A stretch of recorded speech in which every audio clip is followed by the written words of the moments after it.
A small soldier stationed on an alien planet stumbles upon an evolving intelligent program, stepping into the universe and gradually coming into contact with advanced civilizations. He forges high-end weapons and warships, battles through the starry seas, and spreads the might of the Yan Huang nation. This book is pure science fiction, expected to reach 4 million words, with no cliched plots or face-slapping formulas, only an ever-increasing combat intelligence and iron-blooded courage. Chapter 1. The Squad. Woo, woo. A frenzied wind, racing at 37 kilometers per hour, howled across the dark red earth, whipping up red dust that made one dizzy. As the red dust swept past the undulating mountains, 5 humanoid machines, standing 2.2 meters tall, clad in red and black camouflage, appeared, moving rapidly along the mountainside. The machines seemed towering, yet in the presence of the majestic mountains, they appeared as insignificant as ants, seemingly on the verge of being swallowed by the swirling red dust. However, the 5 humanoid machines moved with steady strides, each wielding a uniquely designed advanced weapon, each representing astonishing firepower. Anyone who dared to treat them like ants would meet a grim fate. The machines maintained a decent speed, almost 30 kilometers per hour, constantly scanning their surroundings, a standard tactical maneuver to prevent sudden crises. After moving quickly for several kilometers, the leading machine glanced at the surrounding environment and suddenly waved its left arm, shouting in clear Chinese, "Stop dawdling. Hurry up. It's only 200 kilometers to home, and I don't want to miss a hearty dinner." The survival training has finally ended after 8 long days. Damn it, I must take a hot shower before dinner. 8 days without a bath? I feel all moldy, responded a young man's voice. After dinner, I'll sleep like a baby. My skin has been drying out these past few days. Oh, my poor skin. That was a woman's voice.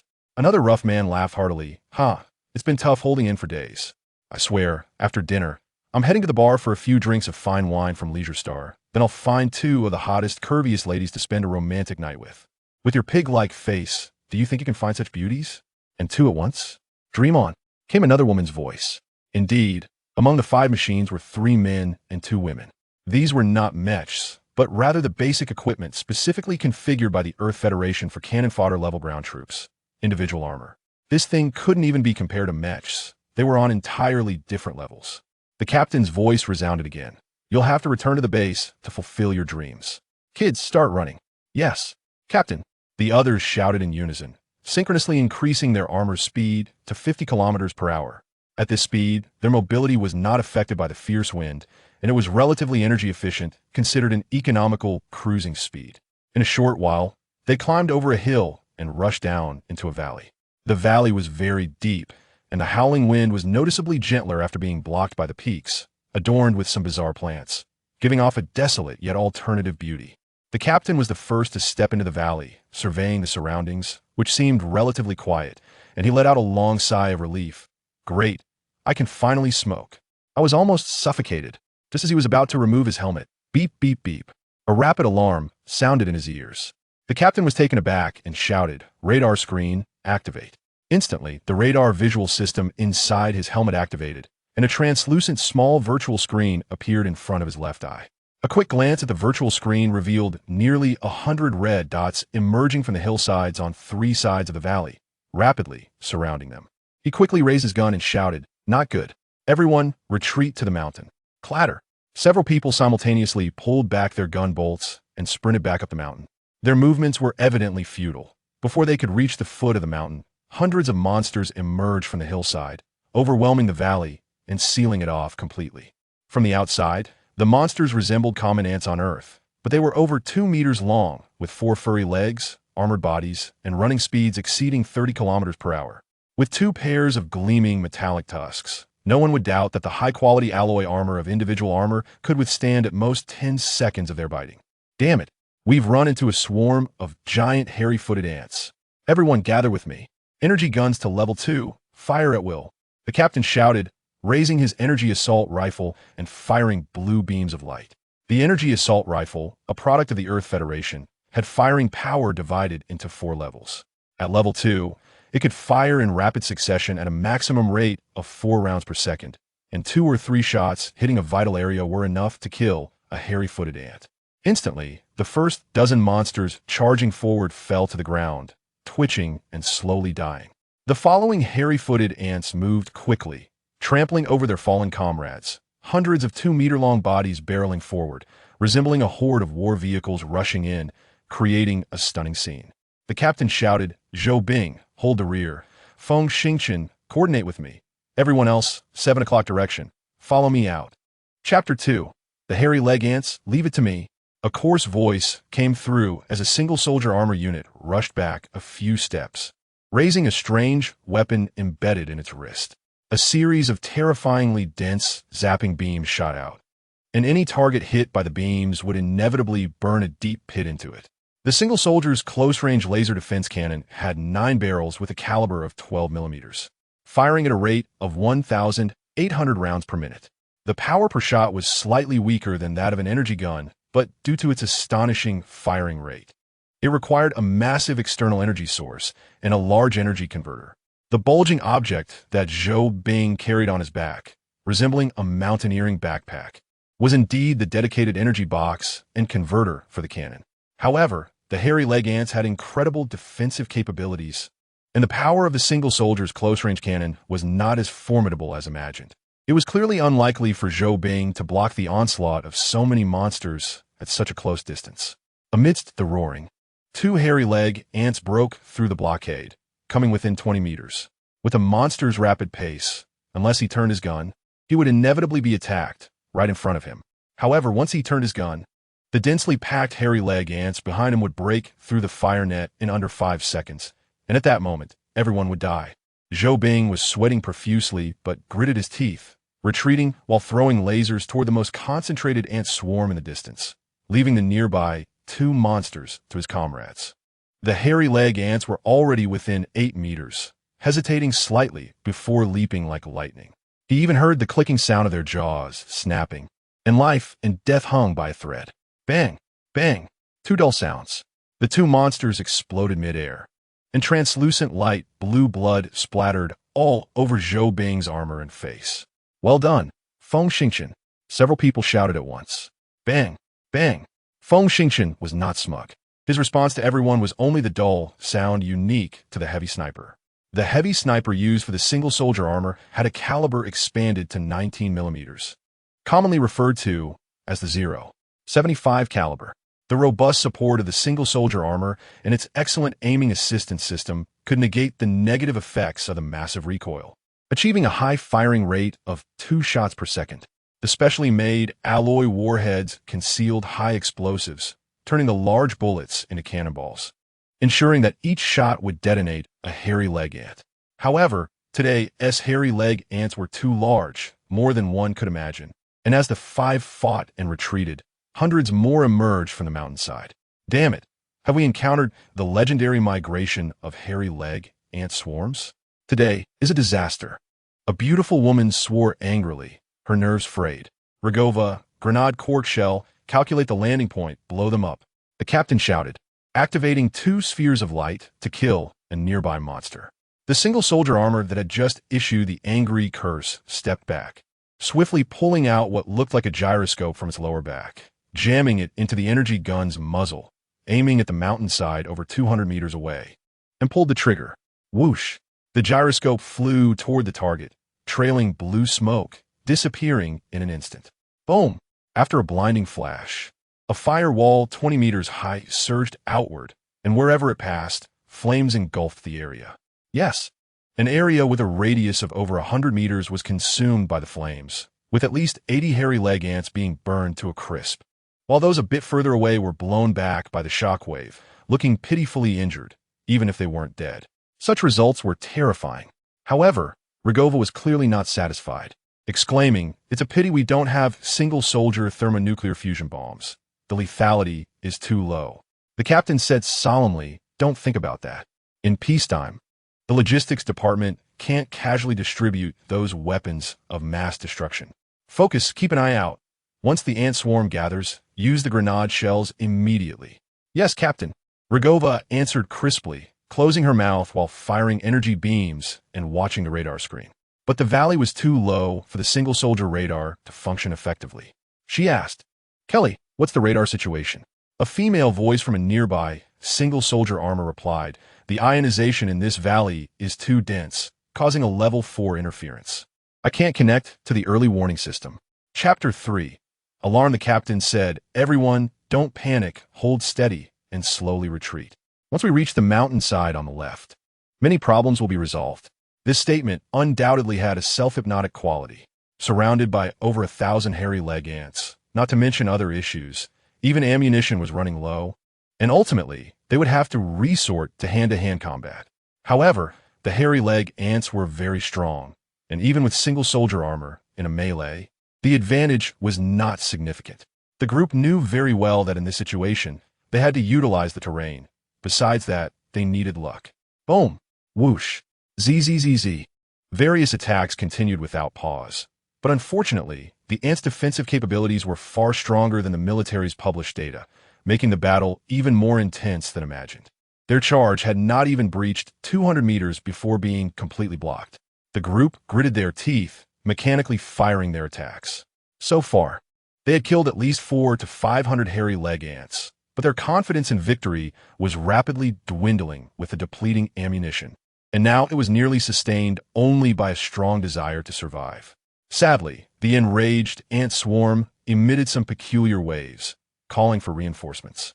As a result, their numbers not only did not decrease, but instead grew even larger.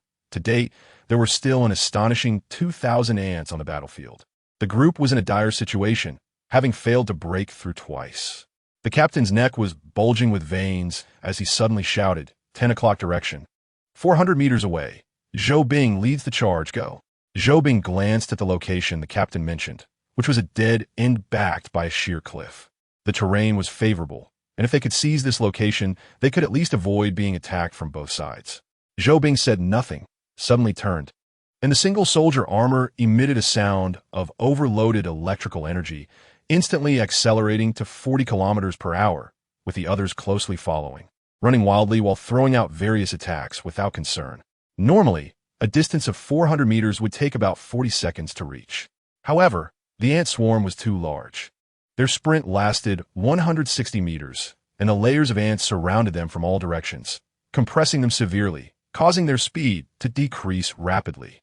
Single soldier missiles, blow them up. The captain shouted again. Everyone raised their left hands, and the armor opened up, flipping out a small stand, which held 6 missiles the size of cigars. Whoosh, whoosh, whoosh. 30 missiles were launched, exploding at the precisely calculated landing point. However, these missiles were designed for directional detonation, effective against large machinery. But their effectiveness against an ant swarm was greatly reduced. The 30 missiles killed fewer than 70 hairy leg ants.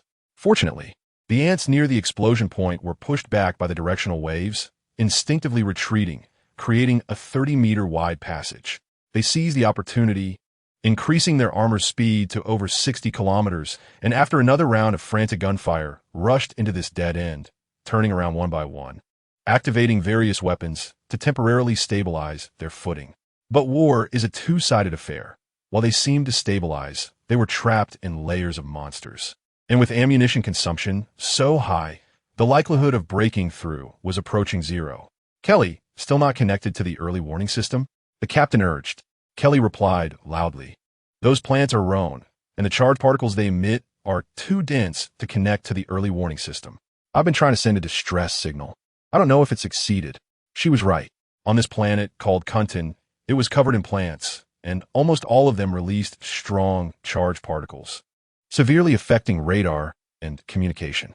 The captain had no choice but to turn and shout, Feng Xingchen, Zhou Bing, how much ammunition do we have left? To stabilize their position, they used their assault rifles at maximum power to fire wildly. So far, the energy magazines of 3 assault rifles were almost exhausted, and all the bombs and missiles had been used up. They were relying entirely on the heavy sniper and laser cannon. Feng Xingchen pulled the trigger and killed a hairy-footed ant, panting as he replied, not much left, only 11 rounds. Zhou Bing let out a long breath. After nearly an hour of intense battle, even with his strong physique, he was exhausted. He licked his lips and said, Energy remaining 9. Chapter 4.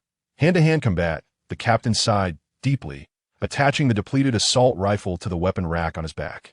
He casually took out a black short rod from the right side of his armored thigh and, after grasping it, gently pressed a switch. Ding! One end of the short rod ejected a section of black metal, transforming into a narrow blade resembling a tang knife. He squinted his eyes, examining the long knife as if it were a lover. The 110-centimeter blade was completely non-reflective, with a finely serrated edge. Lightly pressing another button on the handle, a low humming sound emanated from the blade, reassuring to the ear. Yes, this knife was an ion oscillation knife developed by the Earth Federation, including the handle. It was 130 centimeters long, with a blade length of 110 centimeters, primarily made of tantalum alloy. Once powered on, the blade vibrated 6 million times per second, and with its specially designed serrations, its cutting ability was astonishing. Seeing his expression, he had clearly decided to engage in close combat. Not just him. Kelly and Rogova had also run out of energy for their energy guns and took out their oscillation knives, standing shoulder to shoulder with the captain. To be fair, aided by the imposing appearance of their powered armor, the three of them together put immense pressure on their opponents. Moreover, even the weakest among them, Kelly, had a mid-level strength of level 5, while the captain was a peak level 6 existence. Ka! Feng Xingqian's heavy sniper made an empty sound. He was out of bullets. A few seconds later, Zhou Bing's laser cannon spun empty. No more lasers emerged. The ammunition was finally exhausted. Kill! The captain bellowed, the power furnace roaring as the powered armor leaped over 7 meters high, diving into the swarm of ants. Before he landed, he swung his hand and decapitated a hairy-footed ant in midair. Kill! The two female soldiers shouted angrily, charging into the enemy ranks alongside the captain. Kill! Zhou Bing and Feng Xingqian abandoned their firearms, took out their oscillation knives, and charged forward without hesitation, meeting the swarm of ants head-on. They collided.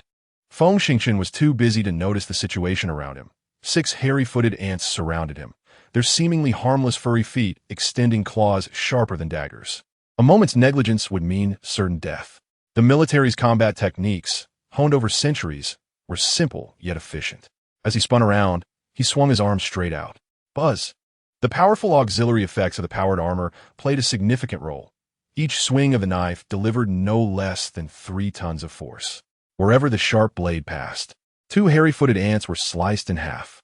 The oscillation knife's cutting ability was exceptional, and this swing managed to cleave 2 of them, but finally, the blade was blocked by the thick shell of a 3rd hairy-footed ant. Squeak! In that instant, several hairy-footed ants seized the opportunity and lunged at him, their hooked claws leaving deep gashes on the alloy armor. Impressive.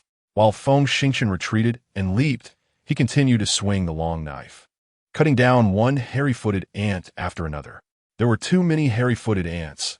He couldn't kill them all, and they kept piling up, leaving more and more wounds on his armor. Warning. Power remaining 10. Warning. Power remaining 9. Shut up, computer. Feng Xingqian shouted angrily, swinging 7 times in a row and killing 4. Not good. My armor is about to run out of power. Kelly's voice came through the helmet, filled with desperation. Feng Xingqian shouted, come over quickly, I still have 8. I'll share the battery with you. Share with me, what about you? Kelly replied. Feng Xingqian laughed heartily. Ha! As long as I'm alive, I won't let you die. Before Kelly could finish her sentence, the armor emitted a sound indicating that the power was below 1, forcibly unlocking and releasing the pilot. With the computer's prompt, the back of the armor cracked open, ejecting a voluptuous red-haired beauty, who was none other than the European Heritage Communications Officer, Kelly. Surrounded by hairy-footed ants, her oscillation knife was held in the powered armor's grip, not in her own hands. This time, it was life-threatening. As she saw a hairy-footed ant lunging at her, its terrifying appearance made Kelly forget she was a level 5 expert. With a scream, she almost crouched down. The ant's sharp white teeth were about to reach her delicate neck. The others were 20 to 30 meters away, with only Feng Xingqian at a distance of 15 meters. However, at such a distance, it was already too late to rush to her aid. Chapter 5. The storm. Feng Xingqian was frantic, and in front of him, a hairy-footed ant, carrying the scent of death, was already lunging at him. Damn it. If I'm going to die, then so be it. He roared, not even glancing at the hairy-footed ant in front of him. He suddenly swung his hand, and the long knife was hurled fiercely. Swoosh! The long knife tore through the air, producing an astonishing sound. The sharp edge sliced through and decapitated the hairy-footed ant closest to Kelly. At the same time, The hairy-footed ant in front of him entered the attack range, its sharp front claws reaching out and scratching his side. Clang! The collision of metal and claws produced a pure metallic sound, and it actually tore a transparent hole in his rib. The force was immense, and Feng Xingqian stumbled back a couple of steps. However, the high-grade alloy's hardness was incredible, and it still stunned the hairy-footed ant momentarily. This small opening saved Feng Xingqian's life. Stumbling, he forcibly twisted his body and shouted, "Single whip." One leg swept horizontally, thud. With a muffled sound, he sent the attacking hairy-footed ant flying 10 meters away. Then he didn't pursue, but took large strides toward Kelly. But his distance was also far, and he watched in horror as another giant hairy-footed ant lunged in front of Kelly. He desperately shouted, "Get out of the way." Kelly stood there dazed, frozen in place. As the beauty was about to be bloodied on the spot, the other's eyes turned red with anxiety, but there was nothing they could do. Just then, poof, poof, 2 lasers flew in, precisely piercing through the hairy-footed ant. No, not just one. Continuous lasers intertwined, forming a large net that blocked the layers of hairy-footed ants outside. Then, with a loud boom, a series of intense explosions erupted in the distance, lighting up the sky.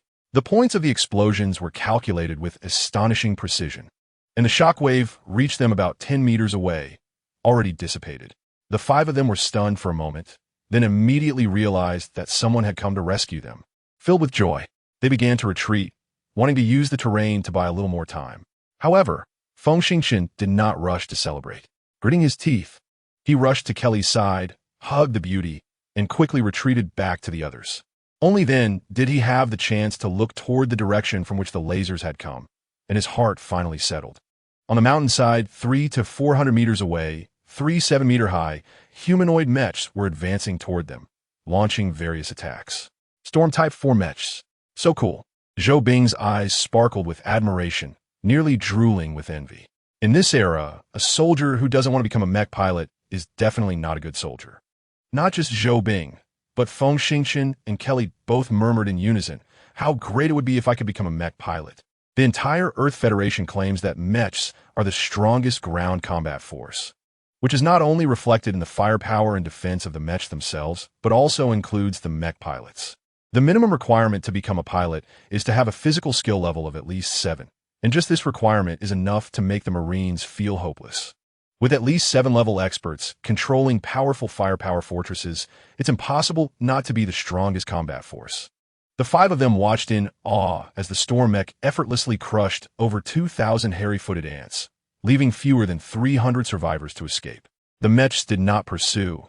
2 of them ran to the tops of 2 mountains to stand guard, while the 3rd mech slowly approached the 5 of them, opening its cockpit to reveal a woman dressed in a tight-fitting, fire-red bionic fabric suit. Chapter 6. The cold beauty. The woman stood about 175 centimeters tall, with a figure that was flawless and breathtaking, her delicate oval face almost unreal, her long black hair tied in a simple bun cascading down her back, and she wore a pair of long combat boots. On her long, elastic thighs, she sported a pair of shiny black metal guards, each embedded with an energy pistol and a 30-centimeter-long black baton. She exuded an air of elegance and beauty that was stunning and breathtaking. Feng Xingqian's eyes widened, his mouth dry, his throat moving a few times before finally uttering a dreamlike voice. "Xue Miao. It's actually the first mech pilot of 21, Xue Miao. Oh my god, it's this goddess who saved me."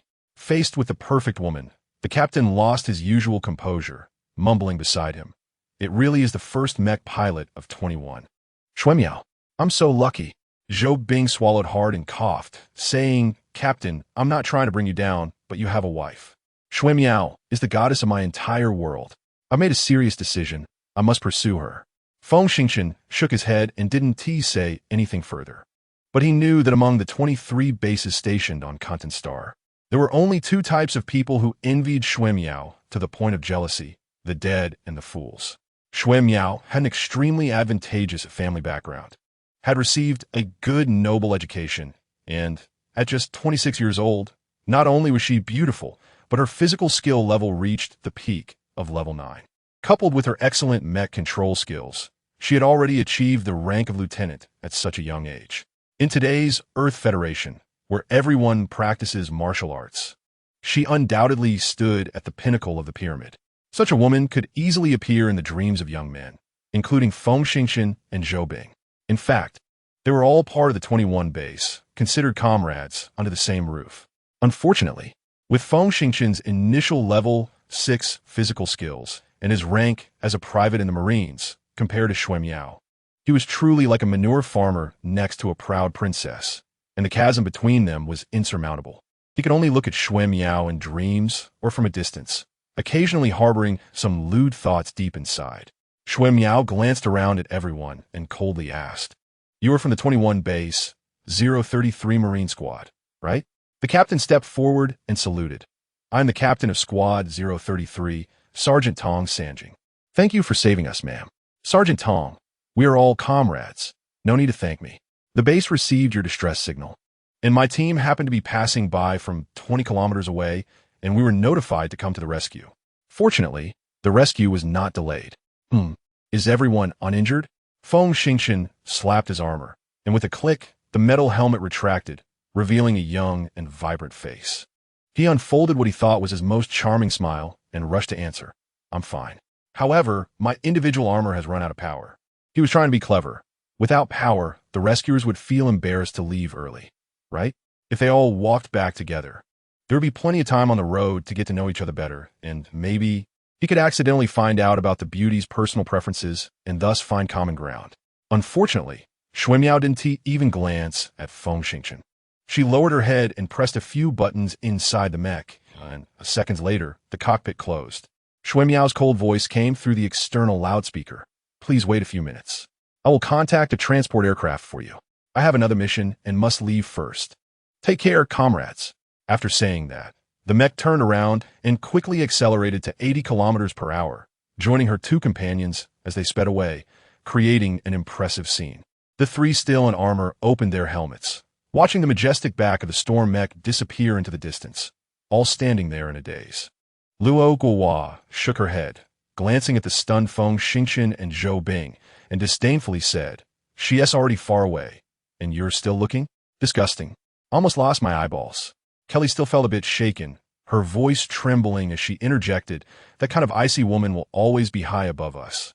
If you really go after her, you'll either freeze to death or exhaust yourself." Zhou Bing grinned. "You don't get it, do you? When chasing a woman, the important thing is the process, not the result." Chapter 7.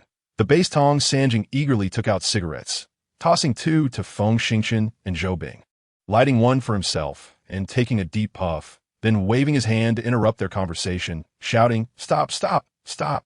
Aren't you guys tired? Check your armor. Damn it. Your armor is all damaged. To restore optimal combat strength, we must go to the repair workshop. A Marine without armor is pathetic." "Oh," the others responded weakly, opening their light brains and skillfully checking various data. Before they finished checking, a transport aircraft, dragging the unique sound of a thermal nuclear reactor's anti-gravity engine, turned around in midair 20 meters above and steadily landed not far from them. The Albatross microtransport aircraft, 11 meters long, 44 meters wide, and 32 meters high, with a maximum load capacity of 7 tons, could carry 6 people. It had a maximum speed of 32 Mach in the atmosphere and 12 kilometers per second in space, making it one of the more advanced troop transport equipment in the Federation. The pilot leaned out of the window, staring in astonishment at the mass of hairy-footed ant corpses on the ground. After a while, he gave a thumbs up to the group and said in a standard northeastern dialect, "You guys are amazing, like a little cow doing a handstand. This time, you've earned quite a bit of credit. Heroes, please board." The few of them smiled at the pilot, boarded the aircraft, and stood by the door, watching the gradually receding valley, feeling a bit reluctant to look back. Kelly snuggled tightly against Feng Xingchen, feeling as if she were dreaming. If it hadn't been for Feng Xingchen throwing out his long knife today, she would have long since been buried in the mountains, never to see this desolate planet again. Sigh, war is truly not fun. The Albatross S door closed with a thud, and the pale white sound barrier cloud shimmered briefly at the aircraft's edge as it broke the sound barrier, quickly reaching a normal cruising speed of 25 Mach. After flying for 4 or 5 minutes, it entered a mountain range and gradually descended into a valley. At the foot of a sheer cliff, a heavy alloy door slowly opened to reveal a sloping entrance. The transport aircraft flew directly inside and soon stopped at an underground parking lot of about 40,000 square meters. The five jumped out of the cabin and casually glanced around. In the parking lot, around 400 albatrosses were neatly lined up, and nearly 1,000 maintenance personnel were carrying workstations, carefully checking various data and eliminating potential issues. The equipment of the alien garrison had to be in optimal combat readiness at all times. No one dared to take it lightly. Tong Sanjing waved to someone not far away. "Nick, help us repair our individual armor." "Oh, it's old Tong." "Right away." Nick happily agreed, striding over and casually glancing into the cabin, only to be stunned immediately. The 5 suits of armor were drenched in blood and had been scratched by some sharp spikes, leaving astonishing wounds all over, especially on Feng Xingqian's armor, which was nearly destroyed. The Earth Federation's garrison had been stationed on Kuntan Star for 10 years, and logically, after such a long time of military cleanup, most threatening species should have been eradicated, making it difficult to encounter a bloody battle again. But how could the brutal situation before him be explained? After a few seconds of daze, Nick gulped and said with difficulty, "These suits of armor are too severely damaged. It will be hard to repair them within 5 days. This doesn't comply with the base's security regulations. Forget about repairs. I have the authority to directly apply for new machines for you, and they will arrive within an hour at most. You can dismantle these suits for spare parts. However, you'll have to tell me what exactly happened later." Tong Sanjing was overjoyed. "Now that's what a buddy is. I'll treat you to drinks tonight." "That's a must," Nick laughed. Tong Sanjing patted Nick's shoulder vigorously, leading the other 4 out of the hangar, heads held high, striding back to the Marine garrison. The living conditions at the garrison were quite good. Even first-class soldiers like Feng Xingqian were qualified to have a small suite to themselves, enjoying constant temperature showers at any time. Unlike some alien garrisons, where it was difficult to replenish liquid water, and bathing relied almost entirely on wind-powered cleaning machines, having a steam bath was a luxury.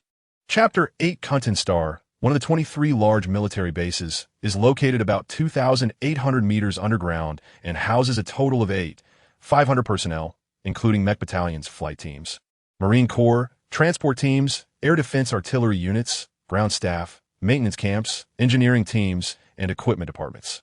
The highest commander holds the rank of colonel. This means that Kuntan Star is home to 19.55 million personnel, plus a space cargo transfer station and 50 station starships, totaling over 330,000 military personnel. Such a strong military presence is undoubtedly to ensure the safety of Kuntan Star. Kuntan Star, with a diameter of 180,000 kilometers, is located 96 light-years from Earth. It has an atmosphere but no liquid water on the surface, with an oxygen content of 147. The entire planet is almost red, and even the plants are predominantly red, inhabited by 37 species of powerful native beasts. Such a planet is not suitable for human survival without long-term cleaning and transformation. However, 12 years ago, the Federation discovered high-quality metals suitable for manufacturing mech armor and interstellar warship decks, namely Kuntan and Wutan, which led to rapid economic and military development after large-scale mining. To ensure the safety of this important resource planet, the Earth Federation began stationing troops here 10 years ago. Feng Xingqian was sent here 15 months after completing basic training to become a member of the Marine Corps. After finishing his shower and not yet dressed, his wrist-mounted light brain vibrated twice, indicating an incoming communication request. Feng Xingqian pouted and connected the communication, and before him appeared a 3-dimensional holographic projection of Tong Sanjing, who immediately shouted upon seeing Feng Xingqian. "Xiao Feng, you won't believe it. I got my hands on a few pounds of high-quality beef from Earth. Let's head to the little kitchen later, and you can cook up a pot of braised beef for your brother." "Oh, just thinking about your cooking makes my mouth water." In fact, Tong Sanjing and Feng Xingqian were from the same city on Yan Star, both of Chinese descent and fellow townsmen, sharing a lot of common language. As the squad leader, Tong Sanjing took good care of Feng Xingqian, and their relationship was very friendly. Don't underestimate Tong Sanjing. This guy had been in the military for 9 years, had decent personal strength, participated in 3 conflicts with aliens, and took part in over 20 operations to clear alien beasts. He was a seasoned veteran who had been tested by blood and fire. Feng Xingqian called out, "Boss, I've run out of the seasoning from last time. What else do we have?" "Don't worry, the Zhou Bing has everything prepared to ensure you can fully showcase your culinary skills. Hee hee, I have 2 bottles of top-tier, fragrant snow liquor from Yuyan Star, the 53-degree kind. Later, let's call Kelly and Rogova and have them invite a beautiful woman with long legs and a round butt. Once the beauty gets drunk, won't we have our way with her? Feng Xingqian's eyes lit up. Hey, are you really daring to do that? Drinking is no big deal. Your sister-in-law isn't on Content Star. As long as there are beautiful women, who wouldn't enjoy it? Just make sure to keep your mouth shut, and there won't be any trouble. Hee hee. Don't worry, Tong team, I guarantee it won't leak out. You just need to keep Zhou Bing under control. Feng Xingqian laughed. Staying in the underground base of Content Star, aside from routine training, the rest of the time was incredibly boring. Fortunately, the military these days has both men and women. And when dry kindling meets a fierce fire, it's normal for a small spark to ignite. After hanging up the communication, Feng Xingqian had just finished tidying up when Tong Sanjing barged in with a bunch of stuff, yelling, "How's it going, brother? This stuff is hard to get. Hurry up and follow me. The little kitchen is free now, and Zhou Bing is on guard. You go cook, and I'll invite the beauties." Feng Xingqian was really speechless. You have a family now. Is it really necessary to be this eager? Moreover, at this time, shouldn't you be racking your brain to write the post-war report? Shaking his head vigorously, he took the items and walked while considering how to handle the hard-earned beef when suddenly, an urgent alarm blared throughout the base. He was stunned for a moment and suddenly yelled, "What the hell? Why are they doing drills at this time?" Shapta Noin Va Tong Zanying pouted, angrily saying, "Being on an alien planet, the higher-ups are just as bored. If they don't find something to do, how do they pass the time? However, we had just experienced a bloody battle, and according to the regulations for alien station troops, there should be at least 2 days of rest." Tong Sanjing rolled his eyes. "Nonsense. Didn't you hear the alarm? This is a level 2 emergency alert. No matter how many reasons you have, you must go to standby equipment. Come on, brother. Damn it, I'm still hungry." Feng Xingqian wailed, only to run to the dormitory door, tossing the beef inside, and then followed Tong Sanjing, sprinting in one direction. The speed of a level 6 expert was fast enough to scare the short-distance champions of centuries ago. The two didn't take much time to rush into the hangar. At this moment, the doors of 400 transport ships were wide open, and next to the transport planes, dozens of heavy trucks were shuttling back and forth. Some people were driving unloading mechs, loading one box after another into the transport planes. At this time, many Marines rushed in through dozens of portals, quickly heading to their respective positions, filling the huge hangar with a tense and orderly atmosphere. Feng Xingqian took a deep breath and ran alongside Tong Sanjing to a transport plane numbered 033, jumping into the cabin, which was empty, indicating that the two of them were the fastest. Tong Sanjing stood in the cabin, looking around, and the earlier smile gradually faded as he said solemnly, "Something's not right." Feng Xingqian blinked. "What do you mean?" Tong Sanjing stared intently at the 10 or so boxes piled in the rear of the cabin, narrowing his eyes and saying, "Look, these boxes just loaded contain special bombs, including thermal nuclear fusion bombs and individual nuclear bombs, which are absolutely not allowed to be used in peacetime." Feng Xingqian was taken aback, cold sweat pouring out. "Brother Tong, are you saying that today is war?" "Very likely." Tong Sanjing pulled out a cigarette, tossing one to Feng Xingqian, and, after lighting one for himself, shook his head. "If it really is war, it's probably an invasion by the Keej people." As if to validate Tong Sanjing's words, a commanding voice echoed through the various speakers in the hall. "Dear colleagues, I am Colonel Wen Yi, the commander of the Marine Corps. Just received orders from headquarters. The Kaiji army is invading Kuntan Star. All team members get ready for battle within 10 minutes. Note, this is not a drill. This is not a drill." With the announcement, Feng Xingqian's cigarette fell to the ground without him noticing. His face turned pale, and the sweat on his forehead had already rolled down. "Damn it, this is war. Not just a minor skirmish with the local species of Kuntan Star. Modern warfare means real casualties, and a lot of them." Tong Sanjing shook his head and patted his shoulder. "Kid, being scared is useless. Hurry up and check if our new armor has arrived." "Oh." Feng Xingqian shook his head vigorously and quickly slapped the wall of the cabin. "Ja!" A hatch opened in the wall, revealing a brand new camouflage armor. Feng Xingqian managed to squeeze out a smile. "Nick really got us new armor. That was fast." Tong Sanjing took a deep drag on a cigarette. "The logistics of the alien garrison are definitely efficient. Stop looking. Hurry up and equip yourselves." "Oh." Feng Xingqian reached out, activated the armor's neural interface, and quickly input his military number on the virtual screen. The armor's back opened, and he stepped inside, the opening metal quickly closing around him, leaving only his head exposed. After that, he walked out the hatch, turned around, and looked back inside the cabin. Chapter 10 Equipment inside the cabin. There was a small cabinet containing 5 blocks slightly larger than a cigarette box, glowing with blue light.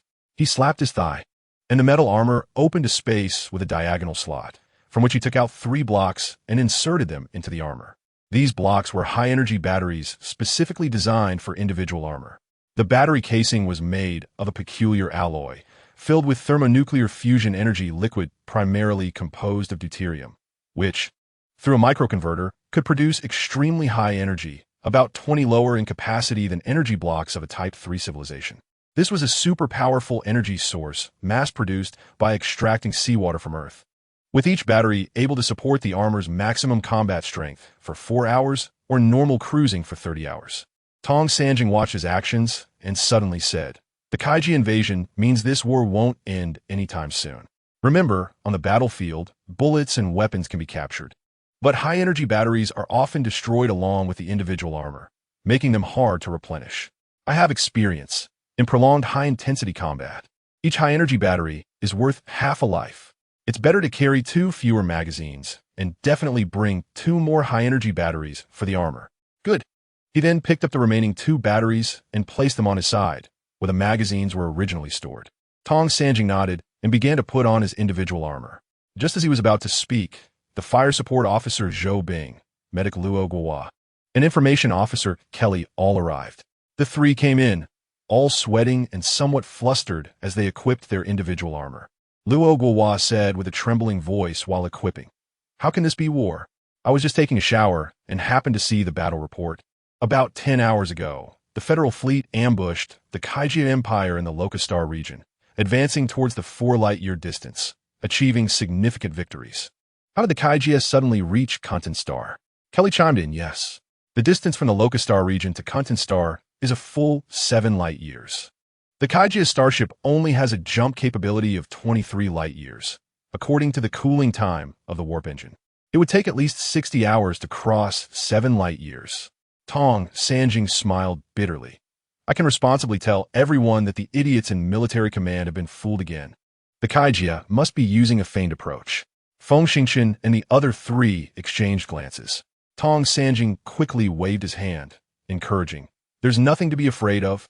Don't forget, we survived the encirclement of thousands of hairy-footed ants, which shows we've learned to fight fiercely, and our psychological resilience should be much more stable than others. I guarantee with my life that everyone will come back alive, ready to enjoy the delicious food cooked by Feng Xingchen." However, Kelly still wanted to say something when suddenly, the ground shook violently, as if experiencing a magnitude 7 earthquake. The 4 turned pale, and the 2 women screamed, crouching down and trembling. Tong Sanjing shouted, "Everyone stand up, fasten your helmets, and bend slightly.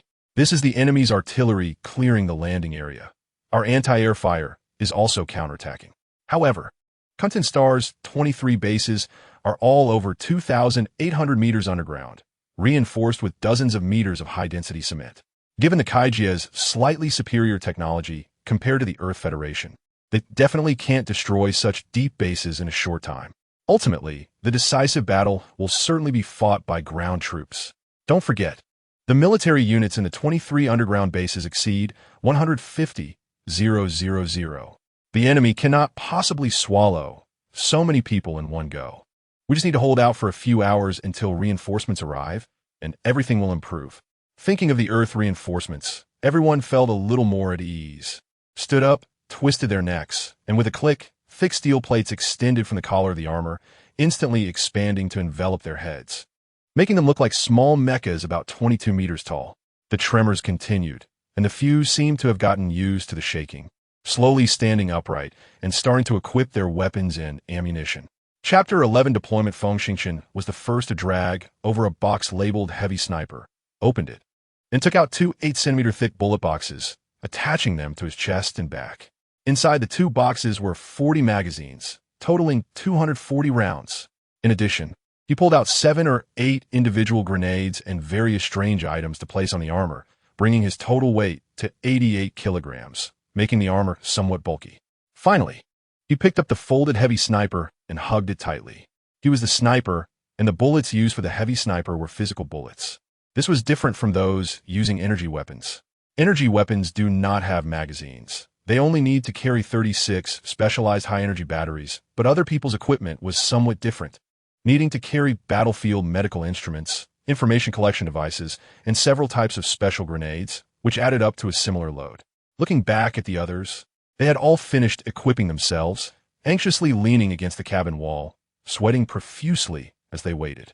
About 10 minutes later, the voice of Captain Yan Huang came into everyone's helmets. Depart. Team leaders of each squad. The coordinates you received represent the defense points. Everyone, I wish you good fortune in battle. As soon as he finished speaking, 400 transport aircraft began to take off vertically, turning around 3 meters off the ground, and sequentially entered a dozen inclined passageways. After a few seconds, they burst out of the passage and reached the surface of Kuntan Star, where their speed suddenly increased to Mach 3, scattering in all directions. The cabin had no windows, so they couldn't see outside, but they felt the transport aircraft shaking violently.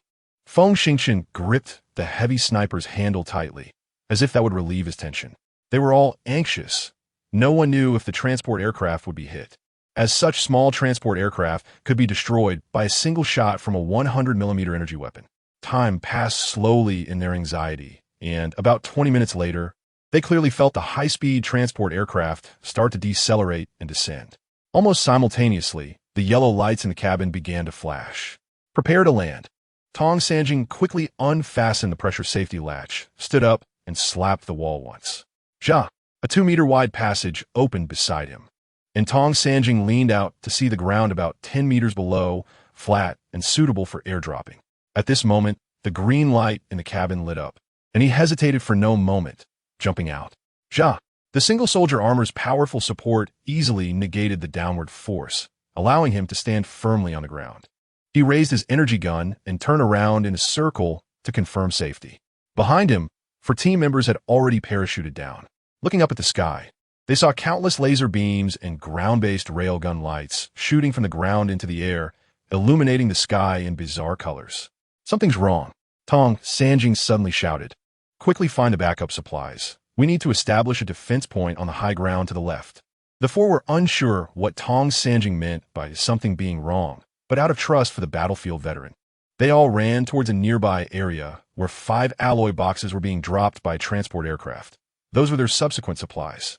The powerful support of the single-soldier armor allowed them to ignore a weight of 200 kilograms, and each of them could carry a box while pushing their speed to 60 kilometers per hour. After sprinting across the uneven terrain at high speed, Feng Xingchen couldn't help but ask, Captain Tong, what do you mean by something being wrong? Don't you notice that the attacks from the sky are very few? Everyone was stunned. That's right. They noticed that most of the attacks they saw were from ground-based air defense laser cannons and energy railguns. The intensity of aerial strikes seemed too low, right? Tong Sanjing said solemnly, think about it, everyone. If there are no formidable aerial strikes, why would the Kaijirians resort to stealthy tricks? This is clearly disproportionate to the cost of retreating from the Roca Star Domain. Zhou Bing asked, Captain Tong, could it be that our space fleet has gained the upper hand? Chapter 12. Enemy Tracks. This is a new book and to increase clicks. Each chapter is just over 1,000 words, but it will be updated daily at 9 a.m., 1 p.m., 5 p.m., and 9 p.m. Also, I will keep updating, so feel free to bookmark. Kelly interjected, come on. Our defense force stationed at the outskirts of the Kuntan Star consists of only 50 starships. They came specifically for a sneak attack. How could they possibly lose to just 50 starships? Everyone fell silent, anxiously making their way. But each person felt a very bad premonition rising in their hearts. The high ground they chose was not far. At a high speed of 60 kilometers, they reached it in 4 minutes. Tong Sanjing immediately activated the radar built into the single-soldier armor and released several micro-drones, quickly mapping out a 3-dimensional map of the high ground. After careful observation, he marked 5 points on it, labeled them, and sent them to the team members' light brains, saying in a low voice, each person should establish a single-soldier defense line according to the marked locations. Remember, Take a deep breath, calm yourself down, and rotate for rest. Make sure to find a way to fall asleep, or your stamina will deplete quickly. Yes, everyone replied. Feng Xingchen echoed and immediately rushed to his defense point, checked the surroundings, and took out a folding, vibrating shovel embedded in his single soldier armor's thigh, digging out several long and deep shelters from behind some large rocks. When the shelters took shape, he finally felt a bit more secure. Looking around, he saw that he couldn't see anyone else. He could only tell through the armor's radar and friend or foe identification system that his 4 teammates had already entered their shelters. Feeling slightly reassured, he dragged a supply box into one shelter and sat down, suddenly realizing he was extremely hungry, having forgotten to eat lunch. He opened the box, found a liquid high-calorie field ration, twisted his neck, opened his helmet, bit it, and sucked vigorously while freeing one hand to open the heavy sniper's folding part, revealing a large, heavy sniper rifle, 15 meters long with a 19mm caliber. Setting up the heavy sniper, he feared a terrifying aerial strike might occur. Quickly maxing out the single-soldier radar and staring intensely at the dark night sky. After watching for a while and seeing no attacks, he finally got bored, buried his head to light a cigarette, hiding it in his palm, and glanced around. Speaking of which, it had been a full 15 months since arriving at Kundan Star. Having participated in practical combat exercises and survival training on the planet's surface more than 10 times, he already knew it was an intensely glaring red planet. However, it was precisely this red planet that produced 2 types of high-quality metals, attracting the covetous eyes of the Kaijiri Empire, a level 3 civilization, leading to war 2 years ago. It's worth noting that after 400 years of explosive development, Earth's technology had reached the pinnacle of level 2 civilization. According to cosmic rules, as long as they developed level 3 energy blocks and their application technologies, they could easily step into the level 3 civilization industry. In contrast, the Kaijiri Empire had just entered level 3 civilization not long ago, with notable achievements in biological research, but their weapon research was not much ahead of Earth's. Therefore, the strengths of both sides were quite similar, and neither could gain much advantage. Indeed, a true civilization above level 3 would have reduced their demand for Kundan and Wutan to a civilian level, not going to war over 2 dispensable metals. Alas, over 300 years ago, when Earth's nations had not yet mastered the miniaturization and civilian technology of deuterium-tritium thermonuclear fusion reactors, they had to fight fiercely for the last bit of resources, causing the disintegration of more than 170 small countries, and the intense wars nearly destroyed Earth, ultimately leading to the establishment of the Earth Federation. Hundreds of years later, it was still for resources that they engaged in conflict with others. Who knows what the outcome would be this time? It seems that in the universe, no matter what kind of high-tech civilization, they will fight fiercely over resources. Feng Xingchen was lost in a flurry of thoughts when suddenly, he heard Zhou Bing's loud shout over the communicator. "Everyone, look at the sky." He was startled, quickly tossing away the cigarette, but closing his helmet and looking up. The helmet's one-way metallic glass automatically adjusted the light to a comfortable level for the human body, quickly locking on several rapidly descending objects. The high-definition image continued to magnify through the light brain, and he could see clearly that these were some spherical objects about 50 meters in diameter with a pockmarked surface, creating several 100-meter-long tails due to friction with the atmosphere as they descended at high speed. Meteorites? He questioned and took another look, immediately dismissing that thought. No, these things are slowing down. They are definitely not meteorites. Before he could think it through, he heard Kelly shout, "Everyone be careful. These things should be some kind of biological shell landing pods. It looks like the Kaijirians are going to land for combat." Chapter 13. Bio-Beast. As soon as Kelly's voice fell, alarms blared inside the helmet, and the sky was filled with dense landing pods, which, after continuously slowing down, crashed to the ground at a speed of 30 kilometers per hour. Each landing pod crashing down was more terrifying than a bomb, creating shockwaves that swept out in a radius of 100 meters. Almost 10 landing pods fell around their high ground, and the rolling red dust, truly red dust, came flying, frightening the few of them into burying themselves tightly in their single-soldier pits, not daring to move. Thanks to Tong Sanjing for choosing this high ground exceeding 700 meters for the defense point. The incoming shockwaves had little effect on the hills, containing a large number of high-quality metal elements. They were only covered in dust. However, the good air filtration and internal oxygen supply system of the single soldier armor spared them any suffering. After the shockwave passed, Tong Sanjing shouted, "Everyone prepare." Feng Xingchen instantly calmed down, swiftly poking his head out, setting up the heavy sniper, and locking onto a biological capsule. The biological capsule must have thick impact-resistant facilities. Despite the astonishing crash speed, it remained relatively intact and slowly cracked open under the shining signal lights, revealing a creature emerging from inside. Upon seeing the creature's appearance, Feng Xingchen exclaimed, "Captain, we need bigger weapons." The creature that emerged was actually a gigantic monster over 10 meters long and 6 or 7 meters tall. How could they possibly kill such a large beast with the single soldier weapons they were equipped with? It was truly concerning. Tong Sanjing shouted, "Damn it! It must be the bio-beast developed by the Kaijia people. Everyone, fire the armor-piercing, high-explosive missiles. Lock onto the monster in the 11 o'clock direction, and hit it hard." Such a massive bio-beast rendered any individual conventional weapons ineffective, including Feng Xingchen's 19mm caliber special heavy sniper rifle.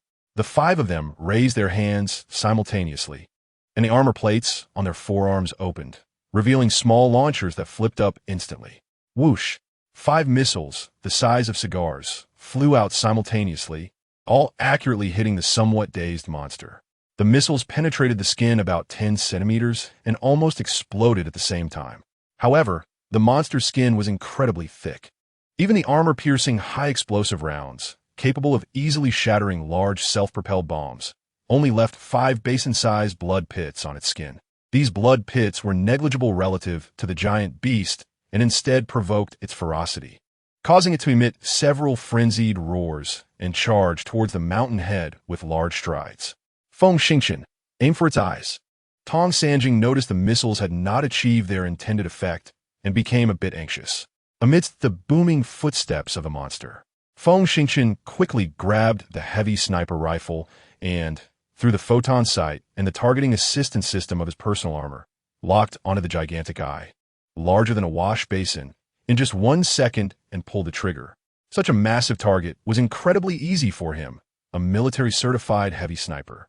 The 19mm tungsten steel projectile, propelled by high explosives, achieved an initial velocity of 1,850 meters per second, with an effective kill range of an astonishing 22 kilometers. The projectile deeply penetrated the monster's eyeball, and under the delayed fuse's detonation, the nuclear nitrate explosive hidden inside the bullet violently exploded, shattering the pre-made fragments. The red, glowing eye could not withstand such a powerful blow and instantly burst, splattering dark green blood everywhere. Arg! The monster let out a painful roar, its speed increasing to the extreme as it lowered its head and charged towards them, appearing truly enraged. Indeed, the monster did not have just 1 eye, but 4. The destruction of 1 eye did not diminish its combat capability. Feng Xingchen was startled, thinking, what kind of freakish monster is this, that the bones behind its eye socket are so hard? While surprised, he gritted his teeth and tried to calm himself down, locking onto the second eye to fire another shot. At this moment, after being injured, the monster had gone completely berserk. Sensing a slight danger, it strained to raise its head. This shot missed the eye and struck its neck, resulting in only a fist-sized black scar after the explosion. Damn! What kind of freakish turtle shell is that? Feng Xingchen cursed inwardly, took a deep breath, and locked onto the giant eye again. However, before he had the chance to fire, the monster had already dashed into a shooting blind spot.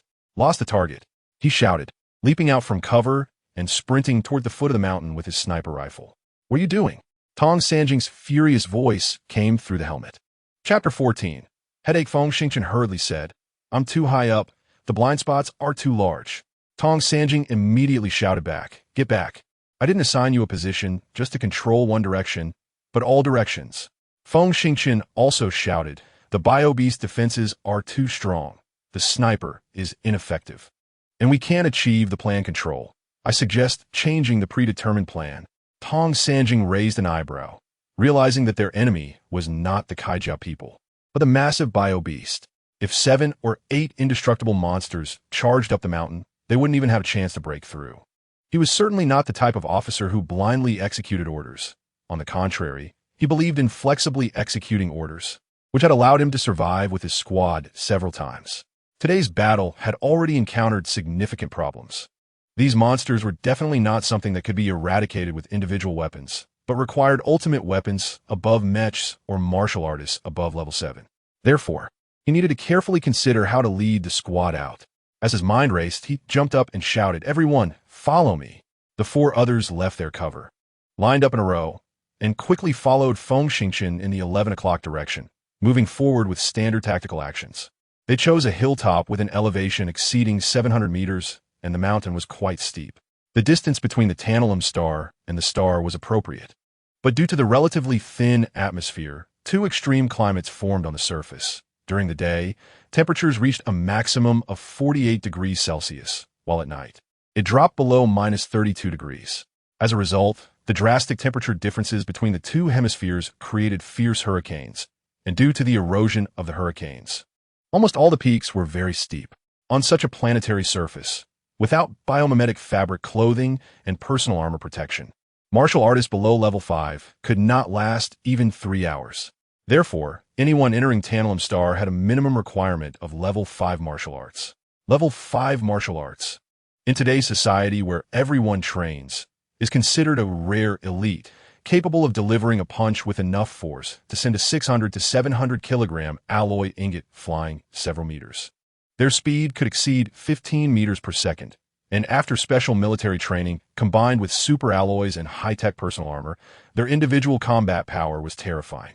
However, today, they faced a deadly opponent, one that could not be defeated by below-level 7 martial artists plus personal armor. Nevertheless, after years of refinement by countless scientists, personal armor provided strong assistance to soldiers below level 7 martial arts, making it not difficult to maintain a stable advance speed of 20 kilometers per hour on steep slopes. 2 minutes later, they spotted the injured monster. The monster was fiercely clawing at the rocks beneath a nearly vertical cliff. The rocks here contained high amounts of tantalum metal, and after being eroded by the fierce wind, the remaining parts were incredibly hard, even comparable to special alloys from a century ago. The monster's strength was extremely perverse. Just like a large mining machine, its gleaming claws easily scraped off tons of rock from the mountain wall, creating a pile of debris on the ground and slowly forming a slope. Tong Sanjing was taken aback. Thank God. If he had still been holding onto the idea of fighting a defensive battle, he would surely have met his end here today. As he thought about this, he glanced at Feng Xingchen, and his expression changed slightly. The others also looked at Feng Xingchen, simultaneously raising their hands to unleash a barrage of armor-piercing high-explosive missiles, forcing the monster to retreat continuously. Unfortunately, the missiles lacked sufficient power, and they had not brought supply boxes, resulting in a severe shortage of backup missiles, enough to only injure the monster. This left them with a headache. However, they seized an opportunity as Feng Xingchen steadily raised his heavy sniper rifle and fired 2 consecutive bullets. Arg! A mournful howl erupted as the second eyeball on the left side of the monster was shattered, causing it to lose its ability to observe in that direction. In extreme pain, the monster went completely insane, yet it didn't retreat even a step. Instead, it summoned extraordinary strength, clawing at the cliff and sending boulders flying, with dozens of boulders weighing hundreds of pounds raining down towards their location. Having experienced the edge of death before, the psychological resilience of the squad members had significantly improved. Zhou Bing calmly raised his rifle, unleashing lasers that shattered the threatening boulders mid-air. Energy guns. Maximum power, blow it back. Tong Sanjing felt somewhat at a loss and could only issue this relatively passive command. Chapter 15. The Voyager, Tong Sanjing, and 2 beautiful women adjusted their 3 energy guns to maximum level 4 power, shooting fist-sized blue energy balls at the monster. With the monster's defense, a mere individual energy assault rifle could never inflict any damage. However, the energy shockwave generated by the explosion of the energy rifle's maximum power could lift a medium-sized truck weighing 6 to 7 tons. The barrage from 3 rifles caused the monster to continuously retreat, gradually moving more than 30 meters away from the cliff. Roar! The monster was furious, constantly raising its head and roaring. Seeing the monster's movements, Feng Xingchen's eyes lit up. He casually reached to his waist and took out a fist-sized individual cork bomb, aiming at the monster's enormous mouth and throwing it. The monster's gigantic mouth was so large that, from their elevated position, the bomb was actually swallowed whole. Boom! With a muffled sound, the monster suddenly staggered back a few steps, fell to the ground, twitched a few times, and then became motionless. Wow, what a brilliant move. Great job. Zhou Bing was dumbfounded. The two beauties laughed. If it weren't for being on the battlefield, they would have given him a kiss, after all. They had shared the sheets with Feng Xingchen. Tong Sanjing remained calm and shouted, "Everyone, fall back 50 meters. Another monster is coming." Everyone looked at the radar screen inside their helmets and was startled. Four red dots, flashing with biological waves, were rapidly moving toward them. There was no need for explanation. It was definitely four giant beasts attracted by the earlier commotion. At this moment, no one dared to leave their high ground. But they could follow the previous procedure that had successfully taken down the monster and perhaps break out. In the midst of the battle, the four little guys grew rapidly. Without Tong Sanjing's command, they raised their rifles and instinctively aimed at the 12 o'clock direction. Feng Xingchen was quick to react, using the high-definition system of his individual armor to zoom in rapidly and aim at the monster's giant eye. Bang! Bang! 2 bullets fired, blowing one eye apart. He wanted to continue, but the other 3 monsters were already within 400 meters. He adjusted his aim to lock onto the nearest one, about to fire when suddenly, a sense of danger surged in his heart. Instinctively, he rolled to the side. Just as he rolled away, a series of purple lasers came flying in, striking the rocks behind him and causing debris to fly everywhere. He didn't need to worry about the flying stones. The individual armor could withstand a minute of laser fire, ensuring he wouldn't get hurt. However, the 3 small missiles that followed closely were deadly. Tong Sanjing shouted in fear, "Cruiser! Be careful!" The cruiser, a combat robot developed by the Kaijia Empire, stood 9 meters tall and was equipped with 2 20mm rotary laser cannons, 2 long-range 55mm heavy artillery cannons, and 3 missile launch ports capable of firing 7 types of small missiles. It had a payload capacity of 4 units and could support 4 hours of extreme warfare, making it a standard assault-type war machine. Zhou Bing shouted, his face flushed with tension. The reaction speed of a peak-level 5 fighter, combined with the rapid computing power of the individual armor's quantum brain, erupted as he lifted the laser cannon and unleashed a barrage of light. Boom! Boom! Boom! 3 missiles exploded in mid-air at a distance of 400 meters, sending a massive shockwave that swept across hundreds of meters, causing the approaching biochemical beast to stumble. Seeing this, Tong Sanjing knew the opportunity was rare and shouted, "Everyone follow me. Let's break through." He then dashed wildly down the mountain. Feng Xingchen jumped up but did not follow the breakout. Instead, he knelt firmly in place, steadying his rifle and aiming at the cruiser. The cruiser was still 900 meters away. Although the 19mm heavy sniper seemed powerful at such a distance, how could it possibly penetrate the hard armor plate? However, every powerful machine has its weaknesses. It just depends on whether you have the skill to seize the fleeting opportunity. According to the military's summarized experience in recent years, every time the missile launch frame of the cruiser flipped out, there would inevitably be a gap less than 8 centimeters wide and 80 centimeters long, right behind which was the core of the power furnace. Unfortunately, the time the missile launch frame extended was only 2 seconds in a fast-moving battlefield. Very few snipers could seize that fleeting opportunity and successfully strike. However, Feng Xingchen was confident he could do it. Chapter 16. Mental power. He had a secret that was unknown to outsiders. Besides his level 6 initial stage physical skills, he also had level 5 initial stage mental power. The entire population practiced not only physical skills, but also mental power. Humanity had long discovered that with each breakthrough in physical skills, the pituitary gland and pineal gland would inevitably be stimulated, generating a certain amount of mental power. The existence of mental power could expand the brain domain, develop brain neurons, and allow for faster reaction times and shorter information processing times. This was the fundamental reason why experts could make precise judgments in the midst of rapid combat. Unfortunately, the mental power generated from breakthroughs in internal strength was not much. Generally speaking, level 7 experts could generate level 3 mental power. In reality, unless one trained specifically, level 12 physical skill experts often only had around level 5 mental power. This was a regrettable situation. The Earth Federation discovered that, so far, the only method to enhance mental power was through meditation. For the esoteric method of meditation, those who truly understood its essence were few and far between. Moreover, the speed of growth in mental power through meditation was slow. If it were only a matter of slow growth, most people could tolerate it. But what was truly discouraging was that mental power cultivation emphasized the affinity with the essence material. What is essence material? To put simply, from the perspective of modern high-speed developing technology, mental power is actually a highly concentrated collection of a special substance that roams in the universe. This special substance is commonly referred to as essence material. Only those humans with a high degree of affinity for essence material could absorb it during the meditation process, ultimately condensing it into mental power. One can imagine that for those without affinity for essence material, even if they meditated all day, the speed of mental power improvement could drive them mad. From this perspective, the affinity of mental power with essence material is more reflected in the innate physical quality, making it difficult to develop through later training. At least within the Earth, there's been no contact with related fields. Looking at the entire Federation's population of 15 billion, only 320,000 people were compatible with essence material, which translates to 1 in every 47,000 people.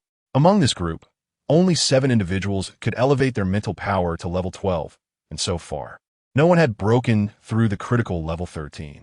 This was not like physical skills, where anyone with sound limbs and an IQ above 85 could practice. In fact, due to significant advances in medical technology, gene code deciphering, and a high foundation for eugenics, the average IQ of humanity is 133. However, Feng Xingchen was of a special physical constitution. In addition to having sufficient affinity for essence material, he naturally had a broad brain domain. Those with level 8 mental powers who had undergone long-term arduous training and experienced countless pains and dangers had not necessarily expanded their brain domains larger than his. With this alone, he did not need to spend a lot of time expanding his brain domain. He could easily cross into the level 5 initial stage with just casual meditation. Level 5 mental power was very insignificant in this world, but his small mental power operated in a way that made it easier to perceive subtle changes than many level 11 or even level 12 experts. Because of this, after joining the military, he chose to become a sniper. The facts proved that his choice was correct. After only 4 months of basic training, he became an elite sniper at a level that many soldiers could not achieve even after 10 years of hard practice. After the first round of missiles, there was a 3-second reloading time, and his mental power operated at high speed. Through the scope and armor-assisted aiming system, he locked onto the missile compartment tightly. It moved. The upper part of the missile launcher began to flip outward, and a crack gradually appeared. At that moment, he hesitated not and pulled the trigger. 2 bullets per second. This was the limit of precision that a small master of level 6 body technique could maintain under the immense recoil. 2 massive bullets, carrying immense kinetic energy, tore through the air towards the target, and as soon as the crack opened to its maximum, the 2 bullets accurately struck within. With 2 soft bangs, it triggered the explosion of the power furnace, which in turn caused the detonation of dozens of small missiles inside. In the missile warehouse, there were also a few nuclear bombs, and a high temperature and pressure generator rolled out, engulfing several biobeasts around the cruiser and 2 cruisers in raging flames. Well done. Let's go. Tong Sanjing and the others shouted in unison. Chapter 17. Breakthrough. They were all shocked. Today, how did Feng Xingchen seem like a divine being? He had pulled them back from the brink of death twice. If Feng Xingchen could maintain this state, perhaps their team could break through safely. Bingo. On the mountainside, Feng Xingchen clenched his fists and made an excited gesture, twisting the heavy sniper rifle, and hurriedly ran down the mountain. The explosion power of the small nuclear bomb could only cover a little over a kilometer, and this distance was just enough to reach the foot of the mountain, where it wouldn't pose any threat to soldiers in individual armor. Without supply crates hindering him, the individual armor's maximum speed of 80 kilometers per hour was fully unleashed. He sprinted to the foot of the mountain and joined up with a few others, accelerating towards the northwest to break through. The duration of the explosion shockwave lasted at most a dozen seconds. They had to distance themselves from their pursuers in that time. After all, the bio beasts could reach a speed of 80 kilometers, and the cruisers were even faster, reaching around 90 kilometers. After running for 3 or 4 kilometers, suddenly, they heard a crackling sound in their helmets, and the radar display was filled with static, with the visual range sharply shrinking. Damn, the aerial warning system is down. The beautiful information soldier Kelly cursed angrily. The radar system built into the individual armor had a range of only 5 kilometers, simulating three-dimensional information radar, capable of switching between 3D imaging and planar imaging, not just a simple 2D phased array radar. On the battlefield, if the distance was insufficient, it could connect to warning system nodes to obtain high-definition simulated 3D images with a radius of 50 kilometers. Moreover, commanders could connect to atmospheric satellites for real-time images of the entire planet. Of course, to avoid errors in the warning system. Each team had to be equipped with a communications information soldier carrying a professional information amplifier, which could basically guarantee a 20-kilometer 3D imaging range in critical moments. This was generally sufficient for the scattered individual offensive and defensive modes of modern ground warfare. Hearing Kelly's words, Tong Sanjing was shocked and quickly connected to the command center. But the communication was severely disrupted and cut off. His face darkened. It seems our space forces have been defeated. Let's go. Maintain speed and leave this place. In an instant, everyone's faces turned extremely grim, and they could only follow Tong Sanjing, keeping their speed. Team Tong. There's a deep ditch over 200 meters wide on the left. After running for half an hour, Kelly suddenly reported loudly and sent a clear 3D image to everyone's eyes. Tong Sanjing glanced at the terrain, then at the 9 red dots over 1,300 meters behind them, and shouted, "Great! Let's head over there. Establish a defensive line on the opposite side. Find a way to eliminate those 9 big guys." "How do we eliminate them?" Luo Guo exclaimed in shock. "They must be destroyed." Feng Xingchen said calmly, "Don't forget, today the Kaijia people have a large airborne range. Our long-range radar has failed. And if we run around randomly, it's easy to run into the enemy. Once we get caught by a small group of enemies, it would be a dead end." "Very true," Tong Sanjing nodded. "So let us use the deep ditch to find a way to eliminate the enemy. Then retreat back to the previous high ground to retrieve the supply crates. That way, our chances of survival will significantly increase." "Understood." The other 3 responded in unison, their confidence beginning to restore. As they spoke, they reached the edge of the deep ditch and peered over. The ditch had been eroded by wind for a long time, nearly 300 meters deep, filled with sharp mineral pillars. If they fell, there would be no place for a burial. Zhou Bing looked up at the opposite side and pointed to a stable cliff diagonally across. "There's a solid cliff over there, just right." The 5 of them ran along the edge of the canyon for a while, retreated over 100 meters, then suddenly accelerated and sprinted to the cliff's edge, jumping out forcefully. The maximum jump distance of the individual armor could reach 40 meters, which was clearly not enough for them to fly to the opposite side. However, as they approached the jumping limit, each of them raised their wrist and twisted at once, causing a heavy-duty bidirectional expandable steel spike to shoot out rapidly below their wrists, pulling a thin steel wire straight across to the opposite side, embedding deeply into the cliff. With a buzzing sound, the motors whirred as the steel wire rapidly retracted, pulling them up to the cliff's top. Looking around, they quickly found the most advantageous position for their troops and swiftly raised their weapons, aiming at the opposite side. Chapter 18. Defensive line. This series of actions flowed smoothly without any delay, clearly indicating that no one had slacked off during their usual training. At that moment, the pursuers had just reached the opposite side, consisting of 2 cruisers and 7 bio-beasts. Without any instruments, they could see with the naked eye that 3 of the bio-beasts had severe burn marks on them, indicating that the earlier nuclear explosion had yielded unexpected results. Tong Sanjing shouted, "Immediately find cover. Look for sturdy places. We will definitely use nuclear bombs soon." The few quickly scattered, soon finding suitable spots. Feng Xingchen found a nice-looking rock to hide behind and peered across. His target was still the cruisers. He had to prioritize eliminating this formidable long-range attack opponent to have a chance of returning to the opposite side. However, the cruisers seemed to know there was a powerful sniper on the opposite side, and they dared not launch missiles recklessly, continuously sweeping the area with laser cannons and heavy live ammunition cannons, making it difficult for the few to lift their heads. Fortunately, the cliff below was full of jagged rocks, and if the bio beasts really jumped down, they would definitely not come out unscathed.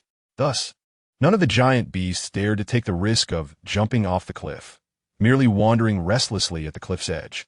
Tong Sanjing was enraged by the cruiser's overwhelming firepower and pulled out an object that looked like a corn shape from a small box at his waist, inserting it into the muzzle of his energy assault rifle, shouting, "Everyone get down. The nuclear bomb is coming." Their team was carrying 6 portable nuclear bombs. While on high ground, they hadn't dared to fire them due to being too close to the target. But now, he could calculate the explosion's focal point. Even if he couldn't kill the enemy, he could push them into the deep ditch. Tong Sanjing leaned against a crack in the ground, took a deep breath, suddenly stood up, aimed at a rock less than 200 meters from the cliff's edge, and pulled the trigger. Just as the nuclear bomb flew out, 2 rounds from the live ammunition cannons hit his chest, sending him flying back over 2 meters, leaving 2 dark, deep pits on the armor's front. Fortunately, they were at a considerable distance, and the armor produced by pinnacle technology of a level 2 civilization was not easily penetrated. What looked like deep pits had not fully penetrated. It was just a dull pain in his chest. Gritting his teeth, he quickly rolled twice and fell into a ditch. Boom! 400 meters away, a violent explosion erupted, forming a mushroom cloud that shot up into the sky. The tremendous shockwave carried flames that spread out, forcing 1 cruiser and 3 injured bio beasts down into the deep ditch, where they were battered by the jagged rocks, nearly unable to stand up. The other cruisers were slightly farther from the cliff, rolling a few times before barely avoiding a fall, but they were badly burned by the flames. Unfortunately, they had not lost their combat capability. All of this was witnessed by everyone. After the shockwave, Feng Xingqian jumped out of the gully like lightning, took a look, and shouted, "Bring 2 more corn nuclear bombs." In fact, even without his call, everyone had seen the good effect of the nuclear bombs, and the 3 people with assault rifles quickly took out the nuclear bombs, which seemed to be grenade-like, only usable with energy assault rifles at special frequencies, tossing 2 onto the opposite bank and 1 into the gully. Boom, boom, boom. After 3 violent explosions, everyone cautiously poked their heads out to take a look, and the pursuers on the opposite bank had all been pushed down into the deep gully. Inside the gully, the 4 who had fallen earlier were already covered in wounds, and after being hit by the nuclear bomb at close range, they were on the brink of death. "Nuclear bomb. 3 seconds to prepare," Tong Sanjing shouted again. However, he had run out of nuclear bombs, leaving only Kelly and Rogova with 1 each. The 2 quickly loaded the nuclear bombs, and when the shockwave passed, they stood up simultaneously and launched the 2 nuclear bombs. The second cruiser that had fallen into the deep gully had lost a foot, but had not completely lost its combat capability. At this moment, it lay slanted on the ground, its missile launcher opening, and 3 cold fusion missiles flew out, skimming along the edge of the cliff. Chapter 19. Casualties coincidentally.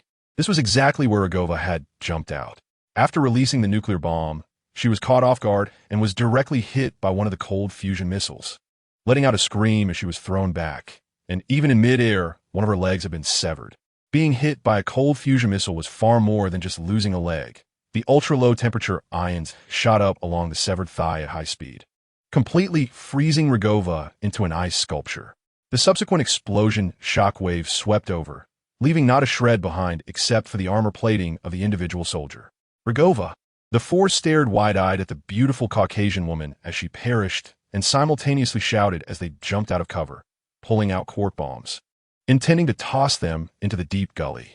Since the first nuclear bomb that was thrown into the gully had destroyed many jagged rocks, the enemy that had been pushed in did not die from the fall, although they were burned and covered in wounds from the close-range explosion of the thermonuclear bomb.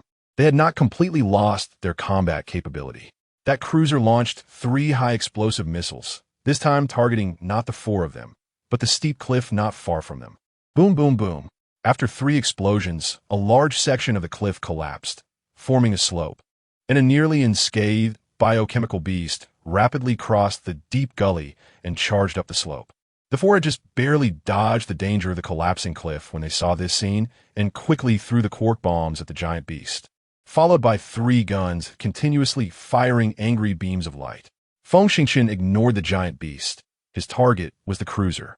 This cruiser, having lost a leg and lying on the ground, was still capable of launching missiles, which posed a greater threat to them than the biochemical beast charging toward them. At that moment, the cruiser had just finished reloading, and the missile launcher flipped open, exposing the gap. Poo-poo, 2 bullets drilled in, triggering a violent chain explosion, with flames erupting into the sky, turning the severely wounded biochemical beasts into roasted meat. "Get down!" Tong Sanjing shouted loudly, throwing himself to the ground. The other 3 reacted quickly, dropping to the ground as the roaring flames rushed out of the deep gully, sweeping over their heads. Just as they were catching their breath, a beastly roar was heard. The giant beast about to reach the top of the slope was struck by the terrifying shockwave and flew into the air, landing near them with burns and numerous wounds, looking utterly miserable. In fact, more than 200 meters from the explosion center, the biochemical beast, with its strange physique, surprisingly retained good mobility. The beast rolled on the ground and quickly stood up, extending its claws towards the nearby Zhou Bing. Zhou Bing had just stood up and saw the danger approaching, quickly rolling outwards. His movement was too slow, or rather, he underestimated the pitiful giant beast. Its claw struck out faster than anyone could imagine.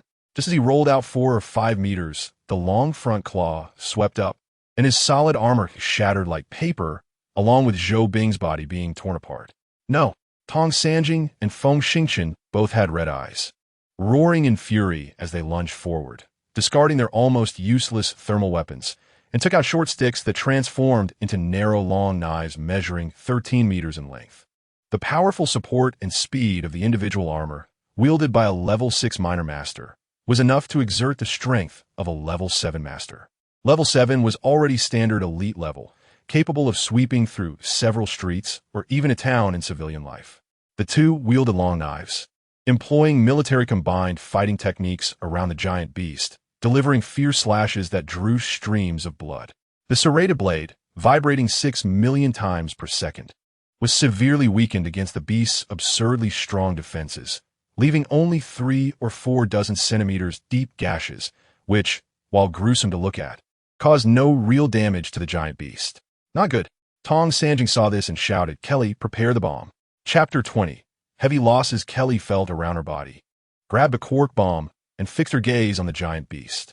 At this point, the giant beast, after continuous attacks, was quickly losing stamina, and its speed naturally slowed. After being cut dozens of times by the blades, it finally opened its mouth wide and began to roar continuously. As a level 5 minor master, Kelly was not one to miss such an opportunity. She swayed her body twice, leaped to about 30 meters away, and accurately threw the bomb into the giant's mouth. Bang! A faint explosion was heard, and the giant beast was momentarily stunned before crashing to the ground. Yes, Kelly excitedly extended 2 fingers, making a victory gesture. Just as she let out a sigh of relief, she heard Feng Xingchen and Tong Sanjing shout in unison, "Get out of the way." They were frantically rushing toward her in fear. If she had made a dodge move upon hearing their shouts, she would have certainly escaped. However, at that moment, she froze for a second, then turned her head to see a bizarre giant beast charging toward her at train speed. They had been so focused on close combat that no one dared to open the radar screen to avoid obstructing their vision, and they only realized the beast was within 200 meters of them. In the instant Kelly turned around, the beast had already closed in to within 100 meters, slightly opening its mouth, a burst of blue light flashing, instantly freezing Kelly along with her entire armor into an ice block, which was then swept away by the ensuing strong wind, shattering into debris. "Liquid haze!" Tong Sanjing and Feng Xingchen shouted in unison. Liquid haze, a strange substance discovered by the Kaijia Empire, could instantly generate temperatures of minus 4,518 degrees.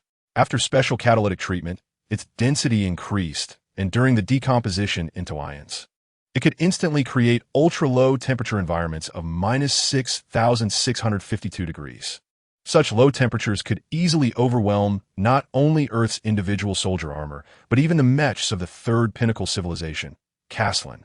Tong Sanjing had once casually told Feng Xingchen that there are many strange beasts, insects, or silicon-based life forms in the universe that attack enemies with their unique physiques by spraying low temperatures, flames, plasma, energy balls, and so on.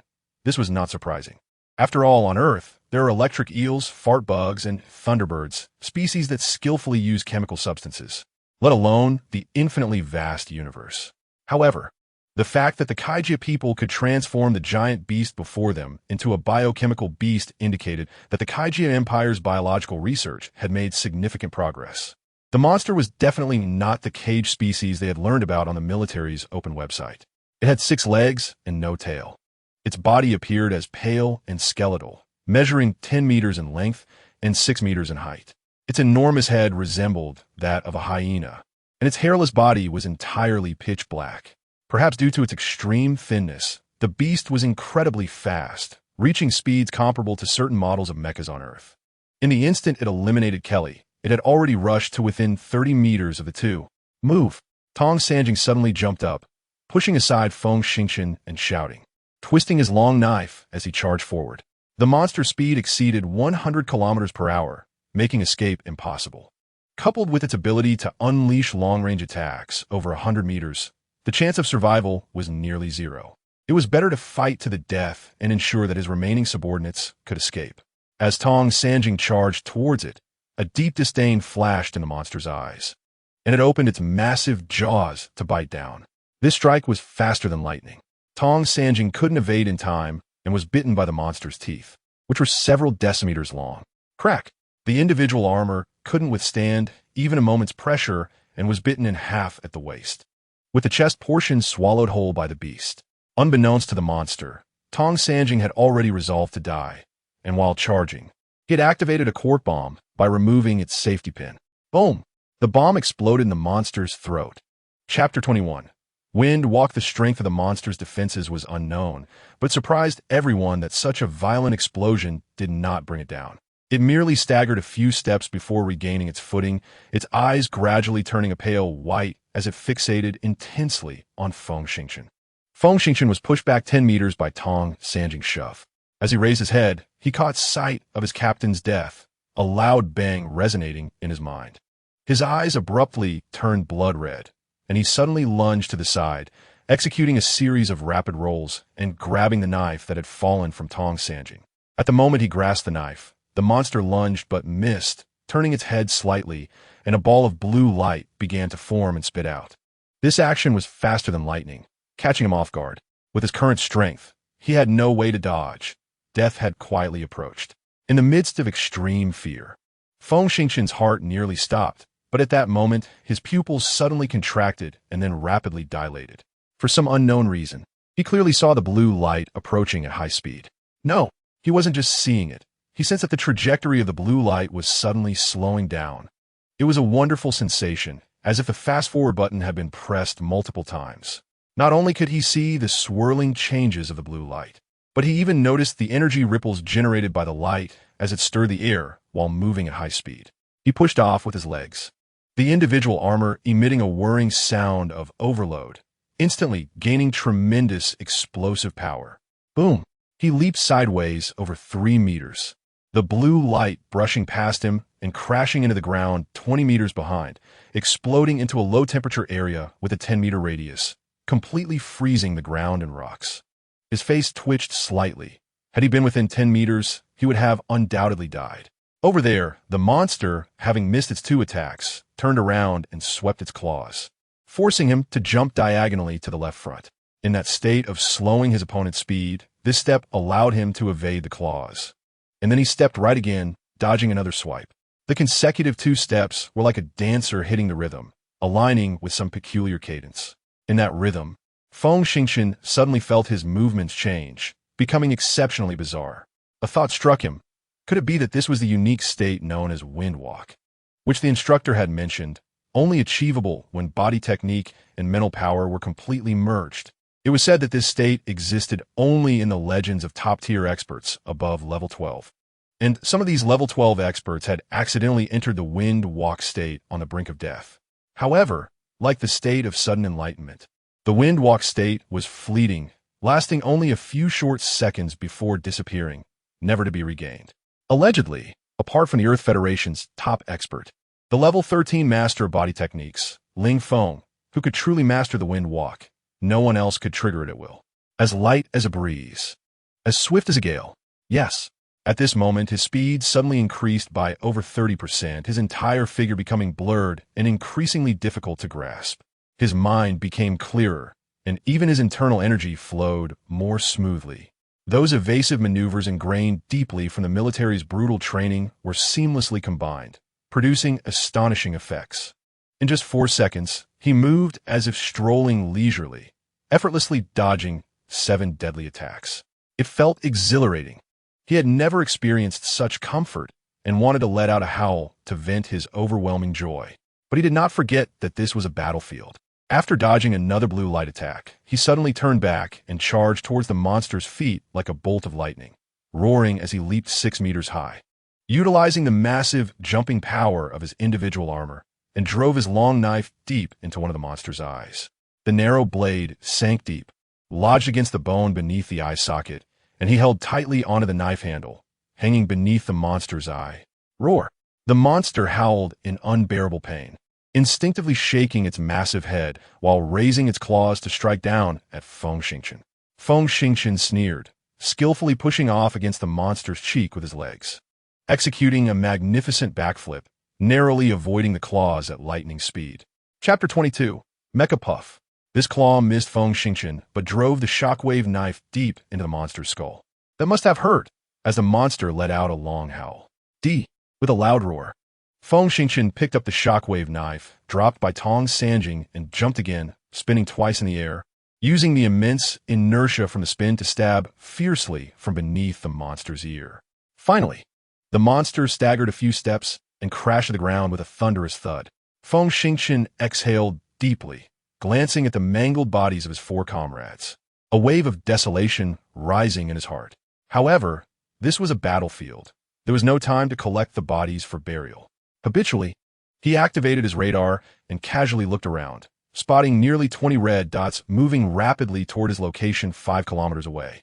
Damn it, he cursed, quickly turning around to retrieve his heavy sniper rifle and grabbing 2 cork bombs from Zhou Ping's shattered armor as he dashed down the ravine, racing toward the opposite bank. If there were only 1 or 2 pursuers, he could use the complex terrain of the ravine to eliminate them. However, with so many enemies, remaining in the ravine would only turn him into minced meat. In fact, by now, he was no longer considering whether he could survive this damned war. He was focused on taking down more cage people to restore dignity for his fallen comrades. Their ambush had been effective. On the opposite bank of the ravine, it seemed there were no pursuers left. He could maintain his speed and dash toward the previously defended high ground. Once he retrieved the supply box, he might even kill a few more monsters. However, he was too early in his celebration.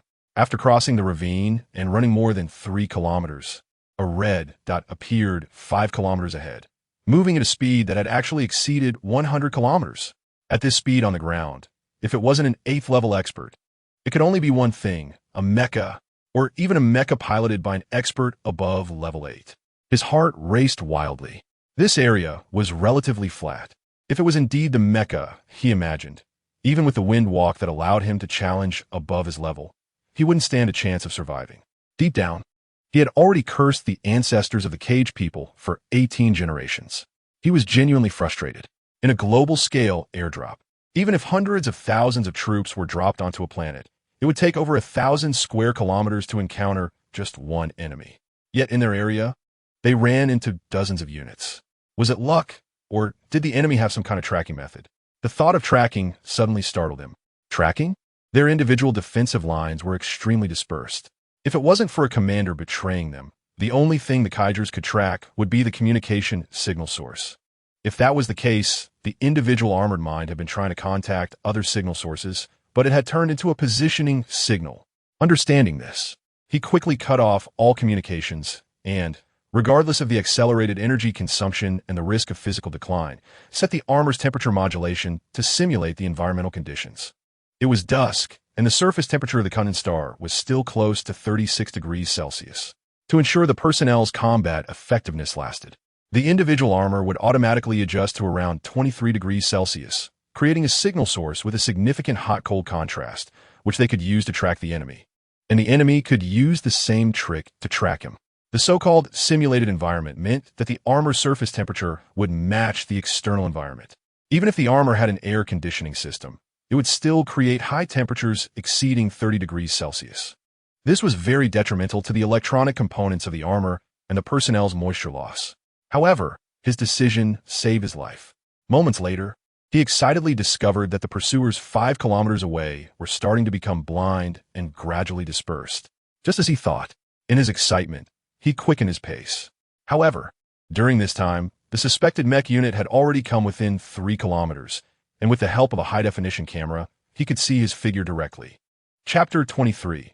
Escape. The mech division had been searching in the wilderness for so long, and having finally encountered target, they would not easily give up and certainly wouldn't ask for help. This was a standard military achievement, and they couldn't afford to share it with others. They simply cut off communications and pursued with all their might. Feng Xingchen was frustrated. After a while, the continuously enlarging image from the individual armor displayed the appearance of the incoming unit, causing his eyes to widen in shock. Damn it, a beast-type mech. Yes, 7 meter long, 4 meter high, 4-legged beast-type mech was speeding towards him. 255mm cannons rose from its back, firing explosive armor-piercing shells at a rate of 15 rounds per second. Bang, bang, bang. The sound was deadly. The beast-type mech was primarily designed for close combat, and thus the weapons it was equipped with were very different from those of long-range mechs, mostly comprising high-speed combat rounds and solid bullets capable of penetrating thick mech armor. A single bullet hitting him could completely tear him apart, but he had long resigned himself to death, thus feeling no fear at all. His mind remained absolutely calm as he charged through the dense barrage of bullets. His eyes narrowed, his pupils contracted and then expanded, and a pure mental force emanated from his mind domain, causing the scene to slow down multiple times. No, it wasn't just the slowing of the visuals. There was also the legendary wind walk. His mind domain operated at high speed, and internal energy flowed rapidly. At that moment, he felt like a spirit dancing on a piano string. An unparalleled speed combined with unpredictable footwork deeply moved him, dispelling his doubts about wind walk. In that instant, he realized that true wind walk must be the fluidity of selflessness paired with the determination to face life and death with a smile. Indeed, serenity can be ethereal, and determination can be fearless. These two extreme insights allowed him to completely disregard the layers of barrage. The frequency beneath his feet sped up, and those massive bullets almost grazed past him, yet he resolutely and freely weaved through the barrage, gradually pulling away from the mech. Yes, the distance was increasing. The mech's continuous failed strikes brought it great embarrassment, and it began to slow down, trying to rely on precise strikes. Meanwhile, the terrain in the area revealed a landscape of peak and valley erosion, with the entire land appearing as if it had been cut by a sharp blade. Densely packed, with crisscrossing narrow deep ditches. The heavy mech could easily get stuck in those pits and had to slow down once again. As Feng Xingchen grew distant, the mech commander was furious, having lost the mindset of playing cat and mouse. He roared and pressed a button fiercely. The next moment, 8 submunitions plus 4 thermobaric bombs erupted with blue flames, shooting out and instantly covering a vast area. Faced with such an attack, Feng Xingchen was extremely shocked. The cost of these missiles was enough to buy 5 individual armors. To deal with just one individual armor, they needed to mobilize such a large arsenal. This was clearly a losing business. While shocked, a wry smile appeared on his face. With his current strength, there was no chance of escaping such a blanket attack unless he were a level 10 or above powerhouse. But that was clearly a delusion. As the 8 submunitions flew, they released 400 high-explosive bombs capable of covering a 2-square-kilometer area, while the thermobaric bombs could generate temperatures exceeding 8,000 degrees in that area. Sweat beaded on his forehead. Could it really be the end? No, absolutely not. A flash of determination crossed his eyes as he swiftly reached for a quark bomb from his waist and threw it into a narrow erosion ditch about 20 meters deep. After the violent explosion, he immediately leaped down. A 20-meter deep ditch, combined with one explosion, should create a pit of at least 24-25 meters, allowing him to hide inside and hope that the collapsing rocks would cover him. He believed that the individual armor's excellent protective capability and internal oxygen supply system could afford him a glimmer of hope. Of course, this so-called hope was predicated on no bombs landing within 10 meters and the mech commander not coming back to check. But it seemed that his luck for the day had run out before his body even landed in the deep pit. A high-explosive bomb exploded in midair less than 10 meters away from him. The astonishing shockwave and high temperature violently slammed into his back. causing the heavy sniper rifle on his weapon rack to shatter first, followed by the ammunition box on his back and the thick armor splitting apart, revealing a large hole. However, the tremendous shockwave hit him like a hammer, smashing him hard to the bottom of the ditch. He stared wide-eyed at the red-hot rock rushing toward him, and ultimately, he crashed heavily into it. Chapter 24. The Cave Crack. He clearly heard the sound of the individual armor breaking. Then, a tremendous force struck his chest, making it feel heavy. He felt a sweetness in his throat, and a mouthful of blood spurted out as his vision went dark, consciousness quickly fading into oblivion. He didn't know how long it had been, but Feng Xingqian slowly regained consciousness, immediately feeling an unbearable sharp pain in his chest, estimating that he had broken 2 ribs. Even worse, his back was burned, causing him to break out in cold sweat. How did I get injured? He took a few strange breaths and suddenly remembered what had happened earlier, frightening himself into sitting up. Ouch! Because of excessive force.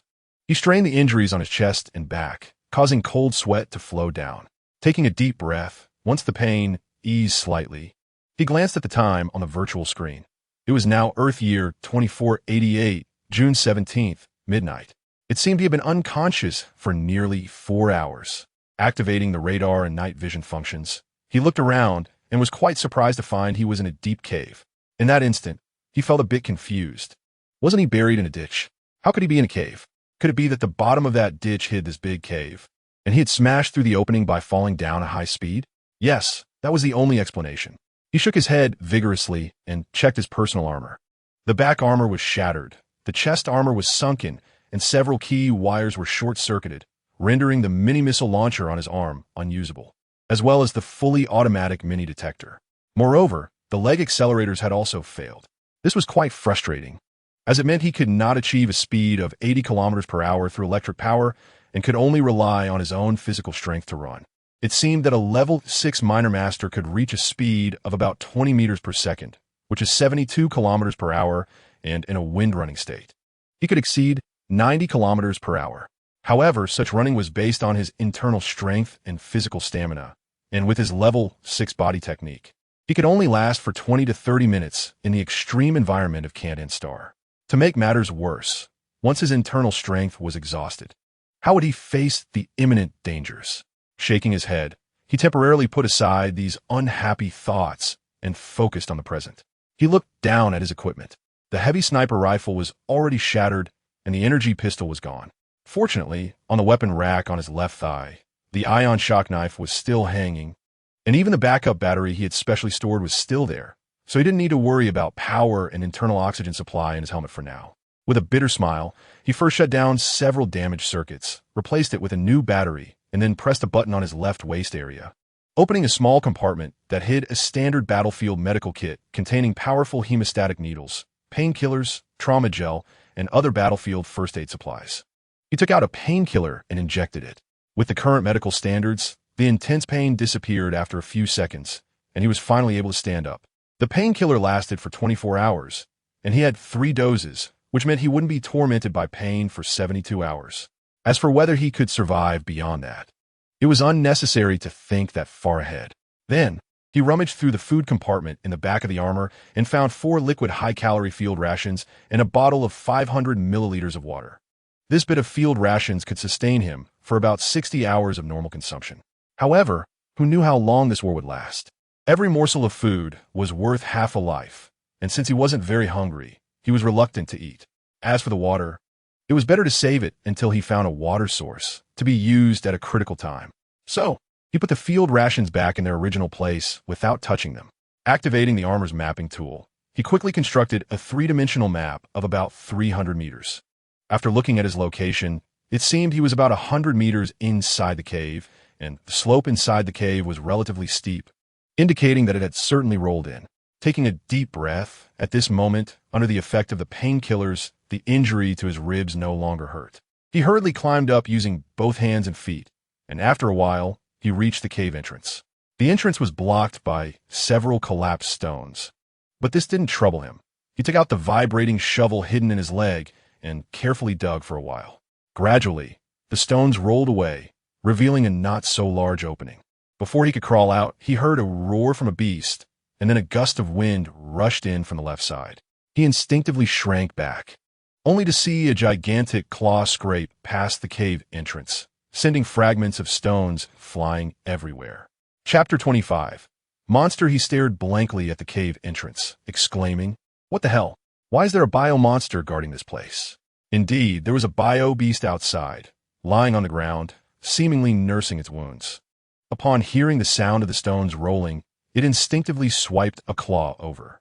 At this moment, the monster discovered that there was a hole here and even a living person inside, and it immediately became furious, raising its claw and scratching fiercely, seemingly trying to claw open the hole to pull out and swallow the detestable human. Feng Xingchen was truly a loss for words. He could only run down the slope, and after running for a while, he looked back to see large stones rolling down. If he didn't hurry and run far away, he would be buried alive. However, he had no idea if there was danger below. As far as he knew, there were several creatures on Cantan Star that were far more dangerous than the hairy-footed ants. He was injured all over and without complete weapons. What if there were two big guys hiding at the bottom of the cave? Wouldn't that mean certain death? It was frustrating. The personal armor was damaged. The fully automatic mini detector couldn't be activated, and he couldn't scout ahead for danger. Did he really have to rely on luck?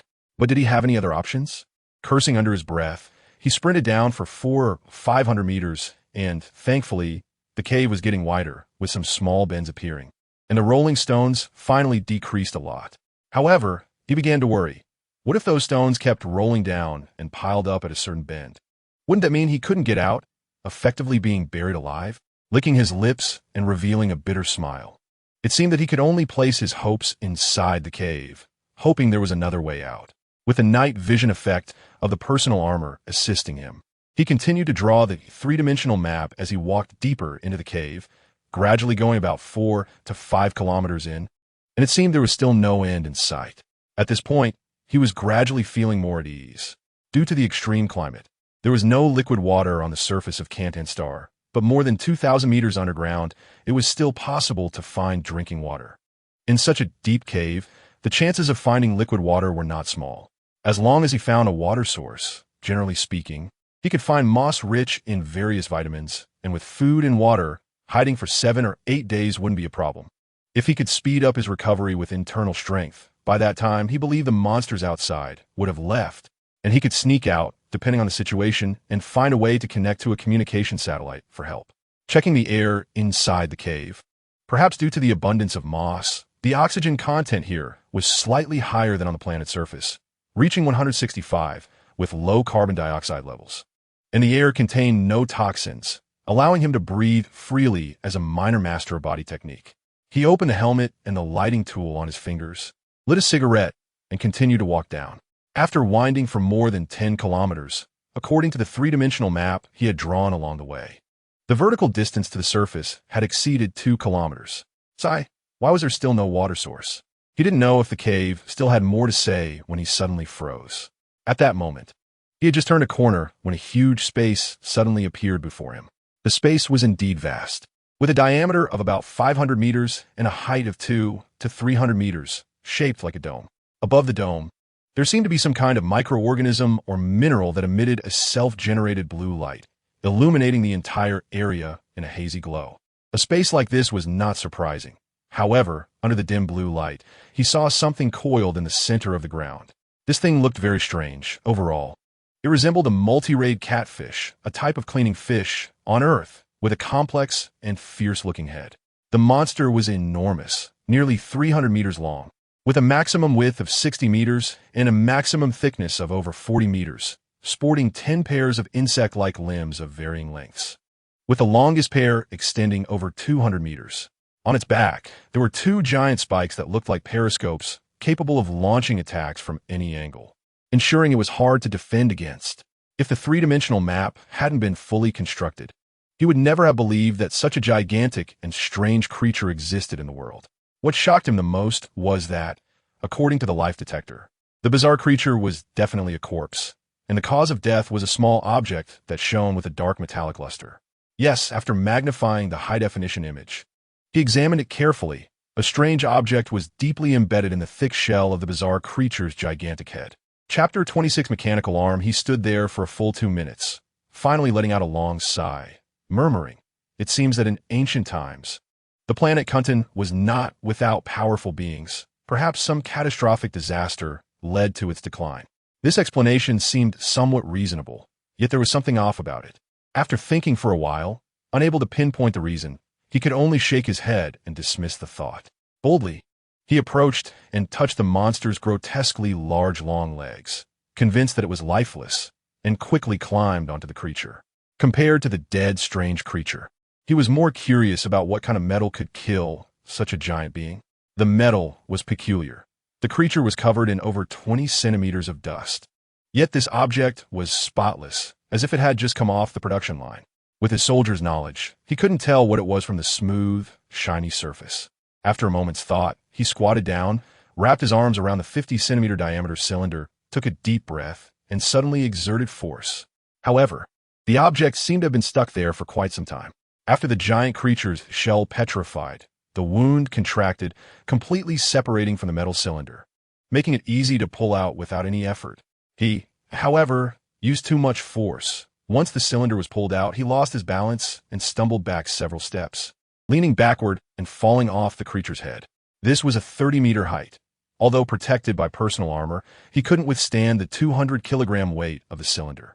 So the ground became an anvil, and he was the piece of iron on it, while the cylinder was the blacksmith's hammer. Crack! A deep dent appeared in his chest armor.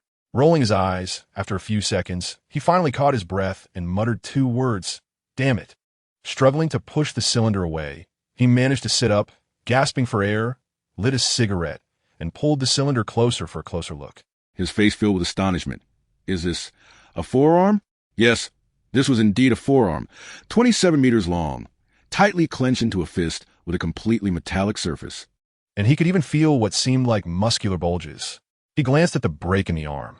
It was smooth and flat, unlike something that had been forcibly cut or broken. More puzzling was that this forearm was definitely some kind of machinery, yet it didn't quite resemble mecha components. In fact, according to his knowledge, he had never seen such finely crafted mecha. After thinking for a moment, he stood up and commanded, "Armor, disassemble." The back and limbs of the personal armor cracked open, and he stepped back, leaving the armor's protection, and sat back in front of the mechanical arm. Pressing a button on his wristwatch-like personal holographic computer, he said solemnly, "Holographic computer, draw." Beep. After a light sound, a 3-dimensional image appeared before him. Zoom in 2 times.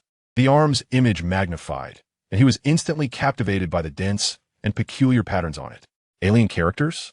He closed the personal holographic computer, scratched his head, picked up the cylinder, thought for a moment, and suddenly released his mental power. With the uniqueness of his mental power, he might be able to see the internal structure through the metal shell, satisfying his intense curiosity. As the mental power attached itself, suddenly, the patterns on the mechanical arm began to emit a deep blue light, rapidly extending, and the entire arm's patterns were ignited one by one. At that moment, Feng Xingchen suddenly sensed that his mental power was being crazily absorbed by a tremendous force. This feeling was quite dangerous. Once his mental power was completely absorbed, he would surely end up as a vegetable. Terrified, he loosened his grip, wanting to throw away the mechanical arm. However, the arm clung to him like a baby desperately seeking milk, tightly adhering to his palm, disregarding everything, madly devouring his mental power. His eyes rolled back, revealing only the whites, his mouth wide open. Even a blind person could see the little tongue in his throat. After just half a minute, he fell sideways, completely losing consciousness. Chapter 27, Coma, thanking the heavens for their favor. At the moment he fainted, the mechanical arm seemed to absorb enough energy to activate. The deep blue light flickered violently once, cutting off the transmission of mental power, and it fell to the side with a bang.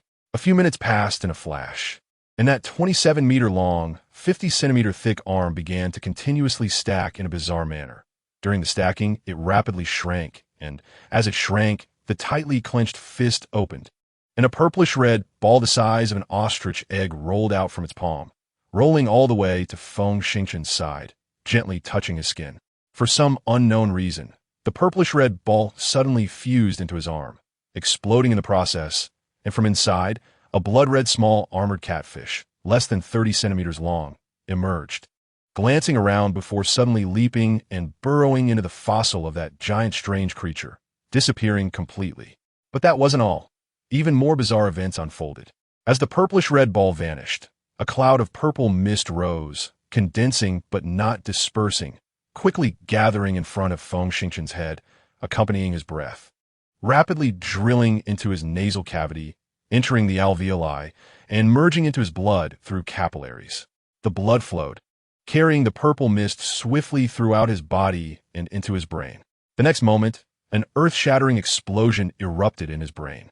Within that sound, there was definitely some strange vibration wave, quickly enveloping his entire body. Those purple mists, amidst the vibrations, slowly generated a strange energy, beginning to operate at high speed on their own.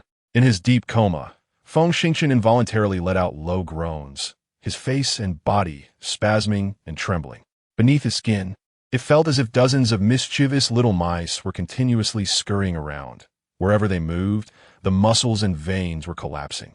The collapsing phenomenon lasted only an instant, then bulged again. With each collapse and bulge, nerves, muscles, veins, blood vessels, and even bones were undergoing astonishing reorganization, and his body was continuously becoming more robust in the process. It wasn't just the robustness of his body. Even his fractured sternum and severely burned back skin were rapidly recovering during the reorganization. This was a painfully extreme process. Even in deep coma, his entire body was uncontrollably spasming. Was everything finished after the reorganization? No, far from it. After the mysterious reorganization, it seemed to have laid some foundation within him. A large number of gene fragments emerged from nowhere, continuously embedding themselves into his own genes, and even between two seemingly identical gene fragments. There would automatically be a precise comparison, where superior genes attacked inferior genes and replaced them. Accompanying the genetic changes, circles of mental power suddenly overflowed from his brain domain, rapidly spreading out, surrounding the giant, strange creature, forming a small vortex.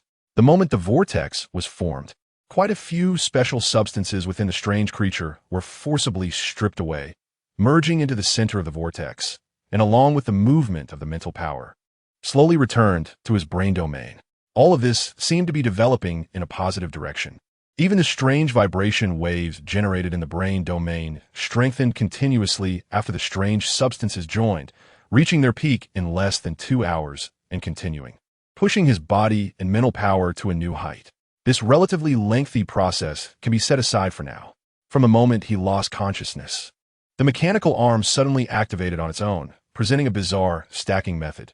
In just a few seconds, that enormous arm actually stacked into a 10-centimeter-long pocket-sized snake. The little snake has no wings but can float in the air, flying along a long corridor at nearly 40 kilometers per hour. After flying 6 or 7 kilometers, the narrow cave passage was blocked by countless stones.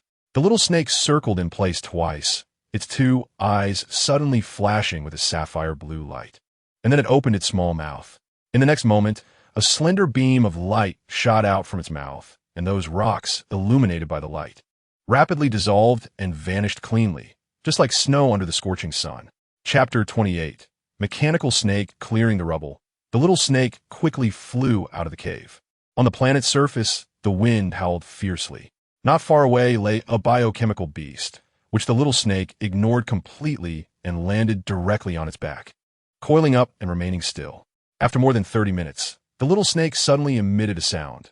Chinese, English, Kaijuan voice system download complete. Selected language is Chinese for the most precise expression of meaning. Damn it, the network is so outdated, the speed is so slow. As these words were spoken, they startled the biochemical beast. The ferocious creature suddenly raised its massive head and slowly turned to see a tiny creature like a louse on its back, immediately snapping its jaws down without hesitation. The little snake was furious and coldly said, "Damn it, even garbage dares to disturb my work." This small metallic snake suddenly pulled out a phantom and sharply dove into the biochemical beast's large mouth. An eerie scene unfolded as the little snake's body suddenly stacked up at an unimaginable speed, expanding to 3 meters in height in less than 2 seconds. The biochemical beast's already large mouth was instantly stretched to an astonishing degree, But this was far from enough to accommodate the expanding body of the metal snake. The biochemical beast writhed in excruciating pain, tears streaming down, but it couldn't spit out this thing, not even able to make a sound. 2 seconds later, a series of bone-cracking sounds echoed as the beast's massive head exploded, collapsing simply, a creature that Feng Xingqian and the others had worked so hard to subdue. The metal snake couldn't be bothered to glance at the beast's tragic corpse, shrinking back down to 10 centimeters and perching on the carcass to continue downloading various data. After another 40 minutes, the little snake seemed to have finished its task, floated up again, turned around and placed twice, and slipped back into the cave, scanning the cave walls continuously while murmuring, "Oh, what garbage metal. It doesn't benefit me at all. God, could I be this unlucky? Is the entire planet made of garbage tantalum and tungsten? How am I supposed to survive?" Muttering, it flew 3 or 4 kilometers without finding anything good. Then, when passing by the edge of a gap, it suddenly stopped, nervously releasing a beam of light into the crevice. Half a minute later, the flying snake suddenly shouted, "Ah, it's rare vanadium. Great, I can finally strengthen a little." With that shout, the little snake slipped into the crevice, and a rustling sound emerged from inside. 2 hours later, the sound disappeared, and the little snake re-emerged, proudly saying, "Although the refined rare vanadium is only a few hundred kilograms, it can enhance my strength a bit. Not bad, not bad." Contentedly starting its return journey, the little snake continued to scan the surroundings, but did not find anything else worth taking. After more than 10 minutes, it returned to Feng Xingqian's side. At this moment, Feng Xingqian was still convulsing all over in a deep coma. The little snake circled a few times and then emitted a Chinese voice. Determining that this carbon-based organism's brainwave matches, confirmed as Dad, a human from Earth or Iron Arm Psi. Dad's mental power is too weak. It's a bit embarrassing. Let me think of a way to quickly enhance mental power. Oh no! As soon as I detached from the main body, I lost contact with the database, leaving only a bit of inheritance. There's no extra memory to dig up. The little snake spun around in frustration for several circles, seemingly unable to think of anything valuable. Finally, it sighed and said, "Forget it. Since my Lingpong clan has been destroyed, I can only stay by Dad's side in this life. Perhaps in the future, after restoring the inheritance, I can gain some insights." As the little snake spoke, it crawled up to Feng Xingqian's wrist, quickly stacking itself, and, after 2 or 3 seconds, formed something resembling a wrist guard next to the portable light brain, and then became completely still. Chapter 29. Sun time slowly flowed by, and after an unknown period, Feng Xingqian finally woke up with a long sigh. Shaking his swollen and painful head, it felt like he was waking from a hangover. He held his head and groaned a few times, suddenly recalling the events before his coma, and was startled, jumping up to search for that arm. But where was the mechanical arm? How'd it go missing? Well, good. That arm was too damn strange. If it were still in front of him, he would definitely throw it as far away as possible. Clutching his head and thinking, he couldn't come up with any ideas and only felt extremely hungry. He wanted to find a field ration to eat and drink a few sips of water, finally feeling a bit more comfortable. Lighting a cigarette, he glanced at the time on his portable light brain and muttered to himself, "I actually fainted for more than 30 hours again." But one thing was very strange. He felt extremely comfortable all over, as if his hands and feet had perfect control. His thinking speed had increased several times, and his reflexes had become incredibly sharp. What the hell is going on? Taking a deep breath, he suddenly thought of something. Strange, after more than 30 hours. The effects of the strong painkillers should have worn off, so why was there no pain in his body? He hurriedly activated the camera function on his portable light brain, took a 3D image of himself, and upon looking, became even more puzzled. What is going on? His back burn had healed? Not a single scar? Oh my, how strange. Why have the lines of my muscles suddenly become so perfect? Yes, even the hardest to train forearm and calf muscles are well defined, and my abs are flawless? At this point, I could easily compete with those level 7 or 8 masters. After thinking for a while and not getting anywhere, he shook his head in a bitter smile. Sigh, I still need to find a way to locate a water source. Hopefully, I can hold out until the monster disappears. As soon as he finished speaking, a childish voice rang out beside him. Dad, the air humidity here is very high, as long as there is a water extraction device. Liquid water can be easily obtained. Oh, the problem is, where do I find a water extraction device?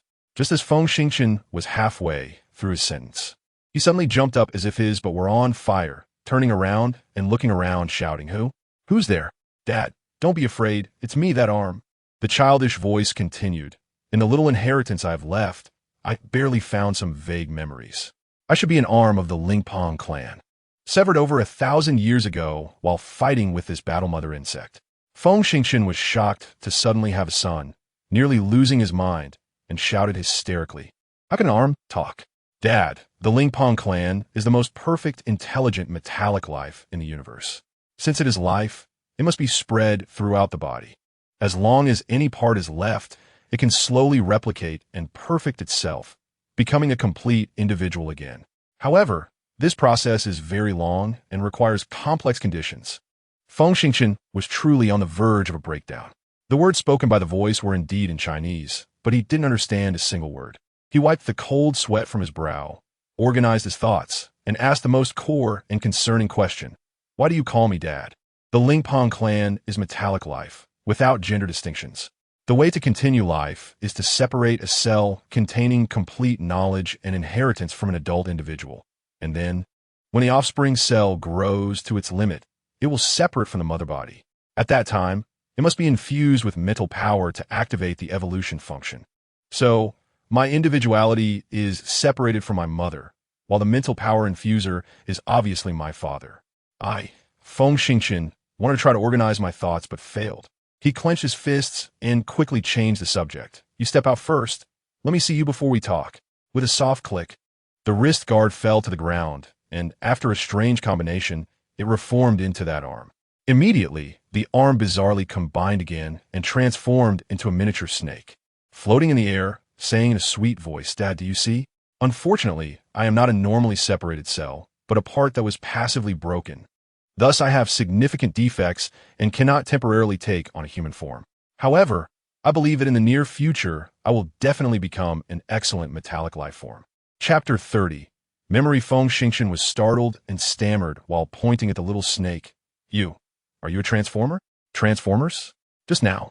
I watched a few remakes of related movies online, and I roughly know that Transformers should be a metallic life race, which is somewhat similar to me.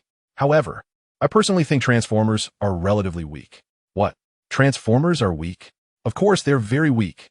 First, adult bodies need to use boosters to break through the atmosphere, and their energy weapons are outdated, equivalent to a level 4 civilization system at most. Second, their combination mode is outdated, and they lag far behind in volume and weight changes. Look at me. After combining into a small wrist guard, the weight can be reduced to just a few grams. Even if Transformers are backward, they can still combine to create so many weapons at will. Can you? The little snake was a bit speechless. Sigh. "You are my dad. I can't call you ignorant. I can only tell you that I am an abnormal separated individual, born for less than a day. Although I have initially formed an independent power system and program core, I cannot achieve complex changes due to a lack of sufficient energy support. I have energy." Feng Xingchen hurried to the individual armor and took out 2 spare high-energy batteries, bringing them to the little snake's mouth. "Wow, Dad, are you joking? This kind of energy counts as energy? Unless you can get energy blocks above level 6, otherwise, it's still not as fast as my own power drainage. Of course, there's another way. If I find some peculiar metals to consume, it will accelerate my growth. Before long, you can let me combine any kind of weapon you want, including bombs that can destroy planets." Being looked down upon by this newly born creature, Feng Xingchen's face turned red, and he quickly pointed to the giant, strange creature's corpse nearby. Changing the topic. "You just said this is the battle mother worm?" "Yes, this is the battle mother worm of the holy beetle. My mother encountered it and went through a tough battle, even losing an arm to it." "Lost it?" Feng Xingchen blinked in confusion, recalling the neat break on the arm. The reason the Lingpong race is powerful is that they can absorb high-quality traits from different races and various rare metals, constantly strengthening themselves. It was precisely because I broke on the mother worm that I absorbed the essence of the mother worm and trace elements unique to the insect race, gradually healing my injuries and finally forming an independent power furnace. However, self-healing is merely a life instinct, without mental power activation. I can never move independently or have the ability to choose a beneficial evolutionary mode for myself. Because of this, I drifted in the starry sky with that damned worm for over 1,000 years, and after falling here for over 90 years, I have been buried until now. If I hadn't encountered you, who knows how many years I would have to wait. Feng Xingchen scratched his cheek hard. Damn it. So it turns out the mother worm couldn't get rid of the arm that was broken off. And it was continuously absorbing the essence until it couldn't bear it anymore and finally fell onto this planet. Yeah, that's about the meaning. Feng Xingchen swallowed. What about your mother? I don't know. Since I broke off on the mother worm, all my memories were interrupted. The little snake said this with a hint of sadness. Oh well. Feng Xingchen sensed the little snake's sadness and quickly changed the subject. You don't have wings. How can you fly? I said before, I am a mechanical life form equivalent to level 7 civilization. Once I generate a power furnace, I can master anti-gravity methods. Twisting magnetic field changes to lift myself up. In fact, the floating vehicles on Earth operate on the same principle. So that's how it is. I thought you had unmatched mental power that could make you fly. The little snake smiled. My current mental power has just recovered to level 6. I can't even form a mental attack yet, and I am far from lifting myself. That requires a mental master of level 13 or above. Chapter 31. Lingpeng raised Feng Xingchen was even more surprised. Wow, level 6? That's so high. Your father only has level 5 mental power. He was indeed shocked, even forgetting to call himself Old Dad. Umph. The Lingpeng people are born with strong mental power. It's just that we need other mental powers to activate and generate personalized evolutionary modes. I'm still young. If I grow up, I could drag a cosmic battleship solely with mental power. Wow. Feng Xingchen had to give a thumbs up. It seems the Lingpeng race is too powerful in the universe. You are invincible. Hearing this, the little snake's expression suddenly dimmed. Invincible? Our planet has already been destroyed, and our race has been wiped out clean. I'm afraid the Lingpeng race only has me, this disabled one, left. What the hell? Feng Xingchen exclaimed. You have such a powerful race, and you still can't defeat others? The little snake smiled bitterly. In fact, the Lingpeng race can only be considered equivalent to level 7 civilization. Any country above level 8 can slaughter us. Are you kidding me? Level 7 civilization is already very impressive. As long as you're good at diplomacy, how could your race be exterminated? You are very correct, but unfortunately, our race's mode of sustaining life is slow, and the population is not large. However, each individual is very powerful. It's precisely because individuals are too strong that we often provoke trouble and attract many influential figures we shouldn't have messed with. The little snake's expression grew gloomier. In fact, my main body escaped in a severely injured state, just having escaped the pursuit of an 8th level civilization, and then encountered this damn battle mother worm. Otherwise, with the frightening mental power of my main body and dozens of top-level weapons that can blow open a level 7 starship, how could I have my arm broken by a battle mother worm that hasn't even matured yet? Feng Xingchen's heart raced. Sigh. Forget it. You fell with the battle mother worm to Kuntan Star for a full 90 years. That is not a short time, yet you haven't been discovered by your enemies, which shows you are relatively safe. However, you must act low-key in the future. I know. The little snake nodded vigorously. From now on, I will follow you. Unless I encounter special circumstances, I will try to use as little mental power as possible. If it really doesn't work, I can use the mechas produced by you guys for combat. Feng Xingchen was curious. You can still use mechas? The little snake shook its head, sighed. Only you Earth Federation people think it's impressive. That kind of basic mecha looks like trash to me. If I were to pilot it, I could easily unleash the power of a Mecha 200. This statement from the little snake was absolutely the truth. Mechanical life forms inherently have an unmatched affinity and understanding of machinery, not to mention second-level civilization machines. Even scientists from 8th and 9th level civilizations would study the principles of metal machinery evolution from the Lingpeng people. Thus, there is no machinery that the Lingpeng people cannot control, and their level of control is so high that many legendary super experts cannot compare. All right, I've decided to take you as my son. Feng Xingchen laughed heartily. Now it's impressive. I have a super little henchman by my side. If I can get a mecha and secretly let the little snake pilot it. With a shake of my body, I could easily rescue Shuem Yao, who is deeply trapped in the encirclement of the Kaijirians, and then perhaps Shuem Yao would admire me to the point of offering herself. The little snake looked around sneakily and said, Dad, I personally think we should leave this place quickly before you get dehydrated and find safer location. Feng Xingqian was taken aback. What? Isn't it safe here? Of course not. I have a feeling that this mother bug has undergone subtle changes. A sense of unease rose from his heart. What do you mean? From my observations, the mother bug is shrinking, and it seems like there's a new life sign inside her. Feng Xingqian was shocked. Could it be that after removing the metal arm, it was equivalent to breaking some kind of seal, and the mother bug is reviving? Thinking this, he was startled and quickly ran behind the damaged exosuit, stepping inside. Let's go, he shouted, leading the way out. Chapter 32. Armored Catfish. It's ridiculous to think that a bug capable of breaking the limbs of a level 7 civilization super metal life form would be easy prey for him. However, his speed was clearly slower. After just 2 or 3 steps, a shocking explosion occurred behind him, the giant bug's body exploding in half over a distance of 300 meters. A blood-red shadow flew out, spinning in the air. Upon seeing Feng Xingqian, it let out a terrifying scream and pounced toward him. The exosuit's 360-degree observation range and high-definition camera displayed the scene in front of him. He could see clearly that the blood-red shadow was actually a terrifying armored catfish over 1 meter long. The armored catfish looked like a smaller version of a battle mother bug, but it had an extra pair of translucent wings, its body shining with a metallic luster, appearing even more reliable than the exosuit. As for speed, it was certainly no less than 80 meters per second. His heart sank rapidly, and his narrowed eyes saw his pupils shrink sharply before expanding again, the wind-walking state arriving as expected. With one hand, he wiped the outside of his thigh, gripping a short stick over 30 centimeters long, and pressed it gently. Clang! The short stick rapidly transformed, in the blink of an eye, into a 13-meter-long battle blade. Perhaps this blade could be of some use. The bug's pounce was faithfully reflected in the high-definition camera before his eyes. He narrowed his eyes, and when the bug was less than 10 meters away, he suddenly turned and slashed the battle blade diagonally. This strike had been long in the making. He was confident he could hit the bug, but his only concern was whether he could cut through that shining outer shell. His concern was not unwarranted. The mother bug could break the metal arms of the Lingpeng clan, which was equivalent to a level 7 civilization, indicating the shell was harder than he could imagine.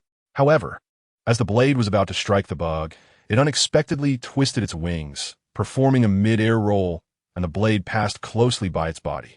He had actually missed. A small expert at the initial stage of level 6 could exert a force exceeding 2 tons, and with the support of the exosuit, breaking through 5 tons was no problem. With such immense force, his strike should have been fast enough to break the sound barrier.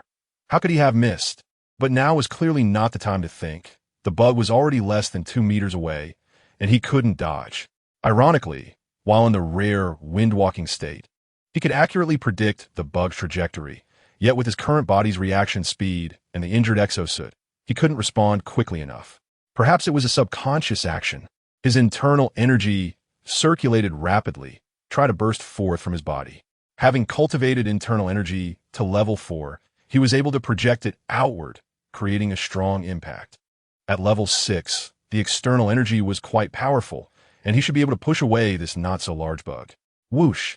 His internal energy, indeed, surged rapidly, but instead of erupting outward, it suddenly exploded around his dantian, forming a circle of internal energy shield around the exosuit. Just as the shield formed, the bug charged forward and collided with it. The bug let out a very uncomfortable hoarse cry and twisted its body, flying off at an angle for several dozen meters, its leathery wings flapping vigorously to regain its posture. Feng Xingqian was momentarily stunned. Transitioning from level 4 to level 6 meant projecting internal energy.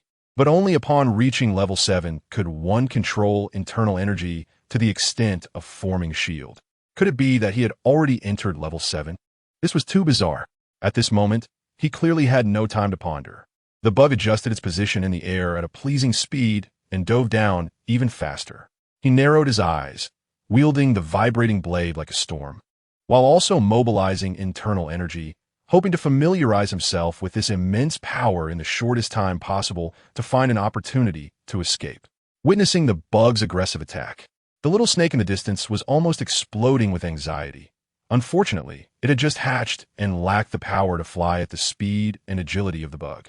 Meanwhile, its mental strength, seemingly at the mid-level 6, was still far from achieving any unique offensive capability, making it impossible to throw the bug off. The saddest part was that the beam capable of dissolving rocks was only effective against specific materials, being the Lingpeng clan's rapid decomposition light for rare metals. Ineffective against living organisms. Damn it, this is life-threatening. Chapter 33. The disappearing bug in a moment of urgency. The little snake's body suddenly expanded, in the blink of an eye forming into the type of heavy sniper rifle that Feng Xingchen had used before. Bang! It fired a bullet. Unfortunately, the recoil from the heavy sniper was too great, and since it was relying solely on its own power to float in midair, there was no support at all. The bullet hadn't even left the chamber when the gun barrel had already lifted and the bullet flew out, missing its target by 2 meters. However, neither Feng Xingchen nor the little snake remembered that during the bug's first charge, it hadn't used its claws or the 2 agile spikes on its back to attack. This time, perhaps startled by the heavy sniper's sound, as it pounced in front of Feng Xingchen, the 2 spikes on its back suddenly twitched and shot out like lightning, accurately striking the edge of the vibrating blade. Clang! This seemingly casual tap caused the knife blade, made of special tantalum alloy, to snap in 2. Feng Xingchen was terrified and activated the internal energy shield again. Unfortunately, this time, the bug was definitely aiming to hit. Its 2 fierce forelimbs swiped horizontally, and, unexpectedly, they tore 2 gashes in the internal energy shield, causing it to dissipate instantly. With 1 successful strike, the bug had already slammed into the exosuit. Crack! The bug casually swiped its forearms across, and the seemingly thick armor was torn apart like paper. Before he could be sent flying, the bug had already lunged into him, completely disappearing into his chest. Feng Xingchen's eyes widened as he watched the bug burrow into his body. He was so scared that his face turned green, collapsing to the ground and rolling around, letting out a desperate wail. At that moment, he recalled the scene of the mother bug's body exploding. It seemed his fate would also be a tragic end with no complete corpse. But strangely, after rolling for over 10 seconds, why didn't he feel any intense pain in his organs? There was no explosion either? How to say it? It was as if the bug had truly disappeared. He gradually stopped rolling, standing up with a puzzled expression, forcibly unlocking the exosuit in manual mode, and removing his clothes to reveal his bulging muscles. He glanced at his smooth skin and was stunned. On his chest, where was the blood hole he had imagined? This was too damn bizarre. Not to mention him. Even the little snake with a level 7 civilization background flew over, circling around him several times, not discovering any injuries, leaving it equally confused. Feng Xingchen's gaze fell on the completely wrecked exosuit. The gaping hole proved that what he had just seen was definitely not a dream. The little snake hesitated and said, Dad, you could try using your mental power to see the situation. Oh, Feng Xingchen scratched his head, closed his eyes, concentrated his mental power, and carefully explored his body using inner vision. The little snake seemed impatient, constantly circling around him. A few minutes later, Feng Xingchen suddenly opened his eyes wide, licked his lips, and raised his hands high, bursting into a fit of wild laughter. Ha ha ha. So that's how it is. Ha ha ha. The laughter continued, growing more and more exuberant. The little snake, with a face full of black lines, couldn't hold back anymore and shouted, Dad, wake up. Feng Xingchen was startled, his laughter abruptly stopping as he turned to glare at the little snake, proudly saying, Hee hee, do you know what benefits I've gained? The little snake promptly shook its head. No. Ha, I'll tell you. Inside that battle mother worm, there is an egg. Before he could finish, the little snake shouted, Impossible. The battle mother worm can never have eggs. They are born only for battle. And from the moment they are born, they are stripped of their ovulation instinct. Moreover, this battle mother worm is not yet an adult. You're not wrong. However, unexpected things can happen. Feng Xingchen pulled out a cigarette, lit it, exhaled a puff of thick smoke, and continued. Actually, the swarm where this battle mother worm is located was just wiped out. In that brutal extermination battle, the real worm mother was hit and exploded by a level 9 civilization armor-piercing projectile, and a hollow bone carrying several eggs hit this battle mother worm. By various coincidences, one egg became deeply buried inside the worm. It survived. The little snake was a bit dumbfounded, stammering for a while. Okay, I understand that due to various coincidences, this egg appeared inside the battle mother worm. What happens next? Chapter 34. A pair of children Feng Xingchen laughed loudly. Perhaps it's the supreme rule of survival of the fittest at work. The egg has an extraordinary influence on the battle mother worm's physique, and under uncontrolled circumstances, the battle mother worm gradually generated a unique and strange substance, slowly gathering inside the egg. It seems that with the help of this substance, the egg can hatch a brand new mother worm. The little snake was dumbfounded, unable to say a word for a long time. A wealth of evidence shows that under the guidance of the rules of survival of the fittest, it is not impossible for beasts to reproduce as individuals. Moreover, this is a worm race that has inherited for millions of years, with an ability to adapt to harsh environments that is beyond imagination. It seems quite normal for all of this to happen. Feng Xingchen took a deep puff of his cigarette. Then, the battle mother worm fled from pursuit, but was weakened by this egg that shouldn't have appeared. At that time, it encountered your mother, and they fought a battle. In the end, your arm pierced into the battle mother worm, and after the mother worm twisted frantically, it broke off, leaving part of it inside the worm. What is even more peculiar is that the egg was held in the palm of the broken arm, losing the space for self-hatching. Feng Xingchen paused for a moment, then continued. When I took out the spirit phoenix arm and activated your evolution with my mental power, the palm of the arm loosened, and the egg fell out. Coincidentally, as the egg rolled, it touched my skin and cracked open. What happened next? Interestingly, the special substance inside the egg floated out and was inhaled into my body. One segment actually matched perfectly with me and integrated into my body. After that, a larva appeared, instinctively seeking food, drilled into the battle mother worm's body, and consumed a lot of the mother's residual high energy, reaching the second stage of evolution in just over 30 hours. The little snake interjected. So, to find food, it continued to attack you? Hee hee. If it wanted to attack me, I would have been dead long ago. Feng Xingchen grinned. When the second stage worm appeared, it treated me, who had integrated with the mother worm's genes, as its mother desperately wanted to get close to me. When I saw that, I thought I was going to be attacked and resisted desperately. After finally failing, it broke into my body. So what about the worm? This is the most exciting part. Feng Xingchen waved his hands vigorously to emphasize his point. That eggshell has a unique worm king space, which has already merged into one of my cells. The worm seemed to crash into me, but in reality, it was like a kangaroo hiding in a pouch, returning to the worm king space. Just now, when I was probing with my mental power, I formed a good communication bond with it using my mental power as a link, and saw some vague images on the mental level. Combining that with my own deductions, I finally understood everything. Gulp. The little snake swallowed. Can you release it to fight? Haha, of course. I'm its mother. Otherwise, why would I be so excited? Feng Xingchen said this with a strange expression on his face. Today, he fell into a pit and accidentally got a son and a daughter. The worm is a female worm, so it's a daughter, and he was both a father and a mother. This feeling is truly hard to describe. If one had to say, could it be considered a pit for the father? The little snake got excited. Dad, let me see it. With a complex mix of feelings, Feng Xingchen made no extra moves. Suddenly, the terrifying worm appeared, spinning around his feet like a little dog and occasionally nudging him. He reached out to touch the worm's hard shell and suddenly laughed. From now on, your name will be Meng Meng. The worm didn't care what the name sounded like and did not object. The little snake, however, found it strange and asked, why call it Meng Meng? Look at how adorably dumb it looks. What else should I call it? The little snake was speechless. This guy was nowhere near adorably dumb. It was clearly quite terrifying. How could it have such a cute name? This is not how you play with people. A bit unwilling, it called out, Dad. Worms have names. Don't you have to give me a name? You? From now on, you'll be called Quan Quan. Why Quan Quan? Because I like you to be called that. I object. According to the traditions of the Chinese on Earth, as your son, I should have the surname Feng. I've decided from now on, I'll be called Feng Shaohai. Why Feng Shaohai? The character Hao is great. It represents the ability to reach the heavens. Among so many Chinese characters, I like this one the most.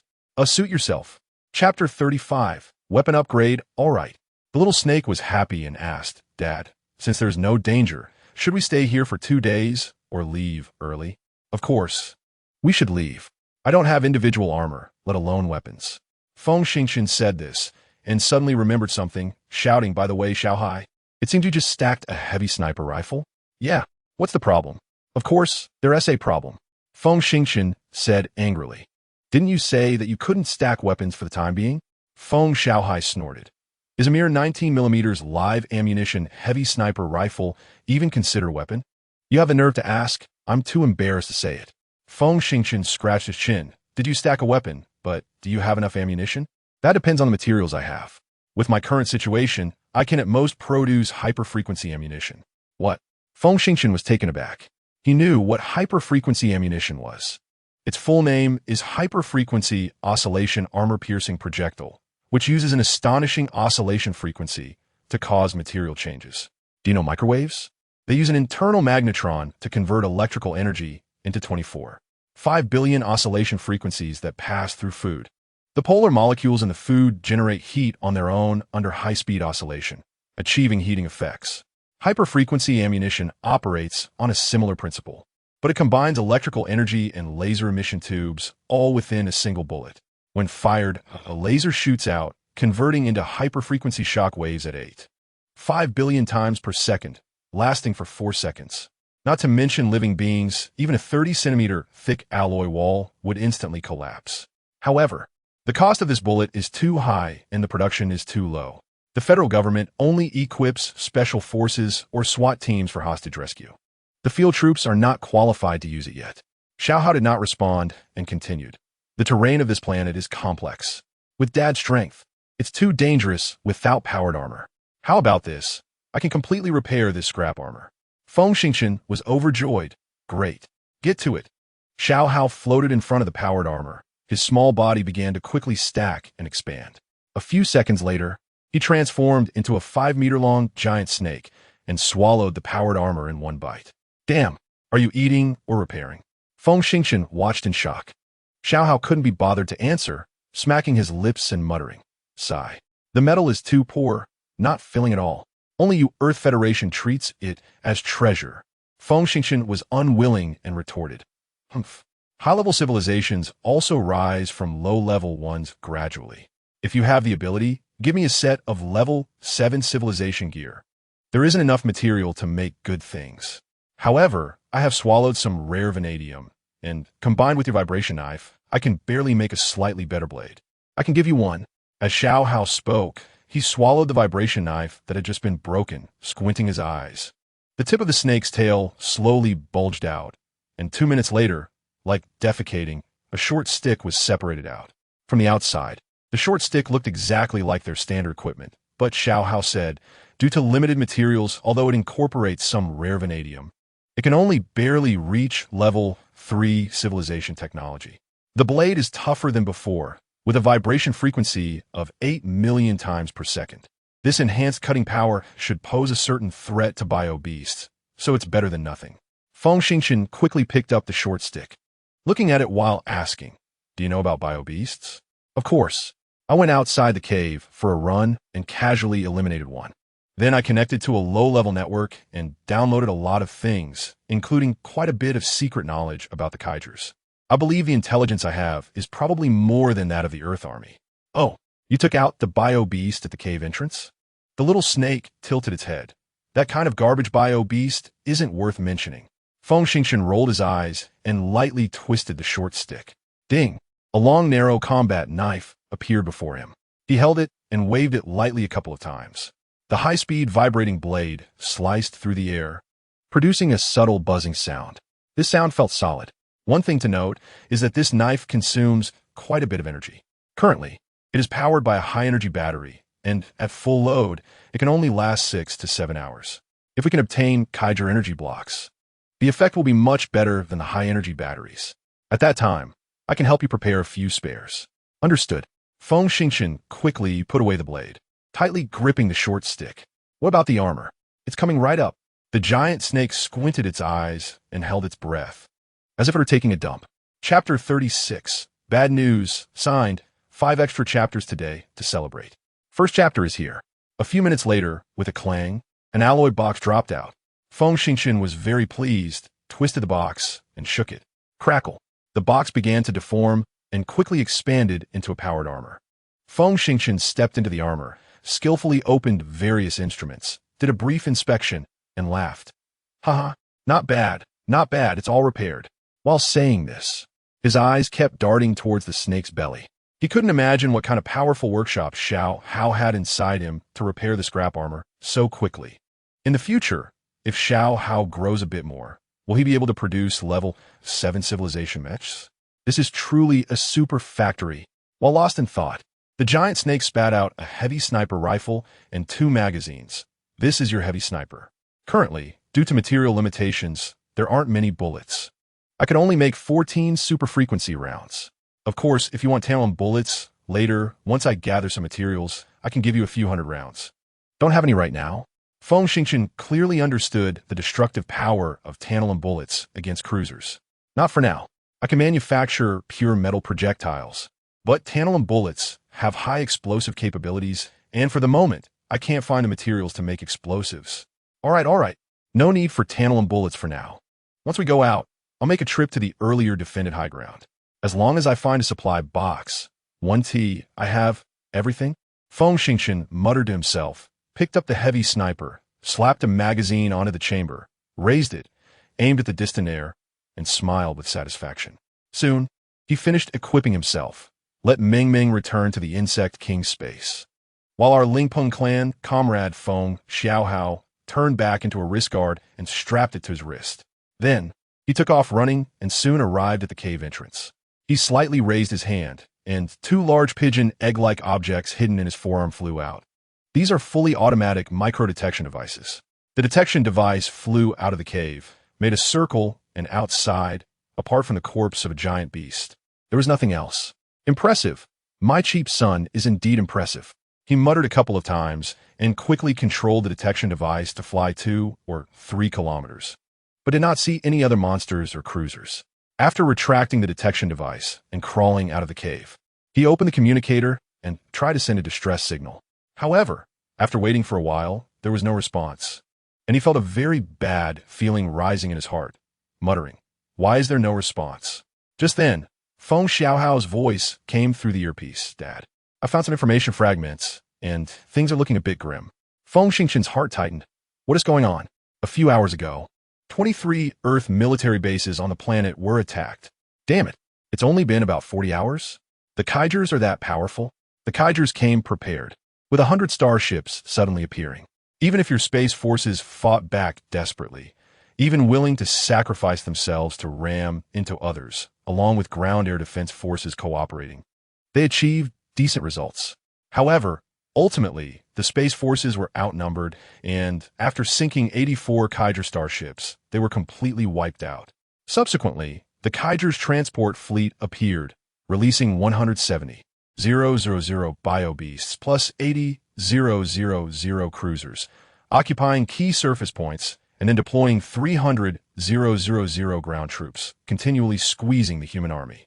At this point, the remaining 16 Kaiger starships concentrated their firepower for deep precision strikes on the ground. The 23 bases only held out for 14 hours before being thoroughly devastated. Feng Xingchen licked his lips. Do we have any reinforcements? No reinforcements for now. It seems your main force was held up by the Kaigers in the Roka Star realm, and the Earth Federation's warship production capacity is severely insufficient. Any reinforcements that can be drawn must be sent to the more critical Roka Star realm. In other words, Kunten Star has temporarily been abandoned by the military. If the main forces in the Carlo Star realm cannot win, this place will become a resource star for the Kaigers, or even an administrative star. Feng Xingchen covered his forehead. Are there any living people left on the planet? Chapter 37, Super-Frequency Bullets. Second chapter is here. I don't know. Feng Xiaohao said, just now I discovered a very secret piece of information. The Kaigers seem to have obtained assistance from the Level 3 civilization, the Caslan Empire, and purchased a powerful radio wave tracking technology that can track all your communication frequencies and lock onto targets. This way, even if there are living people, who would dare contact others? What? Tracking communication signals to lock onto targets? Damn, I really spoke too soon. It really is like this. This is bad, this is bad. Feng Xingchen shouted and took off running, cursing as he went. You idiot. Why didn't T remind me earlier? Xiao Hao replied aggrieved. How was I supposed to know it would be like this? I only started searching after your communication failed. Feng Xingchen thought about it and realized he couldn't blame Xiao Hao. Didn't T notice this problem during the last chase? As a result, after 2 consecutive comas, he surprisingly forgot everything. He helplessly said, sigh, "What do we do now?" "Dad, don't worry. I could try to adjust your communicator's frequency to make the individual armor's frequency jump out of the enemy's detection and locking range. Then, I'll see if I can find any information about other survivors." "All right, hurry up. Also, can you think of a way to enhance the radar detection range of the individual armor?" Xiao Hao was silent for a few seconds and said, "It could be adjusted, but it will sacrifice the clarity of the three-dimensional imaging." "Forget about the clarity. We are in trouble. It seems the Kaijia people have tracked our distress signal." "That's right. The individual radar shows 2 red dots approaching at high speed from 5 kilometers to the right. According to the enemy identification code, they are definitely enemies." Feng Xingchen quickly ran and climbed a small hill, finding a place he deemed suitable to crouch down, raising his heavy sniper rifle and aiming in the direction of the moving red dots. Soon, 2 shadows appeared in the photon's sight. After the helmet's auxiliary aiming system magnified it several times, his gaze suddenly focused. These are 2 cruisers. Without hesitation, he locked onto the power furnace of one of them, and as soon as the enemy entered effective range, he immediately pulled the trigger. 970 meters away, the 2 cruisers were moving at high speed. The one on the left suddenly stopped, slowly lowered its head, and saw a strange object near the power furnace. Before it could react, the object suddenly erupted with a high-speed shock laser. The shock laser caused the metal molecules within a certain radius to vibrate at high speed, generating extreme heat. And in less than a second, it dissolved a hole the size of a basin from the inside out. Sparks flew from the cruiser, and it fell to the ground. "Damn it, this is really a good thing." Feng Xingchen was amazed by the power of the super-frequency bullets. If such ammunition could be supplied indefinitely, he felt confident he could traverse thousands of miles. At this moment, the other cruiser, seeing its companion's fate, immediately began to execute an evasion program, continuously performing various erratic maneuvers. Meanwhile, 3 missiles were launched, heading straight for Feng Xingchen's position. Feng Xingchen clenched his teeth, not even glancing at the incoming missiles, focusing intently on the flashing cruiser, feeling neither joy nor sorrow. At that moment, a peculiar vibration suddenly began in his brain, rapidly expanding outward, covering an area with a radius of 1 kilometer in the blink of an eye. He was stunned. He had never felt anything like this before. But at that moment, he suddenly realized that he felt like a god in this area, able to see any subtle changes. He was pleasantly surprised and forced himself to calm down, looking again at the cruiser. In this peculiar state, the cruiser's flashing speed of 90 kilometers became clumsy in his eyes, and all its evasive actions seemed like the antics of a child playing house, losing all mystery. What a pity, no tantalum bullets. Using super-frequency bullets on cruisers is a shameful waste. If someone else heard this thought, they would definitely be shocked. Other heavy snipers could at most have a level 2 mental strength, and if a sniper could reach level 3, they would be proud. But at this level, to send a bullet into that crack while moving so fast was almost a delusion. In fact, even a level 2 sniper would find it very difficult to achieve. Feng Xingchen thought this way, but still steadily squeezed the trigger. A bullet left the chamber, and then, regardless of whether the bullet could hit the target, he slammed his armor. He had not forgotten that 2 missiles were still coming. Chapter 38. Surrounded. Chapter 3. The armor's back opened, ejecting 10 micro-high-heat guided missiles to the left, while he jumped up and sprinted to the right like lightning. Just after running less than 50 meters, boom, the 2 missiles caught up with the guided missiles and exploded about 100 meters away from him, the astonishing shockwave sweeping in with countless stones. His eyes narrowed instinctively, and his internal energy surged rapidly. Bang! The internal energy shield burst out, forming a defensive circle around the individual armor. As the shockwave approached, he felt his feet lift off the ground, but as the internal energy continued to circulate, he actually maintained his balance, not only avoiding falling, but also accelerating over 100 meters, rolling sideways to dodge behind a large rock. After the shockwave passed, he shook his head. Damn it! The Kaijia people's missiles are impressive. Xiao Hao disdainfully said, "Is this called impressive? 250-centimeter long missiles can only cover a radius of 200 meters. That's too poor." Feng Xingchen was frustrated. "Are you trying to say you're impressive?"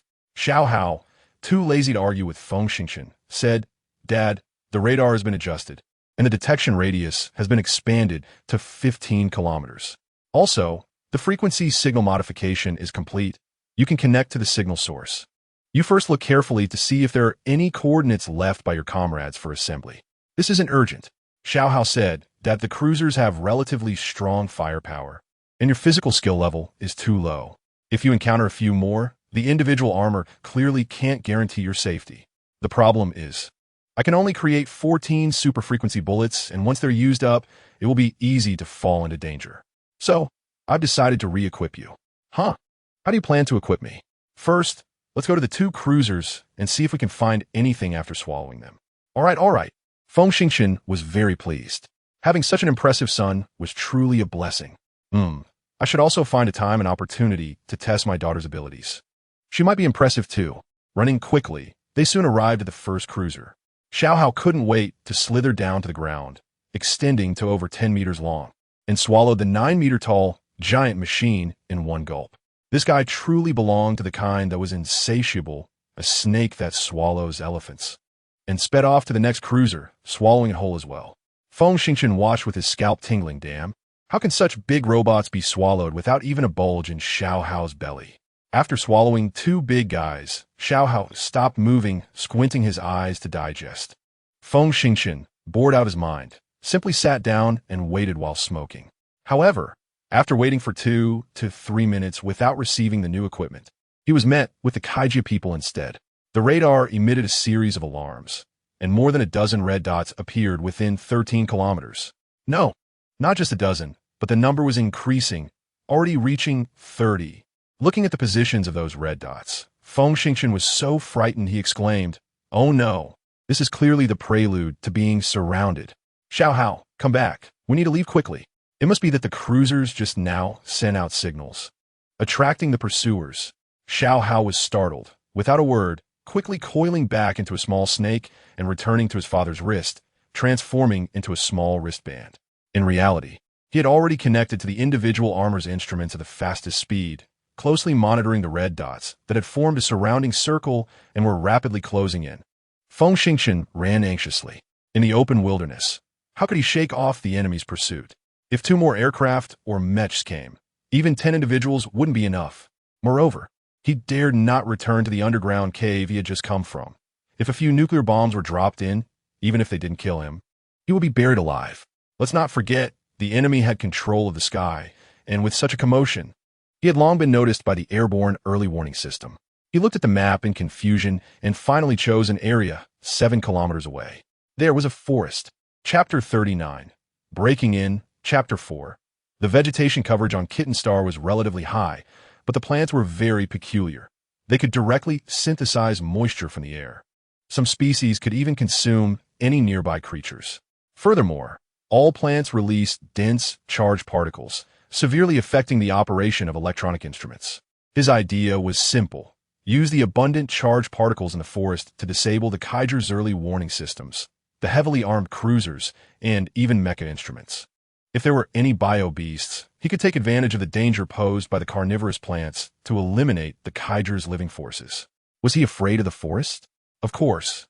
But humans had been on this planet for over 10 years, and with relatively advanced technological research capabilities, their understanding of local plants was already very profound. One of the essential courses for station troops was jungle survival. In this regard, he firmly believed that Earthlings had an advantage over the Kaijers. However, when he rushed into the forest area, he was momentarily stunned.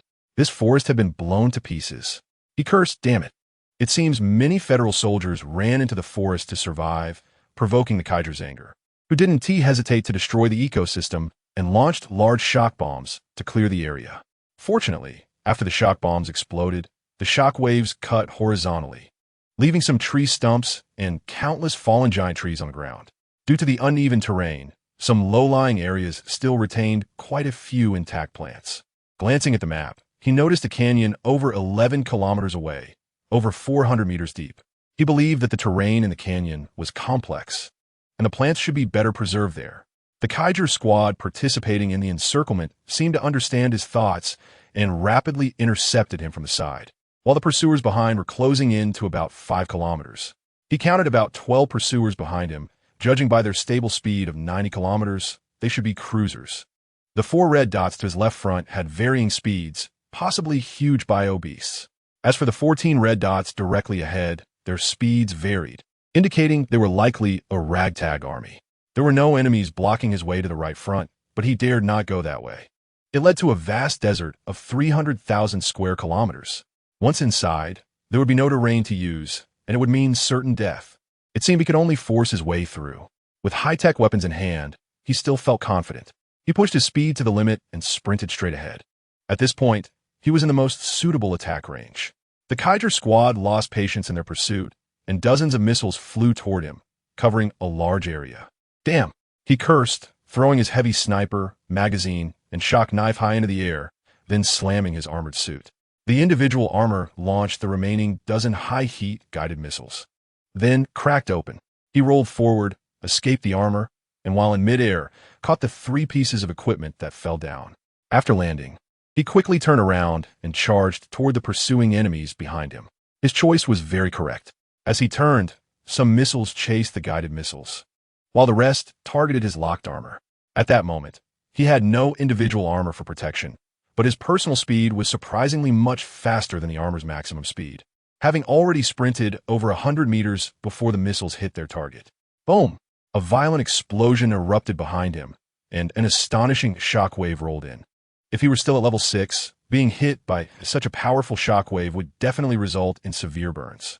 But now he was already at level 7, with internal energy operating at high speed. Suddenly, a faint layer of light membrane appeared in front of him. The shockwave and flames surged up, and the light membrane flickered a few times, managing to keep the flames at bay. The internal energy shield is definitely not inferior to the individual armor. As long as I stay about 150 meters away from the explosion center, I'll be fine. Laughing wildly, he stood still, and a strange mental force surged from his mind, instantly covering a 1-kilometer radius. He raised his gun and steadily fired 5 bullets. Chapter 40. Meng Meng, Chapter 5. If it were a domestically produced heavy sniper from Earth, it could only achieve 2 shots per second, but this gun, modified by Xiao Hao, could fire continuously without losing accuracy. Of course, the recoil from continuous firing would severely affect accuracy, but at this moment, he inexplicably stepped into the realm of a level 7 master, and under the transformation of the purple mist, his physique was much stronger than any level 8 or even level 9 master. Coupled with the peculiar state that slowed down the target, he was still able to achieve infinite precision. 5 cruisers, still over 800 meters away, were all hit by the super-frequency bullets and incapacitated. He quickly started running again, changing to the last magazine while on the move. At this point, the remaining 9 cruisers began to execute evasive maneuvers, slowing down slightly, but their missile launch speed increased. However, without the individual armor, his speed had increased significantly. Once he entered the wind-walking state, his speed became astonishing, almost leaving afterimages behind. During the brief time before the missiles arrived, he had enough time to dodge 150 meters from the explosion center, also protected by the internal energy shield. After this round of explosions, he was only slightly staggered, but suffered no damage. Seeing this, the cruisers optimized their strategy, extending their heavy live ammunition machine cannons and launching a dense barrage of 55mm shells. The cruisers didn't know that he could dodge even the high-speed machine cannons of mecha operators. These bullets were nothing. Dodging the massive shells flying past, Feng Xingchen sprinted toward the 4 giant beasts to the left front. Still 300 meters away, he let out a strange cry and suddenly threw Meng Meng out. If Meng Meng could move nearly twice as fast as him and break through individual armor with its claws, then what was the point of keeping it if it couldn't attract the 4 bio beasts? It would be better to eliminate this dangerous bug before he died. But 10 seconds later, his eyes widened. Meng Meng dashed forward at high speed, piercing through the first giant bio beast's head. Before that beast could fall, it swiftly dodged and flew to the side of the second beast, the fiery red shadow directly tearing through the giant beast's abdomen, creating a massive hole. However, it seemed that Meng Meng's level was insufficient. After expending so much energy to kill 2 giant beasts, it landed on the ground, gasping for breath. This alone made Feng Xingchen ecstatic. He quickly aimed his heavy sniper at a giant beast that was about to charge at Meng Meng and fired a bullet. The super-frequency bullet was indeed impressive, The giant beast staggered slightly after being hit, suddenly raised its head, let out a strange cry, and fell to the ground with a thud. He was very satisfied, but the only regret was that he now had only 6 bullets left and wasn't sure if he could break through. Reluctantly raising his gun, he pulled the trigger at the 4th giant beast, then rushed to Meng Meng's side, quickly putting the bug back into the Bug King's space and sprinting away. Behind him, various bullets flew like rain, but he dodged them one by one. As a level 7 master, even in a military environment filled with strong opponents, he was an elite figure. If he wanted to escape, not everyone could successfully pursue him. Moreover, he was a master who had mastered the legendary wind-walking realm. After running 2 or 3 kilometers, the terrain here was slightly lower and the trees grew taller.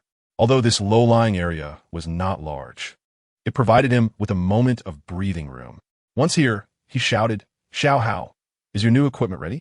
"It's ready," Xiao Hao spoke as he flew away from his wrist, drifting 2 meters diagonally before a metal box appeared out of thin air in front of him. Feng Xingqian, unable to think too much, quickly grabbed the box and shook it. With a series of clicks, a layer of metal plates that leaked air quickly covered his entire body. He was momentarily stunned, but then his eyes sparkled with intense light as he reached out with a somewhat trembling hand to gently touch the cold armor plates, murmuring, "So it's this treasure." Chapter 41. Exoskeleton. Anyone who underestimates these air-leaking armor plates simply lacks understanding. This is an exoskeleton armor plate, supported by a metal spine and 4 main axes, embedded with armor plates and a jumping mechanism, designed to protect key areas of the body and increase speed. In fact, the more skilled the practitioner, the greater the effect of the exoskeleton armor plates. To understand this, one must first discuss individual soldier armor. The fully enclosed individual soldier armor is powered by a power reactor, has a rated power output, and any person can become proficient in using it with just a few weeks of training. Even ordinary people can exert the strength of a level 7 expert through the high-tech attachments of the armor. This has an irreplaceable and immeasurable impact on the Earth Federation's overall military strength. However, due to the rated power and full enclosure, there are significant limitations for skilled practitioners. For instance, the maximum speed of individual soldier armor is 80 kilometers per hour, while a level 7 expert can exert a speed of at least 25 meters per second, which is about 90 kilometers per hour. If equipped with individual soldier armor, the speed is reduced by 10 kilometers, approaching a 15 reduction rate, which has a very negative impact in the dangerous chaos of battle. Now let's look at combat capability. Individual soldier armor translates the body's movements through a small quantum computer, then feeds them back to the mechanics. This process is very practical for experts below level 6, but for those above level 7, the development of their brain regions is increasingly advanced. The utilization of neurons is constantly improving, and their perception and reaction times are sharp. With an internal energy shield defense that is not inferior to individual soldier armor, in actual combat, they often need to react more quickly, making the limitations of individual soldier armor increasingly apparent. Now, let's consider the auxiliary systems. All weapons mounted on individual soldier armor can also be attached to the exoskeleton. At the same time, the fully sealed one-way metal glass helmet is connected to an internal oxygen supply system, individual soldier radar, and a 360-degree HD camera, all linked to a personal quantum computer. The specially made one-way metal glass also has virtual screen, night vision, and filtering capabilities. Because of this, the semi-enclosed type, which lacks a power reactor but can carry many auxiliary weapons, has emerged. Since the acceleration of the armor plates is not powered by a reactor, but rather by a relatively labor-saving pressure jumping system. This allows skilled practitioners to not only avoid speed limitations, but also gain an acceleration boost beyond their maximum speed. However, it must be noted that the greater the skill, the more deadly the dangers faced, which requires the armor plates to have stronger protective power. Therefore, the alloys used by the Earth Federation to manufacture exoskeleton armor plates are almost exclusively imported from the 3rd-level civilization of the Staya Republic or smuggled from the 4th-level civilization of the G-Man Alliance. As a result, the value of the exoskeleton is often more than 50 times that of individual soldier armor. Feng Xingqian took a deep breath, and his confidence surged. He joked that his maximum speed was already 28 meters per second, and with the boost from the jumping mechanism, it could reach at least 34 meters per second, equivalent to 122 kilometers per hour. What kind of cruiser robot could even carry his shoes? If he activated the wind walking state, he wouldn't even fear being surrounded by several speed-type mechas. Indeed, speed-type mechas can reach 90 kilometers per hour in the wilderness, which is impressive, unless they are paired with aerial fighters. However, one thing to note is that the biggest weakness of the exoskeleton armor plates still depends on whether the internal energy is sufficient. Although level 7 experts have strong physiques, with the help of the pressure jumping system, they can reach speeds of 50 kilometers without using internal energy. If they slowly operate their internal energy, running at 80 kilometers per hour for 5 or 6 hours is quite normal. However, in relation to the vast land of a planet and modern high-end radar, a transfer distance of 400 kilometers is insignificant. Therefore, a true level 7 expert would almost always prepare a relatively portable micro-hover motorcycle or even a micro-spaceship. Xiao Hao is not an omnipotent being. Where would he get a hover motorcycle or spaceship? He has only just broken through to level 7 and has been on the battlefield, so he hasn't had the chance to equip himself. Chapter 42. Pursuers. He folded up the heavy sniper rifle and placed it on his back, with a magnetic weapon rack firmly held the sniper rifle in place. He then turned his head slightly, and the semi-transparent helmet made of one-way metal glass enveloped his entire head. He crouched down and slipped into the relatively dense forest. What plants to avoid, which plants are safe, and which plants may hide toxins. This knowledge, forcibly instilled by the military after numerous bloody lessons, was deeply etched in his mind. In the complex terrain of the forest, his speed was well utilized, flowing like smoke, and soon he dashed out from one of the pre-selected directions. Due to the presence of high-density charged particles, the sky warning system and the cruiser's radar were rendered ineffective, making it impossible to detect his specific location. Thus, the preset program caused these giant robots to stand idly by until a few seconds later when they would initiate widespread artillery coverage. However, the cruiser's predictive ability was overly formulaic. How could they know how large an area to cover? Missiles flew out densely, and the coverage area was basically calculated based on the earlier speed of the individual soldier armor and the initial direction he entered the forest, resulting in significant flaws. However, today, there were 3 Kaijers participating in the pursuit. Seeing that the cruisers did not follow him into the forest, Feng Xingchen secretly breathed a sigh of relief and changed direction to continue running. After sprinting for 600 or 700 meters, Xiao suddenly said, "Dad, something's not right." "What is it now?" Feng Xingchen immediately became tense. "Look at these 3 red dots." Xiao Hao took the initiative to connect to his personal quantum computer, expanded the radar display virtual screen, and marked the 3 red dots with flashing yellow circles. Feng Xingchen scolded, "What are you making a fuss about? They're still over a kilometer away from us. What's the rush?" Xiao Hao was also a bit annoyed, but carefully explained, "Dad, didn't you notice these data streams? They indicate that the 3 red dots are intelligent races, specifically Kaijers. Moreover, the 3 of them are maintaining a relative distance of about 100 meters and are rapidly encircling us." After Xiao Hao pointed this out, Feng Xingchen realized the problem and exclaimed, "Damn, their speed is so fast, we need to hurry." He immediately sprinted. Xiao Hao was speechless at Feng Xingchen's reaction and quickly marked a coordinate on the map, shouting, "There's no time. Get here quickly and find a way to ambush using the complex environment." How could this happen? Their speed is much faster than ours. They can form an encirclement in 5 minutes at most. Feng Xingchen ran while watching the 3 rapidly approaching red dots. Were they all level 7 or 8 experts? Xiao Hao sneered. "According to the information I've obtained earlier, this is a standard 3-person elite team of Kaijers, and their strength should be quite strong. Moreover, they definitely have a heavy sniper rifle in hand." Feng Xingchen raised an eyebrow, his eyes gradually narrowing as he maintained his speed in the forest. He understood what a 3-person elite team was, a standard combination of close-quarters assault, fire support, and heavy sniper roles made up of experts ranging from level 7 to 8. The Kaijers have well-developed leg muscles, longer thighs, and their speed is much faster than that of Earthlings, coupled with slightly better technology than the Earth Federation. This combination has proven to have extremely strong practical effects after countless battles.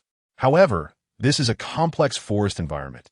If they utilize high-speed maneuvers, they should be able to minimize the sniper's impact. Therefore, the instructor has repeatedly stated that when encountering such a squad, priority must be given to eliminating the agile and close combat-focused assault troops, disrupting the enemy's iron triangle, and only then considering the destruction of the fire support troops. While contemplating this, he has already run into the area designated by Xiao Hao. Here is a densely wooded area. This description is not accurate. It should be said that there was originally a dense forest here, but after being bombed, several giant trees with 3 to 4 meters in diameter were destroyed. The fallen giants' thick branches interweave haphazardly, turning this place into the most complex environment in the entire region. Chapter 43. Armored Beast. Upon arriving in this area, Feng Xingchen lowered his head, squeezed through the gap under a branch, and nodded, saying, "What a complex environment. It's like a tunnel made entirely of wood. Don't be careless." The range of this complex environment is not large, only about 600 meters in diameter. At the same time, the wooden tunnels can only interfere with radar waves to a certain extent. However, once the enemy surrounds you, if missiles or even a tactical nuclear weapon come raining down, even if they can't kill you, they can force you out to your death. Don't worry, with so much hardwood here, the effects of missiles and nuclear weapons aren't ideal. The instructor once said that to deal with this situation, there are 2 key points. First, you must move at high speed. No stop should exceed 3 seconds. Second, be cautious of snipers.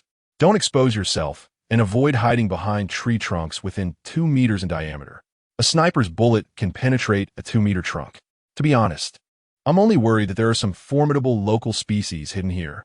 Your concern is valid. The more complex the environment, the easier it is to find beast nests. However, this area has been bombed, and even if local species appear, they generally won't be too powerful. So as long as you're careful, the threat to you is not significant. Understood, Feng Xingchen replied, quickly changing his position, hoping to find a good spot to eliminate the assault troops. After running for 200 or 300 meters through the wide and narrow gaps between branches, Xiao Hao suddenly shouted, "Be careful." In fact, without Xiao Hao's reminder, Feng Xingchen had already sensed the danger and instinctively jumped to the side. Just as he dodged, a dark shadow brushed past him, the smell of blood making him shiver. Feng Xingchen disregarded everything else, swiftly drew his shock knife, and slashed at the shadow repeatedly while constantly changing positions. After a flurry of knife shadows, the dark figure was clearly not in good shape, letting out a series of hissing cries and dropping a pile of scales. Taking advantage of this brief moment, he looked closely, and it was a completely black armored beast. On Kuntan Star, the number of species that pose a threat to level 7 experts is not many, but the armored beast is definitely one of them. The appearance of the armored beast is somewhat like that of an earth pangolin. However, it is over 4 meters long, with denser scales. When evolved to black, its defense is astonishing, and at least a single soldier's anti-tank high-explosive round would have a hard time killing it. A few months ago, their team encountered an armored beast, and if it weren't for Tong San's proper command, all 5 of them would have surely perished. Therefore, they have always feared this creature. After glancing at it, they felt goosebumps all over, and without thinking, he waved his hand to throw Meng Meng out. Meng Meng suddenly appeared, and the armored beast clearly froze for a moment, seemingly frightened enough to turn and flee. In contrast, upon seeing the armored beast, Meng Meng let out a hoarse cry of extreme joy, bouncing on its hind legs, and in a flash, appeared in front of the armored beast. With a gentle flick of its 2 strange spikes on its back, it deeply pierced into the body of the armored beast. The enormous armored beast trembled, twisted a couple of times, and then took its last breath. Feng Xingchen watched in shock. The shock knife in his hand had been modified by Xiao Hao, vibrating at a frequency of 8 million times. With all his strength as a level 7 expert, he could only knock off some scales from the armored beast. Such powerful defense was completely unable to withstand Meng Meng's spikes. What kind of attack power is that? Xiao Hao, having seen more than Feng Xingchen could imagine, was naturally not frightened, yelling, "Stop dawdling, run!" The reminder jolted Feng Xingchen, who glanced at the radar screen, noting that the enemy was approaching the area from 3 directions, forming a T-shape around him. The local plants contained various particles. Even the dry trees would slowly release electrons, somewhat affecting the radar waves, resulting in a significant fluctuation and a somewhat intermittent feeling. Seeing this, he had an idea and immediately ordered Meng Meng to set up an ambush and jumped up to run. Meng Meng reluctantly glanced at the delicious treat near its mouth but dared not disobey the order, darting out and hiding in the armored beast's nest. Chapter 44. Fire Support Troops. Seeing Meng Ming's decent performance, Feng Xingchen slightly nodded. After running for 2 or 3 minutes through the complex passages, he finally saw 3 red dots beginning to disperse. One person retreated about 100 meters and stopped. It was undoubtedly a sniper. The other 2 were moving into the area, one above and one below. Unfortunately, he couldn't distinguish who was the fire support troop and who was the assault troop. But at this moment, he clearly didn't have the luxury to study these things. The Kaiser fire support troops cautiously followed Feng Xingchen's footprints, their expressions very careful. It was evident that these people had rich combat experience. After a while, they managed to corner him in this area, like a fish on a chopping board ready to be slaughtered. However, the enemy was certainly a sniper, and in such a complex environment, the threat from a sniper was considerable, so they would never be careless. Indeed, they had more than a dozen single-soldier missiles in hand. But the fallen trees were too dense, and the effects wouldn't be ideal. They might even expose their exact position, attracting deadly attacks. Their subconscious belief was that the Earth Federation's radar effects were far inferior to the technology of the third-level civilization from Caslan, and their own radar was already severely affected. It was easy to imagine that Earthlings' radar would be absolutely terrible. Yes, in recent days, they had confiscated some Earthling single-soldier radars and confirmed that their effectiveness in the forest was quite poor. Therefore, actively exposing their position was clearly not something smart people should do. They would never think that Feng Xingchen had the support of level 7 civilization technology, although it was merely frequency modulation in the forests of this planet. The radar range had a clear distance of no less than 3 kilometers. The fire support troop advanced cautiously, intending to gradually squeeze Feng Xingchen into a small area and then fire missiles. At that point, the effect would be entirely different. Not long after walking, he suddenly raised his wrist nervously, the massive gun head composed of 9 barrels aimed ahead, and he fiercely pulled the trigger. ZZZT.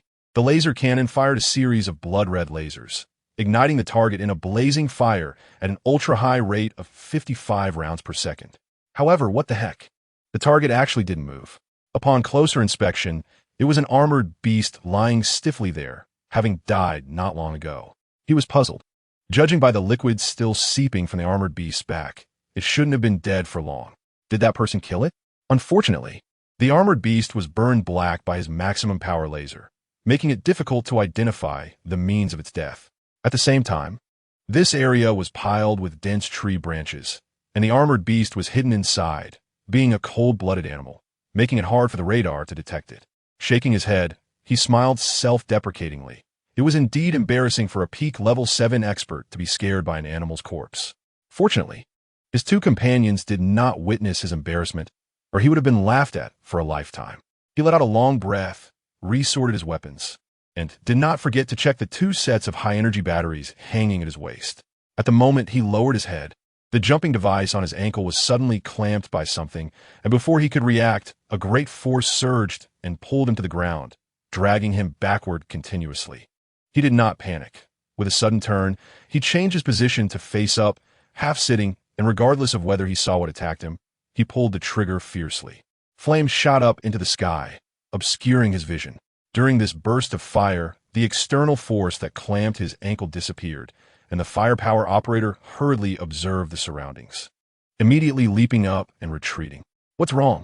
came the anxious voice of the sniper through the earpiece. Encountered some local monster, couldn't see clearly before he could finish. He felt a sharp pain in his buttocks, startling him into turning around, where he saw a huge insect with bizarre colors. Continuing with 5 more chapters today, the firepower operator used all his strength to try to say something, but an unbearable itch rapidly spread to his brain, causing his tongue to tie up, and he could no longer articulate further words, collapsing to the ground. As he fell, the earpiece continued to transmit calls. "Respond. What's wrong? Hurry and respond." He could hear the voice, but could not answer, his eyes filled with fear of death. 3 seconds later, he twitched twice and passed away. The heavy sniper called out several times, but received no response from the firepower operator, and, at the same time, a green that was slowly fading on the radar screen. The green that represented the life signs of a team member designated by the friend or foe identification system, and this that, representing the firepower operator, was gradually fading. which could only indicate that the teammate was dead. He roared angrily, "Harold, Monroe has encountered an attack from a local species. Please go and confirm. But be careful." The assault soldier Harold said nothing, suddenly turned, and ran wildly toward Monroe's death location. At this moment, that detestable Earthling had already been forgotten by them. Unlike the sniper and the assault soldier, Feng Xingqian knew through the radar that the firepower operator was dead, which came as a surprise to him. He immediately turned around and ran toward Meng Meng's location. He believed that as long as he got close, teaming up with Meng Meng, even if the close combat assault soldier was a level 9 expert, they would have to fight for their lives. After all, he still had 2 hyperfrequency bullets. And if that didn't work, he had his son Xiao Hao. However, his direction of movement completely fell within the opponent's radar. Harold snorted coldly and said in a strange tone, "Dylan, the Earthling is approaching. Stop him for 2 minutes." The sniper Dylan took a deep breath, activated the multifunctional sight of the heavy sniper that integrated thermal energy, gravitational fields, lasers, night vision, and magnetic fields, and aimed it. Inside the sight, the orange figure representing Feng Xingqian appeared. At this moment, he was full of confidence. With his heavy sniper skills, a straight-line distance of over 600 meters was nothing. 3 to 5 bullets would be enough. Feng Xingqian was running wildly, and in his brain, it felt as if something had triggered a nerve, sending a shiver that conveyed the word danger. Driven by instinct, he suddenly threw himself to the ground. Whoosh!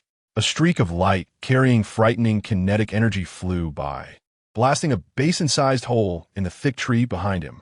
2 seconds later, he finally heard a muffled sound from the heavy sniper. Damn it! This heavy sniper is definitely a level 3 expert. Feng Xingqian's expression changed, and he quickly got up, activating his wind-running state and continuously making various evasive movements. Whoosh, whoosh, whoosh. Huge bullets passed by him harmlessly due to his astonishing movements.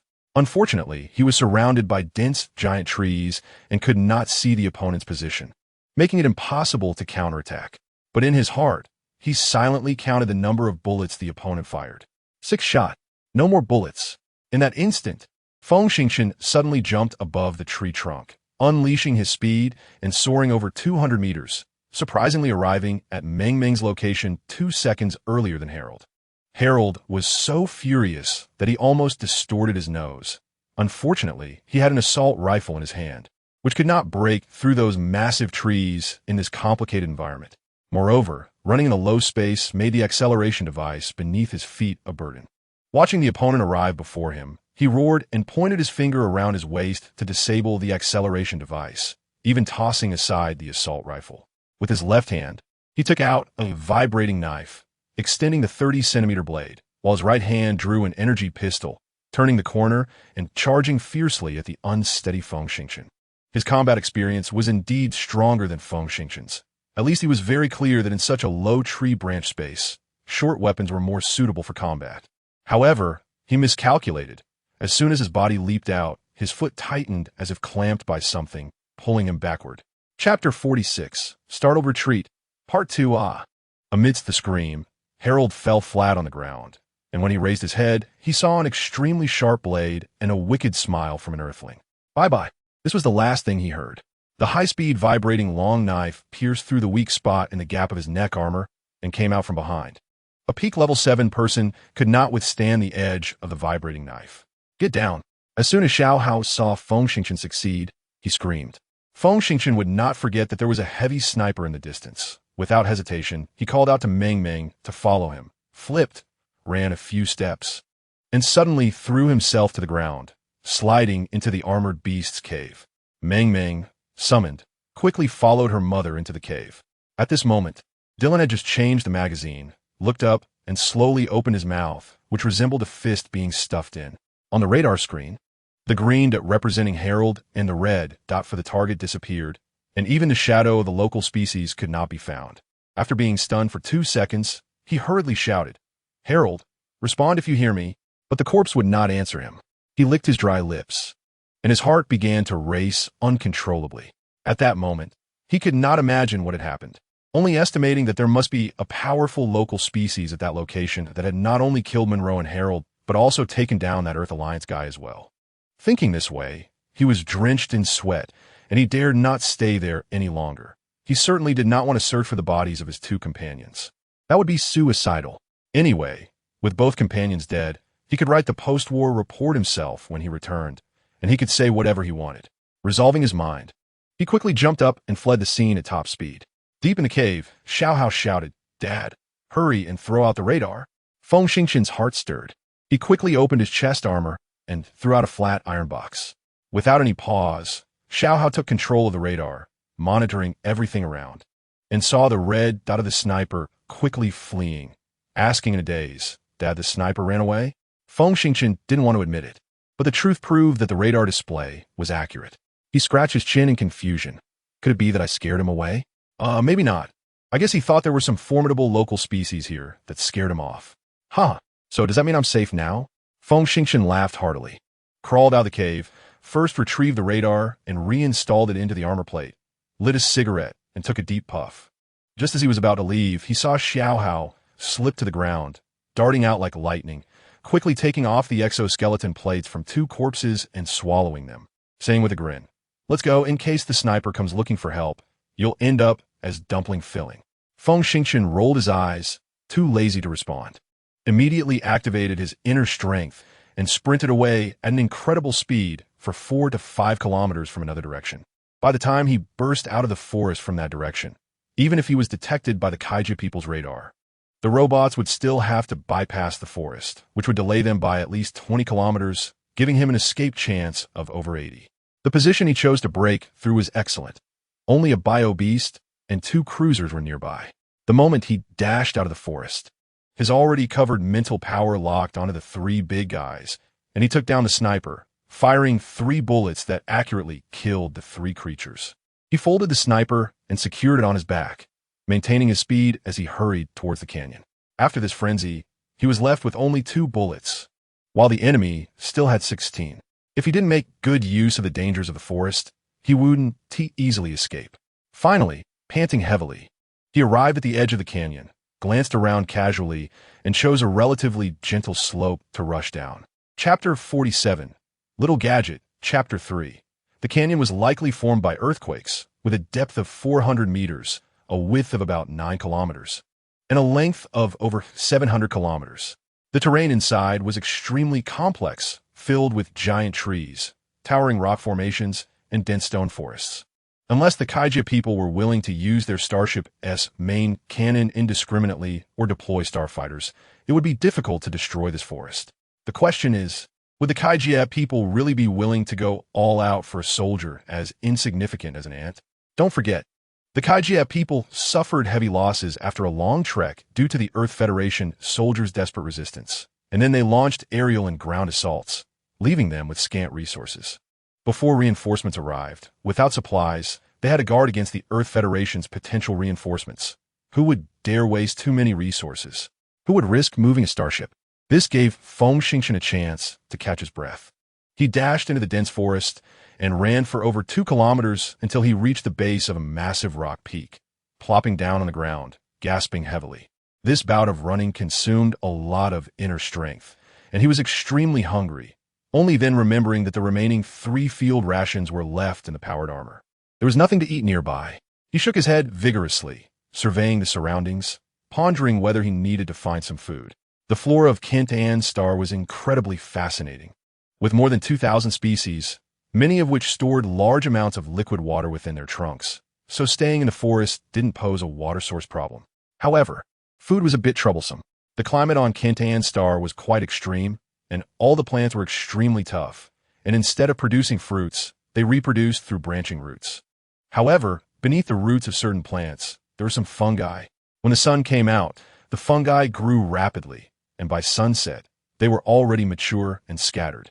At this moment, it was around 9 a.m., and the temperature was rising quickly, with several types of fungi ripe for eating. Overall, 5th-level physical practitioners were quite formidable. Without protective gear, they could survive on the surface of Kintan Star for over 10 hours.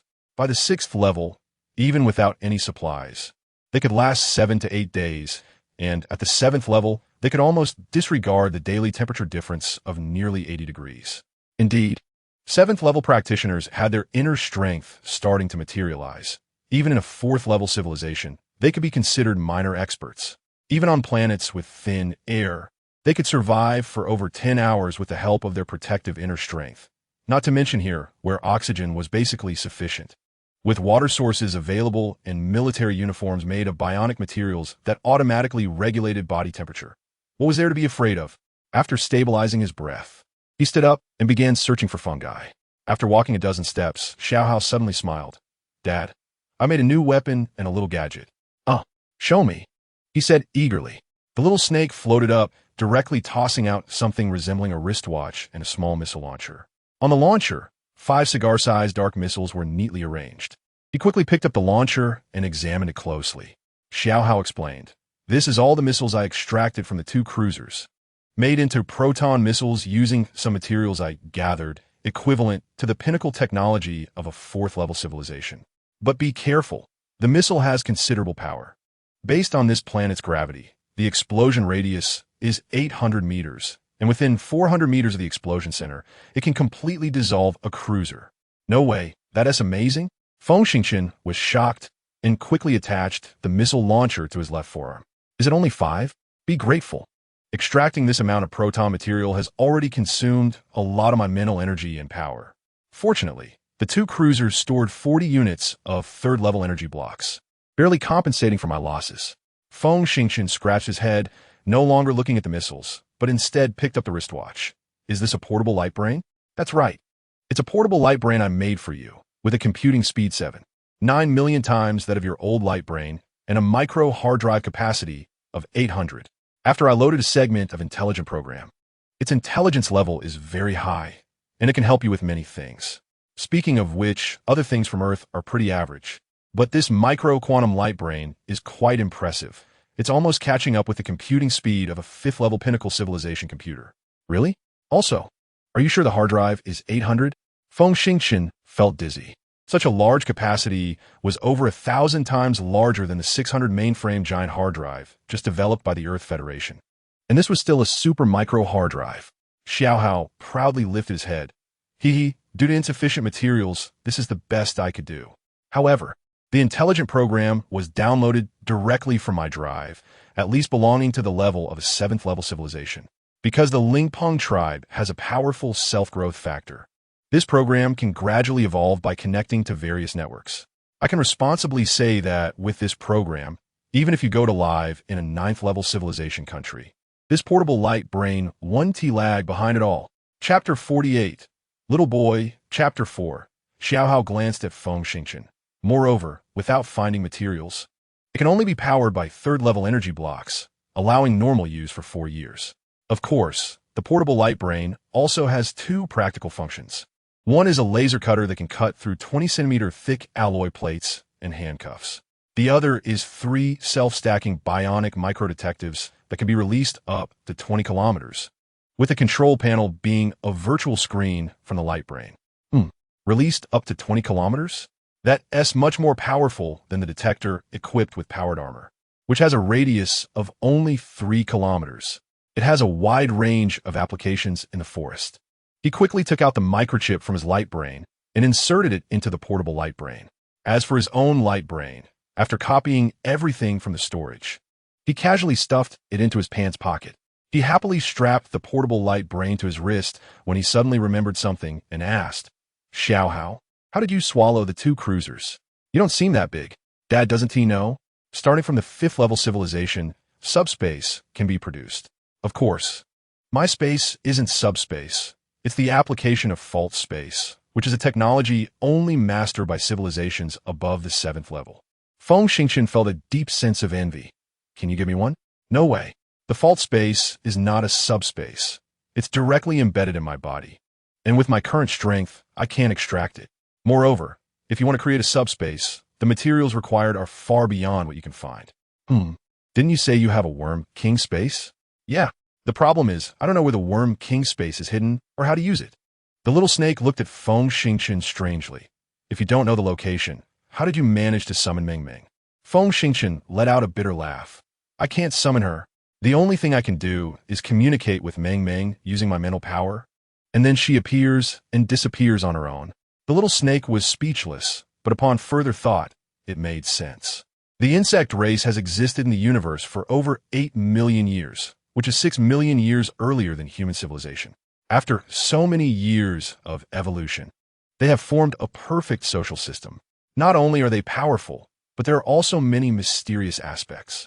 It is said that all civilizations above level 5 have established special institutions to study insects. After a brief silence, Xiao Hao returned to Feng Xingqian's wrist, transforming into a wristband. However, a second later, it projected a blue light through the portable light brain, simulating a finely carved little boy.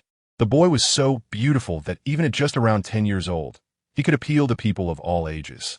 At least Feng Xingqian, who had never liked children, was stunned and wanted to hug him. The little boy seemed unaware that the image of him, randomly combined and adjusted from hundreds of thousands of pictures of boys online, was so charming.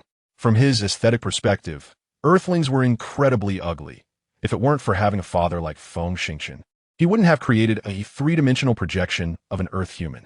The boy appeared, curiously examining Feng Xingqian, blinking. By the way, Dad, during today's continuous chase, I sensed a wave of mental power several times. This wave is quite strong, based on my experience inherited from the main body. It should be at the initial stage of level 8. Could it be released by Dad? Feng Xingqian was taken aback. How could that be? Just a couple of days ago, I was only level 5. That's exactly what I find strange. Xiao Hao extended a finger, scratching his beautiful nose. As far as I know, whether through enhancement or surgery, there's no way for mental power to steadily leap several levels. Steady? Yes, steady. The breakthrough of mental power is a complex process. Besides one's affinity for the essence material, the most important factors are brain region expansion and qualitative change in mental power. This is not a simple change. It often requires decades or even hundreds of years of slow accumulation. Otherwise, it can easily lead to backlash. How could you possibly complete an impossible evolution after sleeping for over 30 hours? Feng Xingqian licked his lips. Do you think it could be that the special substance produced by the sacred beetle not only contains a large amount of essence material, but can also cause some kind of mutation? Look, before this, my physical skill was only at the initial stage of level 6, and my mental power was even worse. But after one sleep, my genes changed, and my strength skyrocketed. Xiao Hao tilted his head and said, "That is a possibility, but the likelihood is low. As far as I know, a certain level 7 civilization country can stimulate changes in mental power through surgery, but they can only increase the affinity for essence material, speeding up the mental power cultivation. Yet they cannot achieve such an abnormal speed." Chapter 49, Beyond the Realm, from Chapter 5. Feng Xingqian clearly misunderstood, asking with curiosity, "Oh, it can increase affinity for essence material and cultivation speed? That's fantastic. Can you perform such a surgery? How could that be? That's a highly specialized technological field. In fact, that method isn't necessarily reliable. They select certain special groups and replace the nucleotide sequence with the palindrome sequence of mental power experts to form a special affinity for essence material. However, the resulting mental power individuals can easily trigger mental backlash if not careful. Feng Xingqian directly filtered out the last sentence and hurriedly asked, "What do you mean by certain special groups?" It's simple. They are individuals with a relatively coarse, sticky end. Damn it, I'm such an idiot. Feng Xingqian held his head in pain. Level 7 civilization folks were indeed formidable, casually saying a few words that he completely couldn't understand. Xiao Hao shook his head. The matter has returned to square one. Is the mysterious energy of the insect race really that useful? Not only can it enhance affinity for essence material, but it can also expand brain regions and cause qualitative changes in mental power. I really want to find some of that special material to study. Forget it. Since it's special material, it's not that easy to find, right? It really is a big problem. Do I need to find a combat mother insect of a sacred beetle, implant a worm egg inside it, and simulate the entire death process of the combat mother insect? That difficulty is a bit high. The most troublesome part is that he didn't know many external conditions, such as the radiation zones, magnetic fields, and temperature changes experienced during space drift, nor did he know what substances were refined after landing on the Quantan star. And he also had to consider the Quantan star. Stop. Feng Xingqian quickly made a stopping gesture. Could be that level 7 civilization folks are all so stubborn? In fact, after my mental power improved, I did not experience any backlash. This is originally a good thing. What good is it to dig deep into the root of the matter? Besides, due to the enhancement of my mental power, at critical moments, I can see the images within a kilometer radius slow down significantly. Even while holding a heavy sniper rifle, I can aim at the incoming bullets. This is a life-saving skill. How awesome is that? What? The images within a 1,000-meter radius slow down. Xiao Hao almost jumped up, exclaiming at you. You actually mastered the method of using the mental vision? Oh my god, this world is truly crazy. What's so crazy about it? It's easy to achieve. Although Feng Xingchen didn't understand the term mental vision, he roughly knew it should be similar to the state of the third eye mentioned in ancient Chinese legends. The little guy was particularly frustrated. Easy? You're just a well-fed person who doesn't know the hunger of the starving. Do you know that entering the unique state beyond reality is necessary for mental vision to break through the 13th level shackles? Countries above level 4 commonly refer to this state as the beyond realm. The problem is that anyone with mental power before level 12, if they can enter the beyond realm once or twice to experience that wonderful feeling, they're already incredibly fortunate. Yet you seem to be able to enter the beyond realm at any time. This is a technique that only masters above level 13 can control. But your mental power is at most at the mid-stage of level 8. What? You can't do it? Xiao Hao looks somewhat powerless. Of course I can't. Well, at least up until now, I haven't had the experience of entering the beyond realm. Sigh. Only by mastering the beyond realm can one step into the 13th level and then merge with nature to form a master-level mental barrier, achieving a unique combat style. It seems my comprehension isn't enough.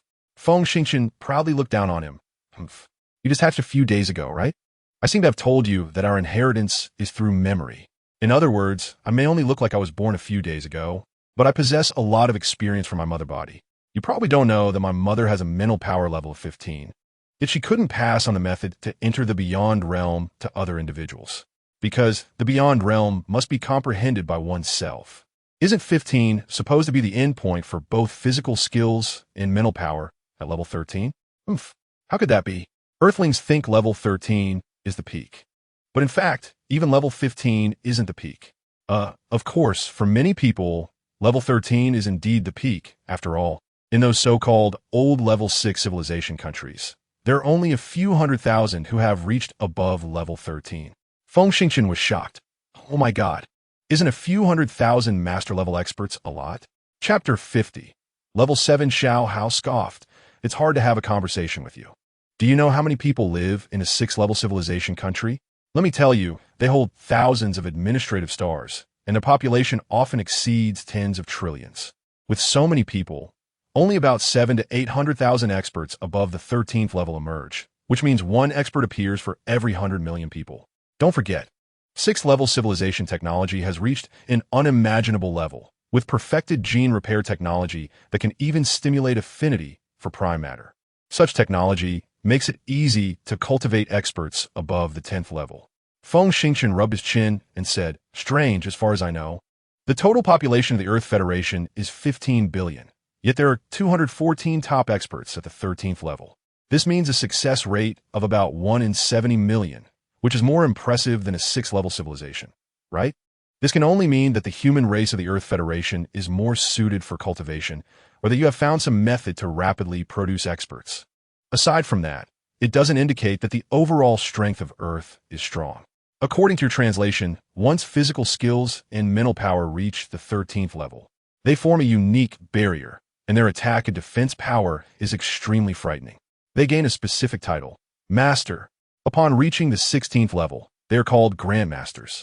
It is said that once someone enters the Grandmaster level, they can form a unique Grandmaster domain, and their combat power increases several times. In my memory, the strongest person my mother encountered was a single 16th level Grandmaster, but unfortunately, I have forgotten whether my mother came across any higher level beings. Feng Xingchen let out a bitter laugh, shook his head, and said, forget it. I'll find something to eat and drink first. Xiao Hao muttered, fine. I still need to get rid of all the garbage on the cruiser and exoskeleton armor. Damn it, I seriously doubt if the Kaija Empire is really a 3rd-level civilization. How come they specialize in producing garbage? You need to help me get some tantalum bullets. All right, now that the materials are relatively complete, although tantalum bullets are junk, it's better than running around with an empty gun, right? Feng Xingchen couldn't be bothered to argue with the 7th-level civilization folks and search for fungi and water sources. After spending more than an hour, he finally had enough to eat and drink. Wiping his mouth, he took out his cigarette case to check. There were only 2 cigarettes left. He clicked his tongue, lit one, and carefully saved the last one. He looked up at the position of the star, wiped the sweat off his brow, cursing the damn hot weather, and headed north. At this moment, the temperature was close to 43 degrees. If it weren't for his 7th-level physical skills and bionic fabric clothing holding up, he would have definitely gone crazy. The Kaijiao people's cruisers and bio-beasts did not chase into the forest, which was good news. He searched for a while and found a hole under a large tree that posed no danger. He rubbed his chin, opened the watch cover, and with a buzz, a mechanical beetle the size of a fingertip flew out and dove into the hole. Information quickly fed back, forming a 3-dimensional terrain map in the air above the watch. The hole was relatively narrow, about 50 meters deep, winding and curving, with a wider bottom that looked to be at least the size of an ordinary room. It appeared to have once been a cave for some wild animal. But now the beast was gone, and it had turned into a safe place to escape the harsh cold and heat. Happy to find such a hidden spot, he quickly crawled in. Once at the bottom of the cave, regardless of how dirty the ground was, he immediately sat cross-legged, took a deep breath, and activated his internal energy. He needed to understand his internal energy situation. As an expert, not knowing one's own strength was not only a joke, but also a serious irresponsibility and downright foolishness. The dormant internal energy was mobilized, moving steadily along a peculiar route. The 1st, 3rd, 5th, and 7th circuits. This was a run of 7 circuits, indicating that he had entered the 7th-level internal energy. At this point, the push of internal energy suddenly became strenuous, as if he were carrying tens of thousands of pounds while climbing a mountain. Every step required tremendous physical effort. In this mode, his body was undergoing special forging, with nerves, meridians, bones, and muscles all slowly pushing upward during the forging process. Finally, the internal energy advanced about 40 centimeters from the dantian before he exhausted himself and stopped, the firm internal energy slowly retreating back into the dantian. He exhaled deeply, opened his eyes, and a look of unexpected delight shone through.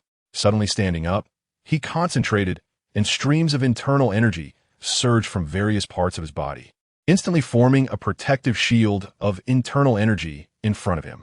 Indeed, he had reached the mid-level of the 7th tier.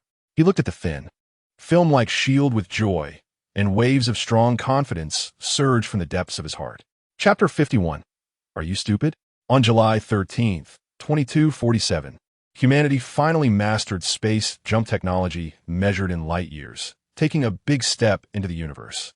However, various painful lessons made humanity aware of its own insignificance, prompting them to emulate higher-level civilizations by concentrating over 500,000 human elites to painstakingly research methods to develop human potential.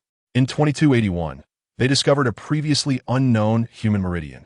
As long as internal energy flowed along this meridian, it could maximize the development of human potential. From then on, the Federation spared no effort in promoting the all-member cultivation plan. However, while the overall strength of the populace rapidly increased, they noticed a stubborn bottleneck appearing every 3 levels. Only 1 in 10 could surpass the 4th-level bottleneck, and only 1 in 10,000 could surpass the 7th-level bottleneck. As for those who entered the 10th-level realm, it was rare to find one among 500,000. The most challenging was the 13th-level Master Realm, which was as rare as 1 in 70 million. Yet he had unintentionally and carelessly stepped into the 7th level. Aside from sheer luck, he couldn't find another word to describe it. Feng Xingchen took a couple of breaths to calm his excited emotions, sat down again, and murmured, "There is still one more thing to do." As he spoke, he fixed his gaze on a stone about the size of a basin in front of him. His thought was that with his 8th-level mental power, he should be able to lift such a small stone. However, as his eyes widened and his face reddened from the exertion, the stone did not move a bit. "Ha! This is hilarious." Xiaohao suddenly transformed into a little boy and laughed uncontrollably. "I think Dad is constipated. His face is all red." Feng Xingchen shot him a fierce glare. "What do you think I should do?" Mental power is about mental effort, not about straining your eyes or furrowing your brows. Those who possess mental power can kill with a thought. Yet you're at the point of constipation and still can't move a small stone. Feng Xingqian was speechless, simply closing his eyes and carefully recalling the marvelous feeling of entering a super realm. Suddenly, he seemed to understand something. When he opened his eyes again, his gaze had become calm and tranquil, casually glancing at the stone. An exhilarating situation occurred. The stone slowly began to rise from the ground, hovering about 20 centimeters above the ground, then floated toward him. Xiao Hao's mouth dropped open in surprise as he looked at Feng Xingqian with a strange expression. Dad must be a freak. I just said a couple of random things, and it actually worked. It was no wonder Xiao Hao was surprised. In fact, for anyone with mental power, the methods they used to wield it were incredibly varied, with no set patterns or experiences to draw from. Moreover, he had indeed just said a couple of sentences, but those sentences contained no substantive content at all, yet it somehow enlightened Feng Xingqian. While he was still surprised, Feng Xingqian was overjoyed and turned his head to look at a flat rock estimated to weigh about a ton in the corner. However, no matter how he changed his approach, that rock remained motionless, showing no sign of wanting to fly. He was dumbfounded. Xiao Hao, are you sure I have 8th level mental power? Absolutely no doubt.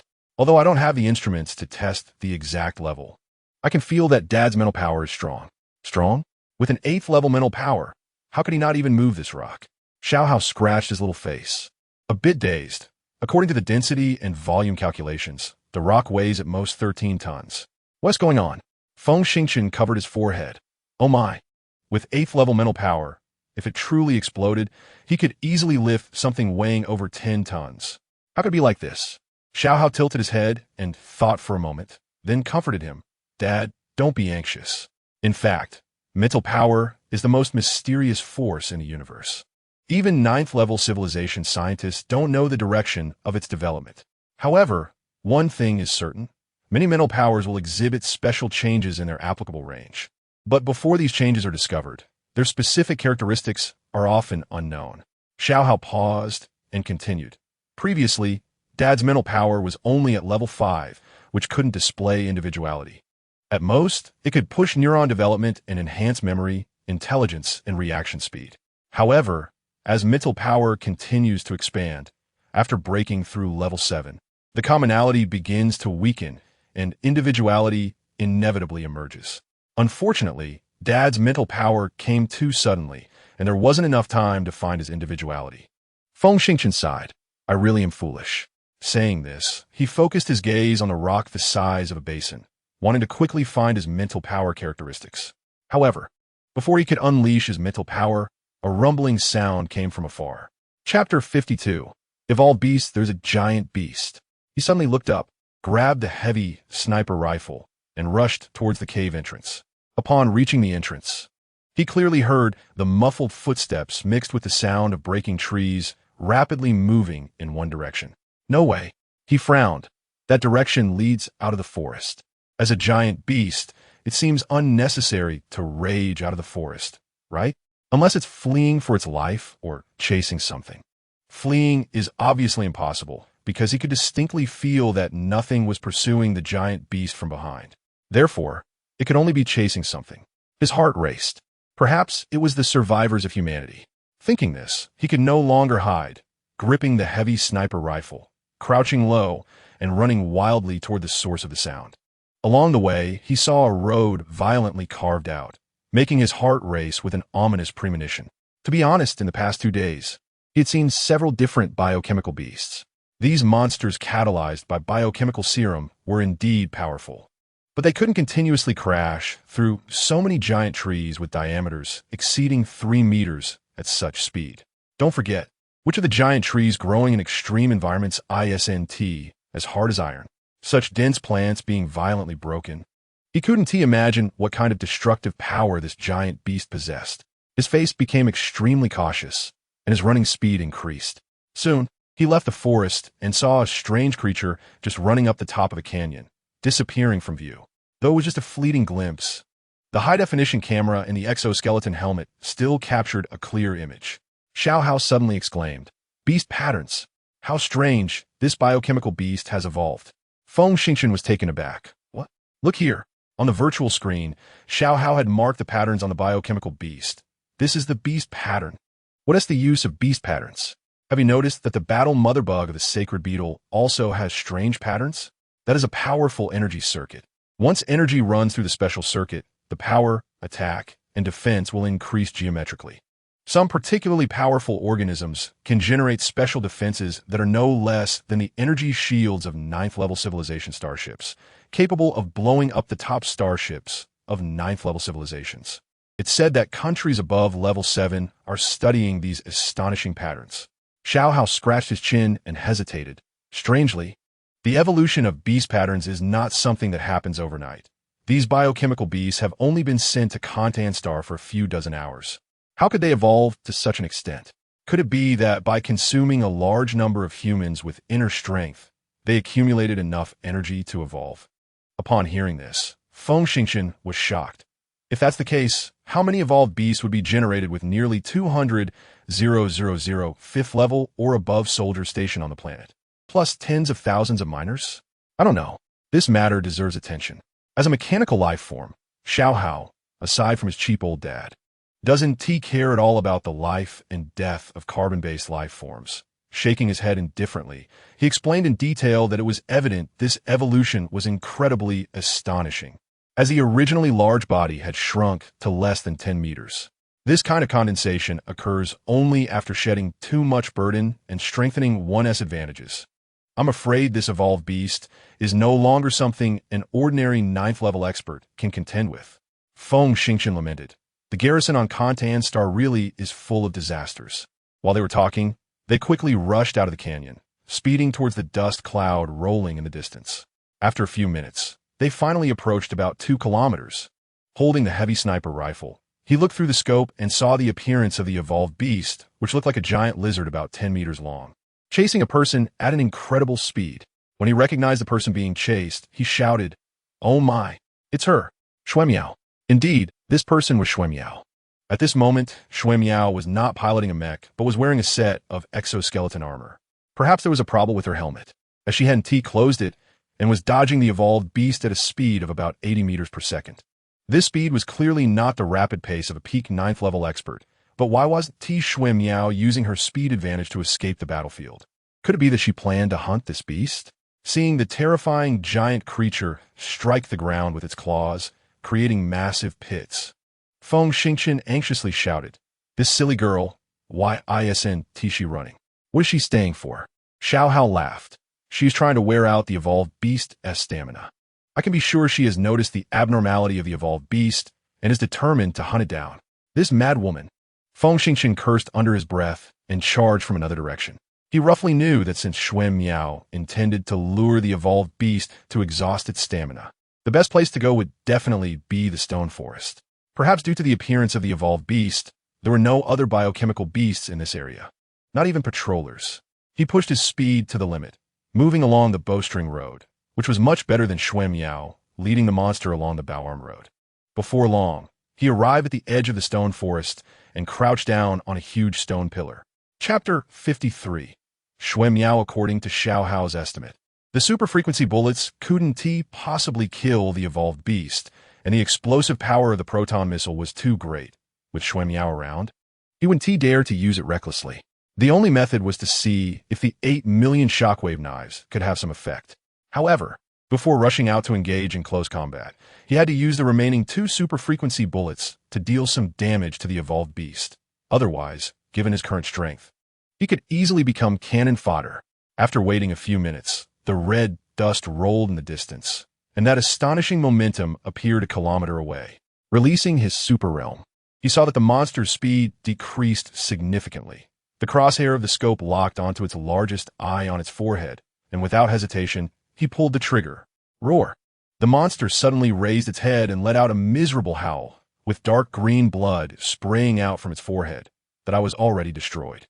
Xuemiao froze for a moment, but quickly realized there were still survivors and adjusted her direction to run over. The monster roared, shook its massive head a few times, and chased after her. However, this time, the monster's movements felt a bit staggered, as if the eye positioned in the center had a balancing effect. That is a good thing. With only 1 bullet left, he hesitated. The monster still had 4 eyes, and blinding one more wouldn't be very effective. It seemed he should aim for the front leg. But he didn't know if the hyperfrequency bullet would have the desired effect on the front leg. After a brief hesitation, he moved the gun towards the evolution beast's hindquarters. The saying about copper head, iron tail, tofu waist seemed to apply to many ferocious beasts. Bang! The gun went off. Through the high-definition image, he clearly saw a blood hole appear near the waist of the monster's hind leg. But that blood hole actually disappeared within 5 seconds. Xiao Hao popped his head out from the side, saw this scene clearly, and exclaimed, "Wow, such strong self-healing. Run. You've attracted its hatred." As soon as he finished speaking, the evolution beast let out a furious roar, abandoning its pursuit of Xuan Miao and charging wildly towards this direction. "Oh my goodness, I'm so unlucky." He tossed aside the heavy sniper rifle, jumped down from the middle of the 20-meter-high stone pillar, drew out the shock knife, leaned against the stone pillar, raised his hand, and released 3 miniature detectors, growling, "Xiao Hao, can you control the detectors?" "Yes," Xiao Hao shouted, immediately taking over the control of the detectors, transmitting all the images faithfully in an instant. At this moment, Xuan Miao had already rushed into the stone forest with her absolute speed, spotted him at a glance, and loudly asked, "Which camp are you from? What military branch?" "Feng Xingxian Ensuel de l'Udli, 21 Marine Corps." "We're from the same camp." Xuan Miao looked suspiciously at the exoskeleton armor on him. "I know all the level 7 or higher experts from Camp 21, but I haven't seen you before." Feng Xingxian hesitated, thinking to himself, "We just recently advanced, okay? Previously, even if I stood face to face, your beautiful eyes would definitely not have seen little level 6 me." Indeed, last time when Xuan Miao rescued him, they were face to face. But how could she have remembered him? He said, "Not everyone likes to flaunt their strength." "All right, regardless, facing such a powerful bio-beast, you still dare to step up to help, which shows great courage. Let us work together to take it down first." While they exchanged these few words, the evolution beast had already arrived and passed by the right side of the stone pillar. With the help of the detectors, he clearly saw the monster's movements and quickly gestured some tactical signals to Xuan Miao.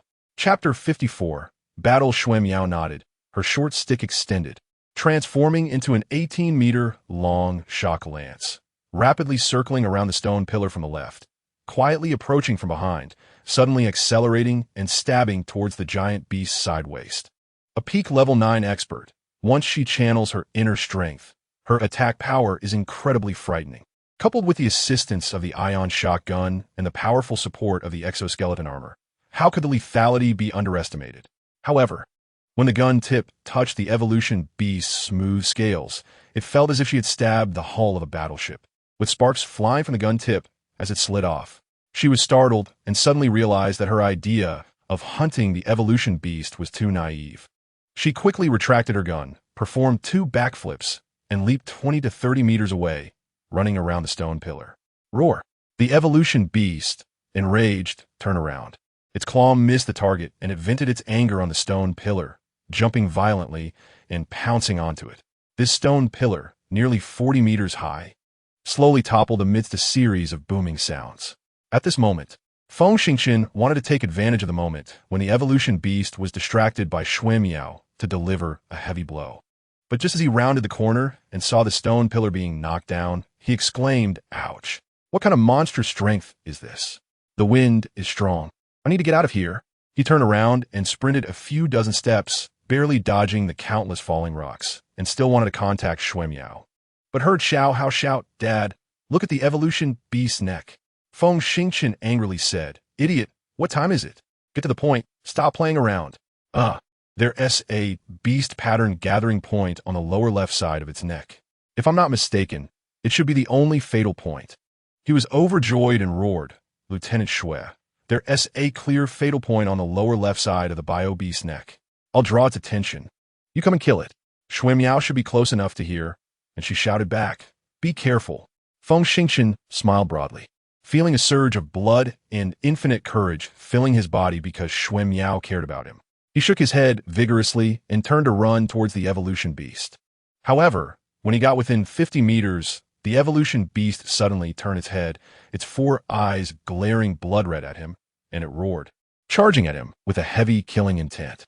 His eyes narrowed. He activated Wind Walk and charged straight at the evolution beast, getting up close.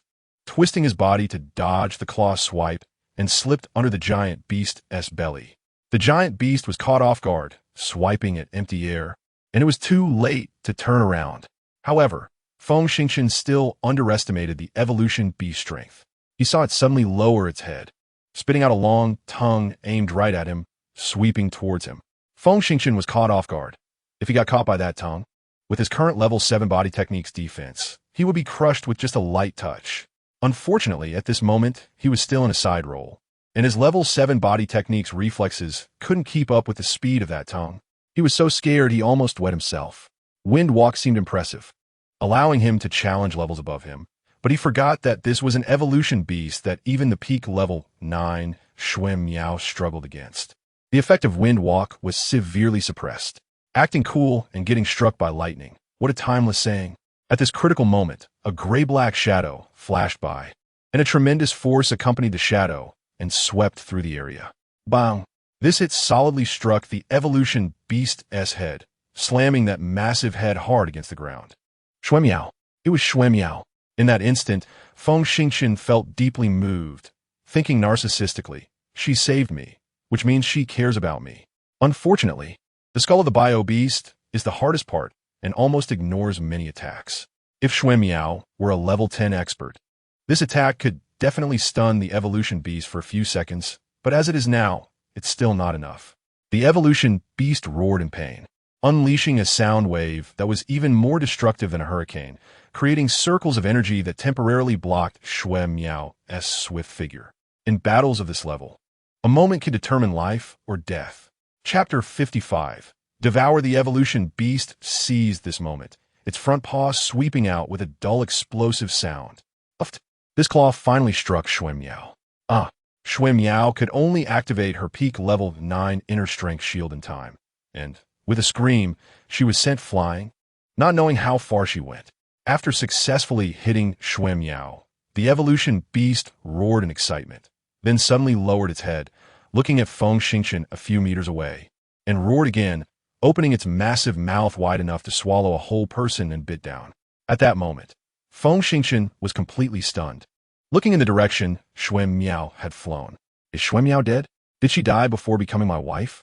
His mind was a mess, forgetting about the Wind Walk skill, forgetting that he still had an 800,000 time shock knife in hand, and he actually spread his arms and yelled at the sky. God, what kind of joke is this?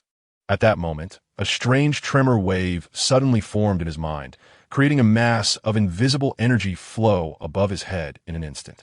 In the instant the energy flow formed, the enormous mouth of the evolved beast had just closed, almost swallowing him whole. Xiao Hao was startled and, without hesitation, left his father's wrist, planning to risk exposing himself to destroy the giant beast. However, just as Xiao Hao charged into the mouth of the bio beast, he hadn't even had time to accumulate energy before he heard a loud bang. The evolved beast's head, which even a peak level 9th tier expert couldn't open, bizarrely exploded, showering him with a large amount of brain matter mixed with a fountain of blood.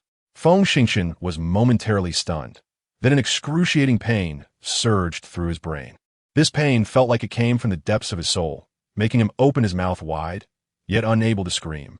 Before he could react, the inertia of the evolved beast's body crashed into him, shattering the metal glass helmet, with fragments flying up and leaving dozens of cuts on his face, pinning him down completely. With his mid-level 7th tier strength and the support of exoskeletal armor, he could easily push away a 5 or 6 ton heavy corpse. But the intense pain in his head almost made him faint. All he could do was hold his head tightly, his eyes rolling back to reveal the whites. Mouth agape, but unable to make a sound. At that moment, the massive corpse of the evolved beast pressed down on him, green blood gushing from the neck and pouring into his mouth. He had no strength to resist and could only passively swallow the blood. If it weren't for his huge lung capacity, this swallowing could have suffocated him. In fact, he was struggling to breathe and almost died. After 3 full minutes, the excruciating pain finally eased, and he forcefully pushed the corpse away, gasping heavily before jumping up and shouting, "You damn it, you almost suffocated me." After his roar, he touched his head in confusion, unable to believe what had happened as he looked at the headless giant beast, completely clueless. only aware of his heavy breathing and staring blankly at the beast's corpse. Seconds later, he finally recalled the scene of Shui Miao being knocked away, and a trace of darkness flashed in his eyes. He instantly fell into a frenzied state, roaring, "Damn it, you killed my wife. I'll drain your blood and eat your flesh." In his roar, he pounced on the revolting neck of the headless beast, fiercely tearing and gulping at the bleeding wounds. The horrifying sound of gulping echoed in the stone forest. Perhaps attracted by the swallowing sound, a faint wave suddenly appeared in front of him, and Meng Meng, acting on her own, rushed out, hurriedly breaking open the giant beast's belly and crawling inside. Of course, Feng Xingchen, lost in his frenzy, didn't notice Meng Meng's small action. At this moment, Xiao Hao had returned to his wrist, projecting a virtual image, staring in shock at Feng Xingchen's mad demeanor, mumbling, "God, eating a fierce beast raw? How could I have such a disgusting father?" Unfortunately, this was not something he could decide. Chapter 56. Serious injury after feeling frustrated for a few seconds. Xiao Hao suddenly raised his voice and shouted, "Dad, Shui Miao still has vital signs. If we don't save her now, she will really die." Huh? Feng Xingchen suddenly froze, forgetting everything else. He let go of the giant beast's neck, wiped the blood off his face, and sprinted in the direction where Shui Miao had been thrown. When he found Shui Miao, who had been knocked nearly 100 meters away, he was shocked. Shui Miao, clad in expensive exoskeletal armor, had several components shattered. Thank goodness. The 9th-tier peak inner strength shield was far more powerful than any 7th-tier shield, equivalent to an extra layer of exoskeletal armor. Moreover, she instinctively dodged before being hit, effectively mitigating the energy of the claws. And since the exoskeletal armor absorbed most of the impact, this beauty was only deeply unconscious from the severe shock. He panicked, frantically opening a flat box on Shui Miao's back. This was a small storage box that came with the exoskeletal armor from a regular manufacturer, capable of carrying 2 liters of water, 5 rations, a first aid kit, and even a multi-functional battlefield medical testing device. Unlike Xiao Hao's self-produced products, there was no related equipment at all. He quickly took out the pen-like medical testing device, aimed the tip at Shui Miao, and fired a blue light that scanned her twice. A few seconds later, a gentle electronic synthesized voice announced, "Left side 4th, 5th, and 6th ribs fractured, puncturing the lung. With a 6 millimeters diameter bleeding point, severe muscle injury in the waist, left femur fractured, arterial drainage required." Damn it, where am I supposed to find an arterial drainage device? He cursed angrily and quickly opened the medical kit. Inside, besides the usual first aid supplies, there were actually 2 bone activators. Damn it, he couldn't help but exclaim, muttering, "The treatment for mecha soldiers is really amazing. They even have the latest drugs. Compared to them, the infantry soldiers are like a bunch of losers." Though he said that, he knew that this special drug, designed to accelerate bone healing, was a new product from earlier this year, with very low production, and wasn't yet equipped for ordinary troops. Indeed, the recruitment conditions for mecha soldiers were extremely strict, with the lowest being 7th-tier experts. There is a common knowledge that any expert above the 7th tier has their bones refined by inner strength, making them as hard as steel, and they rarely break. However, once they do break, it's difficult to recover quickly using conventional methods, especially for 9th-tier experts. Therefore, the Federation spares no expense in equipping each mecha soldier with this expensive new drug. As for the unfortunate infantry grunts, they would only be considered for equipment once the mecha soldiers ran out. Shaking his head, he first took out a hemostatic needle and a painkiller for intravenous injection. At this moment, he needed to wait a few minutes before injecting other medications. He wiped his face and took out an external injury gel, spraying it on his face. The dozens of cuts on his face gradually closed up until they disappeared. After waiting 2 more minutes, he injected the bone activator, picked up the beauty, and crazily rushed back to the cave where they had rested earlier. Covering a distance of over 20 kilometers, with him consuming a lot of inner strength while running, he quickly returned. He had Xiao Hao release 3 beetle-like detectors to establish monitoring points around the cave's perimeter and hurried to the cave's bottom, laying Shui Miao down. At this moment, his heart raced uncontrollably. The goddess of his dreams lay before him, and he could admire her at will. In fact, Shui Miao looked a bit pitiful at this moment, with blood at the corners of her mouth, her pale face covered in red dirt, no longer possessing her former grace. But in Feng Xingqian's eyes, Xue Miao was always perfect. He swallowed hard, considering whether to remove the beauty's exoskeletal armor. But before he could make a decision, he suddenly felt uncomfortable all over, his head dizzy, and his vision darkening. Blinking, he suddenly remembered that he had swallowed at least 2 liters of the beast's disgusting blood earlier, and even a few bites of raw meat, which came from the unpredictable biovirus that birthed monsters. Even with his mid-level 7th-tier physical skills, he might be attacked by the virus, right? Chapter 57. Feng Xingqian was truly scared and quickly sat down cross-legged. Now, the only method was to attempt to use his mid-level 7th-tier inner strength to force out the imagined toxins as much as possible. Just as he sat down, a wave of intense dizziness hit him like a tide, his vision going black, and he could no longer hold on, collapsing to the ground, his consciousness quickly fading away. And in an instant, he fell into a state of unconsciousness. In his unconscious state, that peculiar vibration re-emerged from his brain area, rapidly covering his entire body. The beast's blood in his stomach began to undergo fission under the shockwave, various gene fragments rapidly generating, selecting the best, and quickly replacing the weak genes on his own gene chain. No one knows what conditions this fission requires. Anyway, during the process of alternating between strong and weak genes, a certain energy contained in the beast blood was stripped away and directly merged into the internal strength, seemingly of the same root and source, with not a hint of difference. This process did not last long and gradually came to an end. Almost simultaneously, his tightly closed eyes opened, and he sat up with a start, checking the time. He had been unconscious for about 2 hours. He scratched his head in confusion, unable to make sense of too many questions at once. So, he simply sat still and activated his internal strength. Perhaps this way, he could understand his own condition.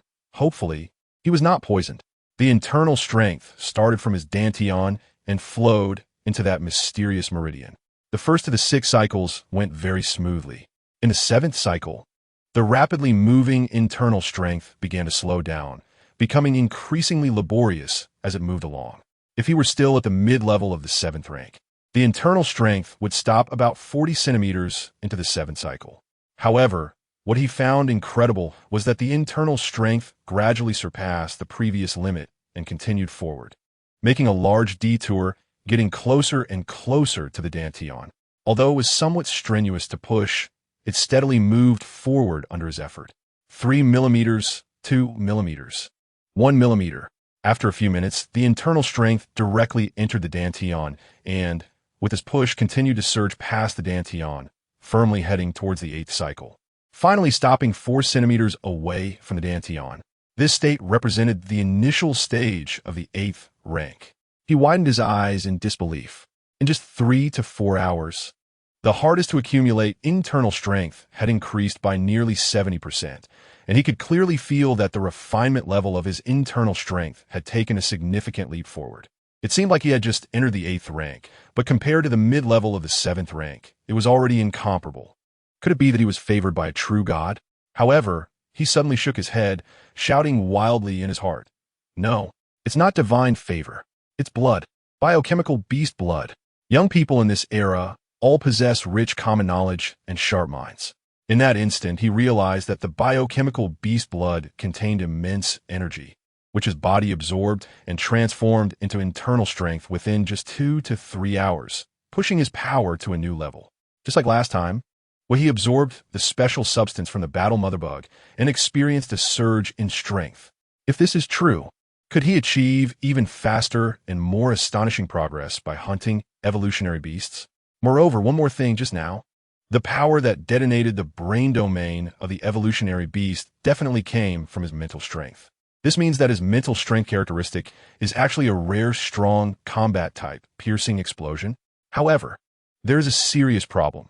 It seems that using mental strength to detonate an opponent comes with a certain degree of backlash, causing severe headaches.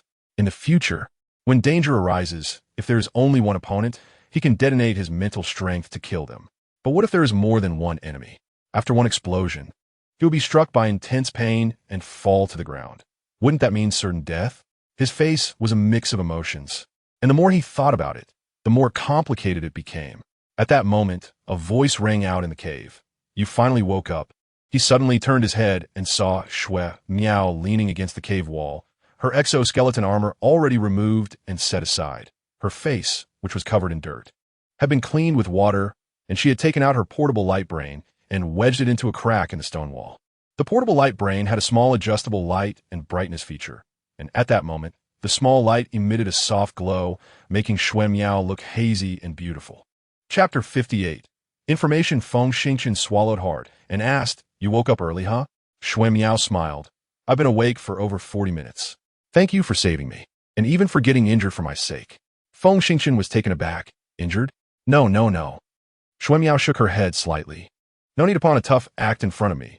It's unnecessary. Escaping from such a powerful biochemical beast claws with me was definitely not easy. Seeing you unconscious for so long is the best proof. Ascent it." This was clearly a beautiful misunderstanding, and Feng Xingqian wisely chose not to explain. Instead, he changed the topic. "Lieutenant Shui, where's your mecha? You could just call me by my name. No need for the rank. Our army has been decimated, and ranks are now yesterday's news. As for the mecha, after more than 10 hours of fierce battle, the energy and ammunition were nearly exhausted. I could only destroy the light brain and hide in a cave." Shui Miao said this with evident sadness. Feng Xingqian realized he had said the wrong thing. But this conversation also reminded him of the scene where his 4 teammates who had been with him day and night had met tragic ends. At this moment, how could he not feel deeply saddened? He forced a smile and scratched his chin. "So, it seems that on Kunnan Star, there are probably only the 2 of us left?" Shui Miao smiled and said with certainty, "No. 7 hours ago, I received some extremely secret signals. There is information hidden in this forest, and it should be an accurate coordinate. There must be our people in the area indicated by the coordinates." Feng Xingqian was shocked. As far as I know, the Kaijia people can track communication signal sources. It's no longer safe for other survivors to release information. Don't worry." Shui Miao shook her head slightly. "Most plants on Kunnan Star instinctively release strong charge particles, severely affecting radar and communication effectiveness. To prevent team members from losing contact when executing forest missions, the Mecha Squad researched and created a special method for transmitting simple messages. I believe that no matter how good the Kaijia people are, they cannot separate specific information from the piles of charged particles in such a short time. This means that whether it's us or our other comrades, we are safe." "Is that really the case?" "That's great." Feng Xingqian clapped his hands excitedly and then pointed at Shui Miao's leg. "How's your leg injury?" "It's nothing serious. It's not difficult to clear the blood vessels using internal strength. Perhaps I can recover and walk in 6 or 7 days. As long as I recover, I will definitely be able to find the coordinate point." "Haha, you rest for a while. Since it's still daytime, I'll go get some food." "Thank you. Not a big deal." Feng Xingqian grinned and walked outside. "Wait," Shui Miao suddenly called out to him. "What about your weapon? The one that can injure evolutionary monsters." "What amazing weapon." Feng Xingqian replied. "It's just a 19mm heavy sniper. Impossible. I've used a heavy sniper against that kind of monster. And even shooting its eyes didn't work. That's normal. I used hyperfrequency bullets." Feng Xingqian said proudly. "Unfortunately, I only have 2 bullets. After using them, I was too busy saving you and didn't have time to retrieve the heavy sniper." "Oh, I see. Just rest easy." Feng Xingqian had stepped into the initial stage of the 8th rank, and the quality of his internal strength had undergone a tremendous change. The defensive power of his internal strength shield must have significantly increased, and his strength had definitely doubled. At this moment, he was overflowing with confidence, feeling that as long as he didn't encounter a biochemical beast in an evolutionary state, what were patrollers and ordinary biochemical beasts? No matter how many came, he could destroy them all. Moreover, he also had a pair of handy children to assist him. Leaving the cave, he pushed his speed to the limit, feeling the thrill of moving at 43 meters per second, and his mood was exceptionally pleasant. Suddenly, Xiao Hao popped his head out. "Dad, wait a moment. I need to draw a little blood from you for a test analysis." "What's going on?" "I can't say for sure. However, this matter is quite serious. I'm worried that you might be infected by a biochemical virus and turn into a monster." Xiao Hao's face showed a rare serious expression. "Don't worry.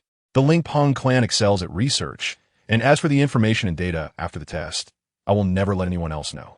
Feng Xingqian frowned slightly and said calmly, "If I can't even trust my own son, is there any safe place left in this world?" Go ahead and check.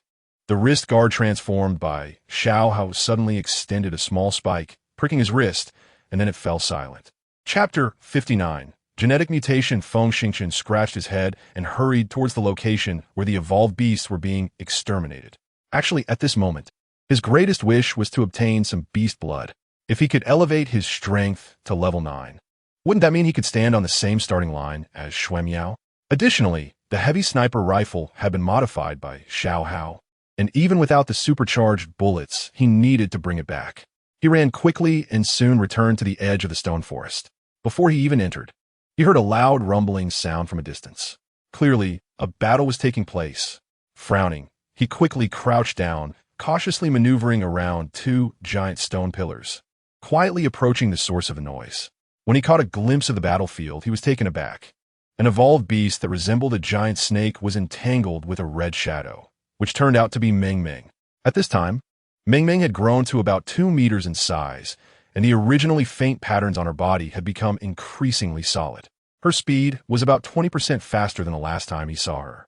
Most astonishingly, the 2 sharp spikes on her back, hidden under her wings, moved like a spirit snake, piercing the giant snake's body with each strike, leaving gaping wounds.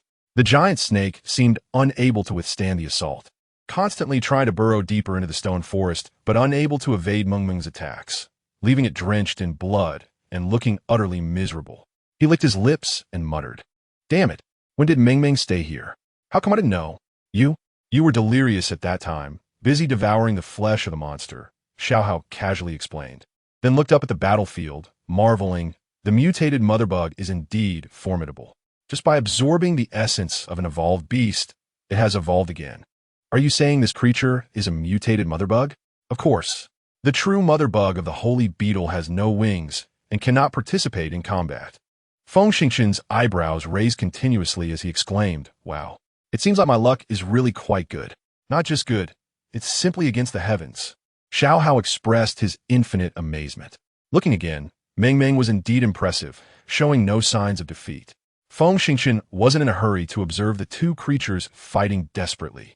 He happily went to find the heavy sniper rifle.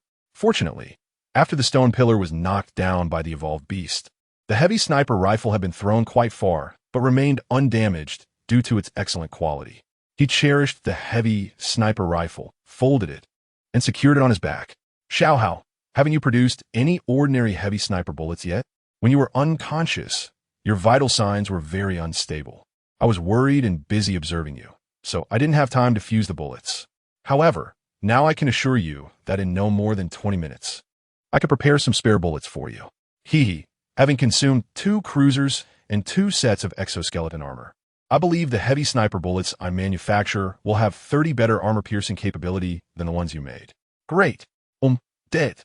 Xiao Hao hesitated for a moment before continuing. "I found some very strange phenomena in your blood. Those seemingly normal hemoglobin and white blood cells contain elements from 2 powerful organisms. I was puzzled and, after careful comparison, discovered that your blood can select superior genes to replace inferior ones and form a quite stable spiral. In other words, you've undergone some unknown genetic mutation." Feng Xingchen scratched his cheek. "What do you mean?" "It means that due to some bizarre coupling, you can continuously use this ability to strengthen your own genes, and in the process, selectively absorb the pure mysterious energy in your blood to convert it into internal energy, allowing you to grow rapidly. The speed of this growth far exceeds that of any expert produced by the Level 7 civilization's gene repair methods." "Huh." Feng Xingchen was stunned for 2 seconds before finally reacting. "So, I won't become monster?" Xiao Hao's expression was a bit hesitant. It shouldn't be the case. At least, up to now, there haven't been any signs of danger. However, in the future, if you want to continue enhancing your strength through monster blood, it's best to do so under my supervision." That's the best news I've heard in the past 2 days. Xiao Hao wanted to say something else, but from a distance, a desperate howl from a beast echoed. Chapter 60. Backlash. Feng Xingchen was overjoyed and immediately jumped up, shouting, "The giant snake is done for. I need to get some blood. Oh no, this is bad. I don't have any containers for collecting blood. Xiao Hao, quickly help me get a few 1-liter steel bottles." Xiao Hao felt frustrated, thinking that this father was not very reliable. After shaking his head slightly, Xiao Hao fell into silence. 2 minutes later, he He suddenly threw out a small storage box. Dad, there are a few negative pressure steel bottles in the box. Besides collecting blood, they can also help bring back some water for the beauties. Great. Feng Xingchen quickly grabbed the box and secured it on his back while sprinting, asking Xiao Hao, "What kind of ability do you have? How could you produce various equipment in such a short time?" Very simple. Our Ling Peng clan has a special physique that allows us to maximize the use of analytical equations to generate unique analytical light, instantly disintegrating most metals in the universe. Once the metal is ionized, we activate the recombination program, which is equivalent to a nanification process. Therefore, the items produced by the Ling Peng clan are not inferior to those made by level 8 civilization 3D printers. However, due to my current lack of strength, the metals I obtain are too poor, preventing me from creating the strongest weapons. Wow, you're amazing. While speaking, he had already arrived at the giant snake's location. Fortunately, blood was still seeping from the giant snake's wound, and he quickly took out a negative pressure steel bottle and pressed it against the wound, quickly filling the bottle. How convenient. He quickly collected 2 bottles as reserves, looked around, but did not see Meng Meng. He held his forehead and suddenly shouted, "Damn Meng Meng, why aren't you coming out yet?" With his shout, the giant snake's belly swelled up and exploded with a bang, revealing Meng Meng's absolutely not cute shadow in front of him. Looking at the increasingly solid patterns on Meng Meng's body, a surge of anger welled up that he couldn't suppress, and he shouted angrily, "Damn it! How dare you run out on your own? What's that about?" However, as soon as he yelled, he clearly felt that Meng Meng suddenly emitted a sharp, killing intent. A chilling sensation followed. He was taken aback, instinctively taking a step back, his internal energy operating at high speed, his right hand already resting on the beautiful short stick at his waist. In fact, at that moment, he not only touched the short stick, but the piercing and explosive mental energy also began to spin rapidly. He knew clearly that Meng Meng truly wanted to kill him. Indeed, at this moment, Meng Meng's killing intent was growing stronger, even emanating a kind of extreme ferocity. That terrifying body was slowly crouching down, as if preparing to launch a lethal attack at any moment. He was shocked. A few hours ago, Meng Meng had effortlessly killed the armor beast and a level 7 peak expert. Now, even stronger, she was estimated to be equivalent to a level 9 peak strength. Looking at it, the second stage evolved beasts were no longer opponents. How could he, with his current strength just entering level 8, possibly escape? Without a moment's hesitation, he suddenly released his mental energy, deeply embedding it into Meng Meng's brain domain. Explode. However, to his surprise, Meng Meng's brain domain did not explode as he had imagined. Instead, he felt a strange tremor emanating from within the mother bug, seeping into his brain cells and causing his mental energy to churn violently. He was taken aback, but he dared not retract his mental energy for a simple reason. He could genuinely sense the intense destructive aura from Meng Meng's tremor, and once his mental energy was withdrawn, he would face Meng Meng's backlash. He was sweating profusely, but unable to move. When his mental strength intertwined with that of his opponent, he was actually stunned, losing all ability to act. Xiao Hao looked at Feng Xingchen, who stood there, sweating, and was taken aback. He darted out like lightning, rapidly extending to a length of 10 meters, wanting to rush forward and eliminate the bug. "Don't move it," Feng Xingchen managed to say with difficulty. "If it suddenly dies, my mental strength will definitely go out of control. At that time, even if I don't die, I will become an idiot. Keep an eye on the surroundings for me." However, Xiao Hao wanted to say more, but saw that Feng Xingchen had closed his eyes, seemingly entering a state of self-isolation. Chapter 61. Mental Collision. Xiao Hao understood that what Feng Xingchen said made a lot of sense and did not dare to be careless. He controlled the miniature detector to spread in 3 directions, paying attention to the area within a radius of 20 kilometers.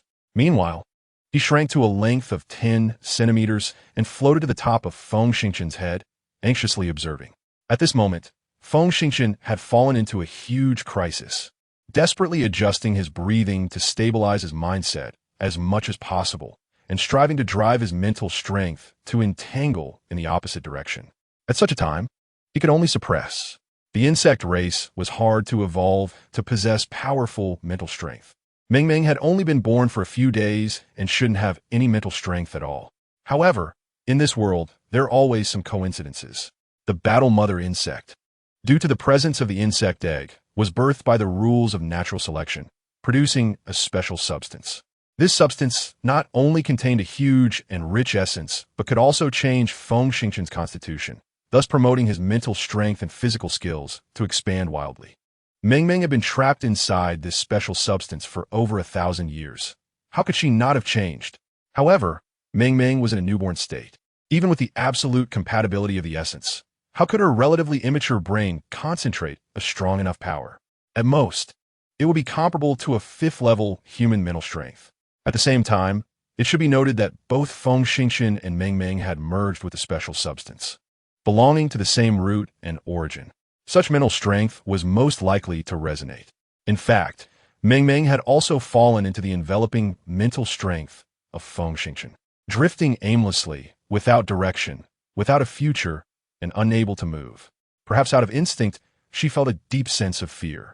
It was indeed something to be afraid of. She clearly sensed that her mental strength was being stripped away. If it were just that, it seemed there was no need to worry too much, as her mental strength had never been abundant. However, Feng Xingqian's mental strength slowly penetrated in, unexpectedly forming a thin, strange energy cluster, forcibly embedding itself into Meng Meng's brain domain. She knew that once this energy cluster was embedded, she would never be able to become the high and mighty mutated mother insect in her lifetime. In that instant, Meng Meng was furious, and a strong destructive aura surged from her mental level, crashing violently against Feng Xingqian's mental strength.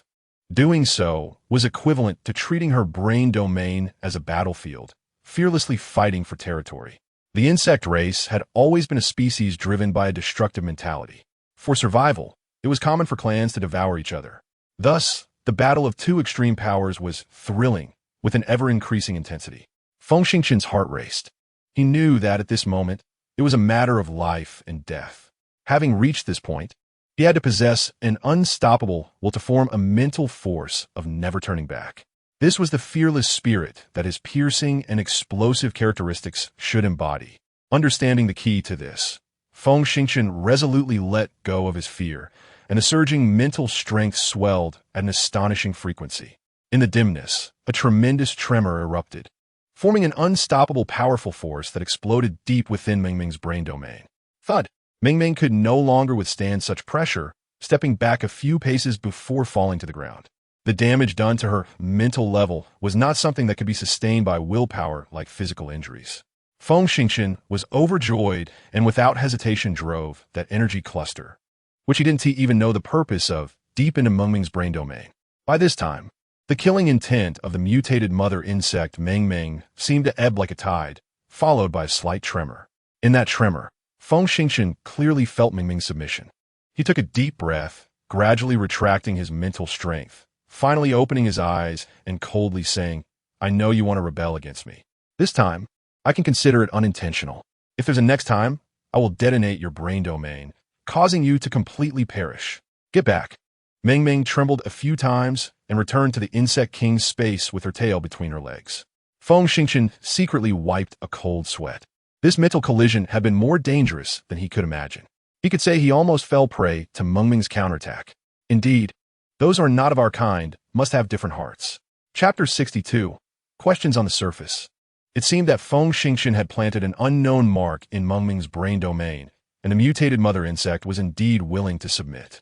However, the shadow buried deep in his heart was not something that could be easily dispelled in a short time. Indeed, Meng Meng was very powerful, and on this planet plundered by the Kaijiao people, she would be one of his greatest aids for survival. However, that intense killing intent prompted him to carefully consider whether he should continue to keep this terrifying creature of a different race. At present, it seemed that he could still barely suppress this insect, but Meng Meng's self-evolution ability was too strong. If she were to evolve again, would he still be able to suppress her? His mind kept running, and after a while, he sighed long and decided to abandon the idea of immediately exiling or killing Meng Meng. A powerful assistant was crucial for the current situation. Xiao Hao finally breathed a sigh of relief. He knew the danger from just now and could feel his father's hesitation and pain. After a moment of silence, he suddenly popped his head up and laughed. "Dad, I checked, and the flesh of this snake-like biochemical beast seems harmless to humans. Such a big snake is enough for you and the beauty to eat for a long time." Feng Xingqian smiled wryly and shook his head, pulling out a short stick. activating the vibrating knife mode and slashing at the giant snake with 2 strikes. After the evolved beast died, the energy operation stagnated. Equivalent to a starship with its power furnace destroyed, the beast pattern effect disappeared, and any knife could decompose it. After a few slashes, he cut off more than 10 pounds of snake meat, twisting it in his hand. Just as he was about to leave, when he suddenly thought of something and asked in surprise, "Xiao Hao, just now, I used a mental strength explosion method on Meng Meng. Strangely, I didn't feel severe pain in my head, and surprisingly, I didn't detonate her brain domain. It seems a bit unreasonable." "Huh. It seems you really are a novice in the use of mental strength." Xiao Hao laughed and explained. A normal mental type master strengthens their mental strength by highly integrating with the essence and absorbing a large amount of essence through long-term practice, gradually expanding the barriers of the brain domain. However, you not only have a natural affinity for the essence, but also have an inherently broad brain domain. After being stimulated by the special substance overnight, your mental strength grew dozens of times. So there has always been a layer of membrane on the inner wall of your brain domain. To put it bluntly, it's very similar to that thing of your race's women.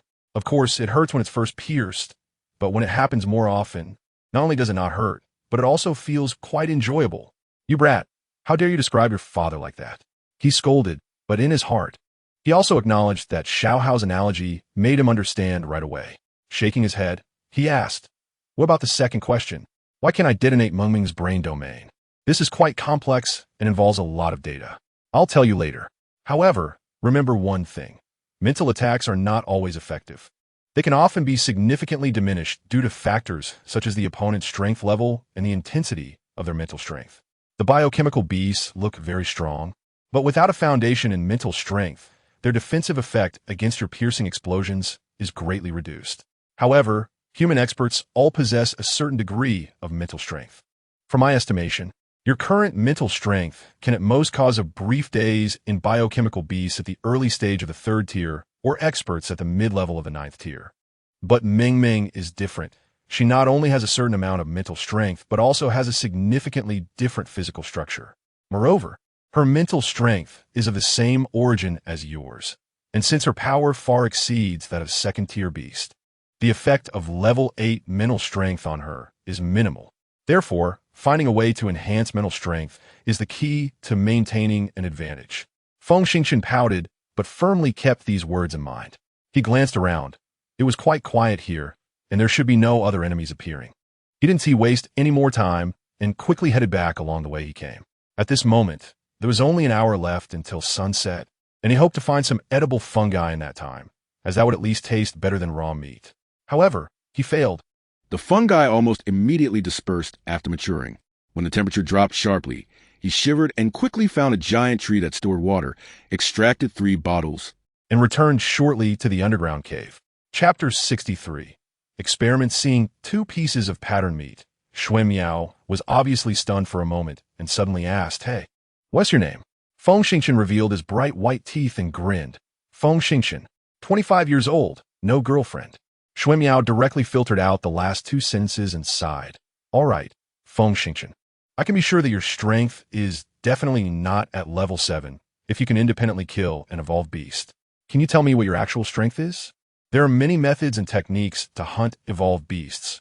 Personal strength is not the most important factor, so why be so obsessed? Feng Xingchen pretended to be mysterious, trying to look cool, and said, "Beautiful lady, can you eat raw meat? It's not poisonous.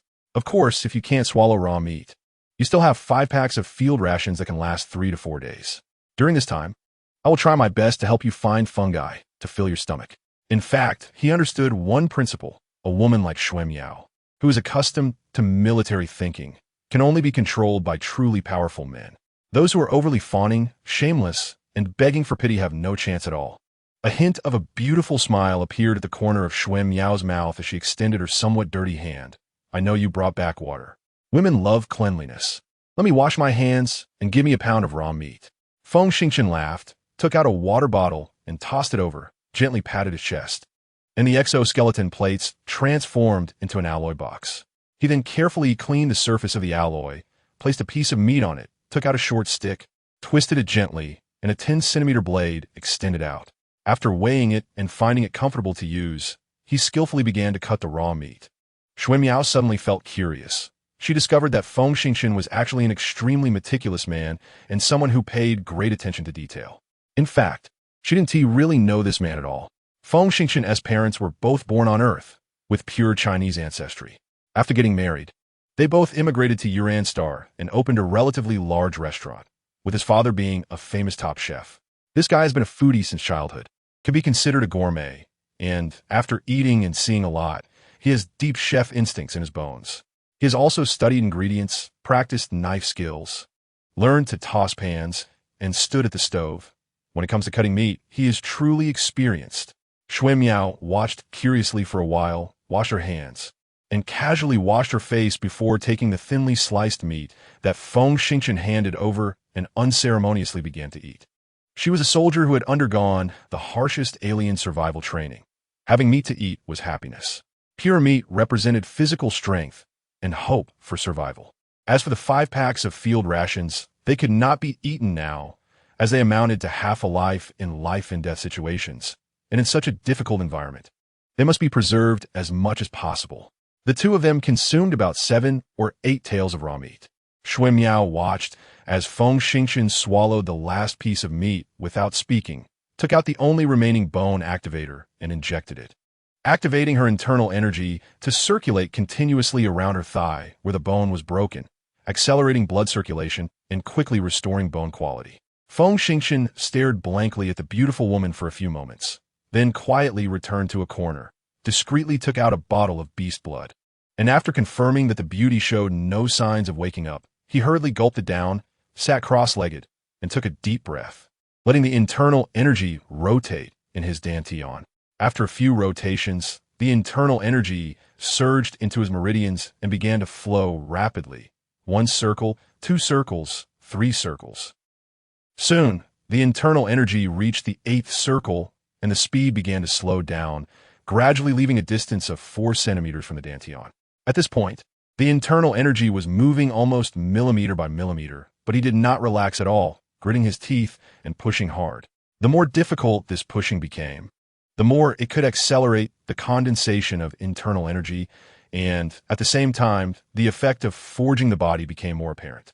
For all practitioners, one thing they had to do every day was to tirelessly push the internal energy to reach its limit, condensing internal energy and forging their bodies as much as possible.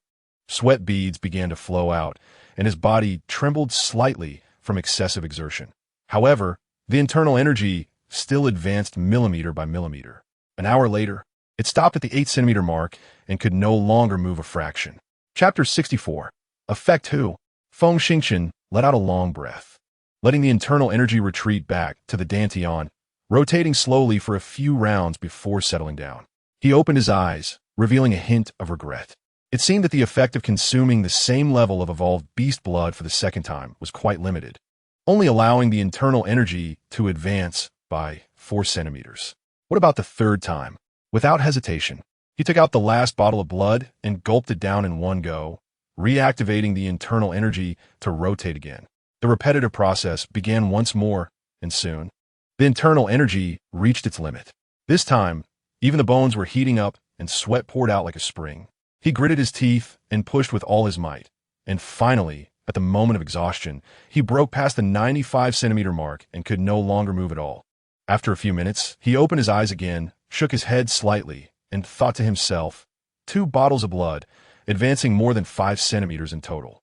If it were normal training, it would take about 3 months of hard practice to advance 5 centimeters. From this perspective, it seems quite good. However, it can be seen that evolved beasts of the same level have no effect on me anymore. I wonder if there are higher-level beasts on Kun Star. As soon as this thought arose, he couldn't help but chuckle bitterly. Am I really being too greedy? A master like Xue Miao would also suffer serious injuries against a lower-tier evolved beast. Whether a Tier 2 evolved beast could be defeated by a Level 10 expert is questionable. I'm just a mere Level 8 beginner. Do I have a chance to hunt one? Then he thought again about the mental strength with piercing and explosive characteristics, and his mood became slightly lighter. At worst, I could take the risk and try to find a fierce beast to test it out. Resolving this in his mind, he gradually squinted his eyes, entering a meditative state, planning to muster patience and study the changes in mental strength as much as possible. However, his understanding of mental strength was almost zero. Apart from feeling that mental strength had a strong explosive power, he had no other discoveries. That night passed in uninterrupted cultivation. He let out a long breath, opened his eyes, and was taken aback. Xue Miao was actually not in the cave. Not only Xue Miao, but even the 2 sets of exoskeleton plates had disappeared. He suddenly stood up. Xiao Hao, whereas Xue Miao? Xiao Hao popped his head out, rolling his eyes. Cough, cough. Xue Miao is a person too, and she has her needs. She went to find a safe place to relieve herself. Is that worth you being so anxious? It's just going to the bathroom. Does she need to take 2 sets of exoskeleton plates with her? What 2 sets? She only took her own plates. What about my plates? Xiao Hao lazily said, I swallowed it and am helping you reassemble the helmet. Oh, I also conveniently installed the magazine belt and modified the storage box. The magazine belt can carry 9 magazines. After modification, the storage box can hold 4 blood vials and 3 kilograms of raw meat. Oh, I also got you 10 magazines worth of bullets and slightly modified the loading method of the magazines so that each can hold 7 rounds. A total of 70 rounds? How powerful are they? Since they are made from metal extracted from the Prowler armor, they are slightly stronger than the tantalum alloy produced by the Earth Federation. Once nanified, they can penetrate a Prowler at around 1,200 meters, and if used wisely, they should be able to injure a mech. Now that the air superiority is in their hands, how can I have the chance to hurt a mech? Don't worry. You need to trust the modified radar and believe in your own strength and marksmanship. Xiao Hao said as he tossed out the armor piece box. You're right.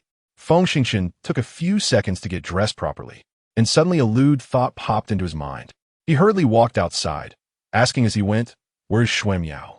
On her way back, Xiao Hao smiled and suddenly remembered something, exclaiming, Oh my God, Dad, you're not trying to spy on Xue Miao, are you?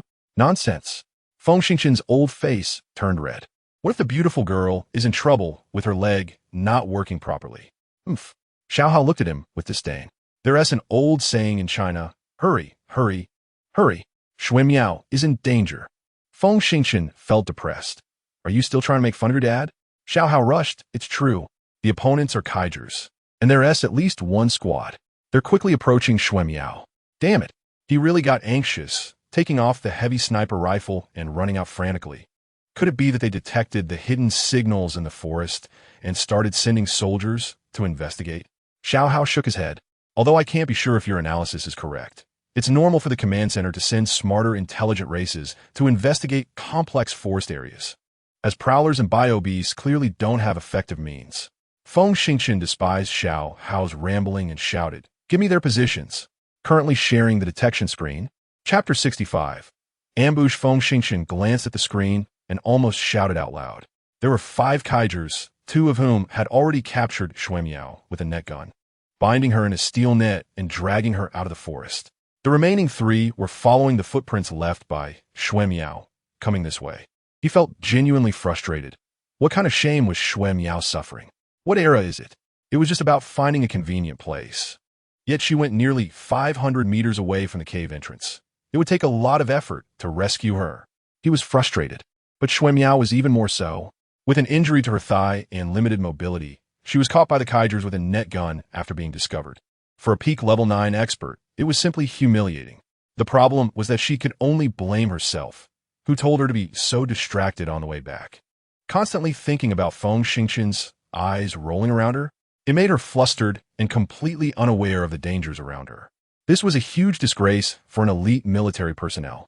Sai, where's that damn guy? Why isn't he coming to save me?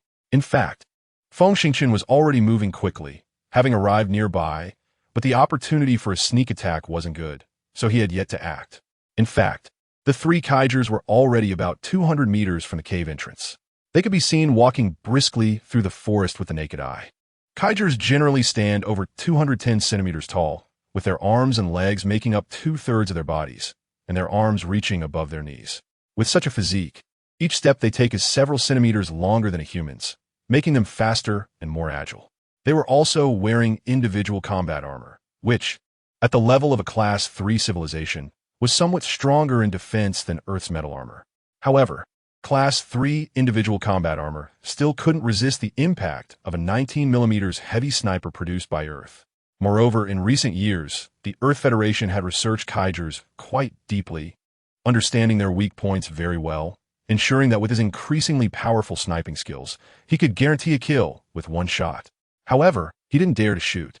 Once the gunfire rang out, the two over there would kill Xue Miao in a panic, and he wouldn't even find a grave to cry over. Fortunately, the radar on the other side wasn't very effective, relying almost entirely on visual observation. Perhaps, with his level 8 strength, he could successfully ambush before the three sent out signals. He looked around, a cruel smile appearing at the corner of his mouth, gently taking out the shock knife, extending the blade 20 centimeters, and reversing the grip. This length was more suitable for close combat and jungle ambush. The trio's seemingly scattered formation was actually a battle formation tested for countless years, capable of both offense and defense. Unfortunately, such a formation posed no threat to a master. The dense woods completely concealed his movements. Just as the trio passed by not far away, he suddenly jumped out from behind a large tree, explosively charging toward the fire support member on the right side. An 8th level expert ambushing a target around level 6 was, to put it bluntly, somewhat bullying. He wrapped one arm around the fire support member from behind while using the other to accurately stab the shock knife deep into the position of the optical sensor on the head. Then, channeling all his strength, he violently pushed the fire support member's corpse, along with the heavy and hard individual armor, towards the sniper, before swiftly following the armor's trajectory to appear in front of the assault member. Feng Xingchen leaped up, waving his hand, and the blade stabbed into the assault member's optical sensor. At the same time, clang, the armor he pushed out crashed heavily into the sniper. An 8th level expert, channeling all his internal strength, exerted a force approaching 10 tons. The nearly 200 kilograms of armor generated kinetic energy comparable to 2 miniature cork bombs. The sniper barely had time to tilt his body and was violently struck, causing a dull thud as he was sent flying 10 meters away, colliding enthusiastically with a giant tree comparable to a steel pillar before crashing down to the ground. Before he could recover from his daze, a sharp knife was already stabbing into the optical sensor. Chapter 66. Quantum Shield, whether it was the Kaiser's or Earth's individual combat armor. The greatest critical point in close combat was the optical sensor on the sides of the helmet, with a diameter of less than 2 centimeters. This position directly corresponds to the most vulnerable temple area of the human head, and it is also where the communication and information processing chips are concentrated. A stab here can at least ensure that no communication signals are sent out. Feng Xingchen killed 3 people in quick succession, but didn't dare to guarantee whether they had sent out any signals before dying. Without any delay, he sped toward Xue Miao. Xiao Hao had been controlling the detector, following closely behind Xue Miao, transmitting all the visuals into his helmet.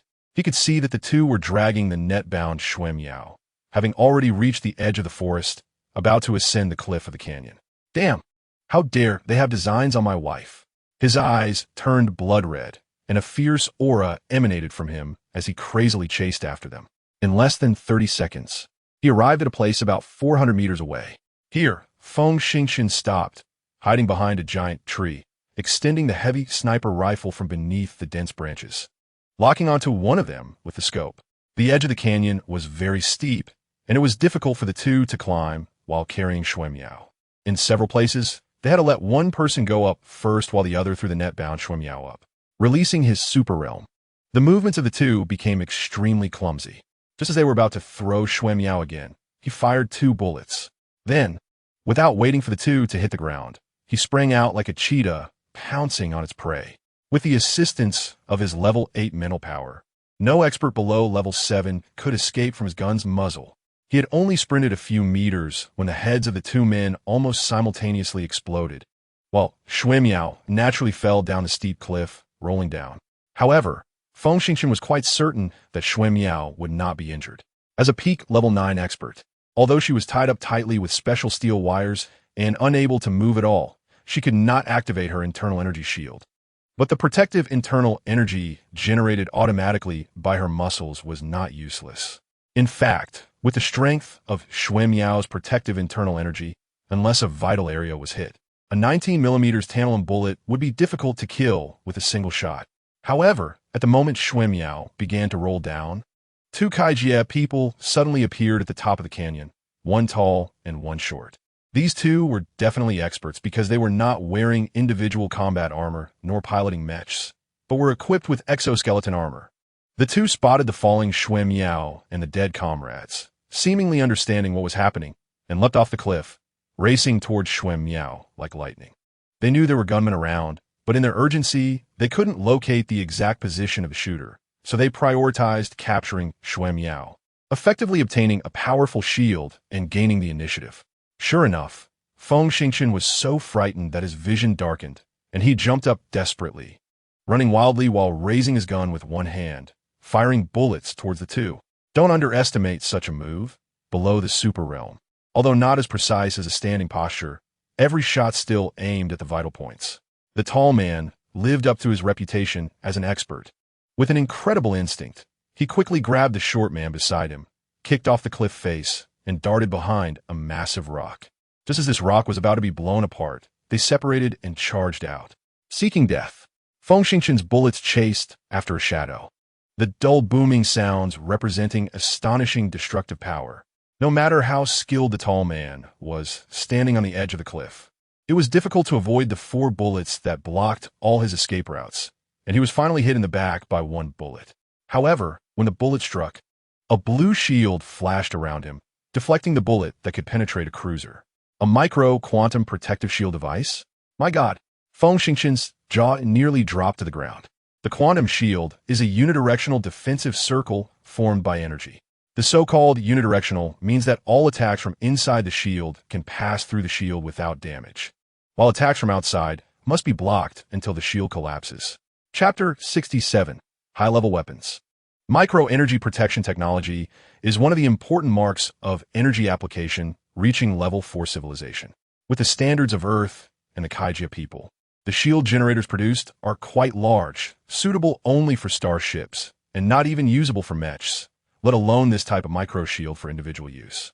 He knew that this was definitely a top smuggling device from level 3 civilization Castellan, smuggled out from the level 4 civilization Jimon Alliance by the top smugglers.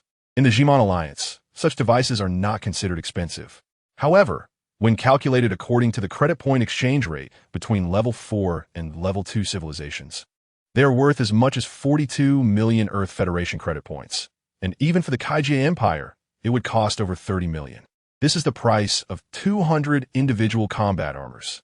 Of course, the micro-quantum shield is not invincible. After all, it is micro-sized. How much energy can it store? Without backup power, the built-in energy would inevitably be depleted after being hit 4 to 5 times by micro-anti-armor missiles. At this moment, he approached the foot of the mountain, and the 2 Kaijia people were not slow, rushing to the foot of the mountain. The tall man held a strangely shaped long knife, and together with the short man, they charged towards Feng Xingchen's position. They were very clever. Xue Miao was tied up like a zongzi with a special steel wire, completely immobilized, so at this moment, they only needed to capture Feng Xingchen, and Xue Miao would still be a prisoner. The Kaijia people were originally faster than Earth experts of the same level, and with the enhancement of the level 4 civilization exoskeleton armor, their speed was even faster, surpassing Feng Xingchen's windwalk. The deadly part was that the tall man's strength was definitely at the early stage of level 9, and his mental power should not be lower than level 3. With extremely strong predictive ability, that knife slashed down fiercely, sealing off all his escape routes. His gaze narrowed, and he brought his heavy sniper rifle across his chest, just in time to block the tall man's long knife. Ding! After a loud sound, the sniper rifle was sliced into 2 pieces. Damn it! Castellan Ion Vibration Knife. A vibration speed of 30 million times per second. Feng Xingchen nearly fainted.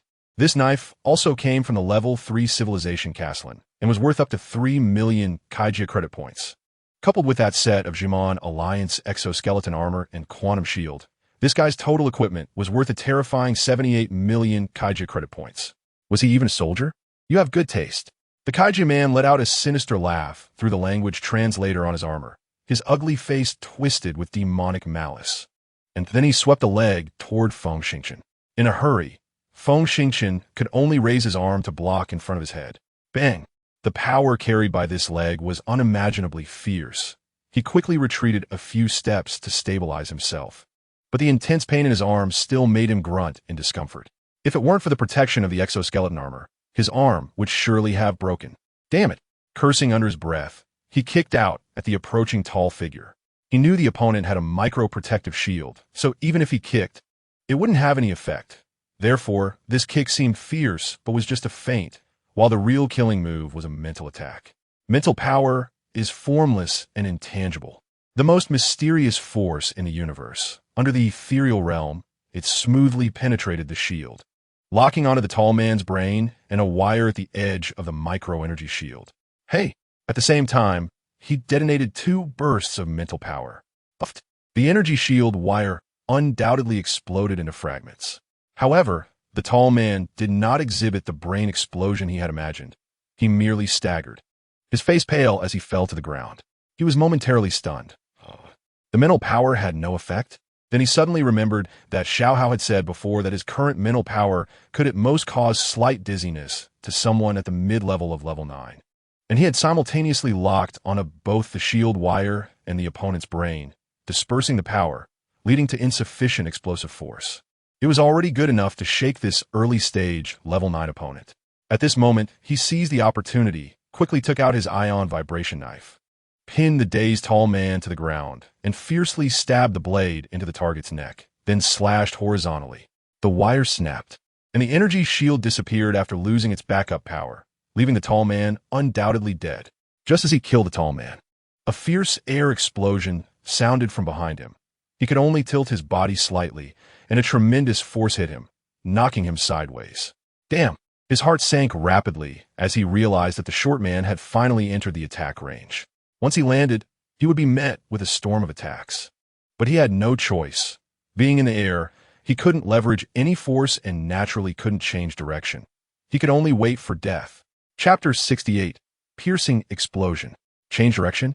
Just as this thought crossed his mind, Feng Xingqian's previously desperate heart suddenly became active.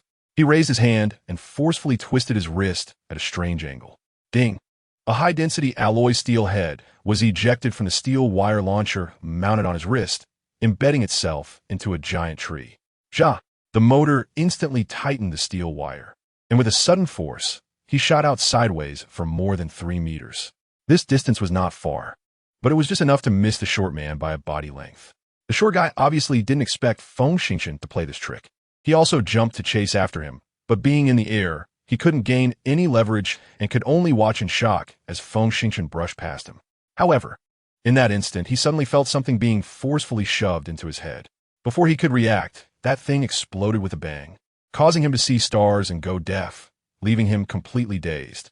Before the short guy could hit the ground, Feng Xingqian had already pressed the button of the steel rope launcher at lightning speed, cutting the wire.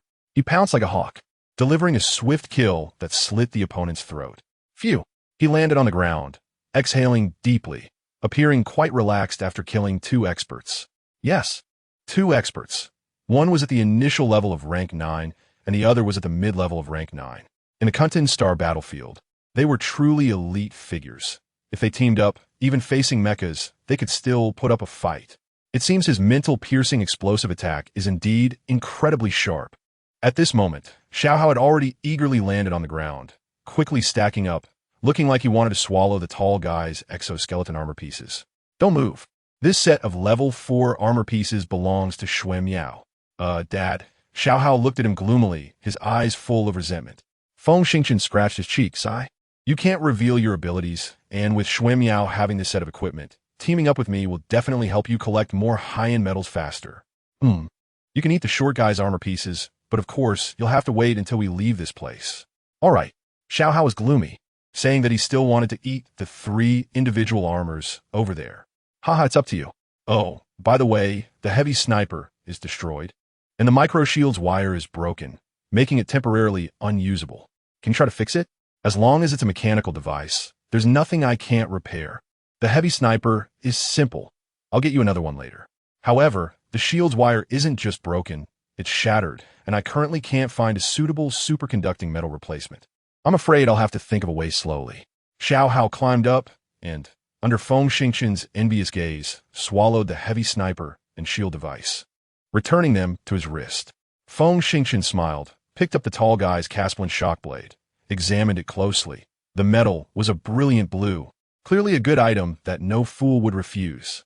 He quickly secured it to the weapon rack on his right thigh and then walked towards Xue Miao's location. After a few breaths, he arrived in front of Xue Miao and almost laughed out loud when he saw the beautiful woman. Xue Miao was stuck in a crack in the stone, her high hips stuck up, a pose that was quite embarrassing for a woman educated in noble etiquette. Seeing Feng Xingchen approach, Xue Miao's expression was extremely vivid, especially when she saw that this guy had a playful smile at the corner of his mouth. With her brows furrowed, she coldly huffed, "Aren't you going to help me?" Feng Xingchen held back his laughter, exerted some effort, and untangled the steel net. Without waiting for the beauty to react, he picked her up in one swift motion. "What are you doing? Put me down!" Xue Miao shouted, her face flushed. "Silence. There are Kaijirians around. You can't escape their pursuit in your current condition." Xue Miao was somewhat at a loss for whether to laugh or cry, but she had no choice but to close her eyes and let Feng Xingchen carry her away. Seeing her violently trembling eyelashes, even an idiot could tell that the beauty was very nervous. However, it had to be admitted that what Feng Xingchen said was true. With the help of 2 bone activators and internal energy, her femur and tibia were accelerating in recovery, supported by the exoskeleton armor, allowing her to awkwardly jog. But she couldn't engage in any strenuous activity. If there were still dangers around, her attempt to walk on her own could very well cost both of their lives.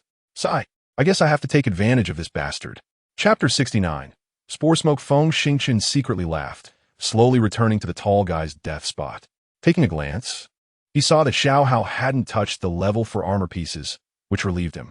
He set Xue Miao aside, pressed a few times on the armor pieces, which emitted several crisp metallic sounds, and shrank into a small box.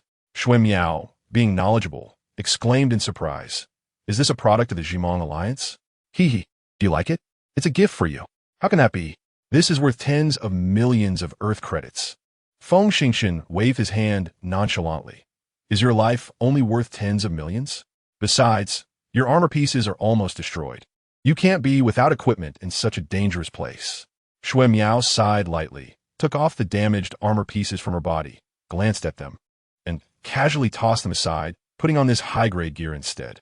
The exoskeleton armor pieces were equipped with microchips that could manually adjust the length and position of the armor according to the body shape of different races. Therefore, as long as it was a being with 2 hands, 2 feet, and a head, adjustments could be made without worrying about fit. After Xue Miao put on the armor, she adjusted it to the most comfortable level, turned around in place, and smiled as she asked, "How does it fit? Is it comfortable?" That smile had a certain charm. Xue Miao had an excellent figure, and in Feng Xingchen's mind, no woman could compare to her. This set of armor was obviously more adjustable than those designed on Earth, wrapping around her curvy body almost seamlessly, and with the pure black armor surface, it gave off a more wild vibe. Additionally, the 2 chest plates that highlighted her graceful curves gave a strong sense of exposure. Gulp. Feng Xingchen swallowed hard, quickly averting his gaze, and casually pulled out the shock blade made by Xiao Hao, handing it over while somewhat evasively saying, "This is an 8 million shock blade, a bit better than yours. Keep it." Just to explain, the ion shock blade uses a folding design, which can be transformed into a spear, long knife, battle knife, and other shapes according to preset programs, accommodating everyone's different habits. Xue Miao smiled charmingly, took the short stick, adjusted it to the shape of a long spear, and after binding it, secured it to the weapon rack, starting to check the other equipment of this armor. The tall guy must have been overly confident. Apart from a few armor-piercing high-explosive missiles, he had no other firearms. Opening the storage box, she found 2 bottles of water, a few field rations, and a medical kit, along with 4 packs of cigarettes. She smiled slightly. The Kaijirians appeared to be carbon-based life forms, but due to some differences in cells and bones, the medical kit wasn't suitable for Earth people. However, the field rations and water were good items. As for the cigarettes, she had never smoked, so she casually tossed them out along with the medical kit. Feng Xingchen, standing not far away, spotted the cigarettes, and his eyes lit up, pouncing over like a hungry dog and grabbing them in his hands, laughing heartily. These cigarettes weren't made from Earth tobacco, but were processed from the fragrant spore plant known as xiangning, which grows on a desolate planet within the Jimong Alliance's territory. This spore tree, named xiangning, grows at an astonishing rate, reaching heights of 5 to 6 meters within a year. When mature, It transforms into translucent rings, spores the size of a fingertip, fluttering in the wind. Once they land, they can grow into small trees within a year. Thus, under the deliberate cultivation of the Jimong Alliance, the yield of spores is astounding. Never underestimate Xiaoning spores. This mildly addictive plant contains a unique activating glycosidic oil that almost all carbon-based races love for its wonderful flavor. When made into cigarettes, the taste is far superior to the finest tobacco sticks from Earth.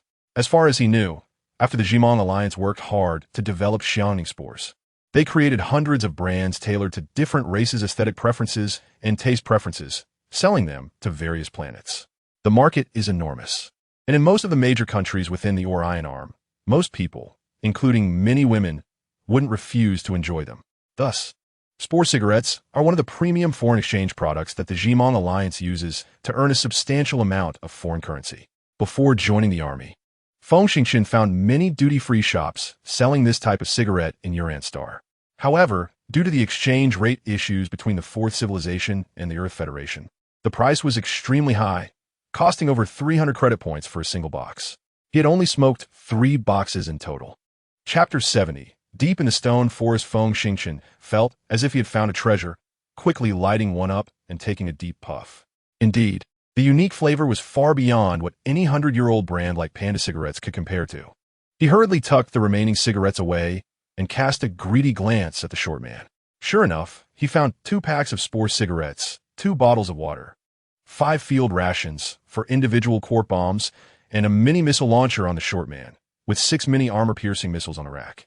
Nodding in satisfaction, he ignored the objections and quickly picked up Xuan Miao, rushing towards the stone forest. Xiao Hao took this opportunity to quietly land and enjoy the metal. He had to leave the forest. The forest had attracted the attention of the Kaijirians, and he could no longer hide. Moreover, until they understood the enemy situation, they dared not venture deep into the forest to search for coordinates, as this could potentially expose the survivor's location. He quickly crossed the cliff and walked steadily along a shallow ravine. Soon, he arrived at the edge of the stone forest. At this moment, Xiao Hao had already swallowed the desired items back to his wrist and was carefully exploring the surroundings with 3 detectors. The little gadget, based on 7th-level civilization technology, was clearly not up to the level of 4th-level civilization counterparts due to a lack of reasonable materials, but in practical application, its effectiveness was far from what a 5th-level civilization could compare to, let alone the products of the Kaijirians. Indeed, with the technology of the Kaijirians from Castellan, how could they detect his signal? In just a few minutes, a wealth of information was fed back. As he suspected, after a night's time, over 100 Kaijirians and more than 30 bio-beasts had gathered deep in the stone forest. He scratched his chin, weighing what to do, when Xuan Miao suddenly flashed a strange light in her eyes and said, "Let's go in. The more dangerous the place, the safer it is. Go in? Do you have too much confidence in me? I just took down 2 9th-level masters in a matter of seconds. I can slip in quietly. Don't tell me you don't have that capability." He knew this principle well, but with Xuan Miao by his side, he had to think carefully about the risks. After a moment, he suddenly said, "No, I plan to wipe them out." "Wipe them out? How are you going to do that?" "Don't worry. Didn't I just get a few mini-missiles?" In fact, his confidence stemmed from the proton missiles synthesized by Xiao Hao. Xuan Miao frowned. "If the mini-missiles were useful, I wouldn't be in such a predicament." "Hey, beautiful, don't be angry. You just need to wait." Saying this, he unceremoniously placed Xuan Miao in a hole in the middle of a huge stone pillar, released his wind-walking state, and ghosted into the stone forest. After proceeding for a while, he whispered, "Xiao Hao, clearly label what species and levels all the red dots are, especially the evolved beasts. I need some time." With only 3 mini-detectors, figuring this all out isn't that simple. Understood. While Xiao Hao explored the area, he took a look at the mini-missile launcher from the Kaijirians and found it unreliable. After thinking for a moment, he simply took out the proton missiles Xiao Hao had made and equipped them to his wrist. Xiao Hao's efficiency was quite good. Just as he finished equipping, he had already identified the locations of 30 evolved beasts, carefully marking them above the red dots. He even discovered a Kaijirian wearing exoskeleton armor, clearly marked as well. All the Kaijirians were almost clustered together, likely resting and chatting. In that range, a single proton missile would be enough to wipe them all out. However, the bio-beasts were relatively scattered, and one missile clearly would clear the area completely. The bio-bees studied by the Kaijirians were implanted with 3 groups of small chips in their brains. With just a command, they could determine which targets needed to be killed. Normally, they relied on their instincts to live, thus their adaptability in battle and endurance were quite impressive. After carefully studying the map for a while, he finally selected 4 points, slowly squinting his eyes, and released his super realm to cover the area. Taking a deep breath, he suddenly left his cover, raised his hand, and the missile launcher sprang up, firing a missile straight at the first point he had marked. Immediately afterward, he moved sideways a few steps, delayed for a second, and launched the second missile at the second point, then continued to release the third and fourth missiles at 1-second intervals. At this moment, the first missile exploded at the point he had chosen. Chapter 71. Proton missiles. This point was at the center of the Kaijirian gathering area, and the violent shockwave, carrying temperatures of up to 9,000 degrees, swept through, completely carbonizing a dozen nearby individuals. The others, all of whom had strength exceeding level 5, almost all reacted in time, some rolling away, some leaping up, and others seeking cover. However, they undoubtedly underestimated the power of the proton missile. This top missile, comparable to peak 4th-level civilization technology, had explosive power far beyond what they could withstand. Of the 100 or so people, only the outermost dozen found cover and evaded this terrifying attack. Of course, that 8th-level mid-tier master also managed to flash behind a huge stone pillar in time to escape disaster. However, before he could celebrate, the second missile exploded just over 30 meters away, and he didn't even have time to let out a scream before being completely vaporized. The outermost bio-beasts were partially wiped out by the 2 explosions, and the remaining ones were propelled by the violent shockwave, effectively forced to converge on 2 points. These 2 points had missiles waiting, and after 2 violent explosions, how could they survive? In just over 20 seconds, the stone forest fell silent, with no more life remaining. Feng Xingqian stood in place, dumbfounded for a while, murmuring, "My God, the power of the proton missile is incredible." Over 100 combat units, including more than 30 evolved beasts, were all turned to charcoal. Xiao Hao popped his head out, looking disdainful. Proton missiles at least have top-tier 4th-level civilization technology. To kill a few trash you actually fired for? What a waste. Feng Xingqian blinked. Am I wasting? Xiao Hao grinned. Hee. The manufacturing cost of such small missiles in a 4th-level country is about 80,000 4th-level credit points, equivalent to about 7.5 million Earth credit points. For missiles add up to a whopping 30 million. Don't you think that is a bit extravagant? Feng Xingqian's hands shook, and he suddenly felt dizzy, as if he saw a bill marked 30 million sprouting wings and flying away, almost fainting. Xiao Hao looked at his extremely unreliable father with a sympathetic glance, still feeling a bit disdainful. A 2nd-level civilization soldier from the border regions had truly never seen the world. In the future, if he saw a top starship from a high-level civilization, would he be shocked into a vegetative state? However, he felt somewhat reassured. For a 2nd-level civilization person, being able to personally step into a 4th-level civilization country once in their life was already a bragging point. 7th-level and above high-level civilizations were just pipe dreams. Feng Xingqian felt dizzy for a full 2 minutes, and he carefully hid the only remaining missile, having already made up his mind that unless it was a matter of life and death, he would definitely not use it again. Of course, if necessary, he could always take out a few cruisers, and with his identity as Xiao Hao's father, it would be difficult to get Xiao Hao to make some more missiles as backup. Thinking this way, he felt an infinite beauty in his mood. Indifferently waving his hand, he still let Xiao Hao control the micro-detector to carefully search within the stone forest. Soon, they found a hollow stone pillar with a diameter of over 160 meters. After carefully studying the terrain and confirming that the area was safe, he hurried back, picked up Shui Miao, and ran wildly to the giant stone pillar. At the waist of the pillar, there was a gap. Upon entering the gap, they immediately liked this place. The narrow crack had several relatively wider sections along the way, resembling 5 or 6 small single rooms. Although cramped, it was sufficient for shelter. Shui Miao struggled to return to the ground, found a small room for herself, thanked him, and then sat down to circulate her inner energy to heal her bones. Feng Xingqian moved his lips a few times, but didn't dare to say anything bold. He only shook his head and sat next door, entering a state of cultivation. In fact, his mouth was not clumsy, but in front of the goddess and as the first elite mecha master recognized by 23 bases. With formidable personal strength and past reputation still looming, he truly did not dare to be thick-skinned. Moreover, with a beautiful woman accompanying him, he was already quite satisfied. Chapter 72.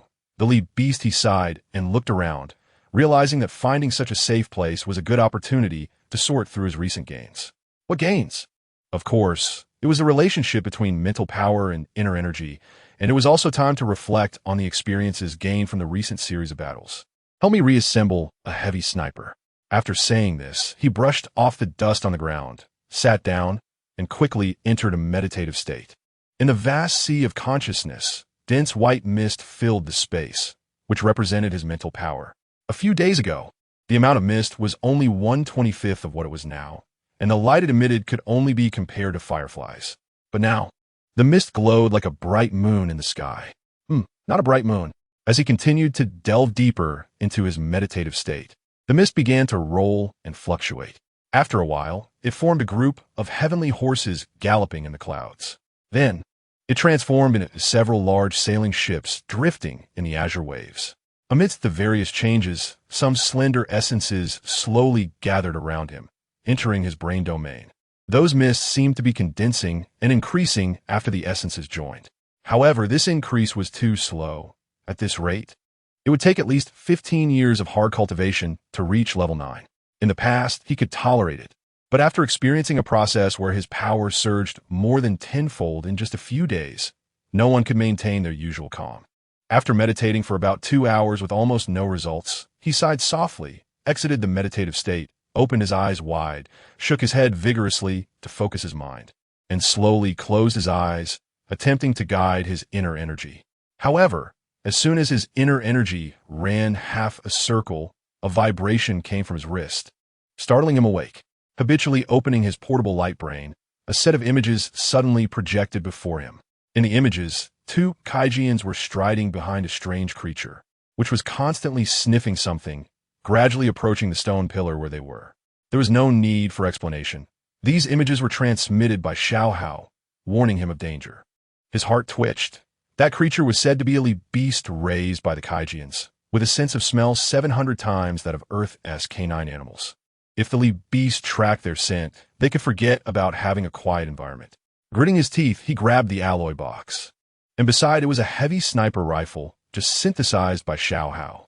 He quietly slipped out of the cave, finishing equipment in 5 seconds, and disappeared like lightning into the depths of the stone forest. After running more than a kilometer, he crouched on top of a stone pillar, finding a good sniping point, set up the heavy sniper, and locked onto the beast. This creature was rare and difficult to tame. One could say that killing one meant one less. Just as he was about to pull the trigger, Xiao suddenly popped up and exclaimed, "Wait!" With that, a set of images was transmitted into his helmet, showing 4 humanoid mechas belonging to the Kaijians parked 6 kilometers away. Feng Xingchen was a bit stunned, murmuring, "What the hell? Are the Kaijians going crazy? They actually deployed such a strong lineup?" Strong? Xiao pouted. 2 hours ago, you killed over 100 of them. If I were the Kaijian commander, I would also send experts to figure out the situation here.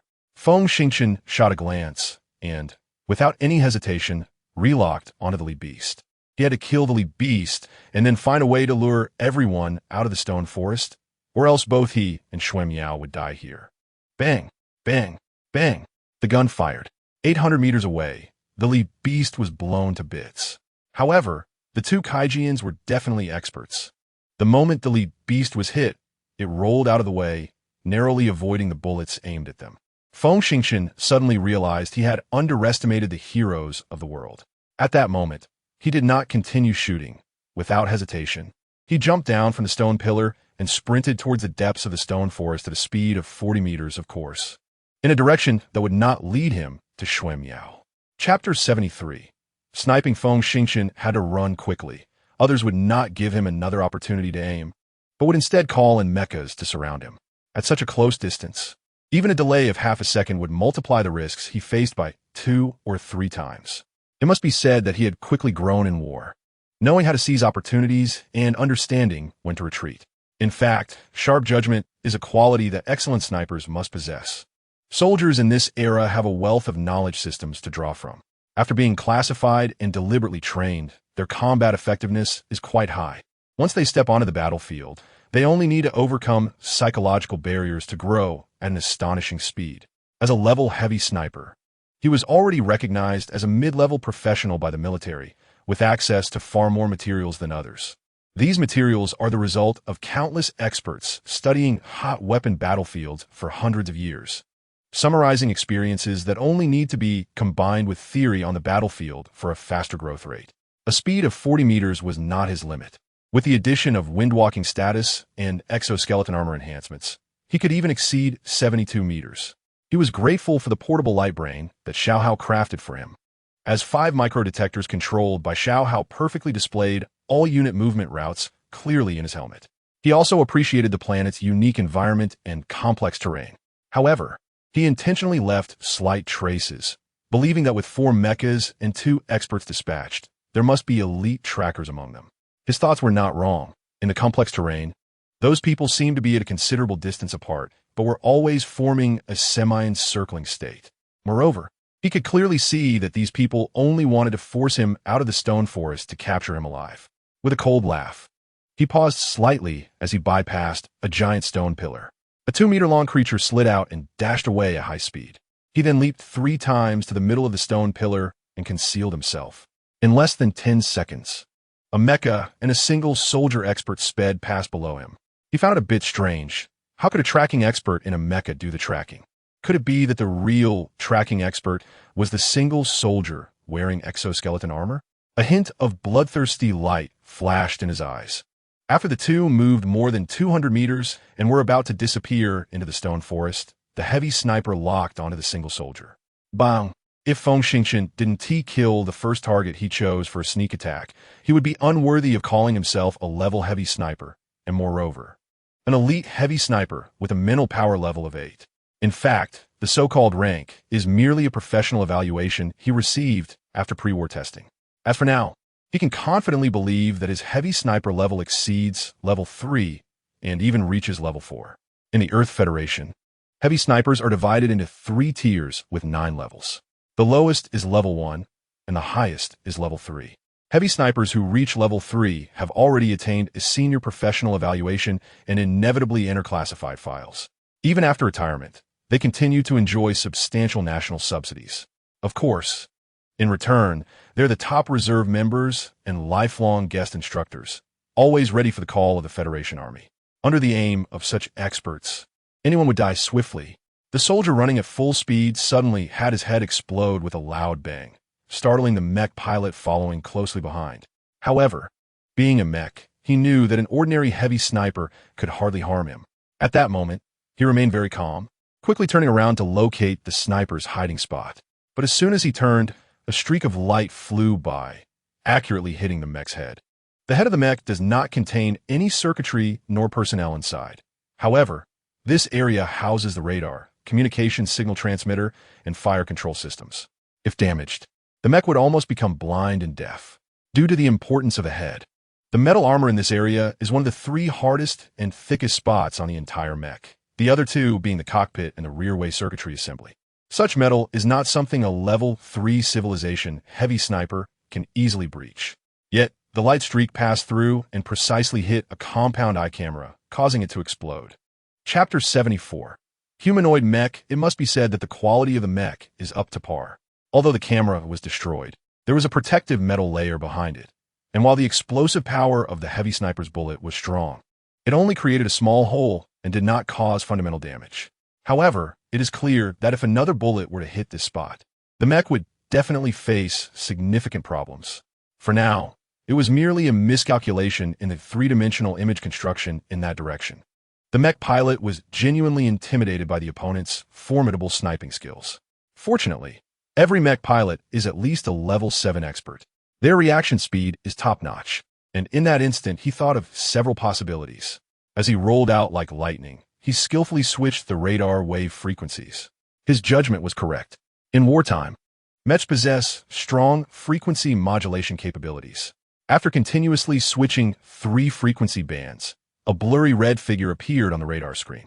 A brief explanation: due to the nationwide training, those entering the battlefield are all elites above level 5. And the inner strength shields of level 7 and above experts have strong filtering functions that can severely attenuate many frequency detection effects.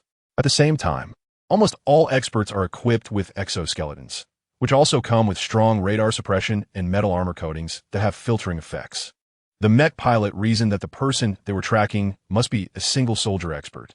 So the correct approach was to activate the dual filtering of the radar and inner strength shield, while also maintaining radar suppression or just focusing on the inner strength shield.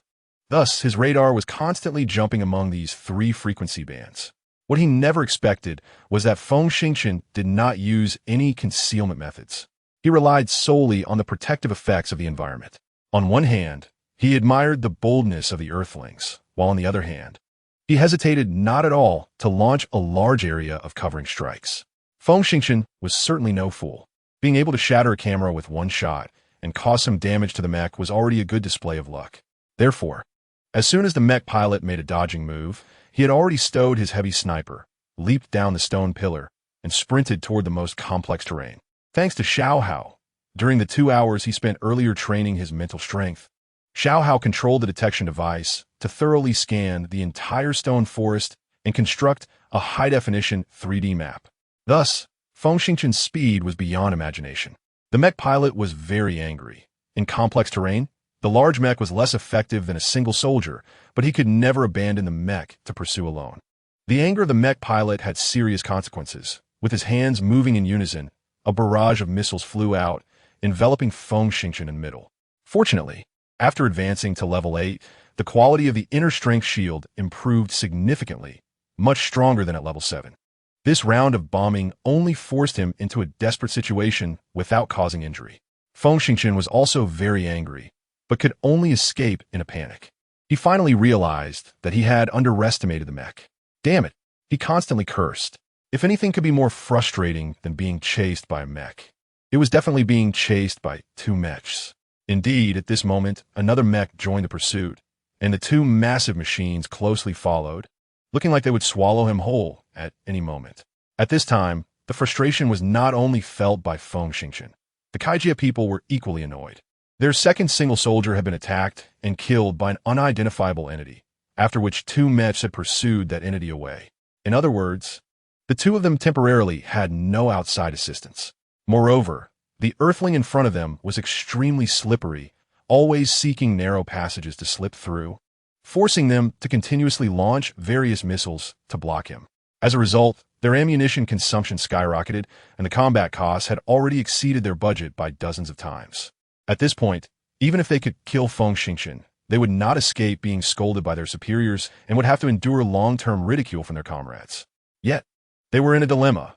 If they did not force the Earthling out of the stone forest, it would be difficult to kill him, and such massive consumption would be entirely meaningless. Missiles seemed to come endlessly.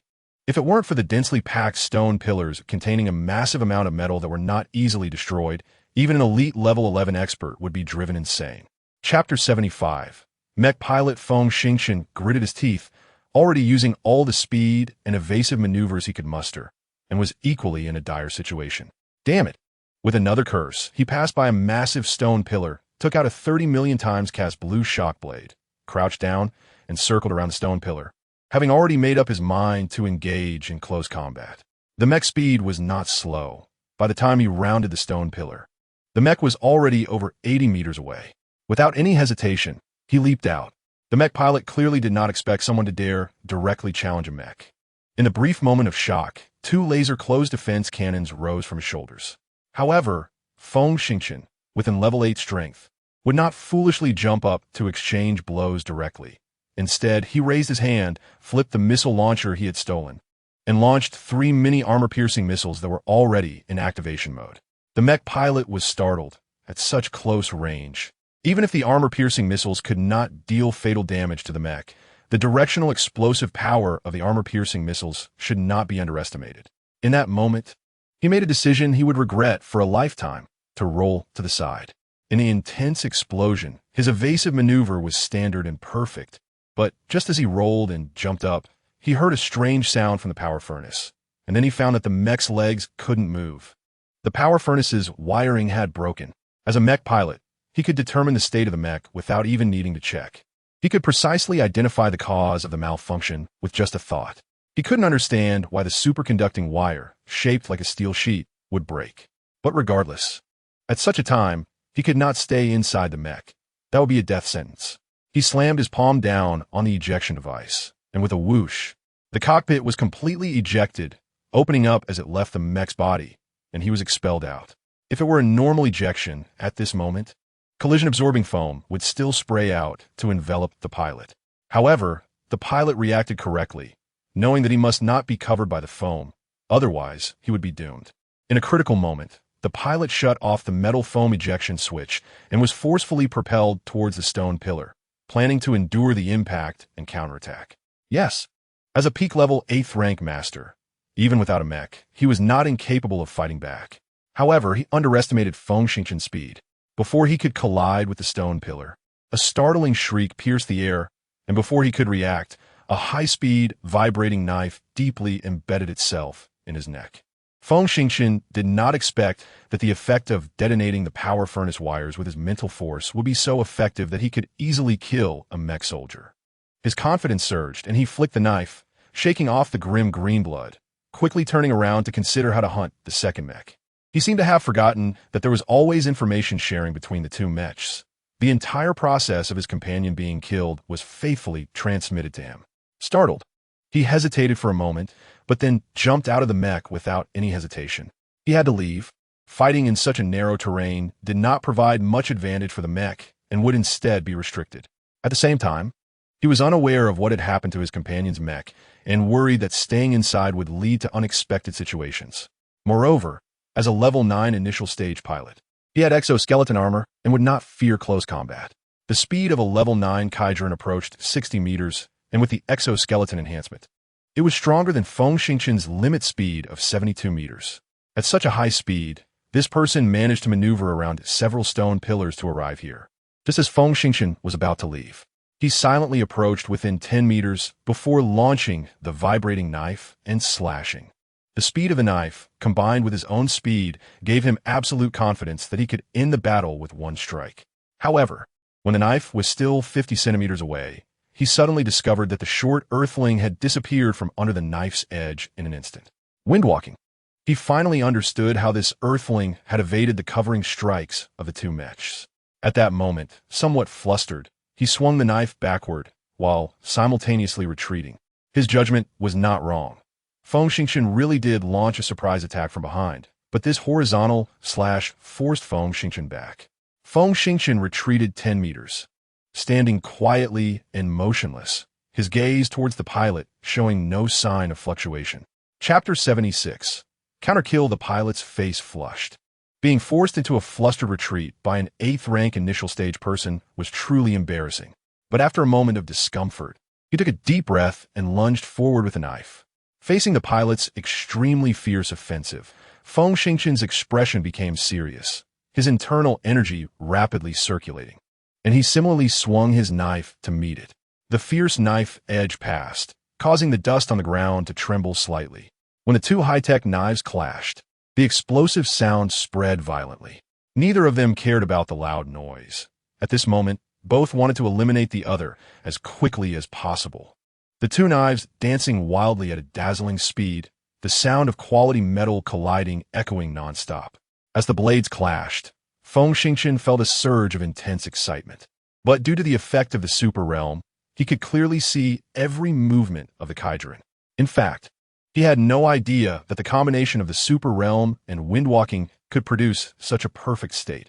At this moment, he sincerely hoped to engage in this battle seriously, because he could clearly feel that under the pressure of the Kaijin's powerful combat strength, he was integrating the combat skills imparted by his instructor at an astonishing speed, deeply embedding them in his bones. If he had another hour or two of confrontation, he was sure he would become different. But he had not forgotten that Meng Meng had drawn away the two mechs. To be honest, he was quite worried that with Meng Meng's current strength, she was clearly not capable of hard confrontation with the mechs. Moreover, this was a battlefield filled with destructive ideologies. Encountering mechs, if she jumped out to resist, Would that not be seeking death?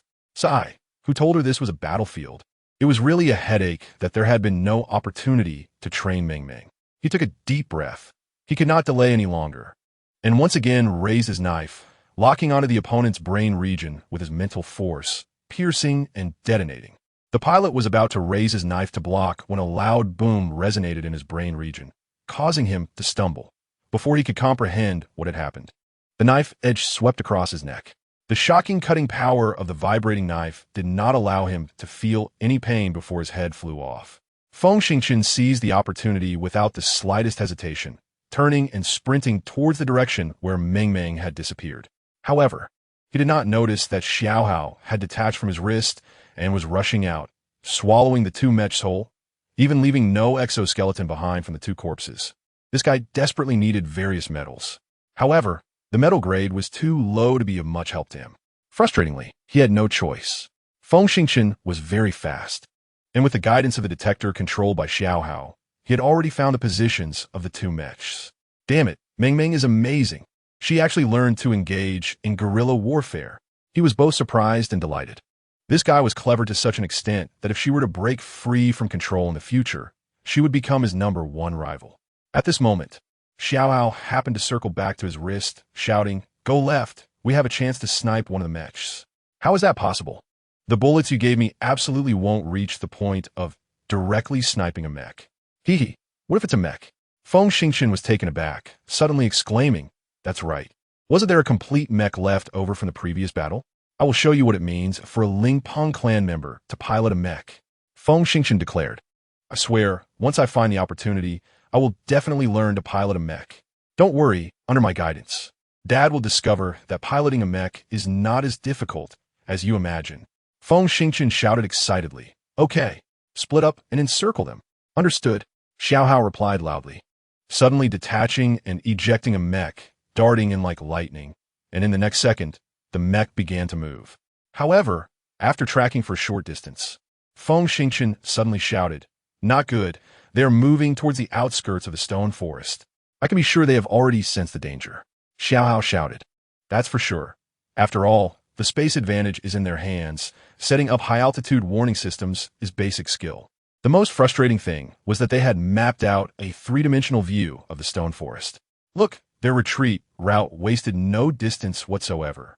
Damn it, at this rate, I won't be able to catch up to them. What about Meng Meng? Only she can hold off the two mechs for a few seconds.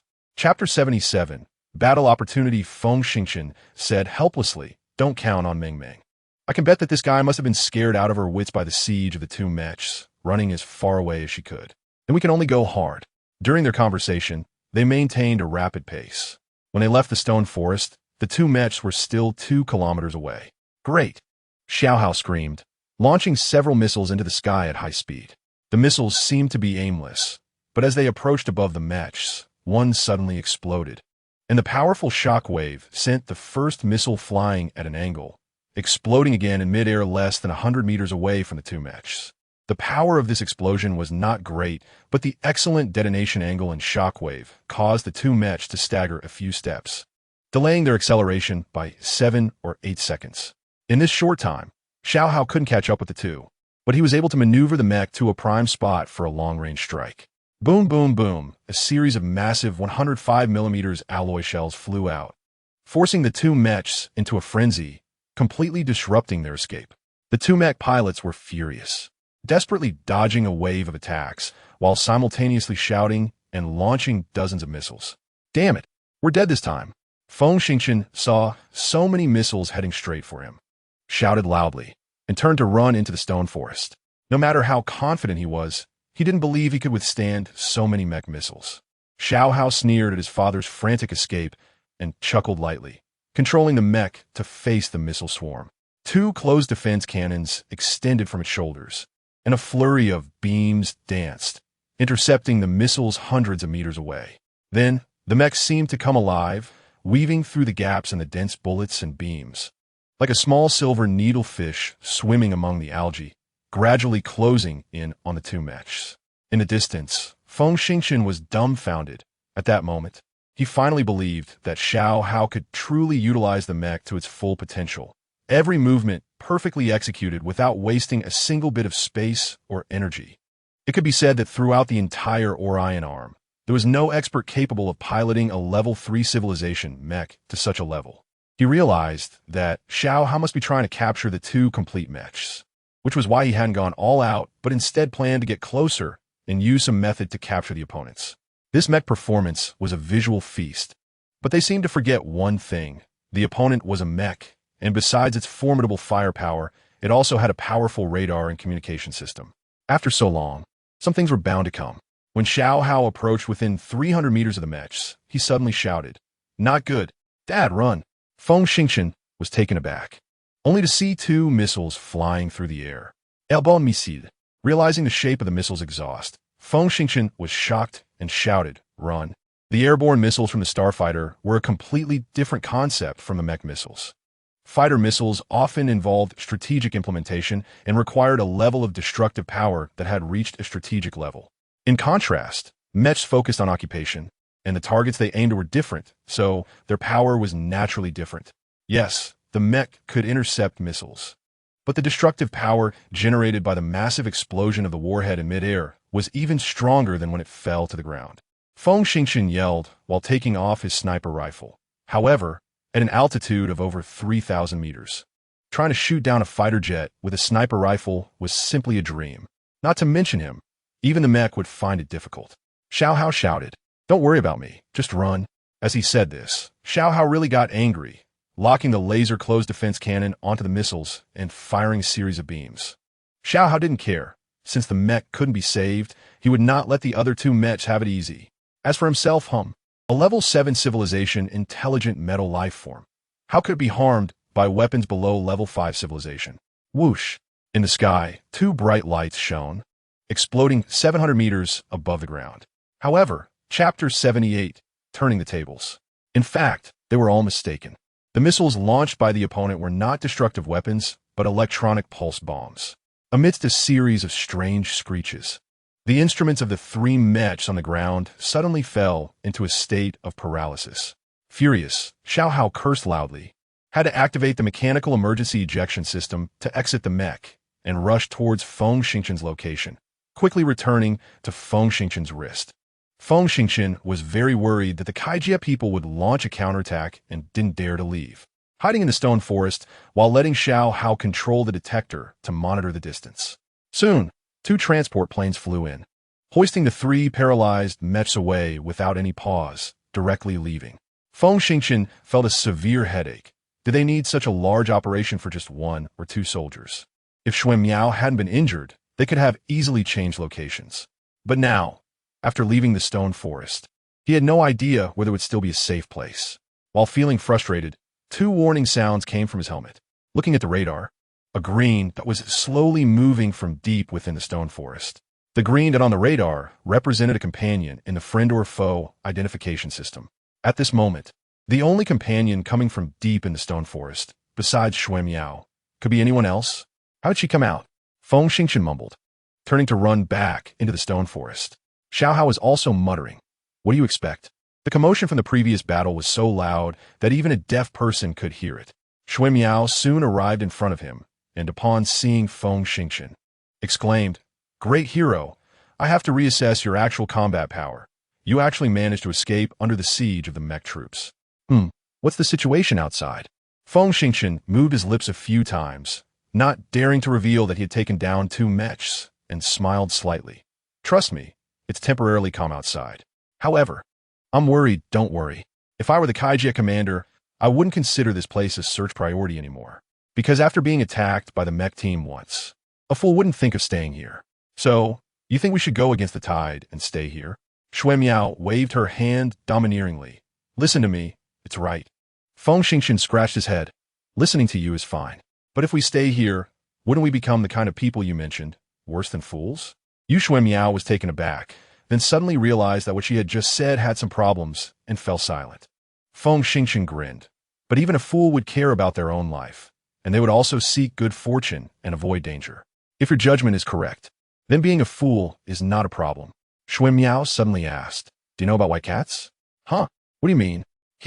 Once, I had a neighbor who raised a white cat that always liked to run into my room. I tried to chat with it, but unfortunately, it only meowed like you. Feng Xingchen knew he had been indirectly insulted by Xue Miao, but he didn't mind and instead showed a shameless smile. I can tell you really liked that meowing silly cat. Nonsense. Meow. As the clouds changed and the stars and moon transformed, it seemed that in the blink of an eye, 6 days had passed. In the dense forest, Xue Miao carefully navigated around massive trees, occasionally checking the small virtual screen generated by her portable light brain. Feng Xingchen followed behind, holding back for a while before finally saying, "Beauty, shall we take a break and eat something? We've been searching for 9 hours without finding a single clue. Maybe resting will bring us good luck." Xue Miao said without looking back, "I'm not hungry, and I don't want to rest. If you're tired, wait for me here." With that, she continued walking ahead. Feng Xingchen was a bit speechless at Xue Miao's stubbornness and could only click his tongue, following behind while admiring her perfect figure and listening absently to Xiao Hao recounting the situation over the past few days. It was a bit strange.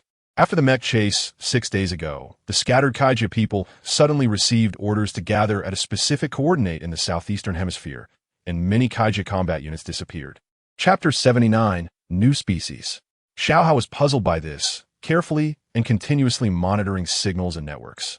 However, he didn't know what was going on with the Kaijia people. Since that day, all communications had vanished, and even the wireless network had fallen silent. Xiao Hao did not have a high-power information relay station to control someone else's artificial satellites. Otherwise, he would definitely investigate the matter seriously. Feng Xingchen merely smiled it off. He believed that the Kaijirians must have found a large vein of ore and started to concentrate their forces to accelerate the construction of a military camp to protect the mining site, naturally needing to gather troops for unforeseen circumstances. For him and Xue Miao, it was the best scenario possible that the Kaijirians were not disturbing them. At least they could search for hidden signals without any hindrance. Otherwise, how could they have leisurely wandered around the forest for 9 hours without urgency? But was there really no danger? After walking several dozen meters, Feng Xingchen suddenly sensed a chilling murderous intent rapidly approaching. He turned his head sharply and just in time saw a dark shadow flash by from the woods several dozen meters away. With a clang, he took down his heavy sniper rifle and chamber round. Ahead, Xue Miao turned around, pressing her hand against her shock blade. "What is going on?" Feng Xingchen scanned the forest and said in a deep voice, "Xue Miao, be careful. I think I saw something." Xue Miao frowned, activated the radar, and carefully observed several faint red dots along with the data. Suddenly, she laughed. "They're all local species of Quantan star. You're not scared of these little guys, are you?" With the radar system adjusted by Xiao Hao, they could detect a radius of 3 kilometers in the forest. This amazed Xue Miao. However, no matter how she inquired, Feng Xingchen only smiled without explaining. He didn't take Xue Miao's mocking words to heart and shook his head cautiously. "They are definitely not local species. I am sure of it. That is something I have never seen before." Xue Miao covered her mouth and chuckled. "How many days have you been on Quantan Star? How many missions have you been on? How many things have you seen? Compared to us, you are still lacking." Before she could finish her sentence, she suddenly noticed Feng Xingchen's pupils rapidly constrict. Her heart skipped a beat, and before she could react, a pair of claws, harder than Quantan alloy, fiercely grabbed her shoulder's exoskeleton plating, lifting her off the ground. Then, that thing quickly turned and twisted Xue Miao, darting off to the left. This caught them completely off guard. Even with Feng Xingchen's reaction speed, he had no chance to fire. "No!" he shouted, fully unleashing his speed and chasing after the creature. Yelling as he ran, "Xiao Hao, why didn't TU detect this thing approaching?" "I don't know. This thing seems to be able to filter all radar waves." It didn't register any signal changes at all. "Idiot, track Xue Miao's signal." Xiao Hao rolled his eyes. "Are you the only smart one? I started trying much earlier. It's just that Xue Miao might be within the creature's force field, filtering out all radar waves, so there's no trace to be found." "What the hell is that thing? It seems to have wings? It's too fast. I didn't see it clearly at all." While busy talking, he increased his speed. However, the forest was too dense, and he wasn't moving as fast as he had imagined. This was a species that had never been discovered before. "See for yourself," Xiao Hao said, sending a photo to the helmet. The photo was a still from the moment Xue Miao was abducted, but due to the creature's speed, Xiao Hao had processed the image as best as he could, yet it was still unclear.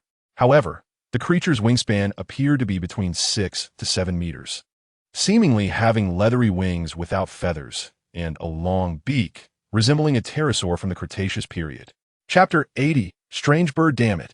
Feng Xingqian spat angrily and shouted, "My wife has been taken, and I have no way to track her. Am I still a man? Your wife? When did Shui Miao become your wife?" Xiao Hao asked, puzzled. "One day, she will be my wife." Feng Xingqian yelled in frustration, suddenly realizing something. Damn it, I can only see if Meng Meng can track her.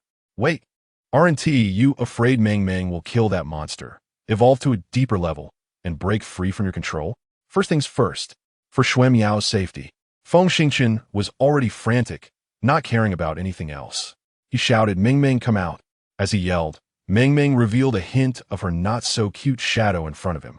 Speaking of which, Meng Meng had been terrified by the mech 6 days ago, hiding for an entire day before sneakily finding Feng Xingqian. However, this creature must have devoured several Kaijirian's corpses, increasing its strength, and while searching for Feng Xingqian, it displayed a special talent for tracking, which pleased Feng Xingqian. At such a time, he clearly needed to rely on the insect's abilities. Meng Meng appeared, fluttering around the woods for a few circles, quickly finding some clues, and suddenly soared into the air in one direction, with Feng Xingqian closely following. Fortunately, after being suppressed by Feng Xingqian's special energy field, Meng Meng had become noticeably more obedient and did not fly far away, but instead steadily led the way in front. After tracking for more than 10 minutes, Xiao Hao suddenly called out, detected Shui Miao's signal. Feng Xingqian saw the green highlight on the radar screen, waved his hand to call Meng Meng back into the Insect King space, locked onto the light point, and ran like mad. He had to recall Meng Meng. This creature was a killer insect, inherently hard to change, and until it underwent systematic training, he had to be cautious. Moreover, until the last moment, he could not let the insect be exposed to anyone's eyes, not even Shui Miao's. After a while, they arrived at the source of the signal, but only found 2 shoulder plates with signal transmitters. He tightly grasped these 2 items, feeling a bit dazed.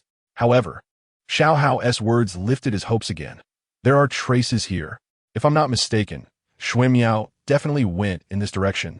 Without saying another word, Feng Xingqian fastened the 2 plates to his waist, fully unleashed his speed, and followed the traces. Meanwhile, Shui Miao was being dragged by her shoulders, flying at a speed of over 200 meters per second.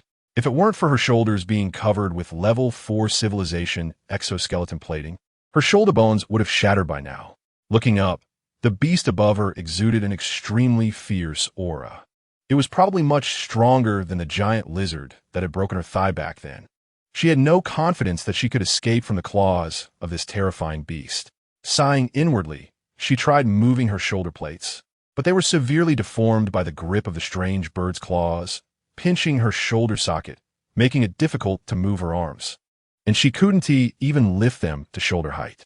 What bad luck!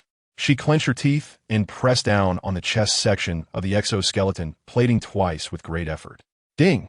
After a metallic snap, the 2 shoulder plates fell off, and she shot down towards the ground like a cannonball. If she didn't possess a peak 9th level physique and inner strength, this impact would have shattered all her bones. With the help of the inner strength shield and exoskeleton plating, she rolled awkwardly on the ground for several dozen meters before finally stabilizing herself. At this moment, the flying beast was extremely furious, dropping the shoulder plates and turning around, roaring as it extended its claws. Shui Miao, filled with coldness, exerted force with her legs, and with a bang, her whole body darted out in a strange manner, narrowly avoiding this attack. However, the monster was too fast. Even her eyes couldn't keep up. Sighing inwardly, she knew it would be hard to come out unscathed today. At this moment, she didn't feel afraid. She only felt a bit sorry for Feng Xingqian. She could sense that Feng Xingqian was one of her many admirers, having impure thoughts about her. Yet, she couldn't completely ignore Feng Xingqian. Instead, after being saved twice, she had started to rely on this seemingly unreliable guy. Suddenly, she shook her head vigorously, sighing. Why am I still daydreaming at a time like this? What a fool. As a soldier, how could one die without fighting? Instead, one should find a way to survive. Chapter 81. Advancement at this moment. Shui Miao surprisingly calmed down, as if a refreshing current flowed through her mind. Instantly, her consciousness spread out with a rush, carrying the inner strength that had already reached the peak of level 9, restless and agitated. At this time, she vaguely sensed that a vast amount of information was entering her mind in some peculiar way.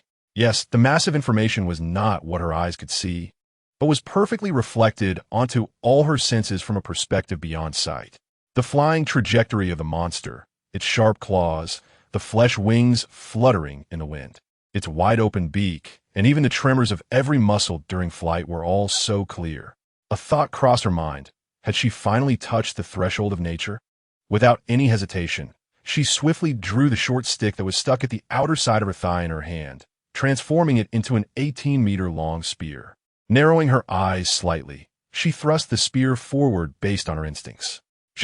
The power carried by this thrust far exceeded her peak state, and the spear tip grazed the monster's body, leaving a wound nearly 40 centimeters long and 10 centimeters deep.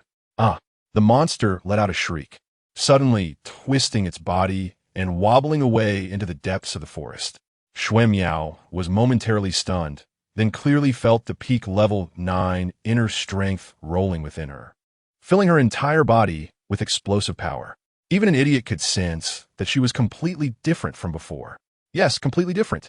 The transition from level 3 to 4 was a change in the external release of inner strength, while the transition from level 6 to 7 was the formation of the inner strength shield. Following that, the ability to control the inner strength shield continued to improve between levels 7 and 9, and when it reached its limit, what awaited was an opportunity. When the moment of opportunity arrived, the inner strength shield would connect with nature, expanding dozens or even hundreds of times to form a field of inner strength that comprehended everything. At that moment, her combat power would undergo earth-shattering changes. Once her peak level 9 inner strength was fully activated, the resulting power would be extremely terrifying. However, due to the uneven distribution of her hands, feet, and muscle groups, the discrepancies in power and balance were not small. Each strike that could unleash a power of 50 would be considered an elite with the strongest comprehension. However, once she stepped into level 10 and activated a more refined and broader inner strength field, she would undoubtedly unleash a power of 70 within that field. And as the control of the field increased, upon reaching level 12, she could unleash a strength of 100. At the same time, the defensive power formed by comprehending nature would increase several times compared to the inner strength shield. The two were not even on the same level. To put it this way, if the level 9 peak inner strength shield was equivalent to a layer of level 3 civilization exoskeleton armor, then the inner strength field was the outer shell of the most advanced mecha of level 3 civilization. This was in terms of the manifestation of inner strength. In terms of mental power, even the dullest level 10 expert, due to the feedback effect triggered by the 9 transformations of inner strength, would inevitably attract a considerable amount of essence into the brain domain, allowing their mental power to break through to level 4. The difference between level 3 and level 4 mental power may seem small, but it is a watershed, because starting from level 4, mental power can finally be projected outward. Although the projected mental power does not have any obvious offensive capability, when combined perfectly with a mental field that can spread to distances of 30 to 40 meters, it can sense even subtler changes. Thus, a one-level difference can result in a disparity of at least twofold in strength. For this reason, the gap between level 9 and level 10 is a significant hurdle. Once crossed, one's title changes from expert to powerhouse. Therefore, seeing the monster flying away in a wobbly manner, Shui Miao regained her confidence and shouted loudly, pursuing it. She was unaware that, in less than 2 minutes, Feng Xingchen had already arrived at this location. Fortunately, at this moment, she was tracking the monster with astonishing speed on foot, leaving enough traces behind. These traces formed a lighthouse that pointed the way. Chapter 82. Second Stage Beast. Feng Xingchen did not know that Shui Miao had already achieved a breakthrough and thought the beauty was in a life-and-death chase with the flying beast. Like a madman, he followed the traces and ran wildly, especially when he saw several spots of dark red blood along the way, which made him even more anxious. After chasing for 2 or 3 kilometers, suddenly, a deep valley appeared before him. Standing at the edge of the valley, He listened closely and heard the rumbling sounds of fighting below, mixed with the shouts of a woman. Without thinking, he jumped down without hesitation. After using the protruding rocks on the cliff to leverage himself multiple times, he arrived at the bottom of the valley and was both surprised and delighted at a glance. He was surprised that the monster was indeed a second-stage evolved beast, launching an astonishing attack that sent rocks and giant trees flying. If the beauty were hit even once, it would be severely injured. He was delighted that Xuemiao's aura had completely changed. She was actually holding her ground against the second-stage evolved beast without showing any signs of defeat. Now that he considered himself a skilled fighter, he hid to the side and observed for a while, quickly understanding the reasons behind it. First, although the bio-beast appeared to be a second-stage evolution, it was a flying beast that relied on speed to win. It had no long-range attacks, and its power and attack methods were far less diverse than those of the large creatures on the ground, with much lower defenses. Coincidentally, Xuemiao was the type that valued agility and speed, and when the two met, the human brain gradually gained the upper hand. Second, the area was relatively narrow, and the flying beast, being larger in size, could not unleash its full speed during turns. However, this was likely its nesting place, and given the instincts of such fierce wild beasts, it would not abandon its nest and flee. Third, the flying beast had been injured earlier, significantly reducing its strength. Xuemiao had certainly advanced to level 10, and the release of her power field not only provided incredible defense, but also had the clever effect of slowing the monster down, naturally giving her a great advantage. Feng Xingqian's eyes sparkled with excitement as he watched Xuemiao's every evasive move, which was breathtaking and visually pleasing, likely developed into her personal combat style through years of battle experience. Unfortunately, Xuemiao's spear was lacking. The power of the 8 million vibrations per second did not perform as well as expected. Although she had struck the monster several times, she had not left any significant wounds, and not much blood had been lost. After thinking it over, he quietly took out the Caspelin vibrating knife he had left behind, found the right opportunity, and shouted, "Xuemiao, catch the knife." Xuemiao clearly did not expect Feng Xingqian to arrive so quickly.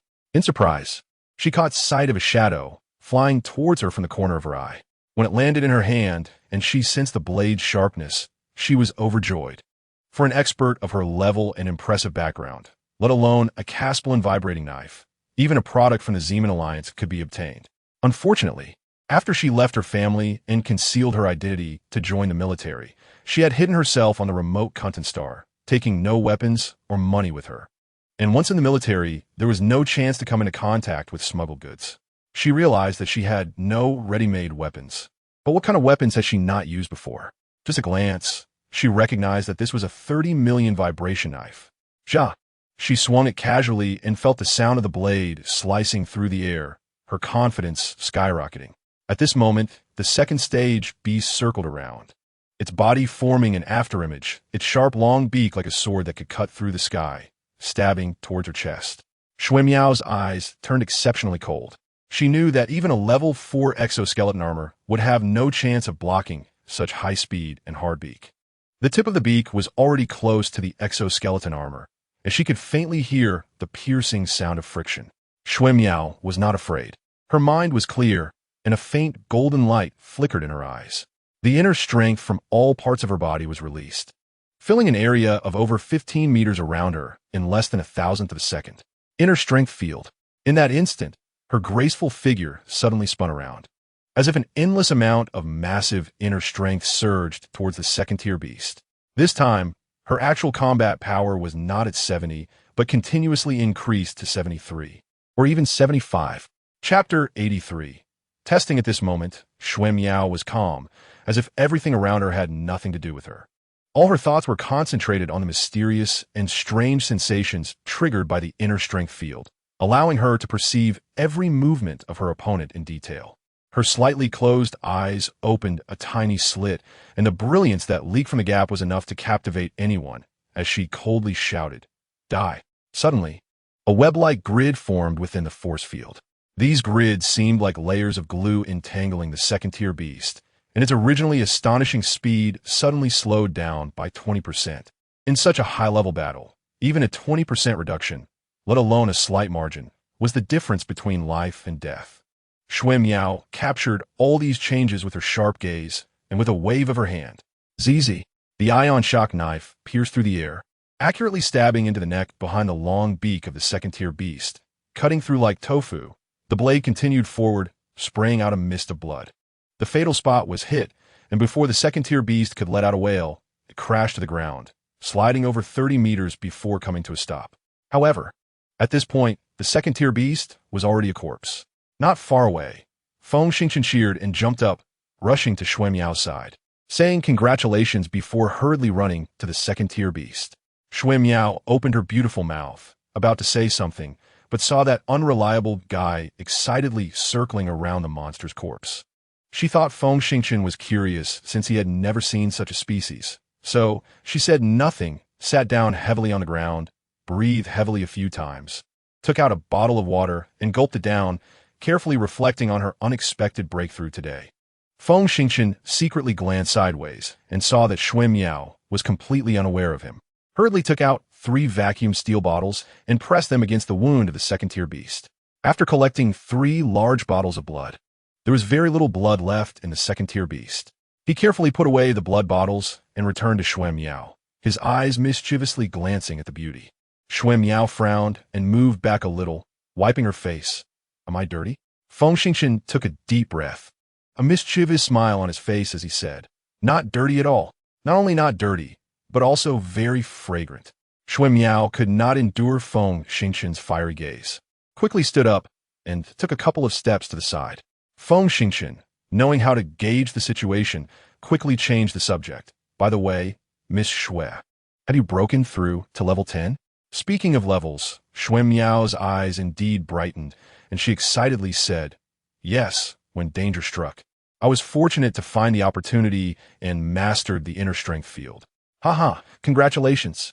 If we find the survivor camp, I will definitely find a chance to personally cook a big meal and drink with you. Feng Xingchen said with genuine laughter. Shui Miao was speechless. This guy.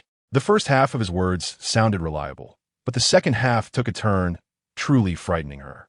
In the silence, the atmosphere changed a bit.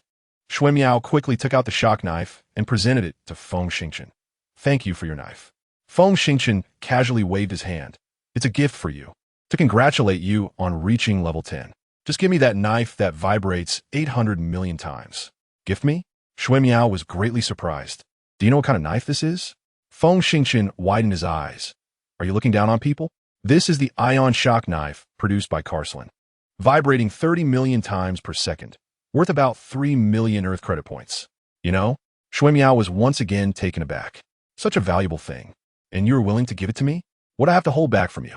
Feng Xingchen grinned, boldly adding, As long as you are willing, I can even give you myself.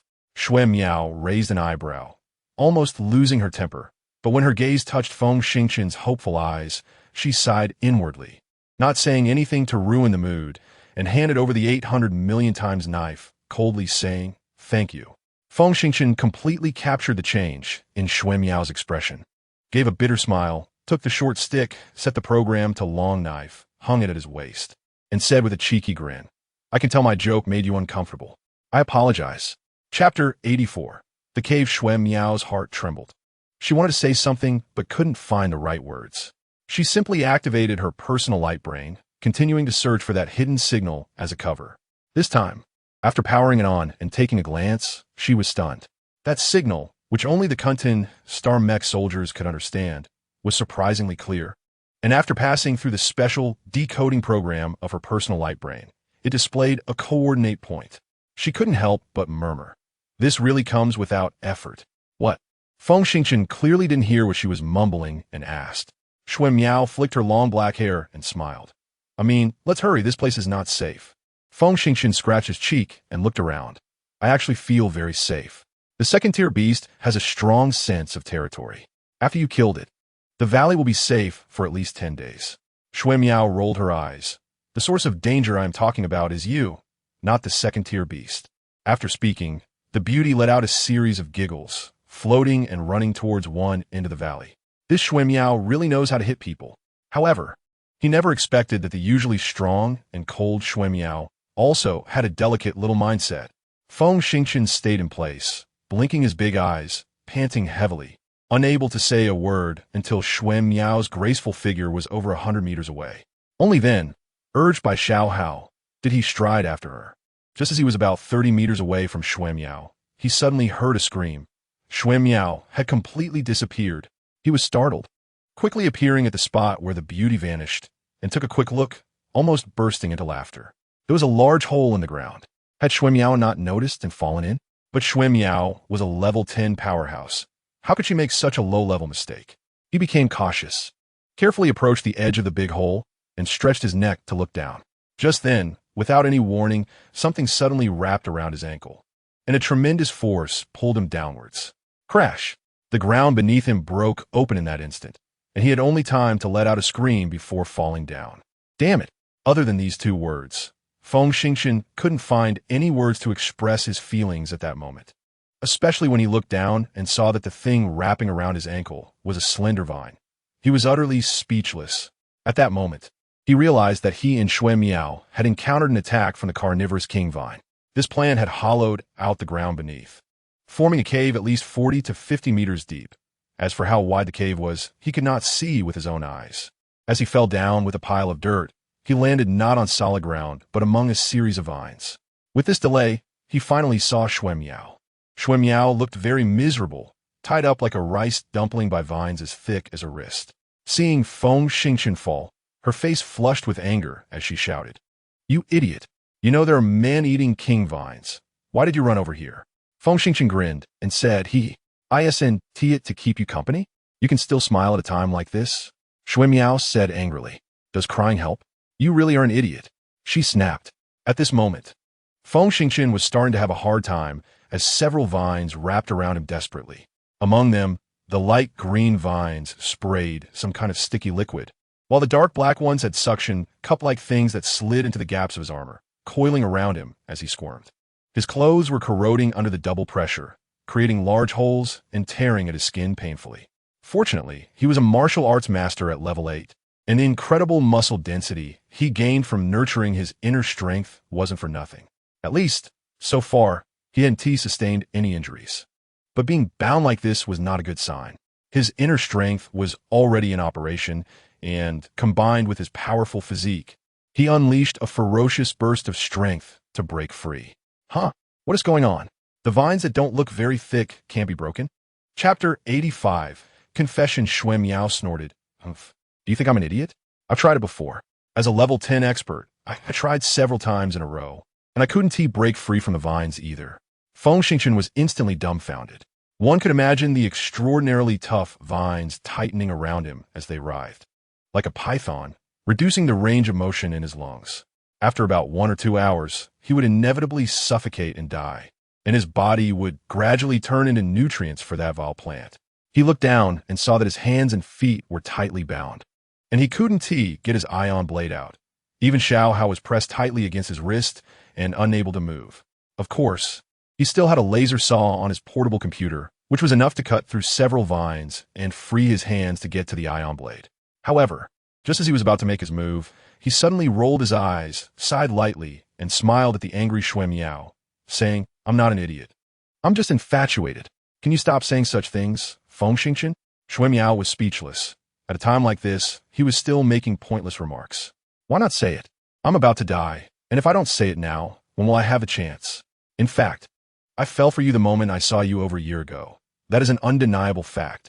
If I can confess the truth before I die, I can rest in peace. Xue Miao licked her lips. Feng Xingchen was right. She was about to die, so why care about trivial matters? Instead, having someone familiar to die with was a stroke of luck. Thinking this, she felt a little disheartened and softly said, "Feng Xingchen, if there is an afterlife, I will cherish you well." Feng Xingchen replied, "I don't want an afterlife. I just want to hear your heartfelt words in this life." Xue Miao smiled bitterly. "Why pursue such unrealistic things? I admit, in the past few days, you've been busy taking care of my injuries, and you've looked after me well. Humans are not wood or stone. Who can be heartless? Even if I haven't developed romantic feelings for you yet, I'm still touched. Sigh, if I had a little more time, I might be able to try being with you. As long as you don't have any intolerable bad habits. Maybe I could be your girlfriend. But we don't have that chance anymore. I'm glad you said such sincere words. Remember, I will give you a chance. Feng Xingchen said this, then suddenly shouted, "Explode for me." Boom! With a shout, several of the vines wrapped around him broke apart inch by inch. Huh! Feng Xingchen saw his guess come true and laughed wildly. With a flick of his hands, he was freed, and with a swipe, he held the ion blade in his hand. With a slash, buzz, the vibrations at 8 million times per second were enough to kill even the most defensive bio-beasts, let alone these flexible plants. With a blade passed, the vines fell off in bunches. After just a few slashes, he stepped forward several meters and reached Xue Miao's side. At this moment, Xue Miao was already stunned. Even when Feng Xingchen carried her out of the dense vines into a safe environment, she still hadn't come to her senses. At this time, Feng Xingchen was completely immersed in joy. The sticky liquid ejected by the man-eating king vines had corroded their clothes, creating large holes. And holding Xue Miao inevitably brought them into contact with skin. In fact, both of them still had exoskeleton armor. This metal couldn't be corroded away in a short time, so it didn't count as being completely exposed. At most, he could directly touch Xue Miao's waist and thigh through the large gaps between the armor plates, feeling her smooth skin and incredible elasticity, which made him ecstatic. Finally, Xue Miao snapped back to reality from her shock and suddenly noticed Feng Xingchen's fiery gaze. Looking down, she let out a scream and struggled to break free from the man's embrace, fearfully wrapping her arms around her chest. She forgot that she still had her chest armor on, and although her clothes had large holes, they hadn't completely disappeared. Feng Xingchen couldn't see the critical areas at all, and this action instead made the man in front of her show a mischievous smile. Chapter 86. Stock God. Xue Miao realized that her instinctive action seemed quite helpless. Her face flushed, and she shyly lowered her hands. However, seeing the skin exposed between the armor plates, she still felt as if she had been stripped bare. Clearing her throat to ease the awkwardness, she suddenly asked, "Feng Xingchen, did you just use mental power?" "Hee, I was finally discovered." Feng Xingchen took out a cigarette from the storage bag on his back, lit it, and said with a grin, "I didn't want to expose it, but I had to show my skills when attracted by a wonderful future." Xue Miao's expression changed dramatically. "You deliberately deceived me? What did I deceive you about?" Feng Xingchen protested his innocence. Xue Miao said fiercely, "How can you still have the face to say that? You clearly could have broken free from the man-eating king vines, but chose to tempt me into saying those things." Feng Xingchen put on a look of deep grievance. "Oh, my beautiful lady. They say a person's words are good just before they die. Why deny the true feelings reflected in your heart when you have survived a disaster? That's your own soul." Feng Xingchen. Xue Miao's face turned blood red with anger, and she shouted furiously. Then her voice became somewhat colder. "I said maybe I could." Feng Xingchen froze for a moment, the excitement suddenly dropping to freezing point. Thinking about it, a tough person like Xue Miao, who had gone through life and death countless times, would have a stable mentality and wouldn't casually reveal a little girl's mindset. However, he still heard from Xue Miao's tone that he might still have a chance. As long as there was a chance, it was better than having nothing, right? At this moment, Xue Miao knew she hadn't said anything of actual significance, yet she rolled her eyes in frustration and suddenly turned around. Behind her, Feng Xingchen was stunned again. The exoskeleton armor produced by the Earth Federation was designed along the spine and limb bones, featuring 5 metal support shafts. On top of the support shafts, there were 10 types of components, including helmets, shoulder pads, upper arms, forearms, back armor, chest armor, abdominal armor, leg armor, shin armor, boot connectors, and pressure jump devices, totaling 24 major components and thousands of small parts. In contrast, the armor produced by the Ximen Alliance added 7 components, including waist armor, backhead protection plates, waist stabilizers, and wrist strengtheners, bringing the full set to 31 components. Why suddenly bring up this boring data? This makes sense. Has anyone noticed that no matter what kind of exoskeleton armor it is, it doesn't include the buttocks area? It's just that after the Ximen Alliance added a waist armor, it extended down a bit, covering a small part of the butt, while the other areas are completely exposed. Xue Miao and Feng Xingchen's clothes were corroded by the slime of the carnivorous king vine. Xue Miao was fine until she turned around, which immediately dazzled Feng Xingchen. "Damn! Stock God!" Feng Xingchen's eyes sparkled, and he clenched his fists tightly, gasping in excitement. Xuemiao sensed Feng Xingqian's lewdness, turned her head, and followed that fiery gaze to see her own embarrassing state. She was extremely humiliated and angrily flashed in front of Feng Xingqian, raising her leg to kick out. Bang! Whoosh! Crash! Feng Xingqian was caught off guard, knocked dizzy, and took a while to get up, but he wasn't angry. Instead, he grinned and said, hitting his affection, scolding his love, "Beautiful lady, hit me a couple more times." Xuemiao was furious and completely speechless. She turned away, drew her knife, and angrily marched toward the carnivorous king vine. The military-grade bionic fabric can self-regulate temperature and breathability, making it very valuable and high quality.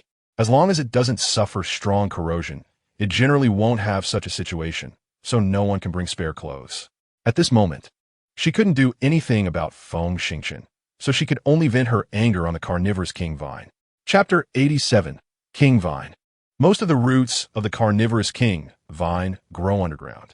Generally speaking, being able to hollow out a space of 2,000 cubic meters is considered impressive. However, it's very strange. This carnivorous king vine is so large that it has actually hollowed out 60 to 70,000 cubic meters of space underground. However, no matter how powerful the carnivorous king vine is, it still has its growth range. That's why they were able to find a spot outside the reach of the vine to rest for a moment. This carnivorous king vine seems to have evolved to a level where it can sense danger. Facing Xuemiao as cold aura, nearly 10,000 vines surprisingly wriggled back, curling into a small bundle as if afraid. But Xuemiao would never think so. She suddenly froze for a moment, squinting her eyes and standing there to observe closely. Not to mention that a strong person like Xuemiao, who has received superior education, felt something was off. Even the soldier Feng Xingqian sensed that something was wrong. Indeed, no matter how much plants evolve, they will always be plants. Even if they are powerful to this extent, their nature is still predatory. Has anyone ever seen a cat afraid of a plump fish? Or a willow tree that fears air and moisture? How to explain everything in front of them? Feng Xingqian didn't dare to be careless, took out his shock knife, and approached Xuemiao's side, saying in a low voice, "You cover the formation. I'll go try." Xuemiao thought for a moment. Since Feng Xingqian had the mental power to detonate the carnivorous king vine, it should be safe. She nodded. "Be careful. This carnivorous king vine is very strange. It seems to be protecting something." Protecting? Feng Xingqian suddenly realized. Every animal has the instinct to protect itself and its young, and many plants evolve to a level of self-protection, let alone carnivorous plants that continuously evolve in extreme climates. Without hesitation, Feng Xingqian slightly crouched, suddenly exerted force with his legs, and with a bang, his speed reached its peak as he rushed to the carnivorous king vine and swung the shock knife. The carnivorous king vine never moved, relying at most on its flexible and numerous vines to form an attack and defense circle. Tactically, it was always rigid, even if it sensed Feng Xingqian's ill intentions. It could only passively defend, providing convenience for Feng Xingqian's full attack. One knife after another, each cut severed 7 or 8 vines. After dozens of consecutive cuts, the carnivorous king vine could no longer curl up, and a sizzling sound erupted as the vines in the middle finally sprang out. These vines seemed to be the trump card of the king vine, each shining with a metallic luster and astonishingly long, enough to reach every position of the hollowed-out ground. Feng Xingqian broke out in a cold sweat. He had thought he was quite safe hiding in that corner with Xuemiao. Fortunately, he hadn't done anything to distract himself, and Xuemiao hadn't been so disoriented as to ignore the surrounding environment. Otherwise, the consequences would be unimaginable. Xuemiao also considered this, glaring fiercely at Feng Xingqian, not daring to let him take risks alone, her body turning into an afterimage as she joined the battle circle. These vines were extremely difficult to cut, taking considerable effort, but she finally arrived in front of the main stem of the carnivorous king vine. Phew! Feng Xingqian wiped the sweat from his forehead, exhaling deeply. "I'm exhausted." Not to mention him, Xuemiao was also quite tired. After all, nearly 10,000 vines have been severed, taking about 4 hours, and even the strongest person would be worn out after such an extended period of high-intensity activity. She sat ungracefully on a severed vine, wiped her forehead, and wondered, "Strange, is there nothing worth protecting by the king vine?" Feng Xingqian also found it strange. Lighting a cigarette and circling around the main stem, which was as thick as 3 people hugging it, but found nothing wrong. Scratching his head, he was about to give up when Xiaohao suddenly connected to his helmet headset and whispered, "Why not try using mental power to probe?" "Huh? My mental power is for piercing and detonating. Can it detect?" Chapter 89, New Discovery. Before Feng Xingchen could finish speaking, he saw Xue Miao striding away, tearing off 2 larger leaves to cover the most exposed areas, quickening her pace as she climbed up toward the valley. He shook his head, following her at a distance of 12 meters, looking as if he wasn't saying a word, but in reality, he was quietly conversing with Xiaohao. "Didn't you say the Kaijia people have issued a call to assemble? Why hasn't this biochemical beast come to gather?" Xiaohao thought for a moment. This is not hard to explain. The Kaijia people control biochemical beasts through implanted loyalty chips.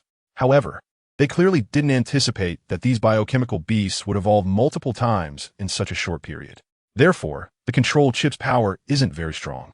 At the first stage of evolution, it can barely be controlled, but once it evolves a second time, the biochemical beasts are likely to break free from the chip and completely escape control. That makes sense. Feng Xingchen lowered his head and took a few steps, suddenly exclaiming, "Xiaohao, think about it. Could it be that due to many second-stage beasts breaking free from control, it has caused great harm to the Kaijia people, thus forcing them to issue an emergency assembly order to gather troops, both in defense and awaiting support?" As soon as he said this, Xiaohao's eyes lit up, nodding vigorously, "Yes, yes, yes. This possibility is not only present, but also very high." Feng Xingchen suddenly held his forehead. Sigh. "This change seems advantageous for us, but it will also bring us great trouble. One thing I can be sure of is that biochemical beasts thrive on this planet, achieving astonishing evolution speeds. And this is not only a headache for the Kaijia people, but also very difficult for us to counter. Yes, beasts have advantages over humans in many extreme environments: strong adaptability, keen hearing, incredible sense of smell, faster speed, etc., which humans cannot compare to. I think if survivors hide in underground camps, it won't be long before they are found by the beasts." Feng Xingchen nodded, smiling bitterly. "This matter is temporarily beyond our consideration. Let us talk about it after we find the survivors." "Of course." Xiaohao scratched his head, but then added anxiously, "However, one thing is urgent. If we are to face even stronger evolved beings in the future, your equipment is obviously not enough. The problem is, the metal I've swallowed now can't produce tools that can withstand over 50 million shocks or better ammunition." "Huh? You can make shock knives that can withstand 50 million shocks?" Xiaohao said firmly. "Since I swallowed a level 3 civilization mecha, I obtained some good metals, so it should be fine. All right, first give me a 50 million times shock knife, and there's no rush for the other equipment. Don't forget, I still have a proton missile. I believe it can take down a more powerful evolved beast, raising my strength to level 10 or above, and perhaps help me get through the toughest buffering period. Hopefully." As Xiaohao spoke, he swallowed his 8 million times shock knife, and after a while, he tossed out a 50 million times knife, suddenly laughing and saying, "Actually, there's no need to guess whether the second stage beast has broken free from control. There's a second stage beast corpse over there. We just need to verify it to confirm the situation. Right? I'm such an idiot." Feng Xingchen was taken aback, slapped his forehead hard, and shouted to the beautiful woman in front of him, "Xue, the beautiful one, come with me." With that, he turned and ran towards the monster's death site. Xue Miao looked at the hurried figure with confusion, scratched her cheek, hesitated for a moment, and then turned to follow him. When they reached not far from the monster's corpse, they saw Feng Xingchen twisting a knife to break open the monster's head, searching for something in the slimy brain tissue, a truly disgusting scene. She shook her head, standing at a distance, but couldn't help her curiosity and asked, "What are you doing?" Feng Xingchen did not answer, his hands rummaging around in the monster's disgusting skull for a while before finally pulling out a dark object. Looking at it in the sunlight and murmuring, "Indeed, it's damaged." Xue Miao, being quite intelligent, quickly figured it out and took a few steps forward to stand beside Feng Xingchen. "Control chip?" "It was pierced by some kind of biological electric shock." "Exactly." Feng Xingchen nodded seriously, voicing his and Xiaohao's speculation. Xue Miao frowned. "So, does this mean that in the next few days, we won't encounter enemies, but we might come across even stronger evolved beasts?" Chapter 90. Yuchan, yes. Feng Xingchen nodded affirmatively. "So, I suggest we shouldn't leave now. We should find a place to rest for a few days to solidify your level 10 force field. Otherwise, if we encounter a major battle, what will we do about the backlash? Thank you for your kindness. However, my thoughts are completely opposite to yours. Just now, we've already found the coordinates of the survivors. We need to hurry to the survivor gathering place and notify everyone to be on guard. That's the right path. Feng Xingchen rubbed his nose, suddenly realizing that Xue Miao's independent thinking ability was too strong, and she seemed accustomed to centering things around herself. After a brief consideration, he helplessly said, "It's up to you." In fact, Xue Miao came from a prominent family and had long been used to viewing issues from a high perspective. She understood very well that if Feng Xingchen's inference was correct, it would be a huge trouble for humanity. Therefore, the key point now is to figure out what the conditions for the monster's rapid evolution are. If it is caused by the external environment of the planet, then the monster's rapid evolutionary pace will not only not stop, but will also form astonishing populations in a short time. In that case, humanity must leave the planet and run as far as possible. Indeed, a flying bird state's second stage, evolved body, must be killed by a level 10 expert. What about powerful species on the ground? Do we need to deploy mechas? In that case, would third stage evolved bodies, or even higher fourth or fifth stages be unmanageable even by starships? She was anxious and without saying a word, took the lead and sped off. She herself was a speed-type expert, and after advancing to level 10, her speed surged. Moreover, she was accustomed to acting independently, having long forgotten Feng Xingchen's presence. In the blink of an eye, she had dashed to the top of the valley. Upon reaching there, she suddenly remembered Feng Xingchen, turned back to take a look, and found the man still struggling to climb halfway up the mountain, which made her shake her head slightly. At that moment, she suddenly sensed a faint danger approaching at high speed. In an instant, she drew her shotgun, and the newly comprehended force field spread out like lightning. Just as she formed the defensive mode, a strange and fierce aura appeared before her, colliding with her inner force field without any delay. Puff! With a light sound, the contained power was astonishing, and Xue Miao felt as if the force field had turned into tender tofu under a sharp knife, being sliced to the center point. Xue Miao could easily become an elite mecha master at a young age, not just by luck. At that moment, the shotgun was horizontally across her front, sweeping out, and with the support of the explosive power of level 10 inner force, the resulting impact was quite considerable. Buzz! The gun's muzzle struck the shadow. This shot did not have the desired effect. The shadow was only momentarily stunned before launching another attack. In that brief pause, Xue Miao saw what it was and couldn't help but shout. Yuchan? Yuchan, a local species of content star, looked like a cicada about to molt, but over 2 meters tall, covered in strange feathers. If it really was Yuchan, it would pose a certain threat to individual armor. But when did it ever exert pressure on level 10 experts? Indeed, the Yuchan before her had not changed in appearance from what she had seen before, but its ferocity had at least multiplied by more than 10 times. Facing the charging Yuchan again, Xue Miao gritted her teeth and fiercely released her force field. At the same time, the shotgun followed closely behind, and at that moment, she had already demonstrated the level of a level 10 expert. However, in this world, unexpected things always happen. With a strange cry, Yuchan's 2 front limbs moved like lightning, and the sharp claws suddenly emitted a burst of sparkling electric sparks. Woo! The electric sparks suddenly exploded, forming a terrifying force that, under the impact, easily broke through the force field as if it were made of paper. Crack! The electric light seemed to be unaffected by the force field at all, continuously shining with powerful tearing energy rushing towards her. Chapter 91. Electric shock. Xue Miao was frightened and desperately urged her inner force, pouring it into the shotgun, piercing out faster than lightning. Clang! In the massive shock, she found herself unable to hold the gun. The shotgun buzzed and flew dozens of meters away. No, it wasn't just the shotgun. That force knocked her up as well. After breaking through 2 defenses in succession, Yuchan's power leaked out quite a bit, and after a brief pause, it exerted force again, suddenly disappearing from its original position and directly chasing after Xue Miao's falling figure. Yuchan's speed was incredibly fast, and in the blink of an eye, it appeared before Xue Miao, its terrifying claws extending like lightning. Her heart sank. Given Yuchan's terrifying electric light attack that could break through the force field, she feared her exoskeleton armor wouldn't be able to withstand it. But as she watched Yu-chan appear beside her, with its two front claws once again condensing electric light, she suddenly had deep doubts about her level 10 strength. Am I going to die? She sighed internally, wanting to close her eyes. Just as she was about to shut her eyes, she suddenly saw two streaks of light collide with Yu-chan's body, knocking it sideways a few dozen centimeters. And only then did she hear two muffled sounds from the heavy sniper rifle. At that moment, she knew she had once again been saved by Feng Xingchen. Feng Xingchen was still more than 200 meters away, and the only thing he could do upon seeing that thrilling scene was to use the heavy sniper rifle. Indeed, this Yu-chan could actually gather electric energy to form an attack, which had to be a mutated species, and its defensive power was astonishing. The heavy sniper wouldn't take its life, but the huge projectile with an initial speed of 1,850 meters per second, coupled with its 2-meter-long body in the air, could still produce a good effect.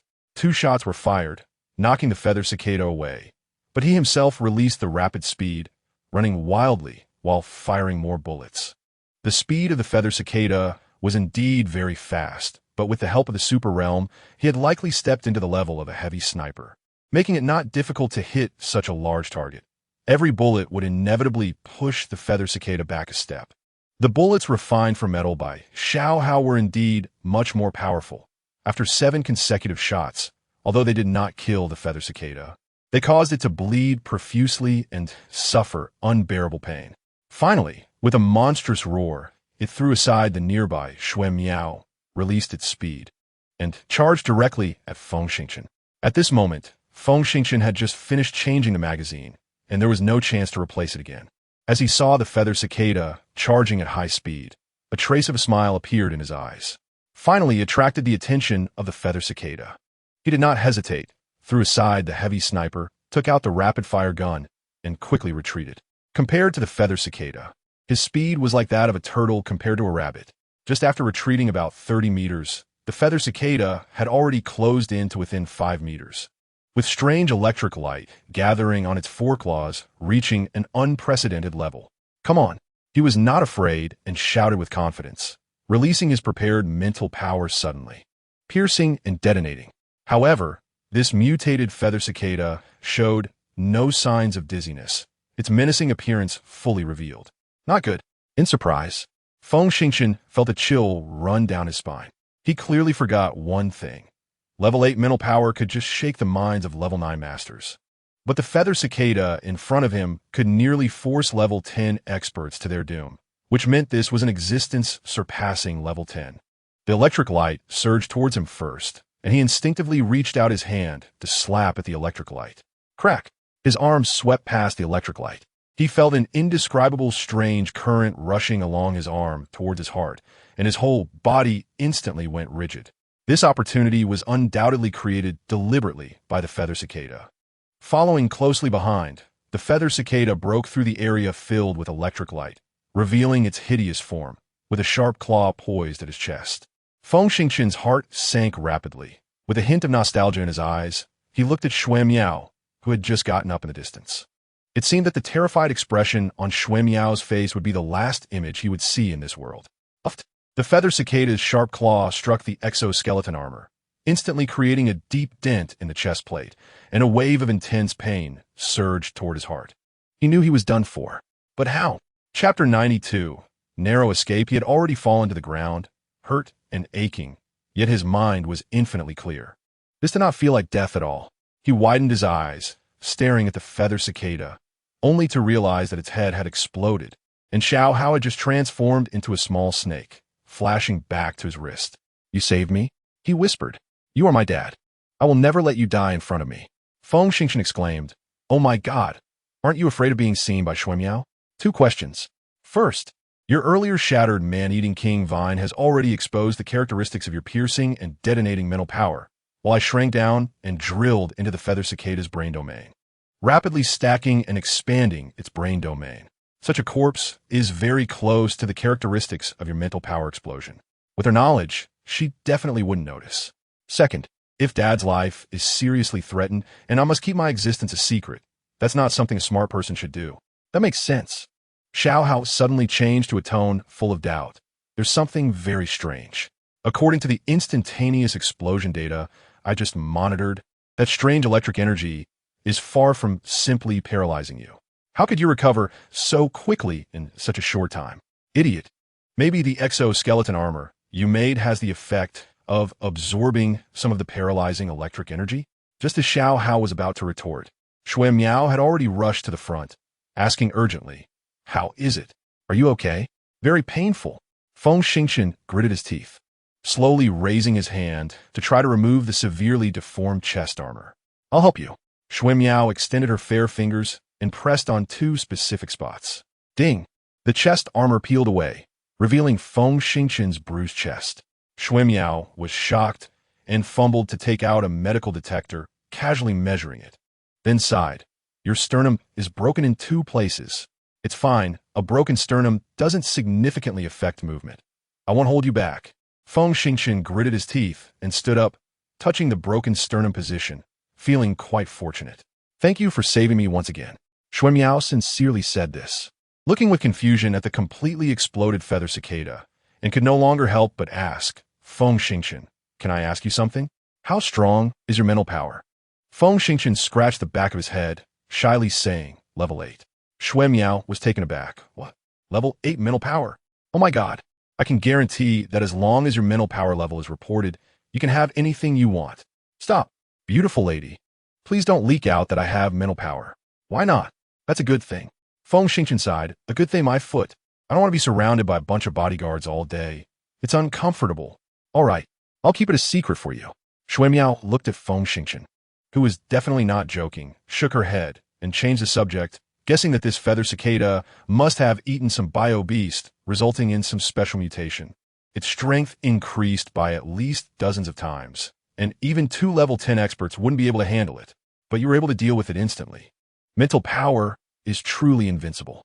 In fact, I look like I succeeded, but it's a bit miserable. Feng Xingchen grinned, which aggravated his injuries, and he couldn't help but cough a few times. Shui Miao looked around, gritted her teeth, and said, "Let's go back to the valley below, find a more secluded place, and wait until you heal before we leave." Feng Xingchen thought for a moment and finally sighed. "Sorry for dragging you down." Shui Miao rolled her eyes and waved her hand. "Come on, great hero. You don't need me to help you, do you?" Feng Xingchen had a mischievous grin on his face. "If you want to help, I wouldn't mind at all. Dream on," she said, taking the lead down the valley.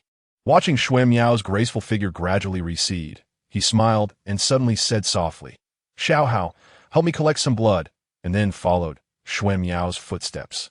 The terrain below the valley was similarly complex, and without much effort, they found a cave. After Shui Miao confirmed the safety inside, she smiled. "You took care of me for 6 days. Now it's my turn. You rest, and I'll go find something to eat." Feng Xingchen grinned, entered the cave without a moment's pause, sat down, and pulled out a vial of flying beast blood, gulping it down in one go. Chapter 93. Portable light brain. In just a few minutes, a surge of heat rose, rushing toward the brain domain. At that moment, Feng Xingchen felt the darkness in front of his eyes, and a wave of nausea rose in his stomach. He gritted his teeth, desperately trying to maintain some consciousness and control the internal energy to rotate. On the mental level, it couldn't yet reflect the subtle changes of gene recombination. In this regard, it could only be felt through the uncontrollable trembling of his muscles. The most obvious feeling was not an increase in muscle density, but that the broken sternum was healing at an astonishing speed. Before he could fully understand these changes, a wave of extreme heat erupted from the brain domain, crashing down like a tidal wave, quickly merging with his internal energy. "Here it comes." Feng Xingchen knew that the internal energy was undergoing an exhilarating transformation. A smile appeared at the corners of his mouth as he crazily pushed the internal energy, advancing slowly and steadily, inch by inch, quickly surpassing the mid-level of 8, pushing straight toward the high level. Perhaps this time he could break through to level 9. The process of consuming the blood was not worth mentioning. In fact, up to this point, Feng Xingchen and Xiao Hao had forgotten one thing: the quantum portable computer strapped to Feng Xingchen's right wrist.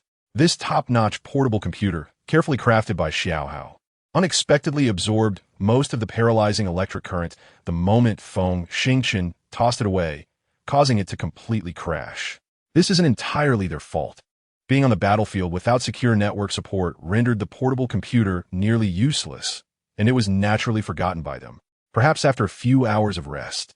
The portable computer suddenly emitted a faint startup sound, followed by a strange message: program restart, self-location recovery, program mismatch, program loss, reorganization.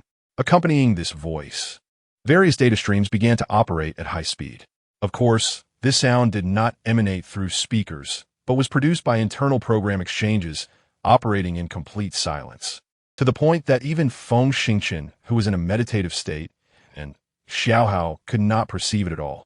Xiaohao had previously mentioned that this micro-portable computer had a computing speed 9 million times that of the strongest large computer in Earth civilization, as well as an astonishing hard drive capacity over 1,000 times greater. The strongest computer on Earth is not simple. It is a fourth-generation quantum computer, with a computational speed 30 million times faster than the first generation, even surpassing the speed of the long-established fourth-level civilization, the Zymans. To this day, it remains Earth's only high-end technology capable of exporting to third and even fourth-level civilizations.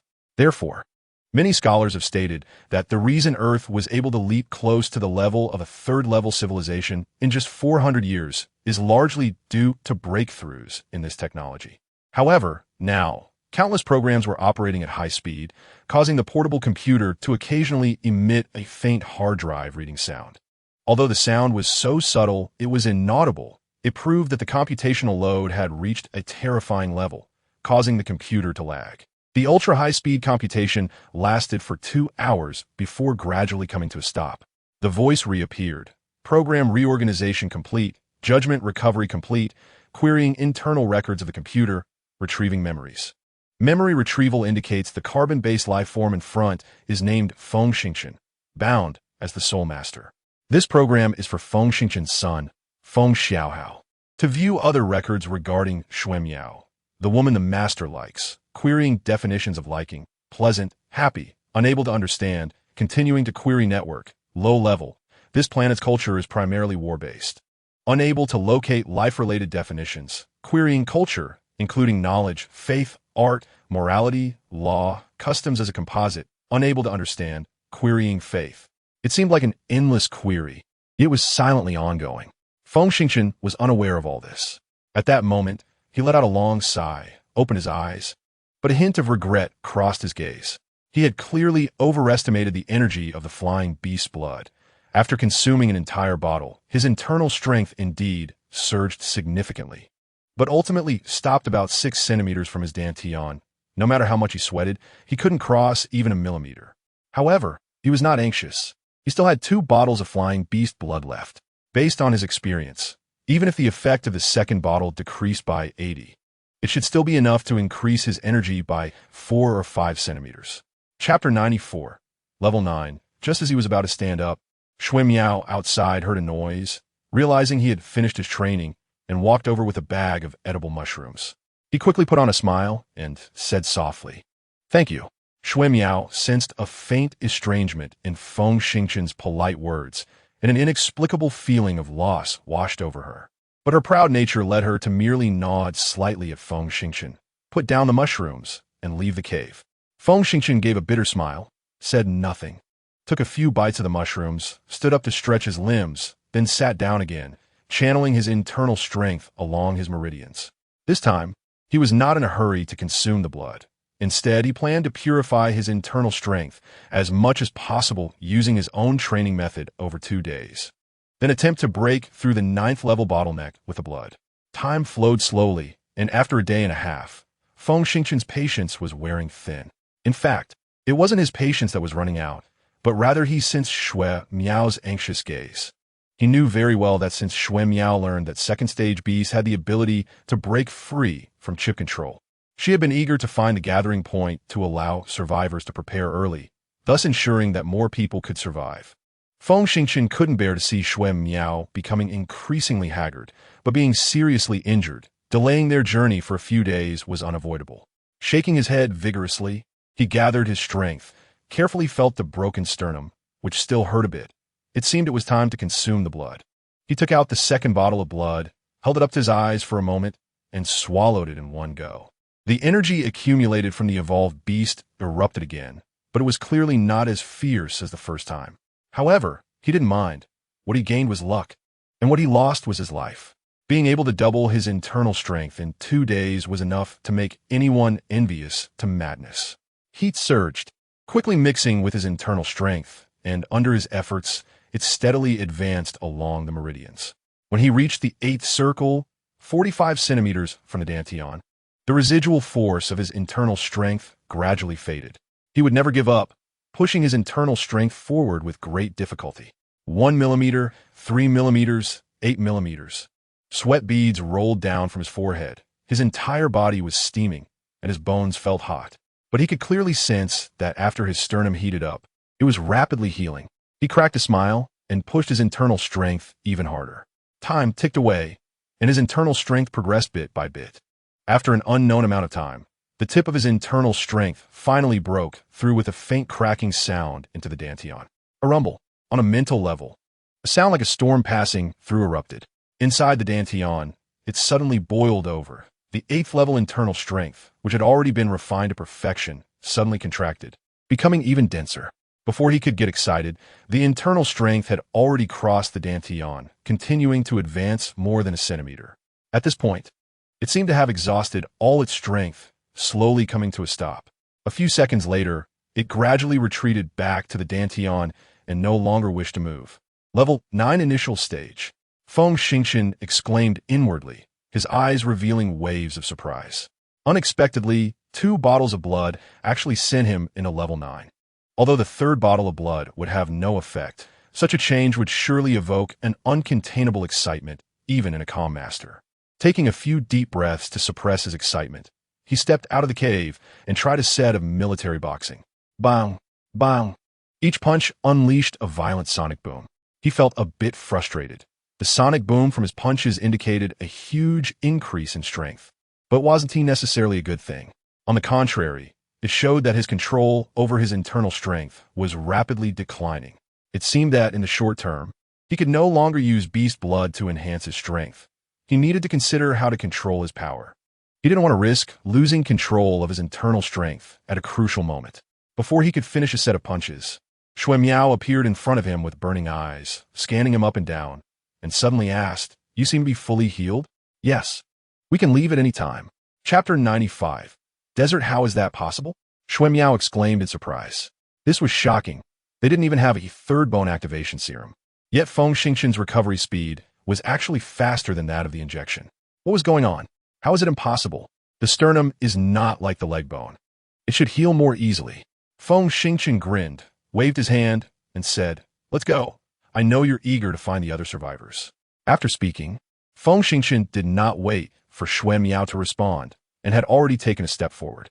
Shui Miao opened her mouth, wanting to ask Feng Xingchen what was going on, but her pride, stemming from her high-level noble education, did not allow her to violate others' taboos. She could only guess that it was related to some characteristic of mental power. She shook her head subtly and followed behind. The biggest advantage of being promoted to level 9 was the significant increase in movement speed. The two of them, despite consuming a lot of internal energy, sped forward madly, covering over 3,000 kilometers in just 2 days and nights, arriving at the edge of a blood-red desert. Could it be the Bone Desert? Feng Xingchen widened his eyes and looked at the endless red sand. The Bone Desert, the largest desert on the entire Cotton Star, covers an area of 59 million square kilometers, 6 times that of the Sahara Desert, with a maximum temperature of 72 degrees and a minimum of -47 degrees. It experiences long-term sandstorms, making radar and communication unusable. That makes sense. If it weren't such a terrible place, how could there be survivors? Shui Miao looked up at the thick dust in the distance, took a deep breath, and sent the coordinates to Feng Xingchen's personal light brain. Be careful. Once we enter the sandstorm, we can only estimate the distance using the light brain software. You need to stick close to me if we get lost. Find a way to retreat. Feng Xingchen pouted. Come on, beauty, military personnel in this era can't possibly get lost in the desert. The basic personal light brain and helmet both come with a compass, enough to ensure they wouldn't lose their general direction.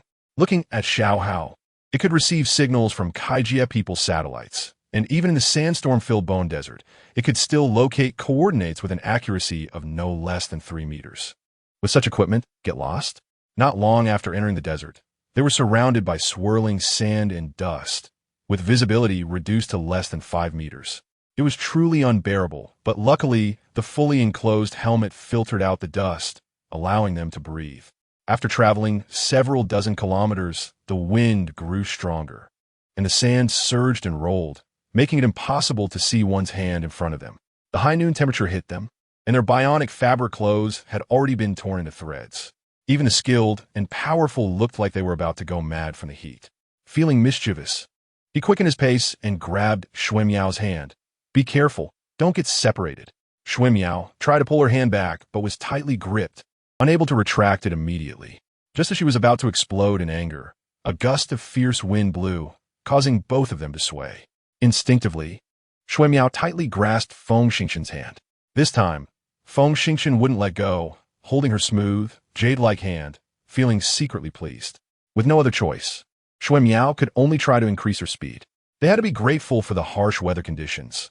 No fierce creatures wanted to live here. As they walked, aside from the howling winds and swirling dust, there were no other dangers. The hardships of the desert were briefly passed over. By nightfall, the temperature dropped rapidly, and their bionic fabric clothes were already useless. They could only rely on internal energy to keep warm, yet they were still frozen stiff. After a while, they finally reached a location. Here, there was a large circular sand dune that seemed to have been left by a volcanic eruption. Strangely, this place was like the eye of a storm, with absolutely no wind. Above them, a thick layer of sandy clouds was present, dense with charged particles that blocked all signals. It was certain that this sand cloud could block any satellite's investigation, and the desert's strong winds could further prevent unmanned probes from patrolling. The two stood speechless as they slowly walked to the center of the circular sand dune. Feng Xingqian widened his eyes and stared at the red sand before finally managing to say, "Is this the coordinate point?" Xuemiao also couldn't believe it. But according to the calculations from her personal light brain, even if this place was not the exact coordinate, it wouldn't exceed a radius of 300 meters. However, where were the wall or the survivors they had imagined? Suddenly noticing a few more recommendations, thanks to Hong Long, let's add 4 more chapters. Chapter 1.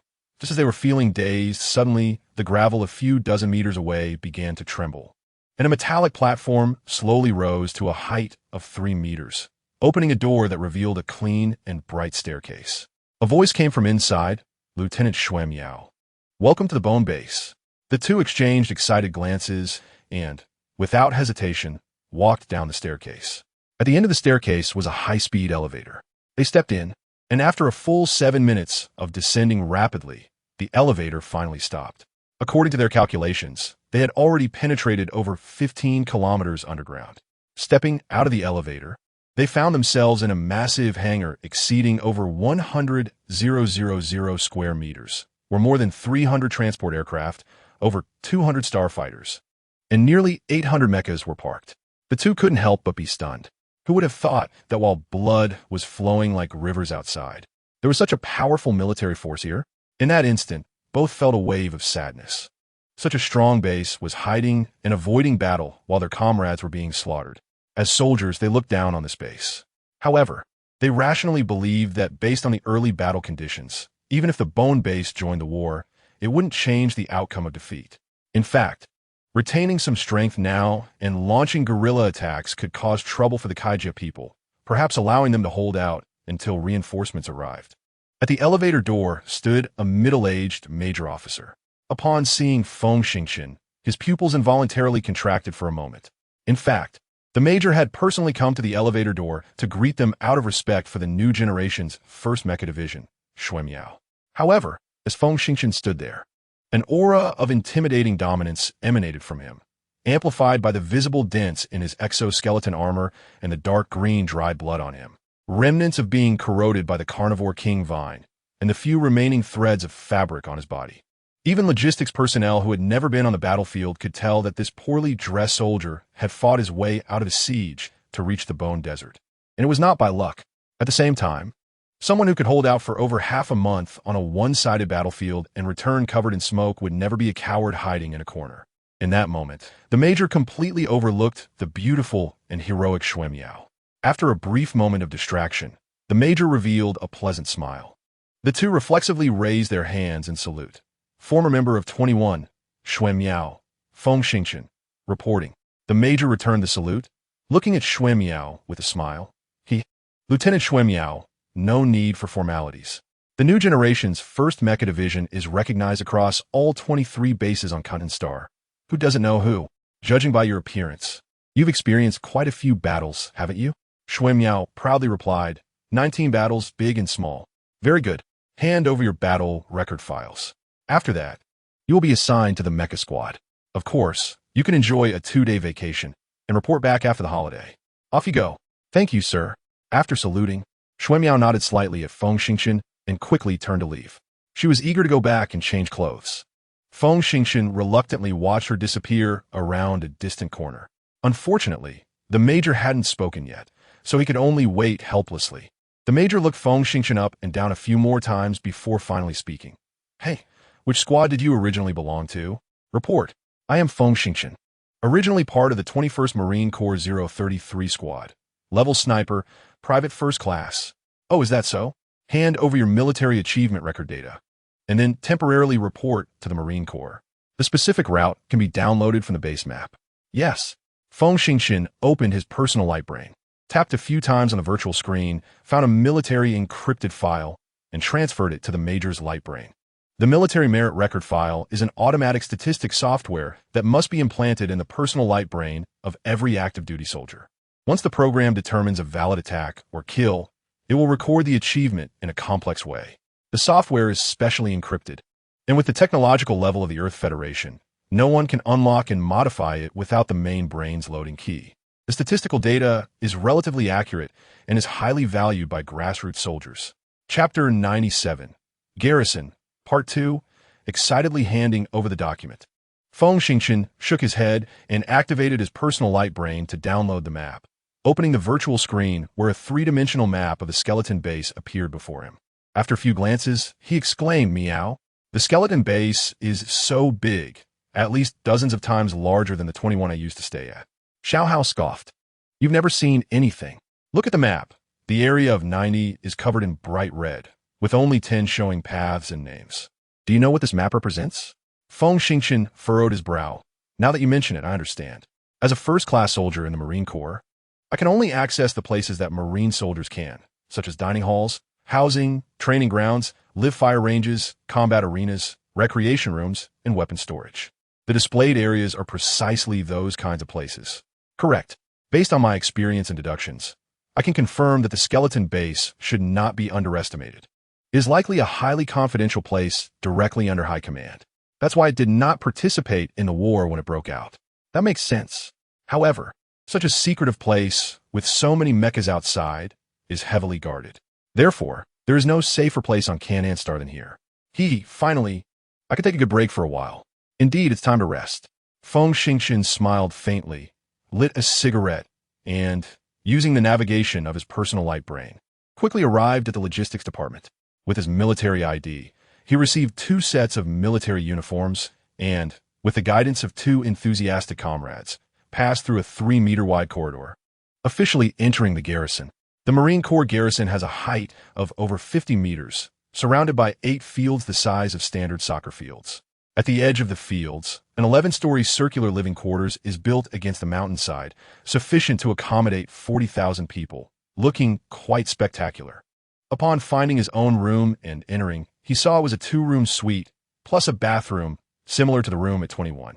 After sending off his enthusiastic comrades, he couldn't wait to rush to the bathroom for a nice shower and then fell asleep as soon as he came out. That night, he slept exceptionally well until he was awakened by the sounds of drills. Those who have been in the military for a long time have formed a conditioned reflex to the sounds of drills.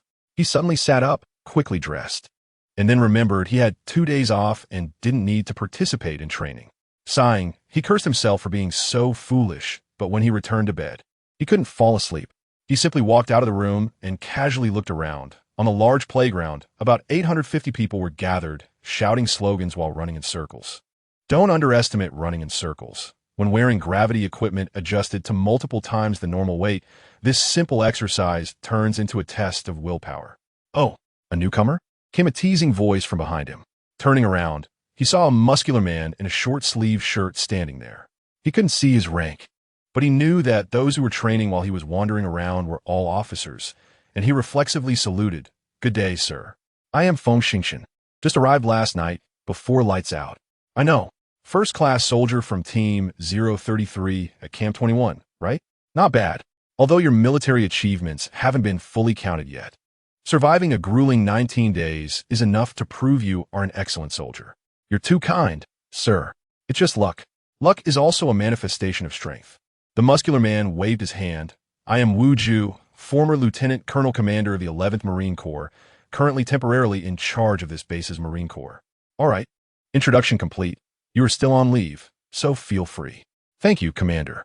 Feng Xingxian saluted and turned to walk towards the dining hall. However, when he arrived at the dining hall, he was immediately frustrated. According to the camp schedule, breakfast is served from 7 to 8 in the morning, and it was still not yet 6:20.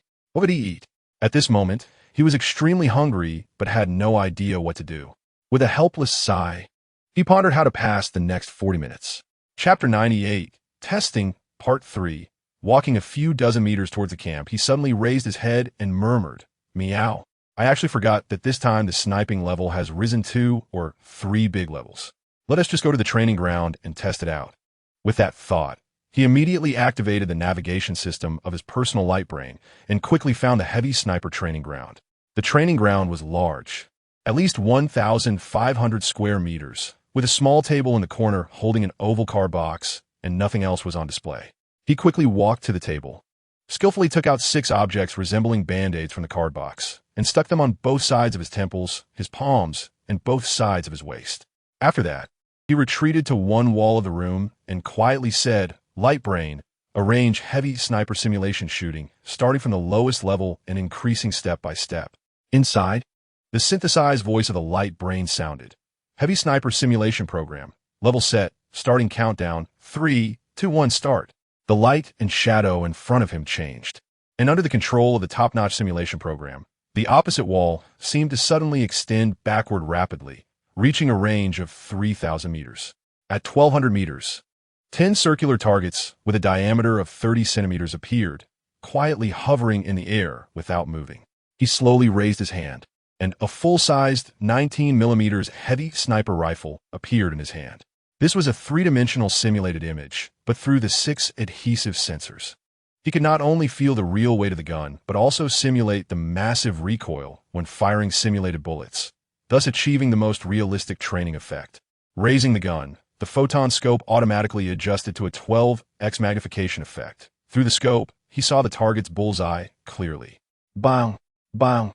The dull sound unique to heavy snipers echoed, carrying a recoil of over 150 kilograms, causing his upright body to shake back and forth.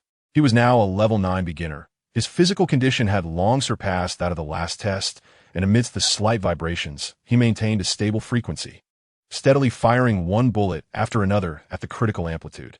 For a heavy sniper who had already reached this level, static targets posed no challenge. As the 10 targets disappeared, another 10 appeared, but this time, the targets moved along simple but uniform trajectories.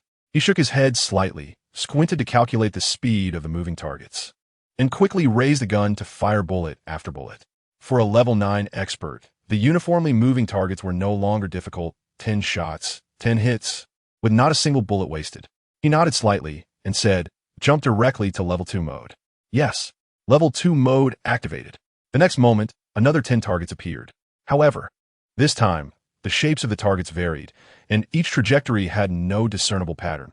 The only similarity was the speed of 8 meters per second. Bang! Bang! A series of bullets poured out. What embarrassed him was that out of 10 shots, not a single bullet hit the target. The screen changed, and a large display appeared, showing the 3 red words failure. Meow. Still haven't found the feeling? What a shame. Feng Xingqian let out then took a deep breath, standing quietly for over 10 seconds before slowly exhaling the stale air. During this process, he quickly relaxed. At this moment, his mind suddenly became clear and bright, and he felt an unprecedented calmness. Even his sharp gaze turned into a pool of still water. Level 2 difficulty, restart, he commanded without any fluctuation. The light brain, being a program, did not care about the trainer's emotions, and 10 targets reappeared. This time, Feng Xingqian did not feel nervous instead. The sense of clarity in his mind grew stronger. A bit strange.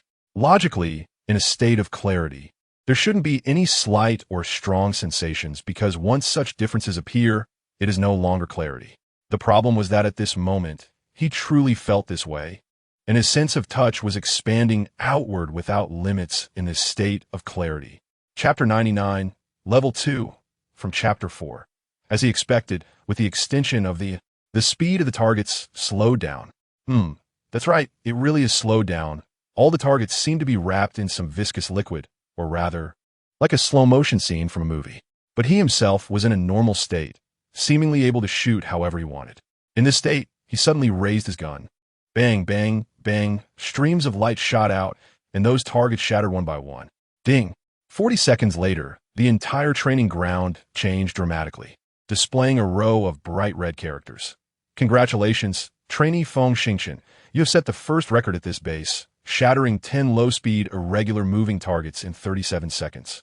Officially receiving Level 2 Sniper certification. Phew! He let out a long breath, a hint of pride appearing at the corner of his mouth. In the span of a breath, a complete defeat turned into a complete victory. The difference was too great, but all of this was within his expectations. The existence of allowed him to do many things he had never dared to imagine before. After standing with a smile for a few minutes, he raised his head, took a deep breath of cold air to dilute the heat in his lungs, and calmly said, Level 3 mode. This time, the targets were smaller, almost the size of a cigarette pack, moving at 15 meters per second, with even more unpredictable trajectories. In a state of complete relaxation, his pupils dilated, and that state of clarity appeared as desired. A faint smile hung at the corner of his mouth as he squeezed the trigger. Congratulations, trainee Feng Xingqian. You have set the second record at this base, shattering 10 medium-speed irregular moving targets in 39 seconds, officially receiving Level 3 Sniper certification. Congratulations, trainee Feng Xingqian. You have set the third record at this base, shattering 10 high-speed irregular moving targets in 44 seconds, officially receiving Level 4 Sniper certification. Congratulations, trainee Feng Xingqian. You have set the fourth record at this base, shattering 15 ultra-high-speed irregular micro-moving targets in 75 seconds, officially receiving Level 2 Sniper certification. At this point, Feng Xingqian put down the sniper rifle. Because he realized that Level 2 had already reached his limit, there was no need to push for Level 3. At this moment, he was still in an extremely excited state. There was definitely the most practical manifestation of mental strength. So he was sure that as long as his mental strength broke through to Level 9, he could step into Level 3 or even higher. He removed the adhesive sensor, squinted his eyes, and thought for a moment, then suddenly commanded, Light Brain, delete Level 2 and Level 3 records. The synthesized voice was without fluctuation. After deleting the records, your sniper level allowance will decrease by 16,000 credit points. Please confirm. Feng Xingqian felt a bit helpless. If he really retained these two records, he could indeed increase his special allowance by 16,000 points each month. However, it would inevitably expose the fact that he possessed high mental strength, which would lead to considerable trouble. For civilians, having a mental strength above Level 7 was not necessarily a good thing. Such talents could easily attract the attention of major financial conglomerates and be caught up in the whirlpool of competition among them. What others thought was none of Feng Xingqian's business, but he absolutely did not want to become someone else's sacrifice. After a few seconds of silence, he gritted his teeth and nodded firmly. Confirm deletion. Beep deleted.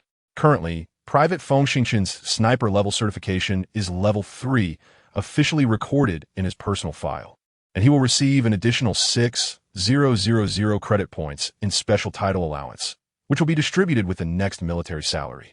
Feng Xingqian sighed lightly and walked out of the room. Checking the time, it was almost meal time. Without further ado, he decided to eat first. After walking for more than 10 minutes, he arrived at the cafeteria, which had indeed opened. He hurried inside and saw that the place was extremely large, capable of accommodating thousands of people dining at the same time. However, at this moment, most of the 99 soldiers had just finished their normal drills and would first go take a shower, leaving the cafeteria quite empty with only a few people. Walking to the food pickup window, he was surprised. Xiao Hao, did you see that? The variety of food here is quite abundant, and the quantity is also large. Could it be that the bone base has formed a self-sufficient ecological supply system? If that's the case, the investment in the bone base is not trivial at all. Time to eat? I'm really hungry. Chapter 100. Colonel taking another glance at the sumptuous food, Feng Xingchen couldn't help but swallow a mouthful of saliva. Quickly carrying a metal tray for over 20 meters to get a nutritious and filling breakfast, casually finding a pleasing spot to sit down and dig in. Just as he was halfway through his meal, his eyes suddenly brightened as the tall and graceful Xue Miao walked into the cafeteria. Today, Xue Miao was wearing a set of mecha, soldier-specific military uniform, which completely showcased her charming figure. Her whole body looked like a ripe peach, simply stunning. Making him stare in awe, Xue Miao had already picked up several kinds of low-calorie food when she suddenly saw Feng Xingchen. After a slight hesitation, she walked straight up to him and sat face-to-face while eating, asking, "Are you getting used to it?" "Wow, the beauty's concerned, I'm flattered.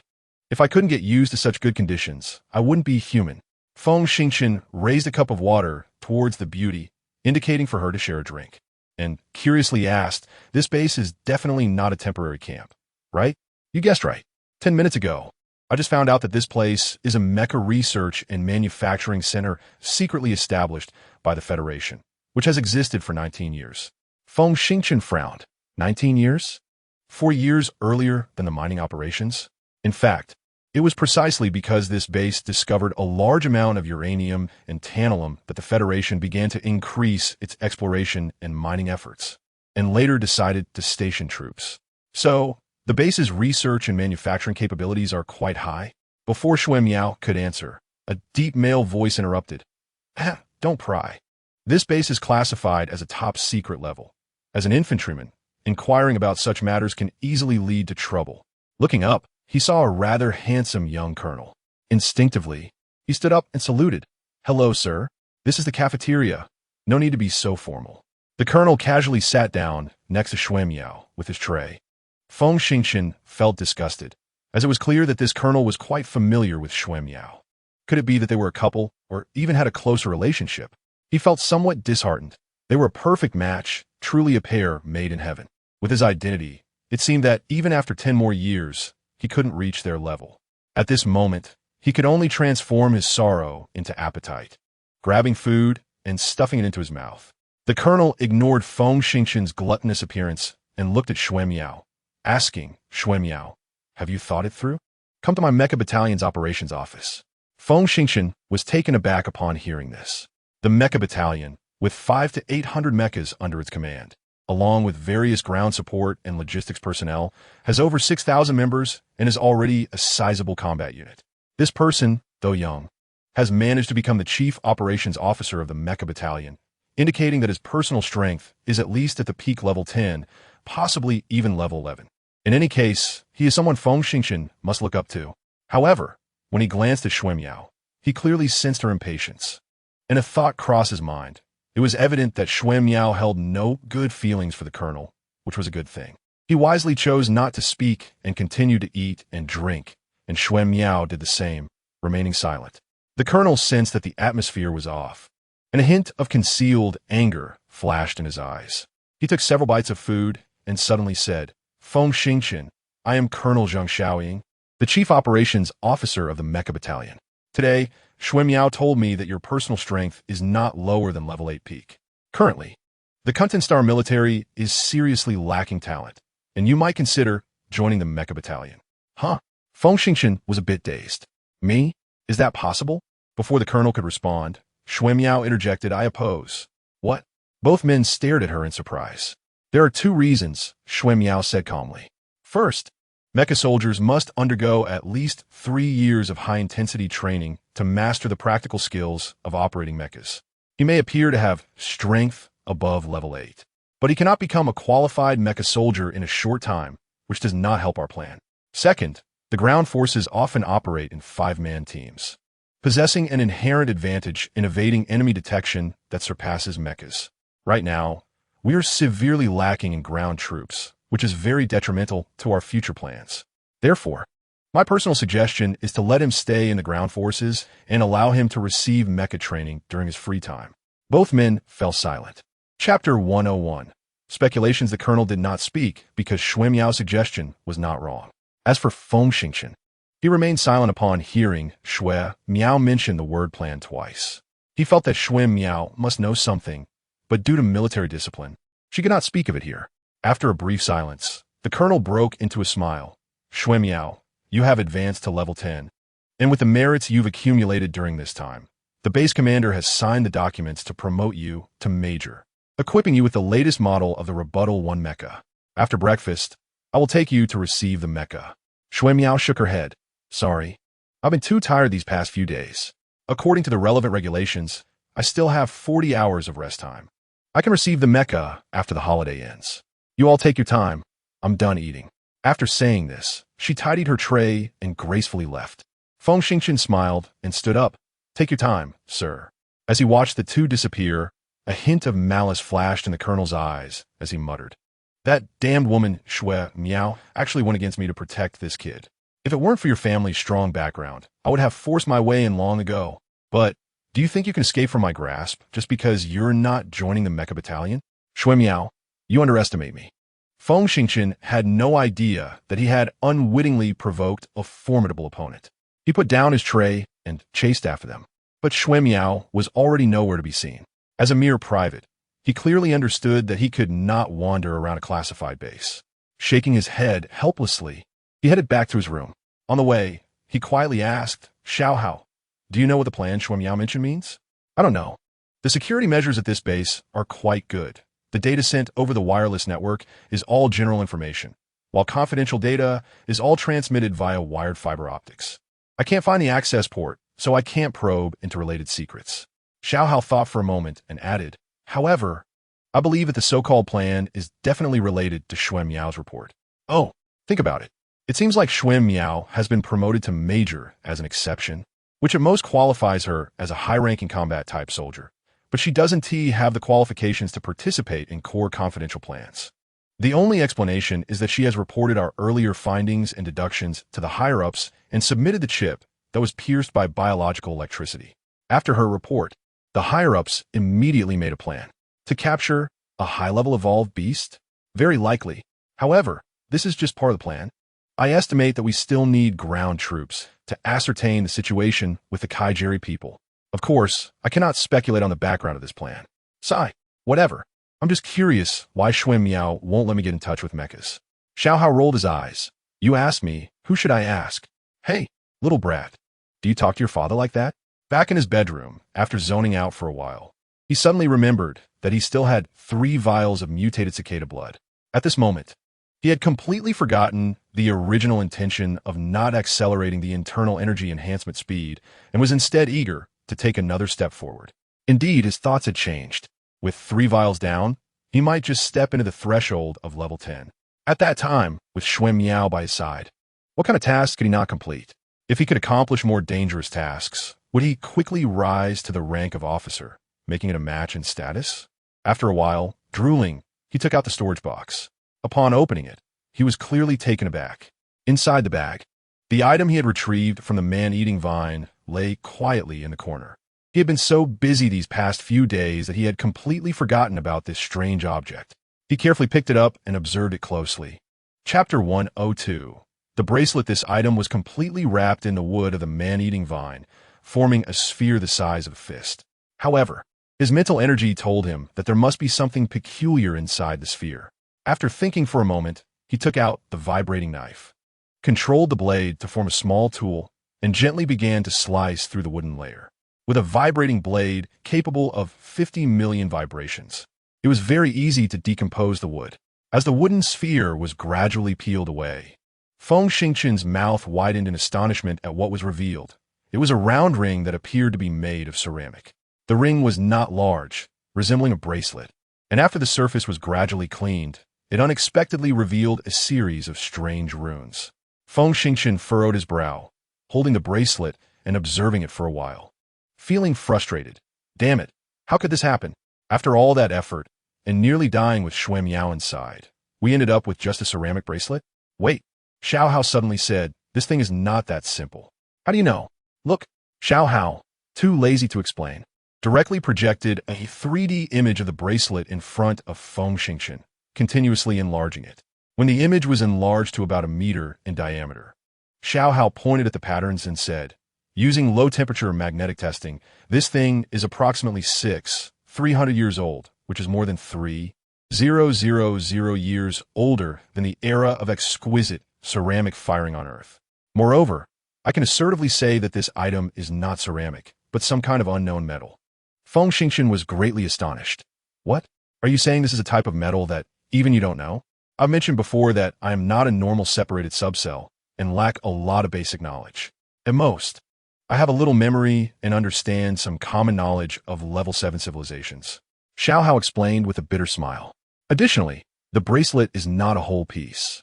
It is made up of at least 4 peculiar components that can be disassembled, and the seams of the assembly are precisely these patterns. Unfortunately, I can't find a way to disassemble it. What does this mean? Feng Xingchen felt a bit dizzy. Xiao Hao straightforwardly shook his head. "I don't know." Feng Xingchen was struck by lightning, muttering, "Damn it, even if this thing is a treasure, how am I supposed to use it? Things that cannot be used, or rather, things that have no purpose, are at most just antiques. Should we sell them? You're really money-minded, Dad. I have a feeling that this bracelet is very likely a product of alien technology. It would be such a waste to sell it. Besides, where would there be a suitable antique market on Content Star? Furthermore, I personally believe that the reason that Carnivorous Vine has grown so large is entirely because this item contains some astonishing life energy. Otherwise, that kind of bizarre change would be impossible to occur." Feng Xingchen was taken aback for a moment, then nodded vigorously. "It makes sense, it makes sense. However, I haven't detected any energy fluctuations. I think it might be necessary to check with mental power. No hurry, we can study this later." Feng Xingchen casually put the bracelet on his wrist, took out 3 blood vials, and swallowed a few times. "This is the blood of a mutated cicada. I wonder if it will harm me." Xiao Hao saw his actions and suddenly floated in front of him. "Dad, are you really going to drink it?" Feng Xingchen hesitated for a few seconds and nodded. "During the 3 days from the forest to here, I have been compressing my meridians with internal energy and haven't found any problems. I think the changes in my physique are caused by the biochemical beast genes, and I estimate that I can withstand the expansion of internal energy, right? Aren't you worried about losing control of your internal energy?" "Of course, I have some concerns. However, some risks are worth taking." "Oh, you're worried that the plan mentioned by Xuan Miao will involve you?" Chapter 103. Decoupling. Feng Xingchen nodded helplessly. "It may not necessarily involve me. But one thing is certain. With the implementation of the plan mentioned by Xuan Miao, it will inevitably attract attention from all sides, and perhaps the war will escalate because of it. At that time, the stronger the strength, the greater the chance of surviving. Unfortunately, the improvement of my mental power is quite slow. It's a bit unable to keep up with the severe situation." Feng Xingchen paused slightly at this point and continued. "Moreover, on the surface, my control over internal energy seems to have decreased, but I know myself. I'm not at the point of completely losing control. Don't forget, I still have an 8th level mental power foundation. And other 10th level experts with 4th level mental power can also achieve absolute control. So, it seems a bit risky, but it's within my psychological tolerance." Xiao Hao thought for a moment. "All right, I will carefully monitor the changes in your physical data." Feng Xingchen nodded, grabbed the vial, and fiercely drank 1,000 milliliters of blood. After burping a few times, he sat cross-legged and began to circulate his internal energy. Time passed, and about an hour later, he suddenly opened his eyes, and his eyes sparkled with brilliance as he murmured, "I didn't expect the effect of the mutated blood to be so good. 9th level high stage. Hee. With 2 more vials of blood, can we push ourselves into the 10th level?" He stood up to stretch his limbs, sat down again, and continued to drink blood. Another hour passed, and he was drenched in sweat as he stood up, shaking his head. As expected, even for mutated species, as long as they are of the same level, the effect is most obvious during the first use, and then the effect decreases exponentially. Sigh. 3,000 milliliters of blood only reached the peak of the 9th level, just a millimeter away. How can I break through? Yu Xiaohao was speechless, rolling his eyes. 2 hours to go from the initial 9th level to the peak of the 9th level. What more do you want? Others need at least 2 to 3 years, or even more than 10 years, to cultivate. That is others. I am completely different from them. Indeed different.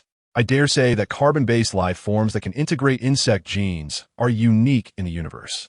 Feng Xingqian couldn't be bothered to respond to Xiao Hao, lighting a cigarette. His mind racing.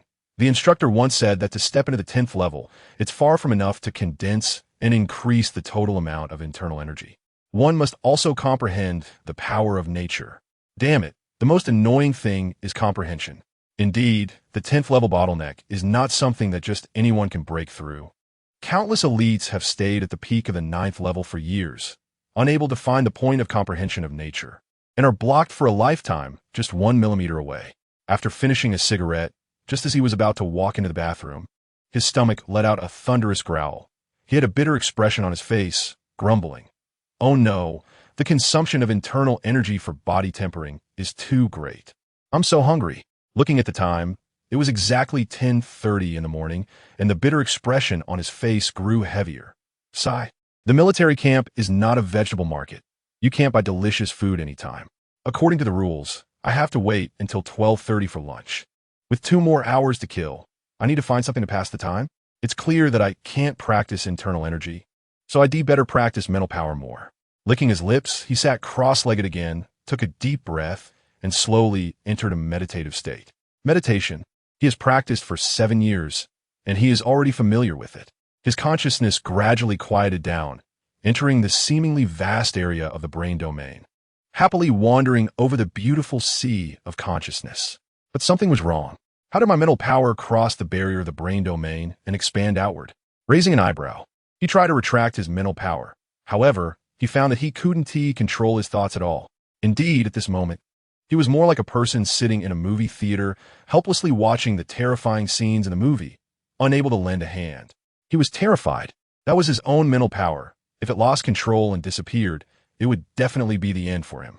However, as the mental power spread, it finally stopped expanding after covering an area of 20 to 30 meters, and instead, it began to cluster into a strange pattern within this area. Feng Xingqian's heart involuntarily twitched a few times. This pattern was precisely the runes formed by the gaps on the bracelet. What on earth is going on? Could it be that the bracelet is autonomously guiding the mental power? Chapter 104. Advice yes. It must be so. Then I can. He suddenly gritted his teeth and stopped trying to control the mental power intentionally. Instead, he acted like an unrelated person, watching with great interest as the runes were drawn. The speed of rune drawing seemed quite good. It seemed that only a few dozen seconds had passed, and a series of 8 runes had already formed. At this point, he was pleasantly surprised to find that his consciousness had begun to accept control again. He felt like a child who had stolen a piece of candy, cherishing his mental power tightly and slowly retracting it. In the next moment, an extremely strange expression suddenly appeared on his face, his mouth gradually opening as he stammered. My God, what's going on? The total amount of mental power is clearly much more than what I released earlier. Moreover, the excess amount is enough to match the accumulation of hard training for more than 10 days. Excited, extremely excited, he suddenly opened his eyes wide, let out a long breath, and then realized that his entire body had already soaked in sweat. With a bitter smile, just as he was thinking about going to the bathroom, a sudden knock on the door echoed. He went to open the door and was surprised to see Shui Miao, the beautiful girl, standing at the door. His whole body stiffened with extreme surprise. Even his tongue was not working properly. Beautiful girl, please come in. Shui Miao shook her head. Damn it, you haven't eaten for 2 meals. I thought you were dead asleep. 2 meals? He raised his hand to look. It was already past 6 in the evening. At this moment, he was truly stunned. How could this be possible? If he remembered correctly, it seemed that only a few dozen seconds had passed. How could it be 9 hours? Seemingly grasping some key point, he looked at the bracelet on his wrist with a face full of surprise and confusion, his heart shocked to the extreme. Instinctively covering the bracelet and forcing a smile. Sorry, I entered a state of enlightenment while practicing mental power and lost track of time. Enlightenment state? Shui Miao was slightly taken aback, then enviously said, Congratulations. Hee, please come in. I want to go in. I think you will be very hungry. I brought you some field rations. Shui Miao said, handing the small bag she was twisting in her hand to Feng Xingqian. At that moment, Feng Xingqian was surrounded by immense surprise. A beautiful woman personally came to deliver food to him. What did that mean? It meant there was a chance. However, before he could express his gratitude, Xuemiao waved her hand and said coldly, "Please don't misunderstand. I didn't come here specifically to deliver food to you. The reason I came to find you is to give you a piece of advice. I have received an urgent mission and must leave the base at 5 in the morning tomorrow. The mission is expected to last for 5 days. During this time, you must stay in the Marine Corps. It will only benefit you, not harm you. Remember, do not go to any other team besides the Marine Corps, including the mecha team." Feng Xingchen blinked in confusion. "What do you mean?" Xuemiao shook her head, giving no explanation, and turned to leave. Feng Xingchen stood at the door, watching Xuemiao's disappearing figure, his mind racing for a few minutes, but failing to come up with any reason. He smiled wryly, temporarily setting the matter aside. After all, he was definitely going to stay in the Marine Corps for a while. When Xuemiao returned, he could just ask her directly for clarification, right? Back in his room, he tore open a field ration and started to eat. But his thoughts returned to the cultivation he had just been doing. The more he thought about it, the more confused he became. A few minutes later, he tossed aside the empty field ration bag and muttered, "This is really strange. What on earth is going on?" After thinking for a moment, he sat up straight and tentatively released his mental energy, trying to connect with the bracelet.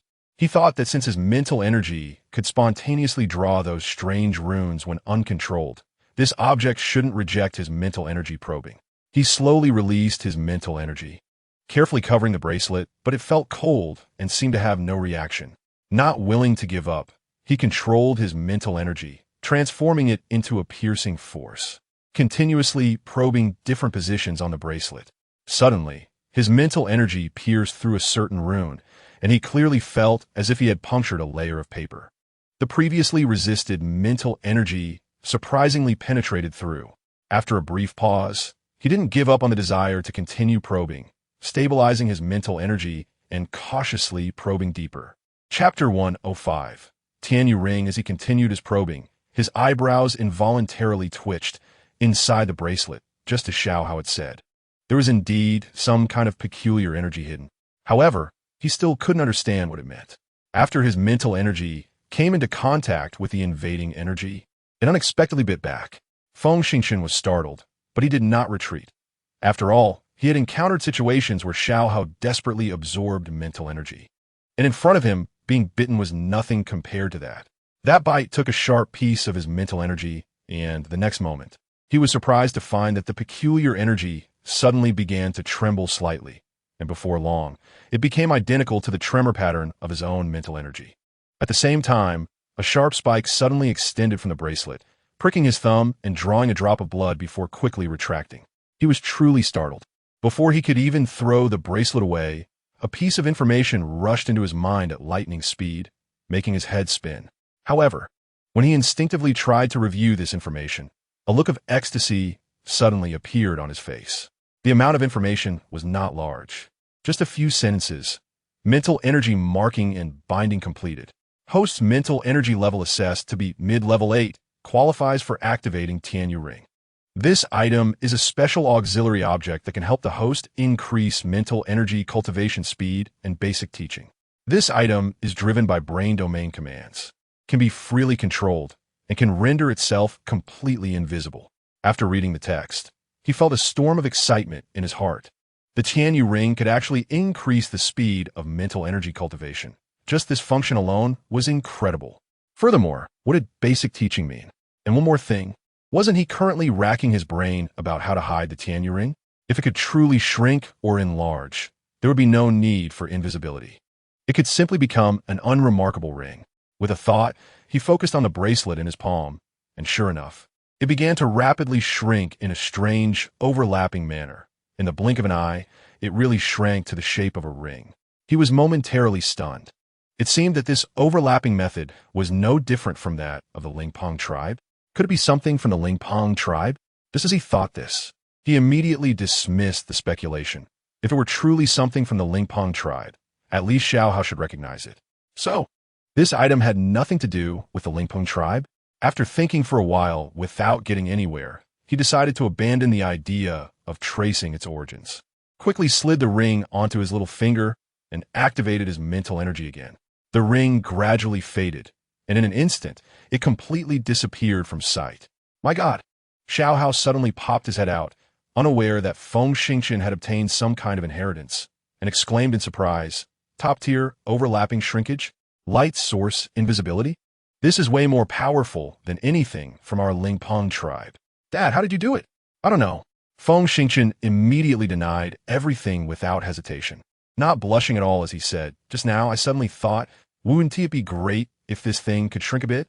I didn't expect it to actually shrink like Sun Wukong's Rui Jingu Bang, adjusting its size at will, and it can even become invisible." Xiao Hao stared with his mouth agape, unable to speak for a while.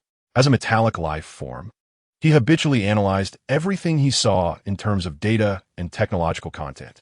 Unfortunately, he was not a normally separated subcell and lacked sufficient inheritance, so when encountering something unreasonable, he easily became confused. After a silly pause of a few minutes, Xiao Hao shook his head vigorously, no longer considering the matter, and changed the subject. "Dad, I've studied the map of the base in detail and can confirm that certain places must store some special metals, which would be helpful to me. I want." Seeing Xiao Hao hesitating to speak, Feng Xingqian smiled. "You want to sneak out and bring back some things?" Xiao Hao shyly scratched the back of his head and said cautiously, "If I can get some good metals, it will be a big help for you. At the very least, it can upgrade your exoskeleton armor pieces, repair the micro-shield device, and even make some frequency-enhanced bullets." So, Feng Xingqian was clearly tempted. "Will you get caught?" Xiao Hao looked frustrated. "Do you look down on me?" Chapter 106. The bar. Feng Xingqian shouted surrender and quickly nodded. Okay, go ahead. Don't worry, I guarantee nothing will go wrong." Saying this, Xiao Hao automatically fell off his wrist, quickly overlapping into a small snake smaller than a sewing needle, and slipped out through the crack in the door. Feng Xingqian looked enviously at his diminutive form, helplessly letting this guy go off to be a thief. He had originally wanted to study the effects of the Tianyu ring in detail, but after a day of hard cultivation, he needed to rest. He understood the principle that haste makes waste.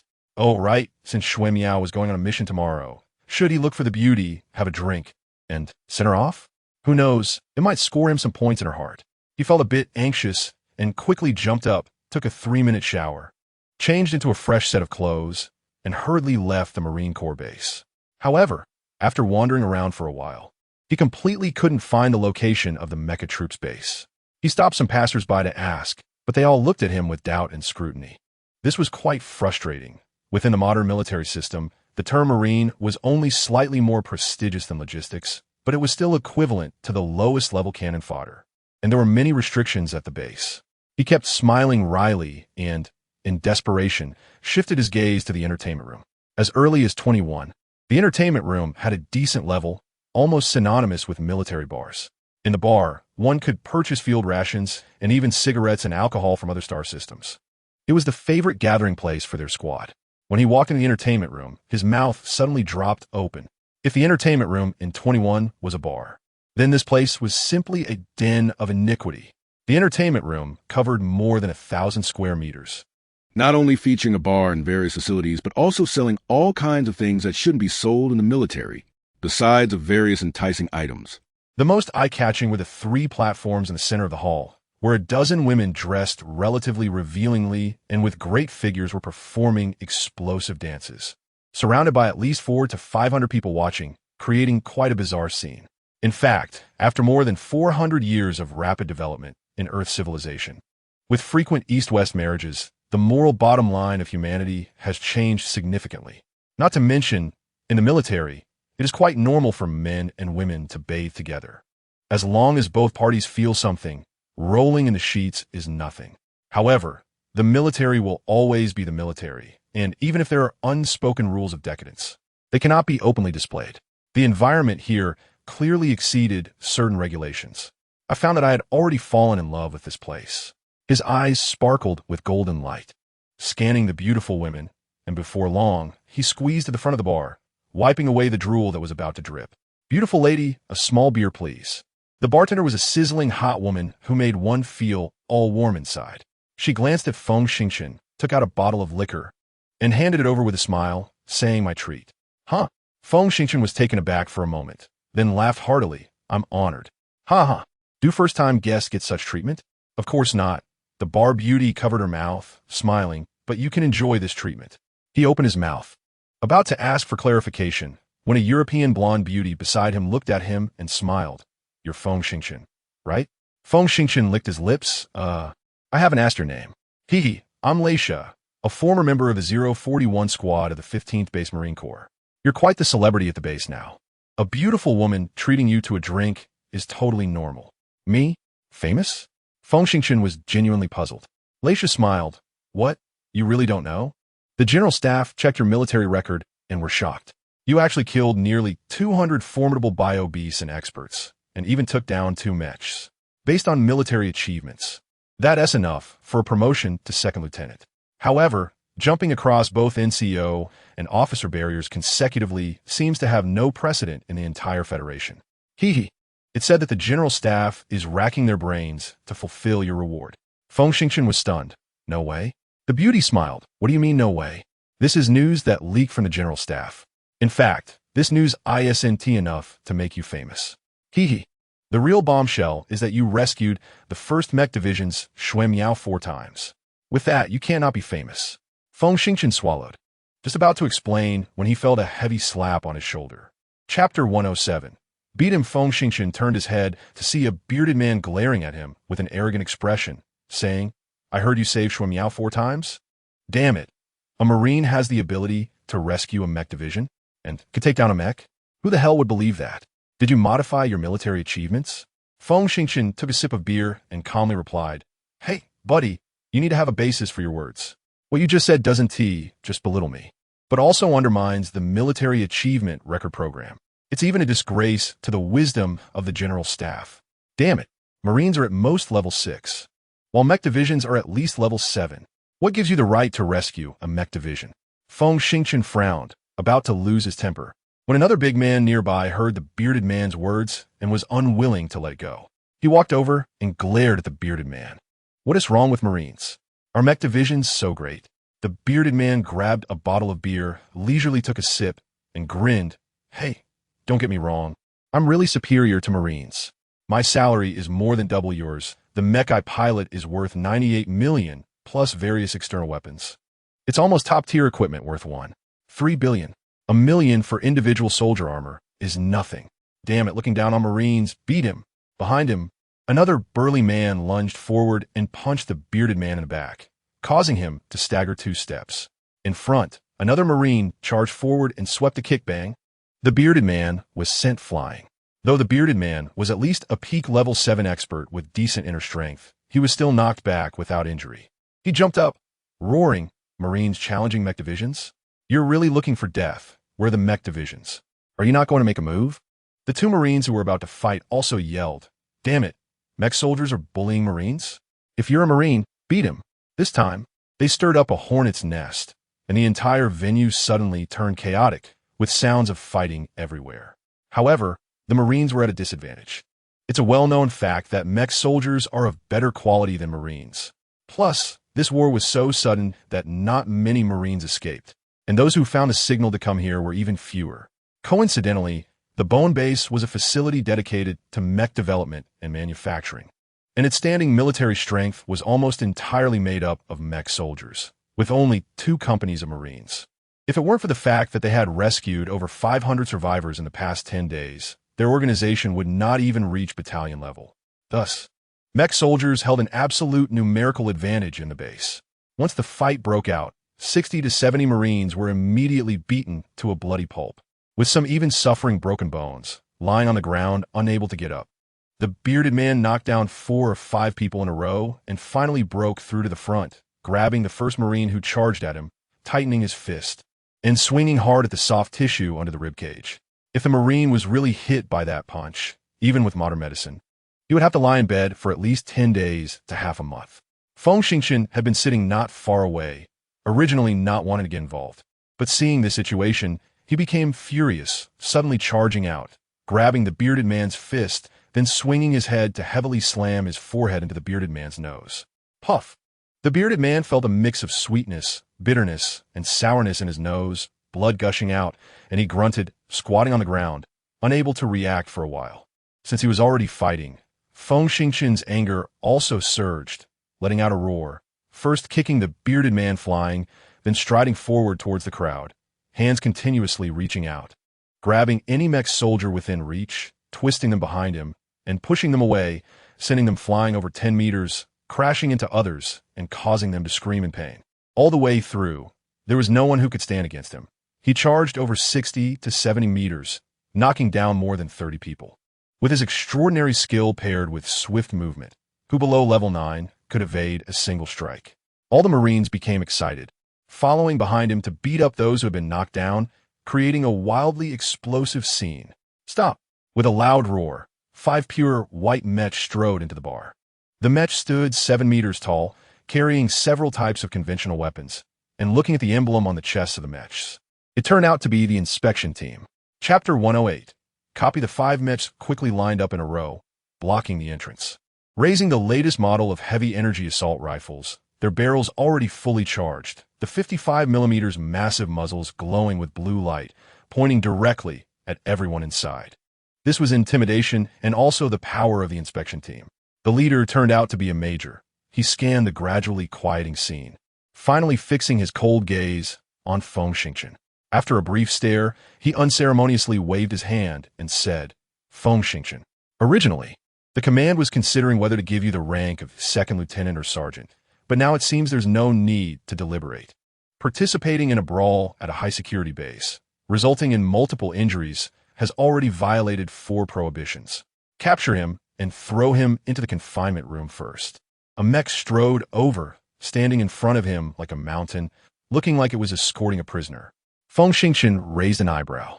He had faced and destroyed 2 fully equipped Tier 3 civilization mechs in the Stone Forest, so why would he care about the inspector team with only basic weapons? At that moment, a murderous intent emerged, and he suddenly reached out, wanting to push the mech aside and argue with the major. However, as soon as he touched the mech, he withdrew his hand as if electrocuted, a strange expression appearing on his face, resembling someone suffering from constipation. Red-faced and unable to find a release. Taking a deep breath, his eyes flashed with shock, panic, confusion, and ecstasy. Yes, he was truly caught in shock, panic, confusion, and ecstasy at that moment. Just now, the instant his palm touched the mech, a strange voice echoed in his mind. Contact with low-level civilization body sensing mode mech-type weaponry. Combat power low. Host can use. Do you wish to proceed? At that moment, he was so frightened that he withdrew his hand, and that voice disappeared, not even allowing him to finish understanding what it was trying to express. In fact, Feng Xingchen was not foolish. He had already realized that the hand that made contact with the mech was precisely the one wearing the concealed Tianyu ring. In other words, the Tianyu ring could actively develop certain functions, like a personal light brain, for example, binding to certain machinery. Thus, the Tianyu ring definitely belonged to a high-end civilization product, and it was highly likely that it concealed a powerful and frightening micro-light brain. This light brain could even directly connect with his brain domain to transmit information. Anyone encountering such a situation would display the kind of expression he just had. After taking a couple of breaths, he looked up at the others. At this moment, all the participants in the brawl were surrounded by several mechs, and the major was calling for a medical team, making the scene quite chaotic, with no one noticing his earlier change. He gritted his teeth, forgetting the original intention of arguing with the major, extending his right hand to touch the mech's leg again. Sure enough, the voice appeared once more. Contact with low-level civilization body sensing mode mech-type weaponry. Combat power low. Host can use. Do you wish to copy and extract data? Without hesitation, he thought in his mind, yes. Copy successful. All data extracted perfectly. Do you wish to learn? No. What a joke. At this time, learning was pointless. The mech operator had no idea that Feng Xingchen had discovered something shocking. He glanced down at him and spoke through the loudspeaker in a deep voice. Don't play tricks. Come with me. Feng Xingchen was eager to study his recent discovery and didn't want to argue anymore. He smiled arrogantly, released his hand from touching the mech, and stepped out of the bar. A few minutes later, with a dull metallic door closing sound, he found himself locked in a confinement room. He felt no disappointment at all, eagerly sitting down, scratching his head, and concentrating his mental energy, directing it towards the Tianyu ring. As his mental energy made contact, the voice sounded again. There is copied data available for learning. Do you wish to activate the learning function? Yes. Learning function activated. Do you wish to enter immediately? Yes. With this response, his head suddenly spun, and then he found himself in a unique space. Chapter 109. Thought space. The space was vast. With his eyesight, he could only see a misty appearance in the distance, as if the mist were declaring to the outside that this strange space was nearly infinite. A few dozen meters away, there was a metal giant identical to the white mech, and from the light brain in the mech's cockpit flashing a pale blue light. It was already in an operational state. He was truly stunned, completely unable to discern whether his entire being had entered another space or just his mental energy. He was suddenly alarmed. If his whole body disappeared from the confinement room, would it cause unnecessary trouble? However, how could he leave this space? Just as he thought this, the voice sounded again. The host can call the Tianyu ring in the brain domain to apply for leaving at any time and can enter the thought space for learning at any time. Thought space? Wasn't he entering as a whole person? Feng Xingchen was stunned into silence. Indeed, it was the Tianyu ring. Moreover, what did it mean by basic teaching function? This time, he had a general understanding. After a few seconds of daze, he forcefully suppressed the desire to learn about the mech immediately and shouted, "Leave." His head spun again, and his consciousness appeared in the confinement room. He looked around, and there was no change. He grinned, quickly took out his personal light brain, placed it in a corner of the confinement room, activated the camera function, returned to the corner, lit his cigarette, took 2 hard puffs, pinched the cigarette between 2 fingers, and suddenly shouted in his brain domain, "Tianyu ring, enter the thought space." Dizziness, opening his eyes, he found himself in the space. He looked down at his hands and realized he wasn't holding a cigarette. Leave. Dizziness, opening his eyes, confinement room. He looked and saw the cigarette was still burning. The thin blue smoke rising in a straight line, leisurely floating upwards, completely unaffected. He hurriedly retrieved his personal light brain, activated the playback function, and displayed the earlier recording. In the footage, he had been leaning against the corner the whole time, never disappearing. He almost burst out laughing. Damn, what does it mean to be undetected?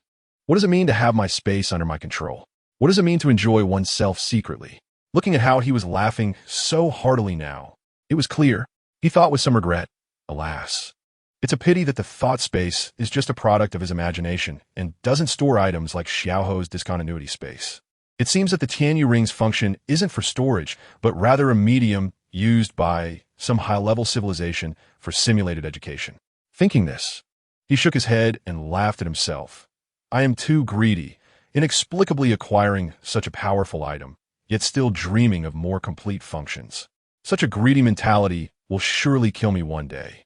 Taking a deep breath, he extinguished the cigarette butt and re-entered the space. Standing about 30 meters in front of the counterattacker, he stood quietly for a moment, wondering why the teaching screen hadn't appeared yet. Scratching his head, he suddenly remembered something and quickly said, "Start teaching." An electronic synthesized voice appeared. Beep. This space only possesses one type of low-level mech, initiating basic mech teaching. Lesson 1. Master mech data, determine data usage methods, form free personalized combat techniques, and ultimately master diverse decision-making methods. The voice always sounded awkward and almost incomprehensible. But while he was still in a daze, a sharp pain suddenly surged through his mind. A pain that could even be compared to the feeling of using mental power to kill an evolved beast for the first time. His pupils suddenly dilated rapidly, and he screamed, clutching his head and rolling on the ground. This pain lasted about 30 to 40 seconds, yet in his senses, it felt as if he had experienced 100 years. As the tide of pain receded, his gasping sounded no different from an injured beast. However, when he sat up, just as he was about to angrily curse the Tianyu ring, he found that many things had been added to his mind. No, it wasn't that things had been added to his mind. Rather, the moment he saw the counterattacker, a series of data immediately appeared in his mind. Chapter 110 Data Flow Counterattacker 1, a type of land combat mecha, is a product of a Level 2 technological civilization. It is powered by a rechargeable deuterium fusion high-energy liquid solution, capable of sustaining high-intensity combat for up to 6 hours. Its maximum cruising speed is 140 kilometers per hour, with a continuous cruising range of 24,000 kilometers. It is equipped with a basic mecha ion oscillation knife, oscillating at a speed of 7.2 million times per second. It comes with a 55mm mecha-specific energy assault rifle, with an ammunition capacity of 3 basic units. It also has a 9-barrel mecha-specific rapid-fire laser cannon. With an ammunition capacity of 3 basic units, a 105mm live ammunition mecha-specific heavy sniper rifle with a capacity of 420 rounds, 16 ground-to-ground Quark missiles, 20 ground-to-air plasma missiles, 20 proton torpedoes, and 5 pulse missiles. It lacks various auxiliary weapons, but is equipped with a short-range flight device. It features an onboard 3D radar with a maximum ground detection range of 120 kilometers, an electronic suppression system, and a military-grade Type 8 high-speed optical brain. Running on the Tian Shield 14th-generation operating system, a series of data popped up, shocking Feng Xingchen to an unimaginable degree. In just a few seconds, the data was so detailed. This educational system is impressive. However, he soon realized what true impressiveness was. The voice announced, "Data infusion complete. The host can now operate the mecha." Feng Xingchen could hardly believe he could get in so quickly. From what he understood, every mecha pilot had to undergo at least 6 months of basic training, followed by 2 months of familiarization with various instruments under the guidance of an instructor before actually piloting a mecha. But here, it only took a few seconds. He glanced at the mecha in disbelief, suddenly excited, rubbed his hands together, ran to the front of the mecha, and nimbly climbed into the cockpit. He looked inside and casually sat down in the pilot's seat. The moment he sat down, Feng Xingchen was stunned again, if he remembered correctly. This was definitely his first time interacting with a mecha, and it was a virtual one. However, how to enter the mecha and what to do inside felt as if it had been ingrained in his bones through years of harsh training. As if he could do whatever he wanted. Yes, after a brief moment of daze, he casually flipped a series of switches and skillfully read various data. In just a few minutes, he confirmed the mecha was in optimal condition. At this point, he secured himself to a platform, extending his hands and feet into sensor-based gloves and foot covers. Well, how should I put it? Have you seen Avatar? Feng Xingchen's control of the mecha now resembled that mode. This is commonly known as the limb sensor mode. Speaking of limb sensor mode, it had already taken shape around the year 2010 AD. Initially, ordinary people encountered it mainly through 3D animations, where numerous sensors were attached to actors, tracking their movements and even facial expressions, which were then colored and refined to create exquisite visuals. After 480 years of evolution, the limb sensor mode was no longer comparable to that era. Even just a couple of dozen sensors could simulate the tiniest movements of all mecha pilots with exceptional precision, capable of even picking up a needle with a 7-meter-tall mecha and threading it. Once fully equipped, he closed the cockpit, and the voice of Yan Huang sounded. Lesson 2. Familiarize yourself with the positions of various mecha weapons and retrieve the corresponding weapon at maximum speed. Learn the mecha's action patterns and master shooting abilities in action. This time, there was no painful forced information infusion because all the foundational knowledge had been forcefully crammed into his mind during that 40 seconds, preserved as deep experience. However, experience alone cannot effectively translate to physical movement. Actual control is needed to form muscle memory for proper reflexes. Chapter 111 Teaching, however, being able to directly acquire experience save a lot of time in accumulating foundational knowledge, which is a highly efficient educational method that could drive one crazy. Feng Xingchen squinted thoughtfully, then suddenly raised his hand and swiped it behind his back. Outside, the mecha also raised its hand, accurately retrieving the 105mm caliber, over 5 meters long, mecha-specific heavy sniper rifle from its back, stabilizing it and aiming at a bright spot 10 kilometers away. Boom! A bullet shot out, whistling across the sky, precisely striking the light spot. The voice of Yan Huang announced, "Excellent score, determining the host is skilled in sniping." Feng Xingchen raised his eyebrows, a confident smile on his lips. He felt this mecha was an extension of himself, completely inseparable. This was the confidence and mastery that came only after complete control. Ready to charge into battle amidst thousands of troops. He knew that all of this was closely related to his extraordinary performance, so to better utilize the mecha's capabilities, the perfect combination of physical strength and mental power was essential. Thus, mental power cultivation became increasingly important. His thoughts were correct. The mechas of the Earth Federation could be operated by ordinary people, but they could hardly exert any combat power.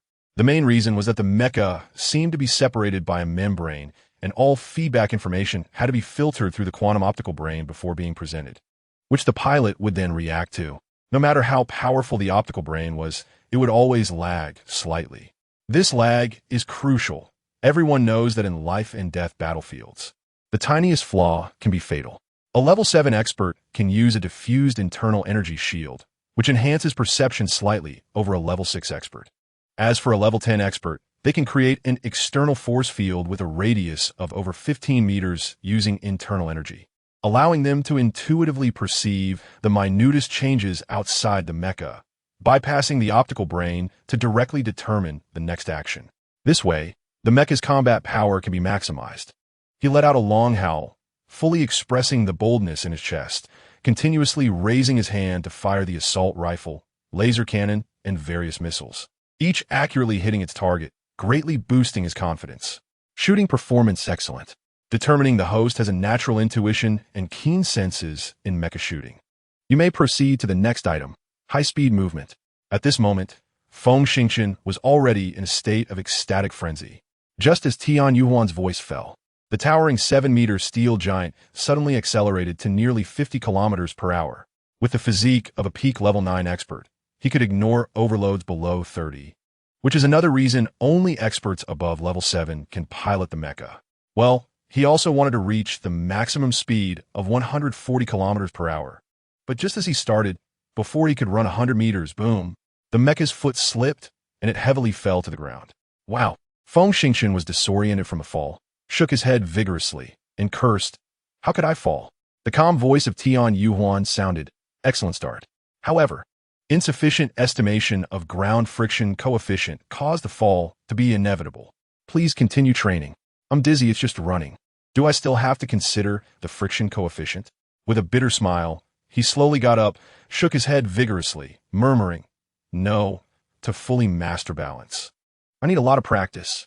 However, having received data flow from Yan Huang earlier, he had a deep understanding of various mecha data and at least wouldn't go down the wrong path. Yes, there's no need to take detours.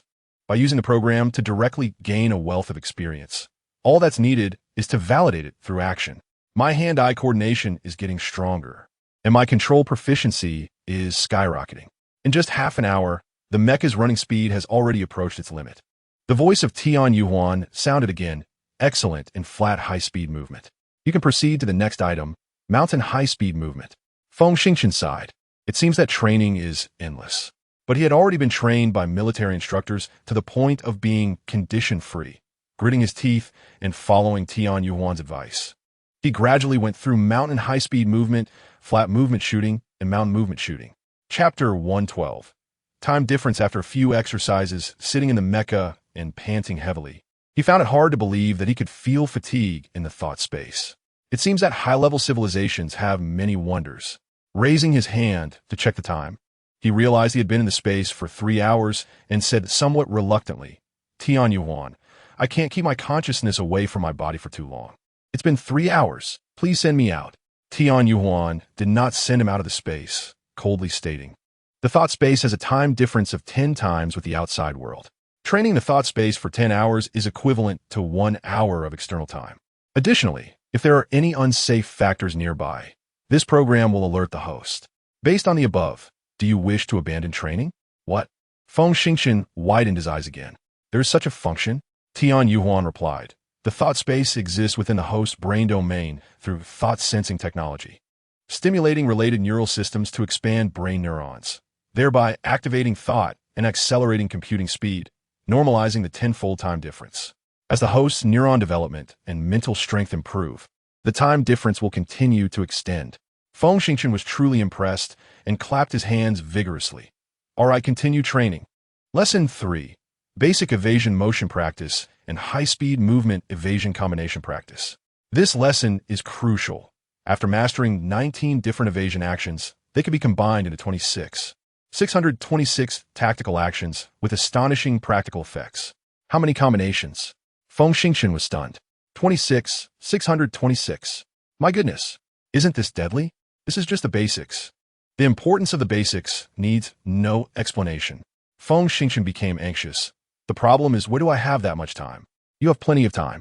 Based on your mental strength and control talent over the mecha, you only need 3,000 hours of training to grasp the basics. How much?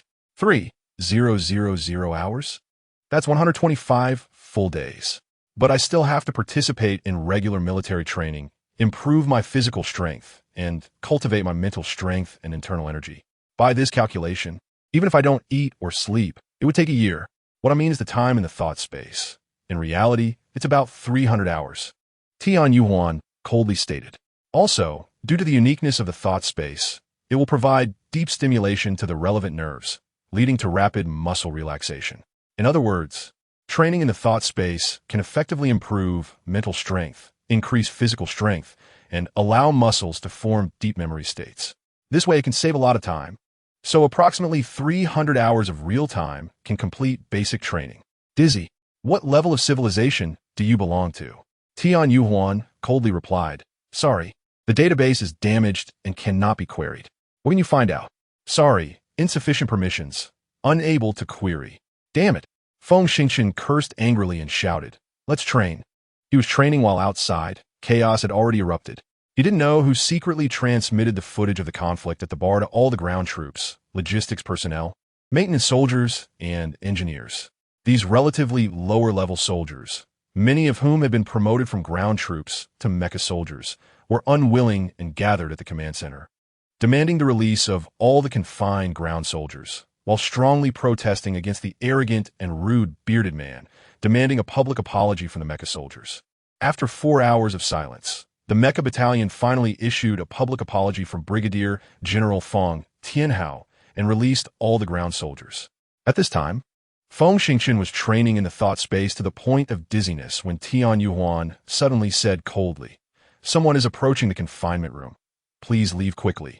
As the words were spoken, the mecha on his body suddenly vanished, and he felt a dizziness as his consciousness returned to the confinement room. Looking around, he found himself drenched in sweat, with a feeling of muscle fatigue. At that moment, he finally understood that after receiving neural stimulation, the rapid contraction and relaxation of muscles could achieve such high-efficiency movement. From the bottom of his heart, confidence surged. With the help of this artifact, Yan Huang, he would definitely become a true powerhouse in no more than 2 years. Unfortunately, he did not know that Yan Huang was not an artifact. Many products similar to it existed in civilizations above level 6, differing only in efficiency. Chapter 113. Corporal, but for a small soldier from a level 2 civilization, let alone encountering level 6 civilization, he hadn't even traveled to a level 4 civilization. Having such an opportunity to get ahead would ultimately lead him to stay ahead step by step. Taking a deep breath, he struggled to stand up, pretending to practice military boxing. Otherwise, he couldn't explain where all the sweat was coming from. The door opened, and the person who entered was actually Xuemiao. He stopped his movements, wiped his sweat, and smiled. It's really rude to receive a beautiful major in a place like this. Xuemiao shook her head helplessly. I admire your courage. You can still maintain a good mood at a time like this. Let's go. The base command has ordered the release of the ground soldiers. Also, you must report to the staff office at 8 a.m. sharp. Thank you. It's only midnight now. Do you want to grab a drink? No, I have to go back and rest. There are only 5 hours left until the mission time. Xuemiao waved her hand and left first. He chased a few steps, but was blocked by 2 soldiers, who warned, the ground troop station is over there. You do not have the qualification to enter the mecha camp. Please leave. He glanced at Xuemiao, who looked back and smiled, glared at the 2 soldiers, but helplessly turned and left. Returning to his room, he had just opened the door when he heard a sound from the next room, followed by a shadow darting into his room. He turned his head and was taken aback. The visitor was actually the blonde beauty Laixia he had seen at the bar. Opening his mouth, just as he was about to say something, Laixia had already pounced into his arms, her 2 bright red lips sealing his mouth. Awesome. I'm increasingly liking this place. With such thoughts in his mind, his hands became restless, wrapping around the beauty's waist and responding actively. People in this era have a very casual view of relationships between men and women. Most young people hold an optimistic attitude towards enjoying the moment, especially those who are on the edge of danger, becoming even wilder. The storm in the room lasted for nearly an hour before finally stopping. Not long after, there was a rustling sound of getting dressed. and Lisha quickly left the room, returning to her own. This is the rule of the battle team. As long as you're not discovered by the rectification team, nothing happens. Once discovered, while the punishment may not be severe, there will always be some minor trouble, such as being confined for a couple of days, or having to clean the toilets for a few days, or being forced to increase the training load several times. Feng Xingchen smiled, lying flat on the bed, reminiscing about the beauty's smooth skin and astonishing skills, and soon fell into a deep sleep in a bright and spacious office. A staff officer with the rank of lieutenant colonel glanced at Feng Xingchen a few times and suddenly said in a very decisive tone, "Feng Xingchen, according to your previous military achievements, the general staff has decided to promote you to sergeant, award you a second-class merit once, and grant you a bonus of 100,000 credit points. Since you possess a strength of level 8 or above, it would be a significant loss for the Federation to keep you in the Marine Corps. Now, the General Staff presents you with two options to choose from. First, you can join the Mecha Brigade and receive the best training. Second, the base has formed several special operations teams composed of level 7 or above experts, and you can lead one of these teams." Feng Xingchen stood tall and said loudly, "Comrade Colonel, may I refuse? No, you must choose one of the two. Recently, the situation on Kuntan Star has become increasingly unclear, and we must quickly gather elites to form several high combat teams to establish a self-defense capability. This is an order from the command, and it is non-negotiable." Feng Xingchen calmly glanced at the staff officer, his mind racing, and after 10 seconds, he finally said, "I choose the Special Operations Team. However, I have never led a team before, so I hope the General Staff will consider allowing me to form my own group." The colonel widened his eyes in surprise. "What? Form your own group?" Feng Xingchen straightened his chest. "Two reasons. First, my actual combat power is at the peak of level 9. As a Special Operations Team, if the combat power is uneven, there will inevitably be significant flaws in coordination. If the General Staff can find a few level 9 experts in the Marine Corps, I can team up with them. Second, after continuous warfare for half a month, I have realized that I am more suited to completing tasks independently. Please support this." The colonel frowned, seeming to consider the pros and cons, but at that moment, a voice came through his Bluetooth headset. "Agree to him." Chapter 114, Logistics Department. The colonel smiled slightly and nodded. "All right, we agree to your request. Now, you can go to the Logistics Department to collect the equipment for the Special Operations Team and be ready to accept missions at any time." Feng Xingchen saluted, turned around, and walked out of the office in a precise manner. In fact, his mind was extremely clear. Shui Miao had repeatedly stopped him from joining the Mecha Brigade, which must have some unspoken reason. Of course, if he had not obtained the Tianyu ring, he would have chosen the more combat-effective mecha without hesitation among the two options. After all, with his current strength, he could not defeat a 3-stage evolved beast. Without the 3-stage beasts, it would be challenging for him to quickly enhance his strength. And this seemed to be a vicious cycle. Thus, he could only break out of this cycle through the immense power of the mecha. This is called leveraging. However, with the highly efficient training methods of the Tianyu ring, he changed his mind. There was no need to waste time on the second-tier civilization simulation machines. It would be better to learn in secret and quickly step into the ranks of experts. He did not believe that there would be no opportunity to control a mecha in the future. As he walked toward the logistics department, he encountered many soldiers, each looking at him with peculiar gazes. Among them, several beautiful female soldiers threw him flirtatious glances. It could be said that if he just beckoned with a finger, he would certainly enjoy the delights of multiple encounters. He knew that in the modern military, achievements and promotions are completely transparent. Anyone can check his battle records through terminal light brains. For soldiers who respect strength, his peak level 9 power was enough to attract the admiration of many beautiful women who worship strong individuals. Unfortunately, he had matters to attend to and could only smile at a few beauties before quickening his pace to enter the logistics department. Knocking twice on the window. "Is anyone there?" "Yes, yes, yes." A sound of high heels clicking on the floor came from inside, and a woman dressed in loose, casual clothes with red-dyed hair and a captivating figure ran out. She looked at Feng Xingchen, her eyes lighting up, and hurriedly said, "Wow, you're Feng Xingchen, right? Impressive. Not only have you saved Shui Miao 4 times, but you also beat those arrogant guys in the mecha team to the ground. I admire your style." Feng Xingchen felt a mix of amusement and disbelief, looking at the woman's voluptuous figure and the charm hinted at in her expression. She certainly did not seem like a soldier. However, thinking about it, this was a research base, so it wasn't surprising to see some non-military personnel. He scratched his cheek. Beautiful lady, I'm here to collect equipment. Don't worry, I received the notification 10 minutes ago, and I have already prepared everything for you. Cool, me. Enter through that small door and check your equipment. Feng Xingchen smiled. The beauty was genuinely attentive to him, and he had misjudged her. My apologies. Entering through the small door, he was greeted by a bright hall where a pile of equipment was placed on the central floor. At that moment, another door opened, and the woman walked in with a captivating stride, smiling sweetly. Take a look at what I have prepared for you. Level 3 exoskeleton armor, 8 million shock knives. Specially made 165mm double-barreled energy combat rifles. Specially made 21mm ultra-heavy folding snipers. Sufficient ammunition, energy replenishment, field rations, first aid kits, and so on. All of these are tailored by the base for experts above level 8. In addition, there's a brand new model of hover motorcycle.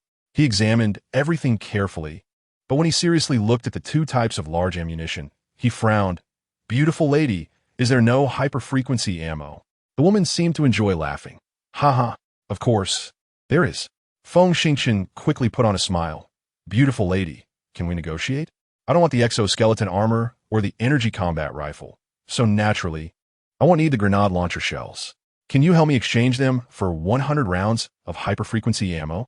The woman looked at him with a strange expression and shook her head slightly. Although your proposed exchange is relatively fair, that item is quite precious and requires special approval from above. In fact, I have not received any related orders. That can't be, right? I am at least a peak level 9 expert, and I am forming my own group. How could there be no hyper-frequency ammo? Chapter 115. Alien Mecha. The woman examined him again and suddenly smiled. If you use your body as a trade, I can take the risk of getting reprimanded and equip you with 10 rounds. Oh, and I can provide you with the latest model of steel cable launcher and specially made steel net rounds. However, you must hold on for 30 minutes. Feng Xingchen's eyes widened, and he carefully looked at this alluring woman. Over 200 years ago, Earth scientists had cracked the genetic code, and selective breeding had reached a very high level. It could be said that any woman chosen at random was likely to be an attractive beauty. This woman certainly belonged to the experience category, her casual outfit highlighting her laziness and charm, and at that moment, a certain part of him had already begun to fill with blood. However, he was still a peak level 9 expert, right?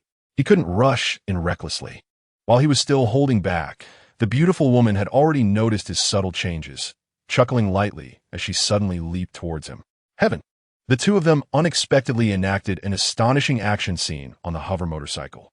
40 minutes later, Feng Xingchen left satisfactorily with his equipment.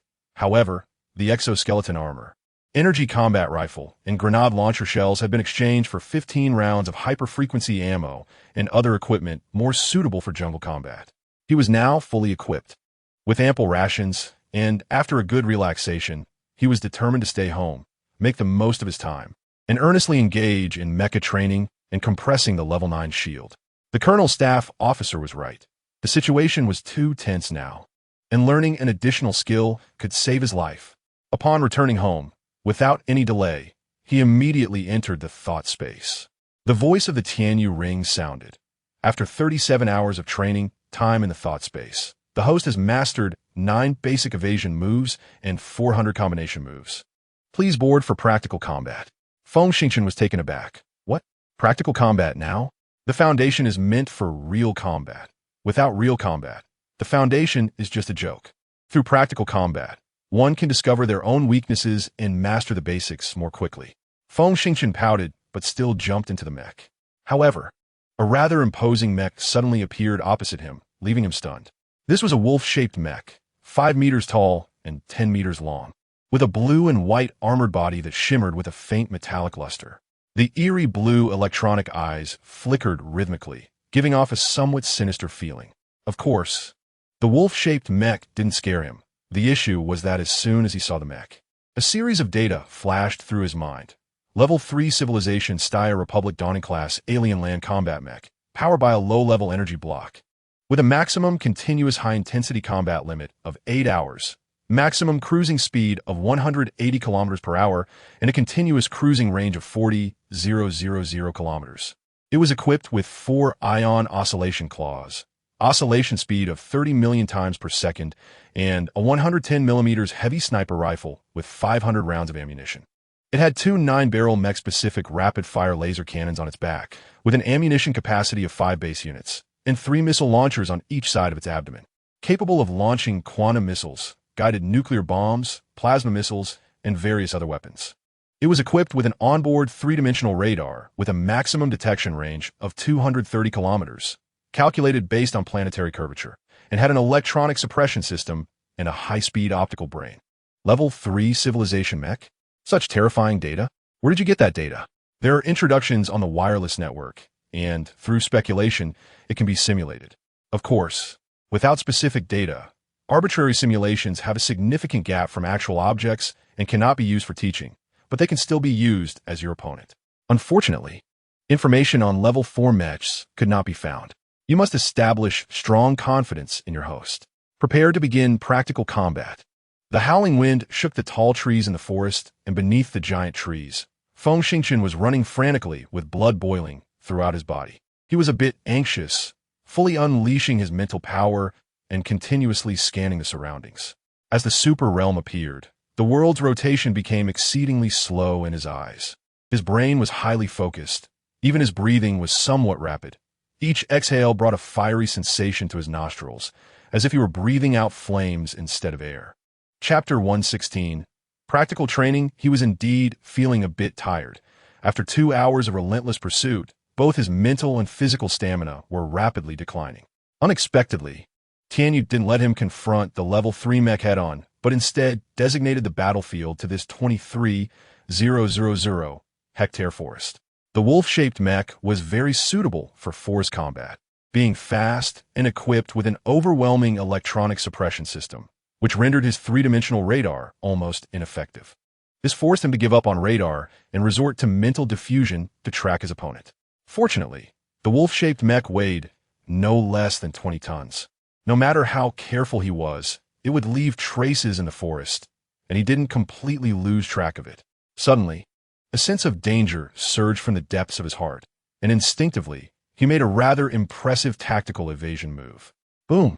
Beside him, a nearly 2-meter diameter tree exploded, with debris flying everywhere, and the sight of the massive tree collapsing was quite alarming. Damn it, the power of a level 3 civilization's heavy sniper is too great, right? Feng Xingchen cursed loudly, having no time to think more, and immediately ran towards the direction for which the bullet came. He had no choice but to find the opponent quickly for close combat. Otherwise, with the opponent's energy, long-range strikes, speed, and other advantages, once he exhausted his energy, he would just be waiting to die. The giant mech's silhouette drifted like a wisp of smoke among the obstacles, reaching a speed of 90 kilometers per hour. At this speed, he avoided crashing into the chaotic trees and obstacles, demonstrating how effectively Feng Xingchen had applied his wind-walking state to the mech and the strength of dozens of hours of training. Here, finally, the mental power locked onto the target. The target speed was also very fast, but in the dense woods, it was impossible to fully unleash the 180 kilometers per hour speed, which instead greatly limited its velocity. Closer, 600 meters, 500 meters. Feng Xingchen wiped with one hand, leveling the massive mech-specific heavy sniper rifle, firing 3 shots in quick succession while moving at high speed. Bang, bang, bang. The dull sounds echoed through the forest. He felt that, with his sniping and predictive abilities, the wolf-shaped mech would definitely sustain some damage. However, ahead, the wolf-shaped mech suddenly twisted its waist in an eerie manner, its sturdy forelimbs scratching down violently on a giant tree, using that small movement and traction to easily change its trajectory. Whoosh! 3 massive bullets whizzed past the wolf-shaped mech. Damn it! You're too clever, aren't you? Feng Xingchen couldn't help but curse. He always considered his level 2 sniping ability to be godlike, but the presence of that tree led to a complete misjudgment. At that moment, he finally realized that even a mech simulated with optical brains could perform actions beyond imagination. In fact, there was even more than he could have thought of. At that moment, the wolf-shaped mech suddenly abandoned its hiding tactic, abruptly turned around, and charged at him fiercely. Midway, Two enormous 9-barreled laser cannons extended from its back, crackling as they unleashed two fiery whips of light, pouring immense power toward him. Feng Xingqian's pupils contracted, gritting his teeth. The retaliator's hand suddenly opened a gap, and one 9-barreled high-speed laser cannon similarly sprayed light at the target. The frequency of his hands and feet reached a shocking level. As the 7-meter-tall mech, while shooting, executed a series of intricate maneuvers including spinning, rolling, stepping, flipping backwards, flipping sideways, lowering its head, leaning sideways, and dashing. Like a nimble sprite, darting out from between the two light whips. The wolf-shaped mech clearly didn't expect its opponent to have such strong shooting skills. After being overwhelmed by the powerful firepower, its laser cannon's accuracy inevitably dropped drastically, allowing Feng Xingqian to close in to within 100 meters. At this distance, missiles and guns became ineffective because, with the mech's massive size, it could easily cover that short distance in just 2 or 3 strides. Thus, close combat became the only option. Chapter 117. Mission. The wolf-shaped mech let out a roar, suddenly curling its body, ready to strike at any moment. Feng Xingqian saw the wolf-shaped mech's movements, and a cold smile appeared at the corner of his mouth. After 2 strides, the shockwave knife appeared in his hand, and he swung it fiercely. However, the wolf-shaped mech stood there motionless, looking as if it were stunned. Feng Xingqian's brow twitched. He suddenly sensed something was wrong, and was about to make an evasive move when it was already too late. The previously stationary body of the wolf-shaped mech suddenly made an unbelievable leap, dodging the slash while simultaneously performing a difficult spin, extending its forelimb and pulling off some kind of bizarre maneuver. Zing! A black ion oscillation knife suddenly extended from the wolf-shaped mech's forelimb, stabbing deep into the retaliator's cockpit. Feng Xingqian felt the intense pain of the knife's edge piercing his heart, oscillating 30 million times, followed by the mech exploding. 10 seconds later, everything before his eyes completely vanished, and he found himself back at the starting point of the training ground in the sensory space. Cold sweat pouring down his forehead. Not just on his forehead, but his entire body was soaked in cold sweat. If it weren't for a simulated scenario, he didn't dare to think further. At this moment within the space, Tianyu's roaring words shook him to the core. Idiot, super big idiot. How could you forget that your opponent comes from a level 3 civilization, and even forget that the opponent is not a wolf, but a mech? Can the limbs of a mech twist and contort like a real wolf? Moreover, you have only gone through a few dozen hours of training, and you are careless enough to face an opponent whose speed surpasses yours by 30%? Are you tired of living? Get back on the mech and do basic training again. After 10 hours, reschedule the confrontation. If you cannot defeat your opponent, you will receive 10 electric shock penalties. Feng Xingqian shivered. The electric shock punishment was no joke. A small electric current directly affects certain nerve endings, inevitably causing spasms and intense pain throughout the body. He had experienced it twice and never wanted to hear that name again. He gritted his teeth, not saying a word, slowly stood up, and walked toward the counterattacker that had just been simulated a few dozen meters away. This day was destined to be tragic. Well, not just this day, but the following 3 days were bound to be a bleak existence.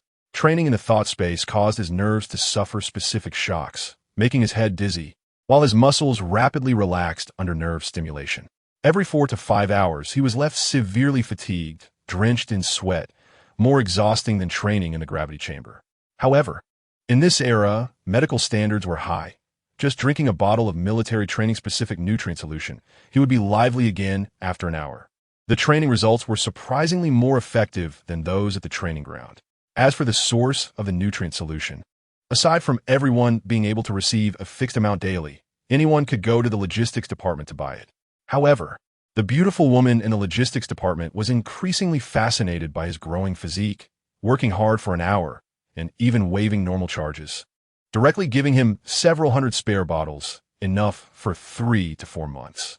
However, after just 4 days of intense training, he quickly left the room, hurriedly picked up 10 days' worth of field rations and related supplies, packed all the items, secured them on a floating motorcycle gear rack, and then anxiously paced around the motorcycle. He had to go out because, just a few minutes ago, he received his first mission since becoming a Special Forces member. However, Xiaohao had been missing for a full 4 days and had not returned. He had sent subtle messages through his portable light brain, but there was still no response. He was a bit angry and said fiercely, "Wait another 5 minutes. If this guy still doesn't come back, I'll go by myself." Just as he finished speaking, he felt a movement on his wrist. Xiao Hao finally returned, habitually transforming into a wristband. He hopped onto the motorcycle and quickly entered the high-speed elevator. Then asked, "You've been missing for 4 days. You must have found something good, right? The harvest is quite ordinary, after all. The things I really need are far beyond what countries below level 6 can produce. However, there is a small surprise. I found 2 decent metals. One is the green crystal, or used by level 4 civilizations for power furnace expansion. The other is the rail alloy used to enhance mech protection." Feng Xingchen was taken aback. "Oh? All from level 4 civilizations? There's no need to be surprised. Although the Earth Federation appears to be a level 2 civilization, in fact, many hard indicators have already reached level 3 civilization standards. Some more specialized technologies are quite complete, and even level 4 civilization countries will have demand. It's normal for both sides to engage in some backdoor transactions. However, such transactions will at most stay at certain finished products and will never include technology transfer." "I understand." Feng Xingchen smiled bitterly. The exploitation and technology blockade of higher-level civilizations over lower-level civilizations is an unspoken rule. If you don't pay a huge price, don't expect to get even a bit of something useful. However, lower-level civilizations have to endure exploitation and blockades while wearing a smiling face. Otherwise, all it takes is for others to send a small fleet of just 100 starships to annihilate the 3 administrative stars of the Earth Federation and dozens of garrison resource stars. "Dad, don't think about those depressing things. Hee, the micro-quantum shield has been repaired, but unfortunately, due to the lack of level 4 energy blocks, it can only withstand 1 hit from a 3-stage evolution beast or an 11th level powerhouse." "1 hit?" Feng Xingchen frowned, then relaxed. "Being able to withstand 1 hit means I can exchange it for a chance to kill. However, I still have some doubts about whether the 50 million shockwave blades can kill a 3-stage beast or an 11th level expert." "Your doubts are not unreasonable. The flying beast that Xue Miao faced last time was speed-based and relatively weak in defense. Moreover, Xue Miao had advanced to level 10, and her strength had expanded about twice, yet she still had to expend considerable effort to deal with it. If you encounter a beast with astonishing defense, with your peak level 9 strength, it might not be enough. That's exactly what I'm worried about." Xiao Hao thought for a moment and said, "How about this? I can create a hand-mounted energy cannon powered by a level 3 energy block, with a power 4 to 5 times that of a single soldier's energy gun. While it may not kill a 3-stage beast, at a critical moment, sufficient explosive power can push a 3-stage beast back several meters." "Great. Hurry up and make it for me. This will take a few hours." "No problem. I need to reach the mission location at least 10 hours later." "What is this mission?" Feng Xingchen smiled bitterly. "It's a strange mission. Enter a designated forest, install radar nodes at the designated location in the shortest time, and draw a detailed map. During this process, investigate signs of hostile target activities. If hostile targets are discovered, you can choose to attack or retreat based on the situation." "Damn it, this mission is vague and a bit hard to understand." Chapter 118. The giant tree. Xiao Hao chuckled lightly. "Dad, in these past few days, I finally found the information interface. After connecting to the base's main brain, I received some news. It should help you judge the situation." "Oh, tell me." "It's like this. 5 days ago, the Keej people began sending various small teams into the forest, seemingly to investigate the local situation. However, during the Keej people's exploration, there were considerable losses, so the dispatch teams are becoming stronger and stronger. It is said that many places are starting to show signs of level 10 powerhouses and mech teams." Feng Xingchen nodded slightly.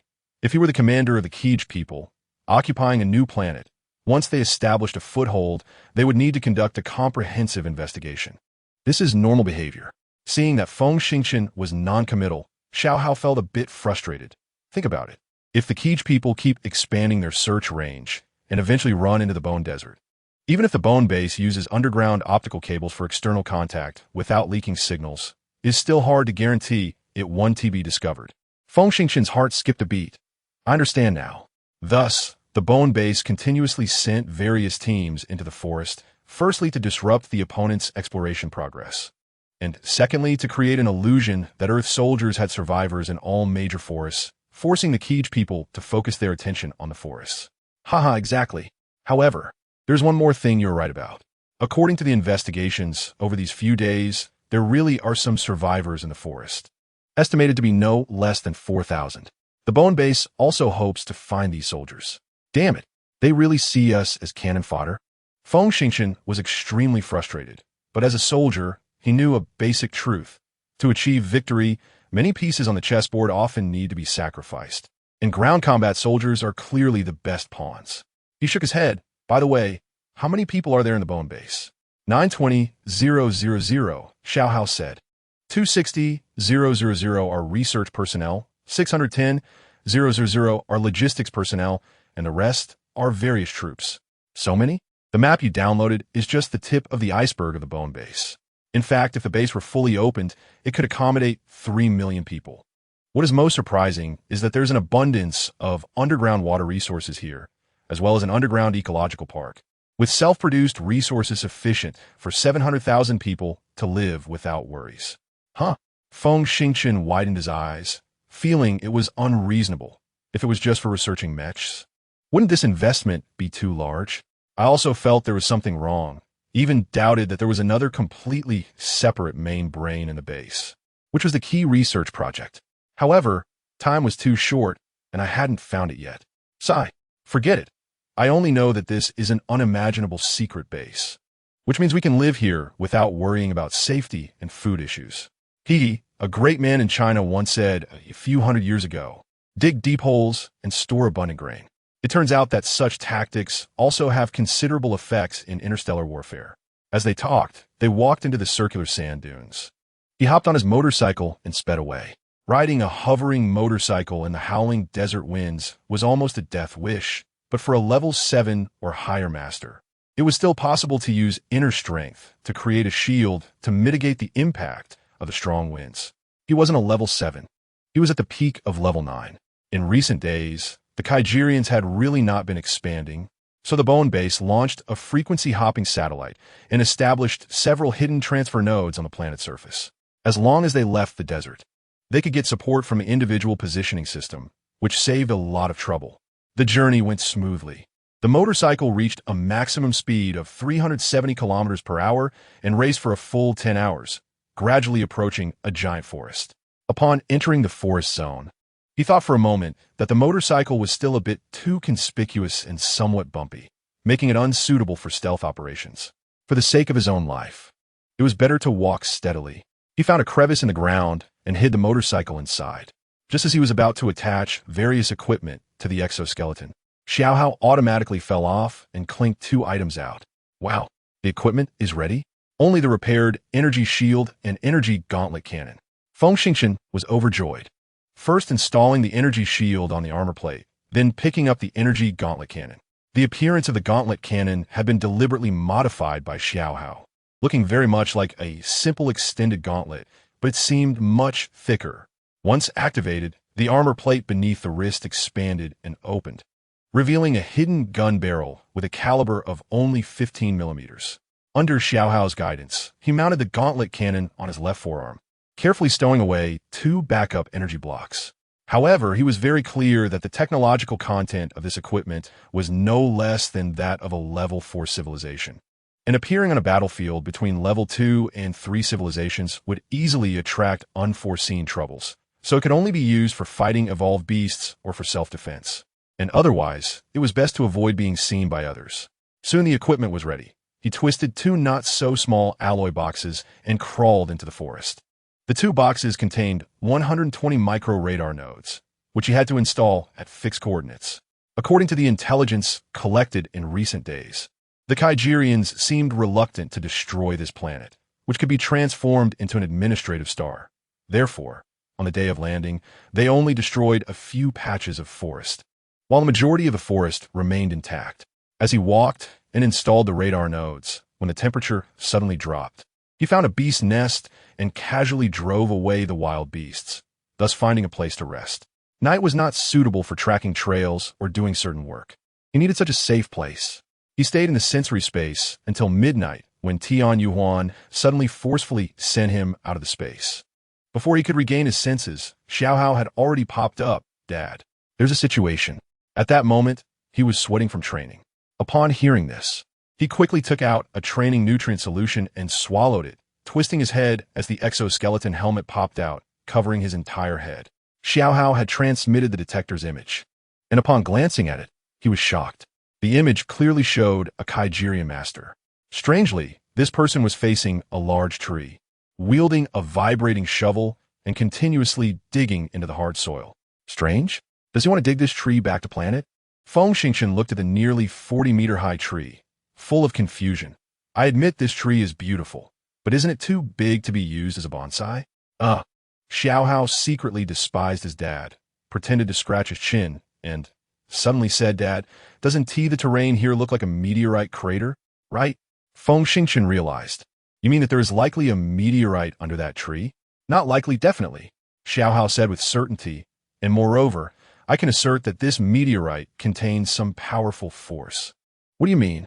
Chapter 119 Master Xiao Hao licked his lips, his tone somewhat inexplicably excited. Didn't you notice that the big tree is right at the center of the meteorite crater? The problem is, in the entire meteorite crater, apart from that giant tree, the surrounding trees are only a few meters tall.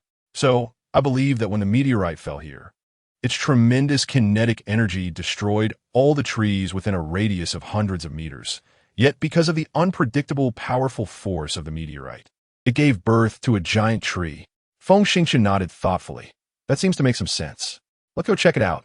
He quickly stood up, unfolded the heavy sniper rifle, checked the bullets to ensure there were no errors, and immediately left the beast's nest.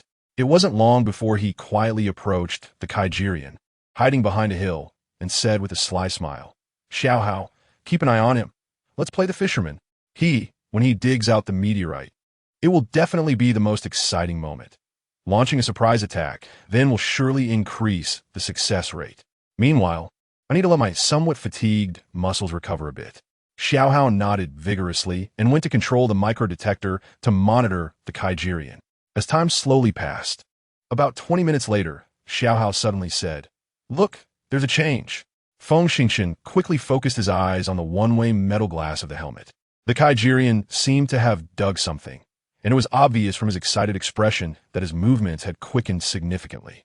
Without a second thought, Feng Xingchen quietly crawled to the top of the hill, dragged over the heavy sniper rifle, and aimed at the Kaijirian's most vulnerable neck.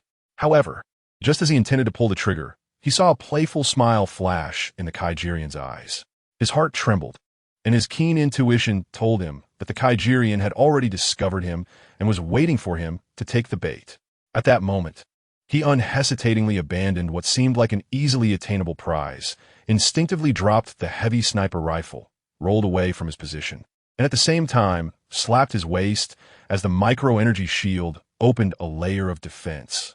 Just as he dodged, there was a loud bang, and a small infantry missile exploded where he had just been lying, sending a powerful shockwave that pushed him nearly 20 meters away.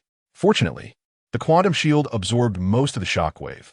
Though he was thrown out, he didn't feel disoriented. As soon as his body hit the ground, he bounced up like a spring and saw a tall figure standing not far away. He took a deep breath and calmly looked at the Kaijirian. This person stood 24 meters tall, wearing a set of gray exoskeleton armor, looking like a small mech standing there, exuding a great deal of pressure. Every level 7 master has undergone countless arduous training to grow, especially in Kaijirian society, which values personal strength and has a rather bloody competitive system. Thus, generally, masters have very high practical combat levels. This was an experience summarized by the military after 2 or 3 years of war between Earthlings and Kaijirians, learned through countless bloody lessons. Feng Xingchen did not dare to be careless. With one hand, he brushed against his waist, and the ion shock blade was already gripped in his palm. Taking a deep breath, he exerted force with his legs, utilizing the formidable assistive properties of the exoskeleton armor, reaching a speed of 84 meters per second. However, just as he leaped out, he sensed something was off. The Kaijiran in front of him showed no signs of retreat. Sneering coldly, and with a terrifying killing intent, lunged at him. In midair, the long figure twisted in an astonishingly strange posture, narrowly avoiding the ion shock blade. This is bad. Relying on his extraordinary 8th-level mental power, Feng Xingchen sensed danger. In the midst of his busy movements, he could only retract his arms, forming a cross in front of his chest. At that moment, a large foot heavily kicked against his arms. Under the immense and unimaginable impact, maintaining balance became impossible, and he was sent flying backward like a kite with a broken string. Thanks to the military training, and more importantly, the torment he had endured during this period, he at least knew what to do in such a situation. In midair, he performed an extremely bizarre movement. His originally extended body suddenly curled up and then exploded outward. The ion shock blade emitted a dazzling light, completely sealing off the area behind him. His judgment was not wrong. The Kaijuran, who had initially been closely following him, intended to take advantage of the moment to strike a fallen opponent, had not expected this person to possess such a heart-stopping judgment, capable of launching such precise and sharp counterattacks, even while airborne. At the same time, the Kaijuran's remarkable intuition sensed the taste of death from that blade of light, causing him to abruptly halt his rapid movement. Feng Xingchen secretly breathed a sigh of relief, but in an instant, he realized that this Kaijuran was quite difficult to deal with. The only thing he could rely on was his fighting techniques that were even more perfect than those of the Kaijuran, along with the formidable defensive power of the quantum shield. Therefore, as soon as his feet touched the ground, he immediately sprang up, intending to endure one attack with the quantum shield in exchange for an opportunity to strike. However, just as he jumped up, a strong sense of crisis surged in his mind. He glanced over and saw the kinetic weapon on the Kaijuran's shoulder slightly trembling. The development of kinetic weapons in the Kaijuran Empire was quite advanced. A device smaller than a backpack could be carried on the back, and with the help of a powerful electromagnetic accelerator, it could instantaneously accelerate a 50mm diameter alloy ball to 18 times the speed of sound, with high accuracy. If hit by such a projectile from about a kilometer away, even a peak 9th level expert would not dare to say they would be unscathed. Feng Xingchen was severely startled. At that moment, he quickly calmed down, his mental power operating at high speed, and in an instant, the super realm state had spread out, activating all his senses. Time seemed to slow down, becoming quite slow. In this state, he could clearly see the 18 times the speed of sound kinetic projectile. His pupils contracted sharply. The micro-quantum shield had already opened, and at the moment the projectile was about to strike him, he slightly turned his body. A black object violently collided with the side of the quantum shield, and his body was sent crashing down to the ground like a struck snooker ball, kicking up a cloud of dust. The Kaijuran could not comprehend how this seemingly small human had detected the kinetic projectile's attack and managed to dodge it in such a short time. Such skill was beyond what he could achieve even while piloting the top-tier mechs. Thus, surprised, his movement slowed for a moment. In that instant, Feng Xingchen seized the opportunity. Utilizing his internal energy, he generated a massive explosive force, propelling himself upward, creating an afterimage as he launched a proactive attack. Attack! Attack! Attack again! In fact, from the very beginning, Feng Xingchen had been attempting to attack because the best defense is offense. This ancient saying had long been ingrained in his bones after the brutal training from his instructors. This time, he changed his method of launching into the air. Instead, he lowered his body, using the terrifying support of the exoskeleton armor as his center of gravity. His speed was so fast that he actually broke through the speed of 120 meters per second, reaching the Kaijuran's front in just 0.006 seconds. He swung his hand. Zong! The shock blade emitted a sharp sound as it sliced through the air, carrying a strong aura of death straight towards the Kaijuran's chest. The Kaijuran, having grown up in a brutal environment, sensed something was wrong and desperately fell backward. Ja! The blade passed through, and a large gash was torn in the protective armor on the Kaijuran's chest, causing him to break into a cold sweat. Looking at this move, since he had such a good opportunity, he would not let it slip away easily. Feng Xingchen's internal energy circulated even faster. The ion shock blade descended, thrusting downward, while his other hand stealthily retrieved the standard issue shock blade from the special forces hidden behind him. What was even more baffling was that his mental power unknowingly locked onto the mutant's head. The Kaijuran had no idea of this.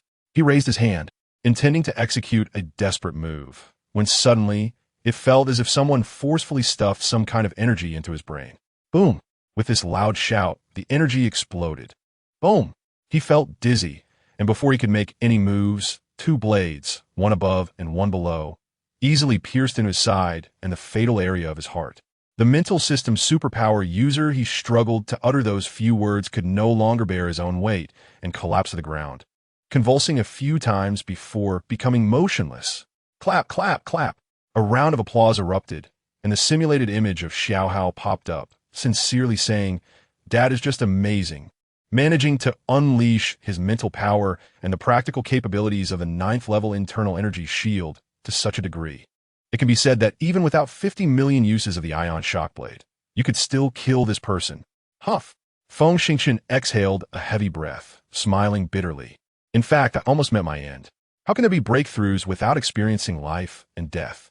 Xiao Hao laughed heartily, commenting with an air of wisdom, "Look, just now on the brink of life and death, you suddenly grasp the practical methods of the super realm state combined with 9th level internal energy. Ha, Dad. I can assert that once your mental power accumulates to a sufficient amount, you will surely smoothly enter the 10th level club, becoming a true master of the mental system. Moreover, because you master the operation of the super realm in advance, it will be relatively easy for you to step into the ranks of 13th level masters." Feng Xingchen also found it unbelievable. How had many complex matters become simple in his hands? He wanted to say something more, but then saw the little snake automatically detach, first swallowing the Kydran's equipment, then quickly flying to the spot the Kydran had excavated. After a casual glance, a look of wild joy appeared on its face. Feng Xingchen was greatly interested. This adopted son, who had always shown little interest in items from civilizations below level 6, now displayed such enthusiasm for a piece of meteorite. It was strange if there was no significance. He quickly ran over and saw that in the pit the Kydran had dug, there was a large brown stone full of pits and hollow. Xiao Hao was so excited that he seemed lost, his mind moving, and a massive surge of mental power rushed out, attaching itself to the stone. With a slight exertion, the stone, covered in thick mud, was pulled up from the ground, revealing its true form. The stone was very large. If it were truly a stone, it should weigh 3 to 4 tons. However, being a meteorite, its density far exceeded that of stone, and it was estimated to weigh no less than 20 tons. Feng Xingchen glanced at it, momentarily stunned, and then said with an unfriendly expression, "When did your mental power become this strong?" "Huh. Oh, in the past few days. After digesting some pretty good metals at the skeleton base, my personal strength has skyrocketed, and now I'm about at the mid-level of Tier 9. "What? Mid-level Tier 9? Feng Xingchen shouted. "Are you doing this on purpose? With such high mental power, you didn't help your old man when I was facing death." Xiao Hao was taken aback and cautiously said, "Dad, 3 questions. First, I swallowed a lot of metals in the past 2 days, which further improved and strengthened me, allowing me to reach mid-level Tier 9. Second, any expert who is not on the brink of death shouldn't expect to make real progress. I generally don't interfere in your battles. Third, how do you know I wasn't being careful? In fact, if you were ever in a life-and-death situation, I would definitely jump out. Like last time, didn't I take care of that mutated feather cicada?" Feng Xingchen scratched his head, no longer dwelling on this matter, and pointed at the meteorite. "What exactly is this?" "Meteorite." Xiao didn't even look up. Feng Xingchen raised his hand and slapped Xiao Hao away, roaring, "I know it's a meteorite. The question is, what the hell is this meteorite that makes you so excited?" Xiao Hao, after being hit, grinned but didn't dare talk back. Quickly explained, "This is a rare product from a supernova explosion containing a lot of rare metals and even a piece of 633 ray material, which has strong life energy." "Huh. There are no records of 633 ray material in Earth's technology, but countries above level 6 civilization are all researching it. Are you saying this thing is valuable?" Feng Xingchen suddenly realized. "Valuable? Oh my god, how do I have such a stupid dad?" Xiao Hao looked up to the sky with sorrow, hysterically shouting, 633 ray material is the best substance for our Lingpeng clan to enhance strength. In the eyes of the Lingpeng people, this is a priceless treasure. You actually want to sell it? Such a big piece. Will it be used up?" Feng Xingchen said without blinking. "My old dad, looking at such a big piece. In reality, once carefully peeled off the shell, there would only be a lump about the size of your fist. This little bit, plus refining all the rare metals, would only be enough for me to upgrade 1 level." Feng Xingchen obviously didn't understand what upgrading 1 level meant, but he knew that the stronger this cheap son was, the better. This was much more substantial than making money. He immediately waved his hand. "Oh, then it all belongs to you." Xiaohao was overjoyed, transforming severely in just 3 or 4 seconds into a huge, snake-like creature, opening its metallic-colored mouth wide and swallowing the meteorite in one bite. Damn, he really ate it. Although Feng Xingchen had seen such scenes many times, every time this kind of scene appeared, it still made his heart race. Chapter 121. Yo-yo haha, it tastes good. Xiaohao said with a smile, Dad, why don't you go back first? I need to find a place to calm down and slowly optimize to maximize the increase in strength. Oh, this process might take a bit long, about 2 months. Xiaohao said, regardless of whether Feng Xingchen agreed or not. The huge mechanical snake twisted a few times and howled as it burrowed underground. What a spectacular scene. Feng Xingchen was dumbfounded for a while, suddenly remembering something, and cried out in distress. This brat, leaving your old man all alone in the forest? Aren't you afraid of being wiped out by the 3-tier evolved beasts? The last sentence was a standard self-muttering, but just as he finished speaking, a young woman's 3D image suddenly popped up in his portable light brain, mimicking Feng Xingchen's tone and saying, your cheap son is indeed unreliable. Feng Xingchen was taken aback. Haha, there's no need to be surprised. I am indeed a program set by Xiaohao, but I don't represent your son's thoughts. I am an independent, humanized light brain steward. The master can give me a name. Wait, how did you come to look like this? Feng Xingchen's big eyes widened. This computer steward's appearance was somewhat similar to that flirty woman from the logistics department, but her figure was exaggeratedly hot, looking extremely enticing. The woman spun around twice. I saw you working hard on that woman's belly yesterday, and thought the master liked her. So I naturally designed my image based on her. Also, I found that all men like women with good figures, so I made it a bit exaggerated. How about it? Does it look good? Feng Xingchen swallowed hard, his eyes gleaming as they moved back and forth over the 2 large lumps. But he said, why didn't you use Xue Miao's appearance design? The woman was taken aback. Xue Miao? Are you talking about the woman who came to pick you up from the confinement room? That woman is so cold. What's good about her? Feng Xingchen scoffed. TCH. What would a metal life, form born from a program, know about human feelings? All right, I can use Xue Miao's appearance. Feng Xingchen was about to nod when he suddenly thought of something and nervously shouted, stop. What now? If Xue Miao sees me using her image as a steward, she'll definitely say I'm behaving lewdly. Who knows, a slap might come flying. How about this? You'd better find a childlike image. Oh, don't use Xiaohao's appearance. That would confuse me easily. No problem, the woman said, her image twisting a bit, turning into a beautifully carved little girl. The little girl looked around 12 or 13, wearing a spaghetti-strapped tank top, standing at 155 centimeters tall, with a rosy complexion, the edges of her straps revealing some lace. Standing there with her chubby hands behind her back, smiling and saying, Master, I've thought about it. From now on, I'll be called Yo-Yo. Gulp. Feng Xingchen stared at the little girl image. His heart almost melted, his heartbeat quickening, feeling a bit incoherent. Why do you want to be called Yo-Yo? I like this name. Yuyuan, Yui, Yuxian, Yuyang, Yaoyu, etc. are all words I like. All right, from now on, I'll call you Yo-Yo. Feng Xingchen conceded. Thank you, Master. Little fairy, you're really making it hard for people to live. Feng Xingchen scratched his chin, puzzled. By the way, your AI is a bit too powerful, isn't it? Are all programs from the Lingpeng clan like this? Yo-Yo suddenly paused, tilting her head in confusion, and after a while, nodded. It's possible. That's strange. Feng Xingchen muttered to himself, but didn't pursue the matter further. After all, things from a level 7 civilization were beyond his understanding. Shaking his head, he quickly walked towards the beast nest. The night forest was too cold, and even experts didn't want to waste heat staying outside. After walking a few steps, he asked, Yo-Yo, since Xiaohao isn't here, can you control the detectors? Don't worry, before Xiaohao left, he entrusted me to help you. Don't underestimate me. What I can do is beyond your imagination, especially boasting. Feng Xingchen made a rare joke. Nearly a year of military life had turned him into a little old man. Where's the boasting? Look, several detectors. Hey, Master, their SA situation. Saying that, she had already shared the footage. Feng Xingchen took a look and frowned slightly.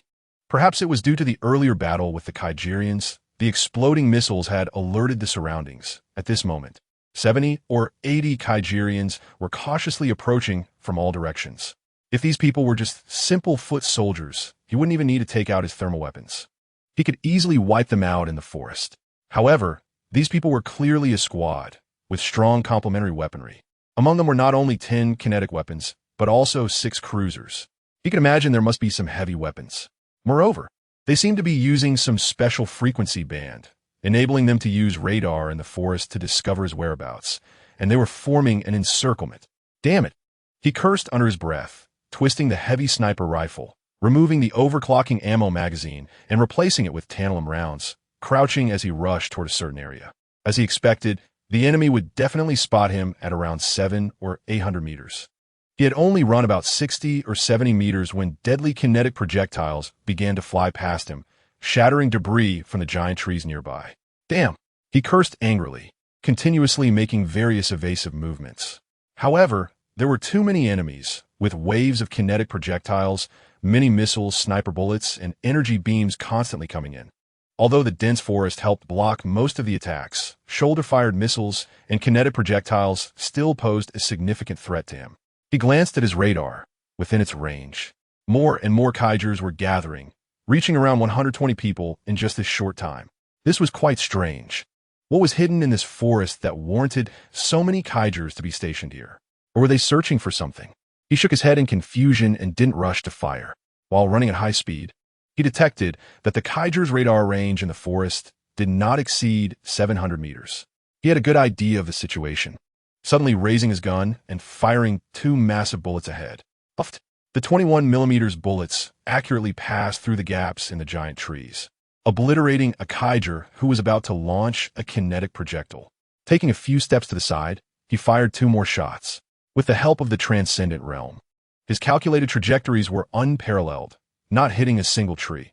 Both rounds zipped through narrow gaps and struck another Kaiju. Chapter 122. Counter-hunting after killing 2 people.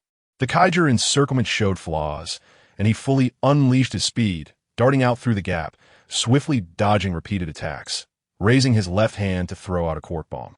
Boom! The quart bomb exploded, but the Kaijus were still far away. This bomb seemed to be a huge failure. However, from the explosion point, a wave of green mist suddenly emerged, rapidly engulfing a sizable area propelled by the shockwave.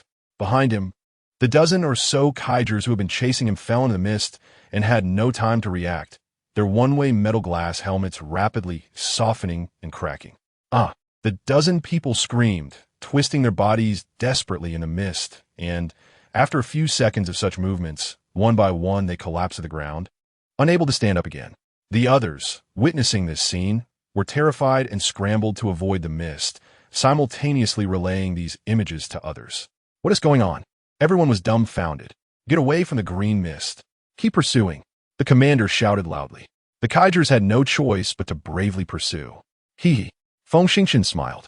After the saw-eating mushrooms experienced a massive shock, they would definitely release a special highly corrosive chemical substance, capable of instantly destroying the most fragile one-way metal glass.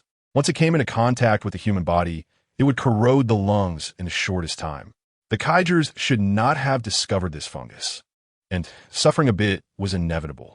Previously, Earth scientists had suffered a lot, finally understanding the characteristics of the saw-eating mushroom and developing an immunity serum. Fortunately, this fungus was quite rare. He had just swept past a giant tree and accidentally discovered a dozen mushrooms, naturally wanting the Kaijus to suffer a bit. Blocked by the green mist, the Kaijus were clearly falling behind by several hundred meters, and he successfully ran out of their radar range. The counter-hunt began. His smile resembled that of a little devil. "Ha, I like this." Quickly, there's someone isolated on the right. Yu popped her head out, waving her chubby little hands, fully revealing her mischievous nature. As he swiftly moved, the sounds of gunfire disturbed the forest, occasionally accompanied by a few screams. This commotion continued until close to noon, finally quieting down. The commander of the Kaijus looked darkly at the remaining 7 subordinates, a deep sense of powerlessness rising from his heart. After a while, he waved slightly. "We're going back, even if we have to face a military tribunal. I can't let you go to your deaths anymore." The 7 Kaijus secretly breathed a sigh of relief and quickly left this nightmarish forest with their commander. In contrast to the commander's terrible state, Feng Xingqian was very pleased. He sat on a branch of a giant tree, counted the ammunition at his side, and grinned. There's still 3 high-frequency rounds and 66 tantalum rounds left, which is quite a consumption. However, killing 112 of the enemy, this achievement 1 TB small. Yu glanced at him. A peak level 9th rank expert eliminating those 5th and 6th rank soldiers doesn't seem to earn much merit. I estimate that the merit from 112 people doesn't even match that of the first Kaiser expert you killed. That is very possible. However, this forest looks quite dangerous.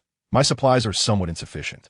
It's a pity that the design of the Kaiser heavy sniper differs from that of Earth's, making it hard for Earthlings to use, and the heavy sniper bullets don't match my sniper caliber. No worries, the Kaiser energy assault rifles are still quite good.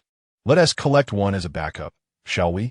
I think with the remaining heavy sniper bullets, you can definitely break out of the encirclement. That works. Feng Xingqian tidied up his things, lit his cigarette, and looked up at the red-hued, dense forest with nearly 100 radar nodes waiting for him to set up. And he still had to draw a map of the forest. What a tough life. Sigh, why didn't your previous garrison investigate thoroughly? After 10 years, they still hadn't grasped the situation of more than half the forest. Hey, you were just standing there talking without feeling the pain. On a planet within 180,000 kilometer diameter, without oceans, satellite signals are ineffective in forests and relying solely on the feet of ground troops to measure it. Taking over a decade to map out a small part of the forest terrain is already quite impressive. How can you say such nonsense here? Let us say I didn't say it. Feng Xingqian was too lazy to argue with Yu and preferred to save energy to run to a few more places.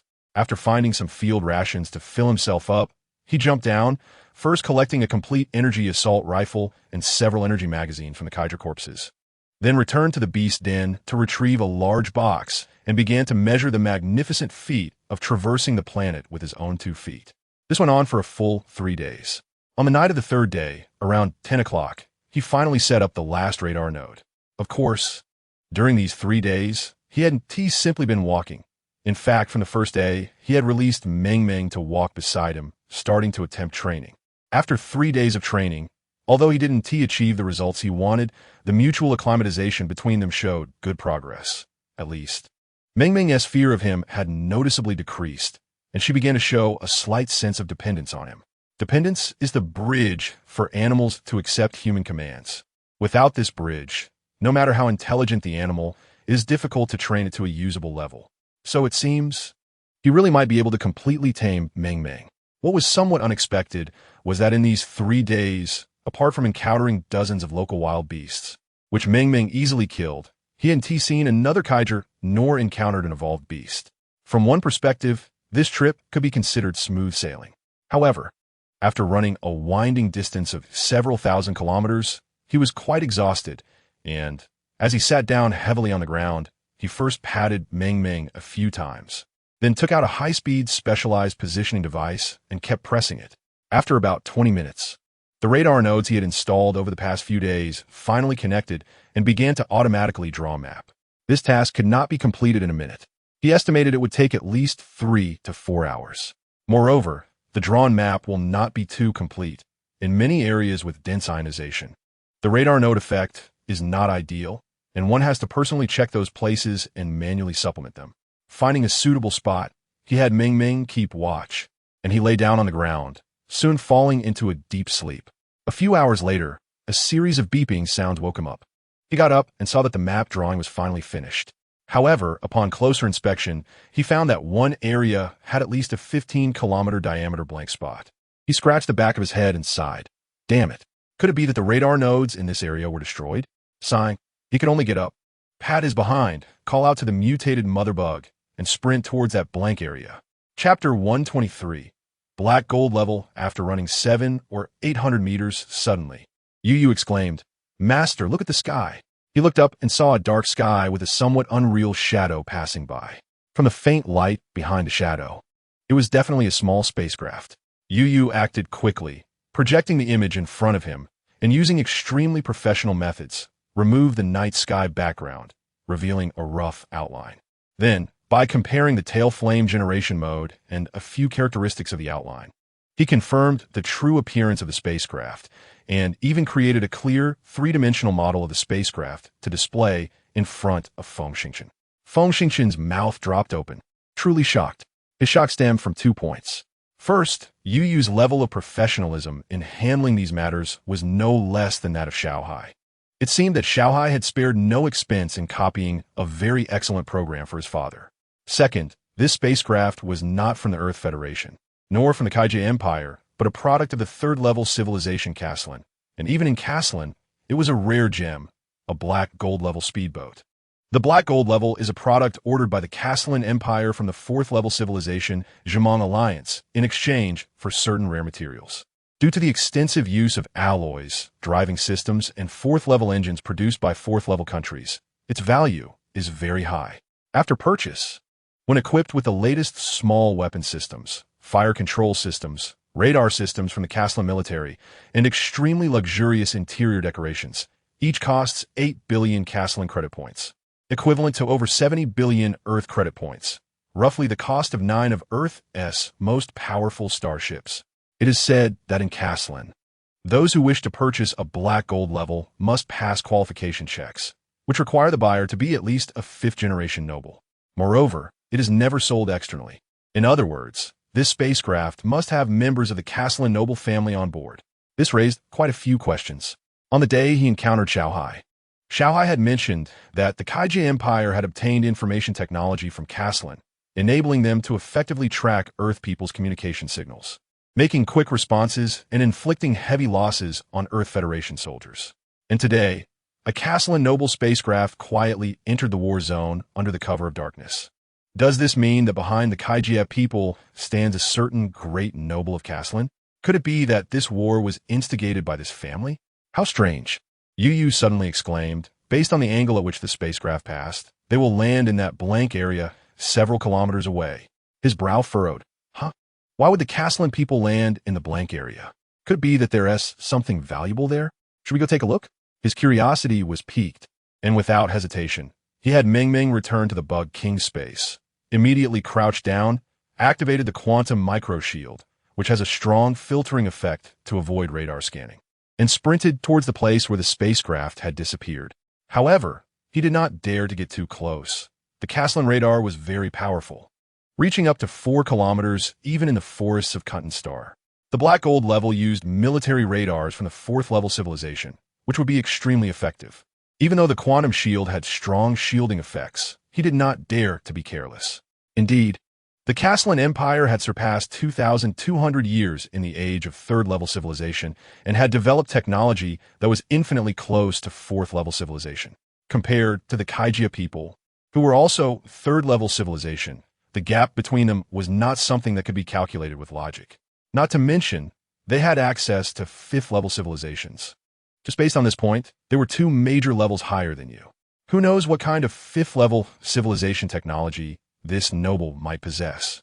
Thus, he only dared to advance a little over 4 kilometers, quickly finding a tree hole to hide in, letting Yu Yu release a microprobe.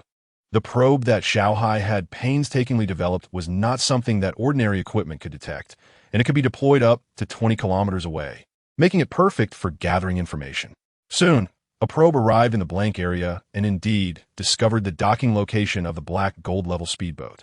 It was a relatively spacious depression, and the small black gold-level speedboat was parked in the center of the depression with 8 bodyguard-like individuals scattered around the spacecraft, vigilantly looking everywhere.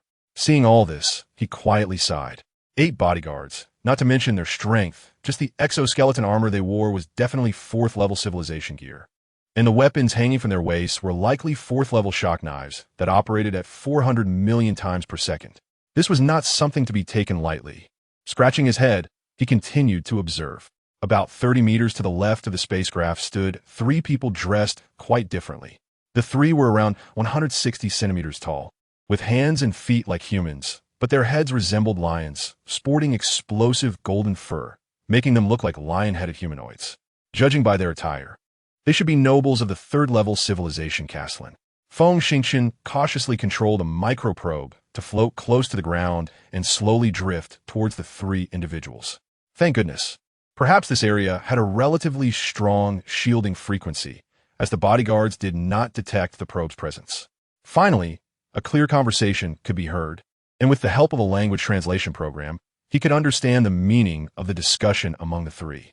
The Castellan individual in the middle asked, "Master Alucci, are you sure this place is not wrong?" The person on the left, Alucci, answered with a serious expression, "Fourth young master, I cannot be completely certain. However, judging by the terrain around, it is clearly an impact ring formed after some object crashed down at high speed. At the same time, there is a powerful wave band here that completely shields our self-produced information wave bands, and even fourth-level civilization radars cannot scan this location. I believe that even if it is not the thing you are determined to find, it is still a piece of technology that cannot be underestimated." The fourth young master nodded. "If that's the case, it was worth it for us to provide the Kaijia people with the information locking technology." The third person hunched over and somewhat obsequiously said, "Fourth young master, your foresight is unmatched. Just casually tossing out a small technology has indeed led the Kaijia people to wage war on Kunnan Star, and we, 2 light years away, were able to share the information locking technology and easily discover this shielded signal coordinate." The fourth young master raised his head with some pride. "The Kaijia people are really quite foolish.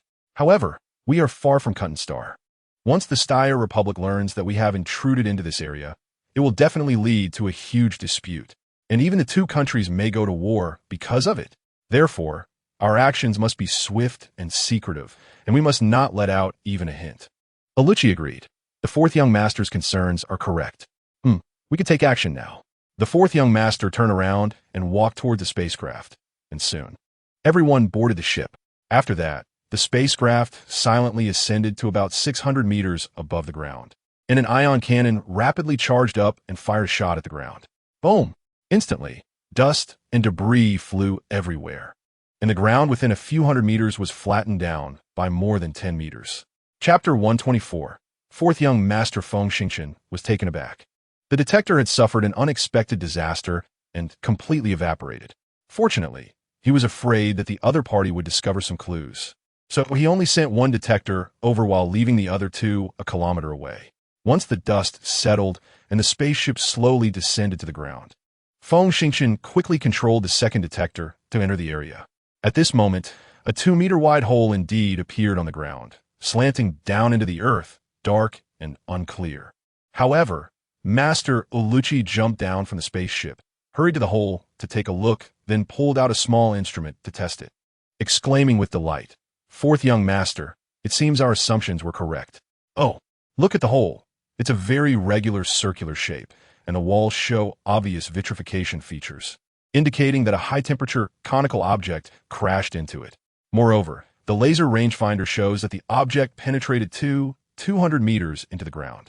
Based on the hardness of the Kunnan Star surface and the resistance of the conical material, the object's speed upon impact should be around 0.3 times the speed of light, which is similar to the speed of many high-level warship ejection escape pods. At the same time, tests show that the vitrification of the hole's walls dates back 90 years, consistent with the timeline you have. The only strange thing is that as the escape pod approached the planet, why did it not decelerate? Could it be that the people inside had already died?"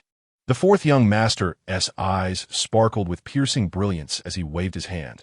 "Let us find out, and we will understand everything. Go ahead, proceed as planned." Following his orders, 4 bodyguards took out their firearms, spaced about 20 meters apart, and held onto a wire as they walked into the hole. 10 kilometers away, Feng Xingchen's heart raced. At this moment, the 3 of them were completely captivated by the cave, and even the other 4 bodyguards, out of extreme curiosity, had already descended from the spaceship and moved toward the cave entrance. If he were to launch that proton missile at this moment, there was a significant chance of wiping them out. However, after much consideration, he did not dare to act. No one could be certain if there were other powerful figures aboard the spaceship, and whether the proton missile could destroy the small spaceship was also a question. After all, the metal used to construct the small spaceship was also sourced from a level 4 civilization. Furthermore, he suspected that Alucci was a 13th level martial arts master. Such a formidable opponent could easily evade the missile unless it struck directly before they opened their barrier. Otherwise, it would all be in vain. Time passed, and nearly 2 hours went by without any response. At this point, not only was Feng Xingchen anxious, but the Castellan people were also feeling uneasy. Just then, the previously calm Alucci suddenly spoke. "Fourth young master, we can't wait any longer. If not, I'll go down and take a look." The fourth young master immediately denied. No. After you go down, who can guarantee my safety? In truth, they were in a difficult position. The signal jamming waves inside the cave were unimaginably powerful, rendering any wireless instruments useless for detecting what lay below. The only way was to send personnel to explore personally. However, precisely because the wireless instruments were ineffective, if any danger arose below and everyone was wiped out, no information would be transmitted, leaving them completely in the dark about the situation inside the cave. This was awkward. The other 4 bodyguards exchanged glances, knowing that this was the moment for them to step forward. Otherwise, returning to Castellan would be worse than death.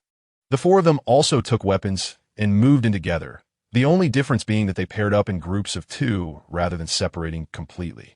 They figured that as 4 12th level powers, if they joined forces, they could withstand a few blows from even the strongest attacks and would find a chance to quickly exit the cave. However, they underestimated the situation. Another 40 minutes passed, and finally, one bodyguard crawled out of the cave, missing a leg and covered in wounds. Alucci was startled and shouted, "Quick, save him!" Over there, several bodyguards rushed over, pulling out external wound gel and medical scanners in a flurry of activity. While providing aid, the injured man spoke in a broken voice. "Fourth young master. We were ambushed just as we were about to reach the bottom of the cave. All 7 companions perished down there." "What?" The fourth young master was shocked. "What happened down there?" "There's a strange mechanical beast that caught us off guard." "What? You're all 12th level powers. How could you be so badly injured by a mechanical beast?" The mechanical beast's firepower was too fierce, far exceeding our expectations. And the passage was only 2 meters in diameter, with smooth walls, leaving no places to hide. At this point, the man's mouth opened, and he breathed his last, while the medical scanner emitted a series of alarming alerts, indicating that the ship's medical equipment could not save him unless he was sent to a hospital immediately. But this was dozens of light years away from hospital. Now, they exchanged glances, speechless for a while. It was Alucci who spoke first. "Fourth young master. I believe that mechanical beast is guarding something and want to leave the cave. Therefore, we now have 2 options. First, leave immediately and reorganize an exploration mission. Second, release a wire detector to investigate before deciding." "A wire detector?" "There are 3 3D printers on the spaceship. It would only take some time to print a 500-meter long metal wire, modify the ship's wireless detector, and with the help of the wire, we can obtain a clearer image." The fourth young master fell into deep thought. If they wanted to reorganize the exploration, they would have to return to their home country to gather personnel and detection instruments. The problem was, not to mention whether they could get the family support, just the back and forth would take at least 20 days. What if something uncontrollable happened during this time? However, with 8 12th level powers having fallen, no one knew how powerful the mechanical beast was. If they sent the wire detector out and accidentally lured the mechanical beast out, causing damage to the spaceship, then they wouldn't even be able to leave Cotton Star. Had they known, they should have acted impulsively and carried out this covert operation. Moreover, their assessment of the situation had been grossly inaccurate. Who would have thought that the escape pod that crashed 90 years ago was still guarded by a mechanical beast? After much consideration, he finally made up his mind and said coldly, "Let us manufacture the wire detector. This matter is entrusted to Salo." The well-dressed individual beside him quickly bowed and said, "Fourth young master, don't worry, I will handle it well." After saying that, the 3 of them carried their companion's body back onto the ship. The cabin door closed, and there was no sound. Feng Xingchen witnessed everything and was truly troubled, lighting a cigarette and scratching his head, unsure of what to do. Chapter 125, Mechanical Beast. At this moment, Yu emerged. "Master, I believe that with Castellan's technological level, printing a 500-meter metal wire will take at least an hour or more. Our microdetector was developed by Xiaohao and is unaffected by the jamming waves. Why not take this time to probe the cave and clarify the situation below, so we can act purposefully?" Provoked by Yu's suggestion, Feng Xingchen could no longer suppress his intense curiosity. He carefully controlled the detector to enter the cave. As Yu predicted, the jamming waves inside the cave indeed had no effect on his detector. Whether it was due to the 7th level civilization's technology being up to par or the signal frequency being outside the range of the jamming waves, all images were clearly transmitted to his helmet. As the detector continued to delve deeper, his heart raced faster. When approaching the bottom of the cave, he made the detector closely adhere to the cave wall, slowing down and proceeding cautiously. Finally, he saw 7 corpses.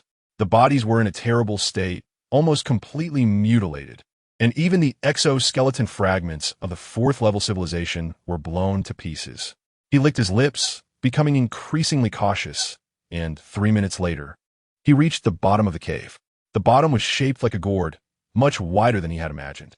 In one corner, there was a strangely shaped mechanical beast crouching, and in the middle of the cave's bottom, there was a circular metal ring standing upright. The moment he saw the metal ring, he was stunned. No matter how he looked at it, the circular metal ring was a larger version of the Tianyu ring. Yes, when he got his Tianyu ring, it was only the size of a bracelet, while this one had a diameter of over 7 meters, its dazzling brilliance making him dizzy. Could it be another Tianyu ring? He was really confused, muttering to himself. Not quite, Yu suddenly said. After saying that, Yu thoughtfully enlarged the pattern of the Tianyu ring and compared it with the metal ring, confidently stating, "The patterns of the 2 items are different. Master, please look." The pattern on the metal ring appears complex, but in reality, it is composed of the same rune appearing repeatedly.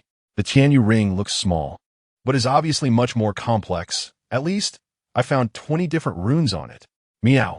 Feng Xingchen scratched his head vigorously. If I could get in and observe it up close, maybe I could figure something out? Feng Xingchen said this somewhat reluctantly. In fact, he wanted to touch the metal ring and see if the Tianyu ring could replicate this item. He hadn't told anyone about the teaching and replication functions of the Tianyu ring, including his carrying portable light brain Yu and his son Xiaohao. Deep down, he had long regarded this item as his private property, not to be touched by anyone. Yu had no idea what he was thinking. After thinking seriously for a moment, she said, with just the 2 of us, it would be very difficult to figure out the use of this item, at most. We could only determine its manufacturing era.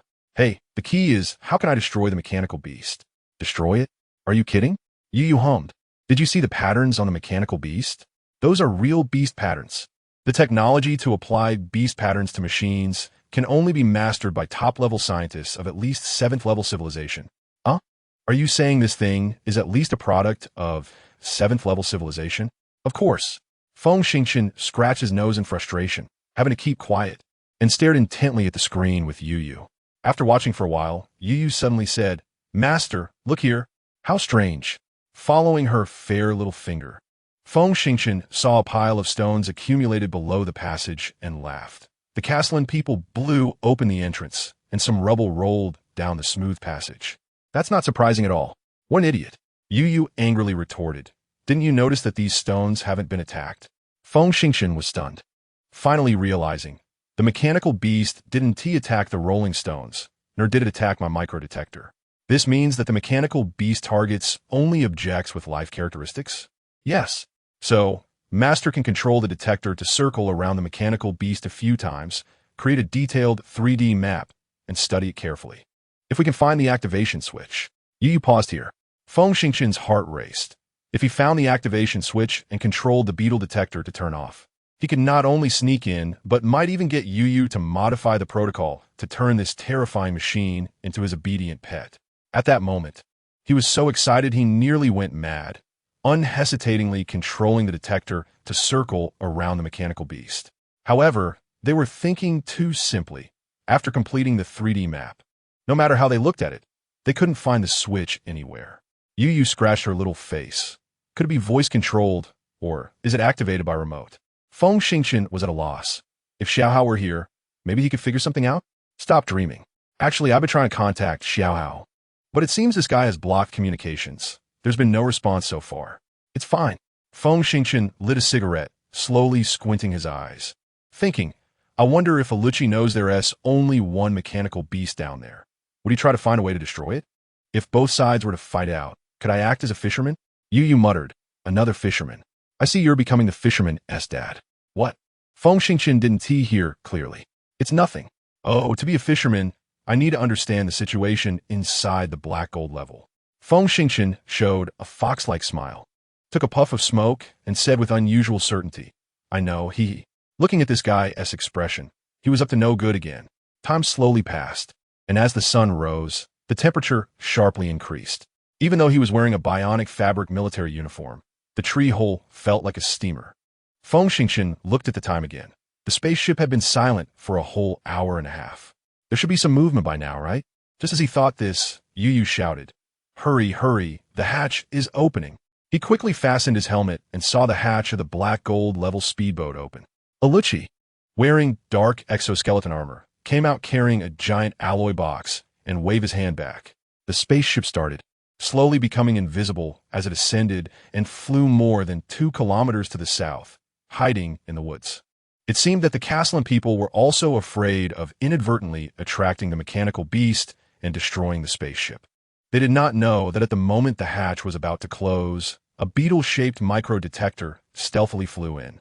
Feng Xingchen was already very clear about the situation in the cave. At this time, he was naturally uninterested in Aluchi's exploration behavior and instead focused on the interior of the black gold level. Chapter 126. The Master as the detector cautiously advanced. Feng Xingchen sincerely exclaimed, "Damn, this spaceship is too luxurious, right? No wonder it can only carry so few people." Yes, the spaceship was originally not large, excluding the cockpit and huge engine room.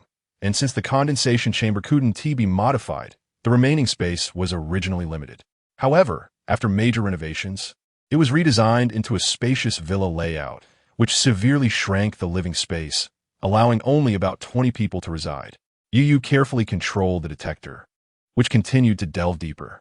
He already knew that currently, on the spaceship, besides the 4th young master, Salo, there was also 1 pilot, 1 co-pilot, 1 navigator, 1 data analyst, and 2 cooks.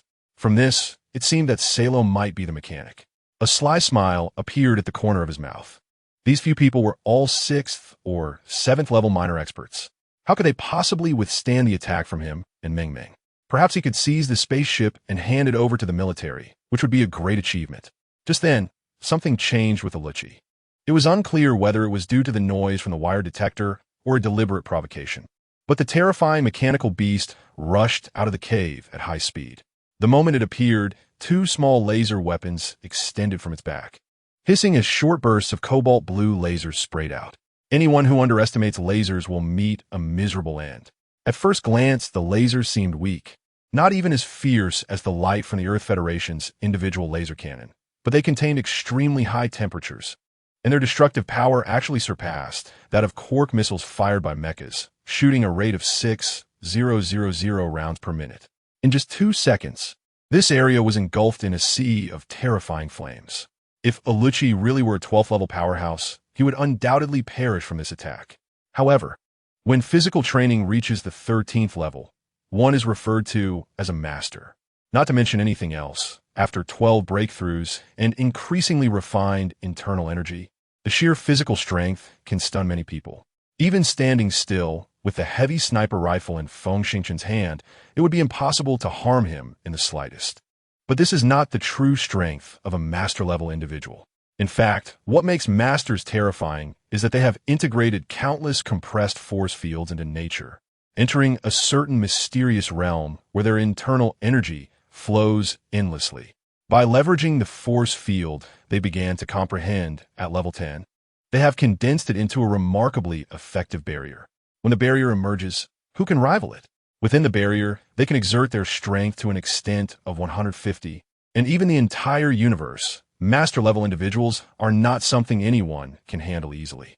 Therefore, at that moment, Aluchi quickly activated the quantum shield, simultaneously releasing the master barrier, dispelling the flames surrounding him, and darting out of the encircling sea of fire like lightning, charging towards the mechanical beast. Unfortunately, the civilization level of the mechanical beast is too high, and the weapons it carries far exceed imagination. If Aluchi were a physical master of level 5, and managed to acquire level 6 civilization customized exoskeleton armor or level 7 civilization mass-produced armor, he could erase some of the differences. But now, despite the strong power of the physical master, it is very difficult to cross the gap formed by the technological divide of such a high civilization level. Just as he lunged forward, he saw the mechanical beast open its mouth and spit out 2 very small missiles. His heart jumped, and without any hesitation, he unleashed all his strength, completely letting go of speed and movement, and jumped out like lightning. Boom! Boom! The two explosions were not particularly loud, but the destructive radius reached 1,200 meters, dissolving all the giant trees and boulders within that range. In this chaos, only two individuals managed to escape. One was a Lookie, who, aided by the Master Barrier, the Level 5 Civilization Quantum Shield, and the Level 5 Civilization Exoskeleton Armor, floated out along the shockwave, escaping beyond 1,200 meters, but was left dizzy and staggering. The second was, of course, the mechanical beast, whose patterns only flashed once with brilliance, and the shockwave automatically split, sliding out from both sides of its body, leaving a residual image behind as it pursued at a speed Feng Xingchen had never seen before. Feng Xingchen was truly dumbfounded. He finally understood why Xiao Hao looked down on low-level civilization technology. Just a single, fully automated mechanical beast had forced a physical master into a state of utter embarrassment. What if a mech appeared? Wouldn't an entire planet be unable to withstand it? Unfortunately, he had also lost a detector in the massive explosion and was unable to chase after to check the situation. He couldn't catch up anyway. At this moment, perhaps due to some agreement between Aluki and the fourth young master, as he led the mechanical beast away in such a desperate manner, the spaceship's hatch opened, and the fourth young master in sorrow rushed out, sprinting towards the cave entrance. Feng Xingchen could no longer hold back. He dashed out of the tree hole like lightning, and in a short while, when he reached outside the cave, he found that the two had already dived inside. Without any pause, he sent out a mental shockwave, summoning the mutated mother insect Meng Meng to appear before him. He pointed at the cave entrance, instructing Meng Meng to go in and kill, while he turned towards the south, heading straight for the spaceship's location. Speed was essential because, in their detection at this moment, the spaceship was in a completely silent state for radar and communication to avoid detection by the mechanical beast, akin to being blind and deaf. Thus, this was his best and only opportunity. Yu Yu had already taken over control of the detector in the cabin. When he reached the side of the spaceship, the detector activated the hatch switch from inside, and the hatch opened, allowing him to slip inside. For over an hour, he didn't know how many times he had looked at the cabin layout. He was already thoroughly familiar with it. As he flew past the kitchen door, he released his mental energy, locking onto the brain regions of two chefs and detonating them violently. The two chefs in the enclosed kitchen didn't even know what was happening as their brain regions exploded. All of this was displayed under the seventh sense formed by the super realm. Even through the high-quality alloy doors and walls, everything was crystal clear. Indeed, with his current mental strength, the maximum distance for a penetrating explosion was only 10 meters, which forced him to get within 10 meters of his opponents. Without pausing, he directly darted past the kitchen and charged into the luxurious dining room and living room, leaping up and landing in front of the cockpit door, inputting a few simple numbers on the keypad sensor. These passwords he had seen through the detector 5 or 6 times in the last hour, so he was naturally clear about them. The door slid open, and the moment he slipped inside, he saw 4 people standing up in surprise. However, these individuals were only level 7, and he casually threw out a shockwave knife, shooting the one farthest away, then threw a punch, exploding the head of the one closest to him, and immediately used his mental energy to kill another one. He then reached out and firmly grasped the neck of the last one, coldly saying, "Hand over the spaceship's startup key. Thanks to Hong Long for the support.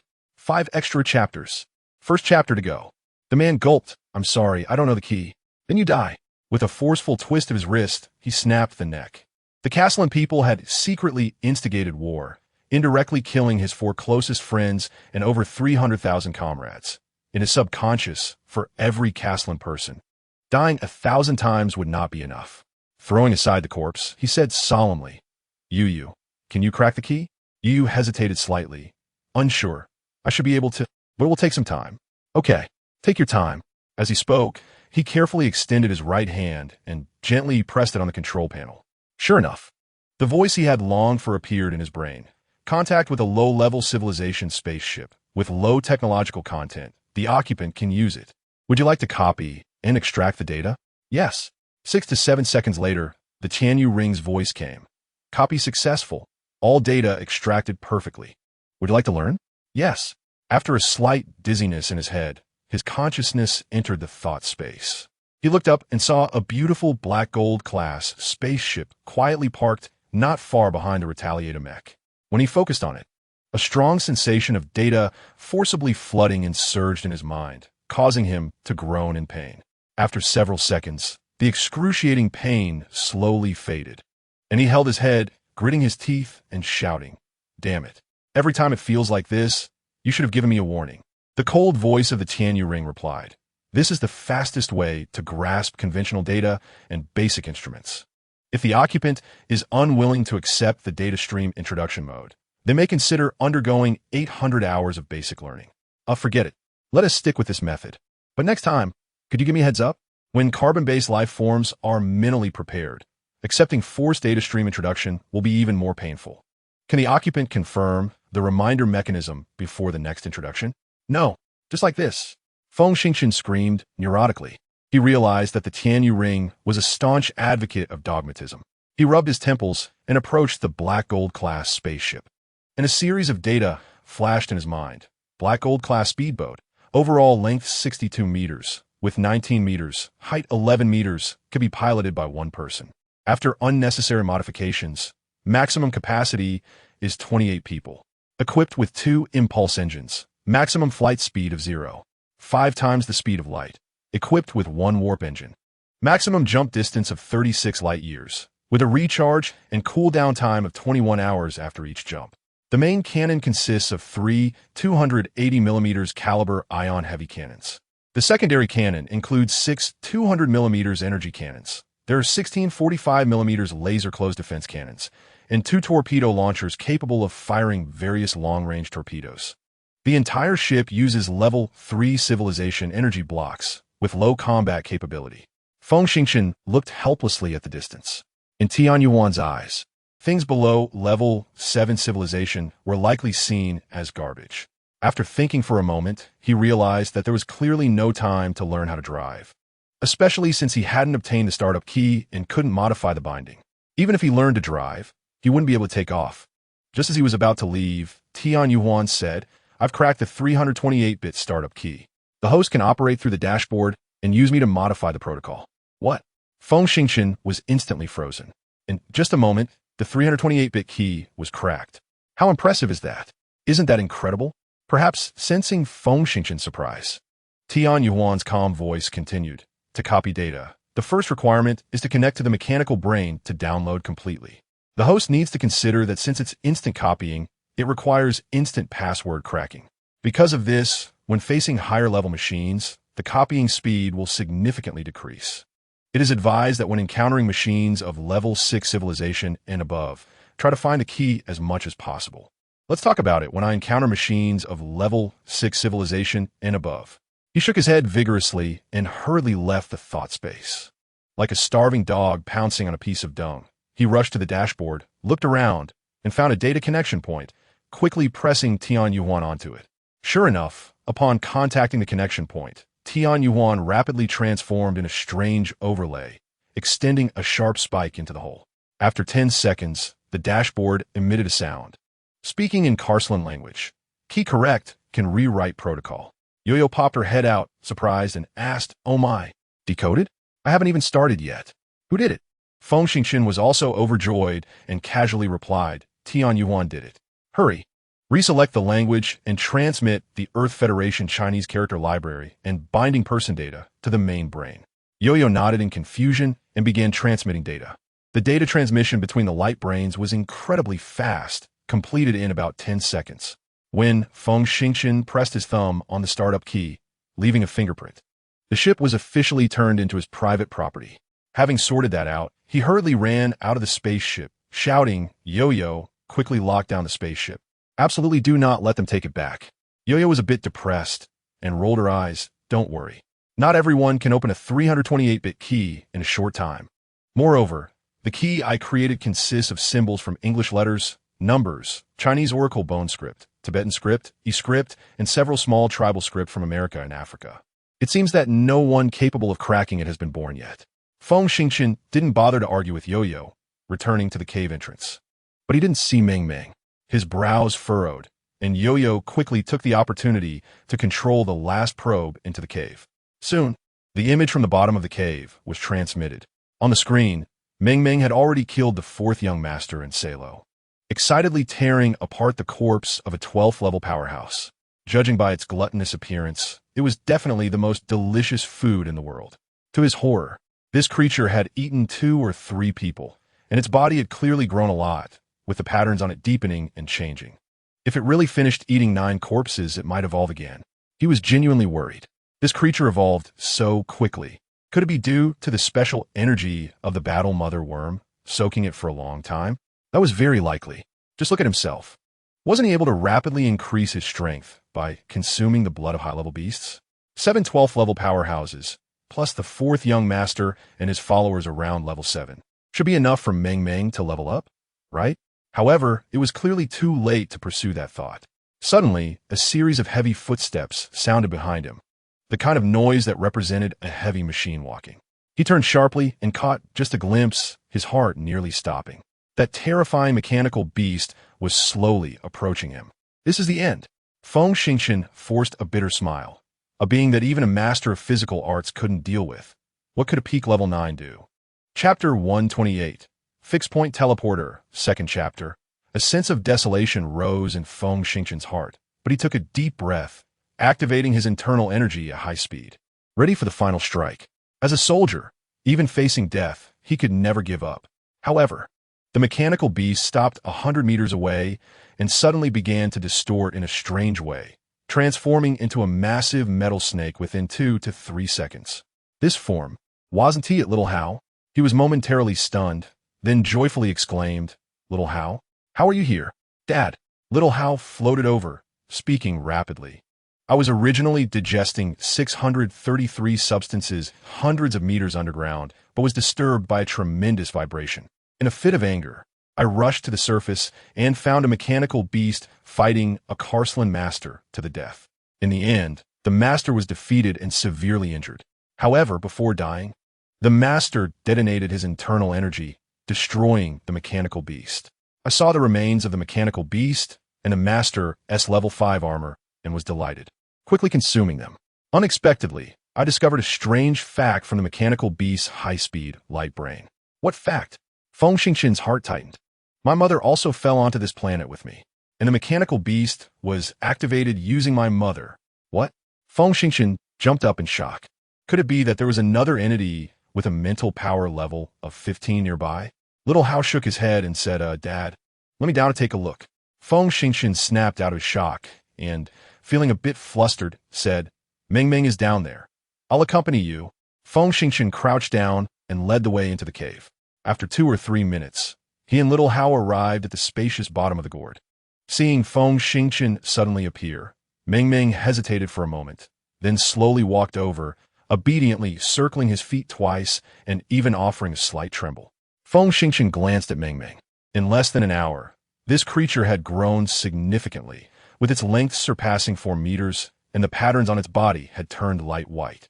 However, with his keen eye, he couldn't discern whether those dizzying patterns had undergone any specific changes. But he sensed Meng Meng's earlier hesitation. He could imagine that as the worm's level increased, the suppression effect of that strange energy was weakening. Fortunately, he had been getting along well with Meng Meng these past few days and had developed some tacit understanding. Otherwise, he wouldn't know what the outcome would be. Feeling a bit of a headache, he knocked on his forehead a few times, thought for a moment, and then waved at Meng Meng. "Eat up quickly. We have things to do." He believed that to truly suppress Meng Meng, the primary condition was to hunt down higher-level bio-beasts. Currently, with Little Hao obtaining the remains of a level 7 mechanical beast, he would definitely grow rapidly, helping him hunt bio-beasts of level 3 or higher, thus significantly boosting his personal strength. Therefore, even if Meng Meng truly betrayed him one day, with Little Hao by his side, they shouldn't be successfully countered by the worm. The key point was that Carslan nobles had appeared in this area, making the situation exceptionally severe. Having a powerful bodyguard nearby shouldn't be a bad thing. Well, it might be better to take advantage of this opportunity to complete the task ahead of time, find a suitable location, and spend 10 days or so to properly tame Meng Meng. That would be the right way. At this moment, granted permission, Meng Meng leaped up and pounced on the last corpse, starting to tear apart the essential parts. Feng Xingqian shook his head and looked up at Little Hao. Little Hao was perched in front of the metal ring, seemingly in a daze. Feng Xingchen walked over to little Hao, lit a cigarette, and asked, "Do you know what this is?" After devouring the mechanical beast and digesting the light brain data, I understand. This is an ultra-long-distance, fixed-point transmitter. It is estimated that it can teleport a mech to 8,000 light-years away. How much? Feng Xingchen thought he heard wrong. 8,000 light-years. Xiaohao murmured, of course. The device in front of us is just a small transmitter, and achieving such teleportation power is quite impressive. As far as I know, an ultra-large transmitter with a diameter of 40 kilometers can teleport a large battleship with a length of 10 kilometers to 40 to 50,000 light-years away.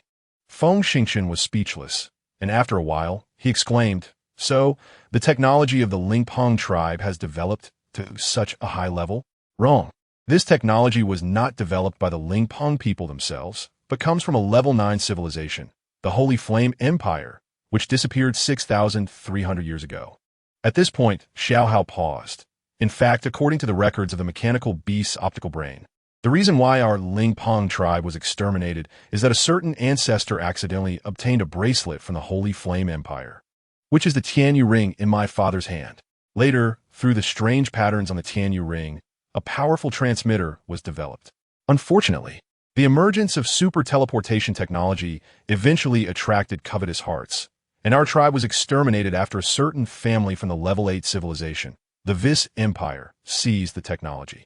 Feng Xingchen had already decided not to be surprised anymore, but Xiaohao's words once again successfully threw him into extreme shock, leaving him speechless for a while, only subconsciously touching the Tianyu ring on his right little finger. After all this fuss, this thing turned out to be a product of a level 9 civilization. No wonder it's so impressive. Xiaohao glanced at Feng Xingchen and said, "Dad, previously, the Tianyu ring was in my mother's hands. It must have been flung away during the impact with the Tantalum star, and was finally wrapped by the Cannibal King vine. Do you want to retrieve the Tianyu ring? It's not retrievable." "Oh, what's the matter?" Xiaohao shook his head. "The Tianyu ring is a product of the Holy Flame Empire, and the Holy Flame people are standard carbon-based life forms. The Tianyu ring they designed and manufactured can only be bound by carbon-based life and mental power. We belong to the metal category and are not recognized by the Tianyu ring at all. We don't even know the true purpose of the Tianyu ring. If it weren't for this, how could such a small Tianyu ring possibly escape from my mother's grasp?" Feng Xingchen secretly breathed a sigh of relief. It seems that this super treasure has been preserved.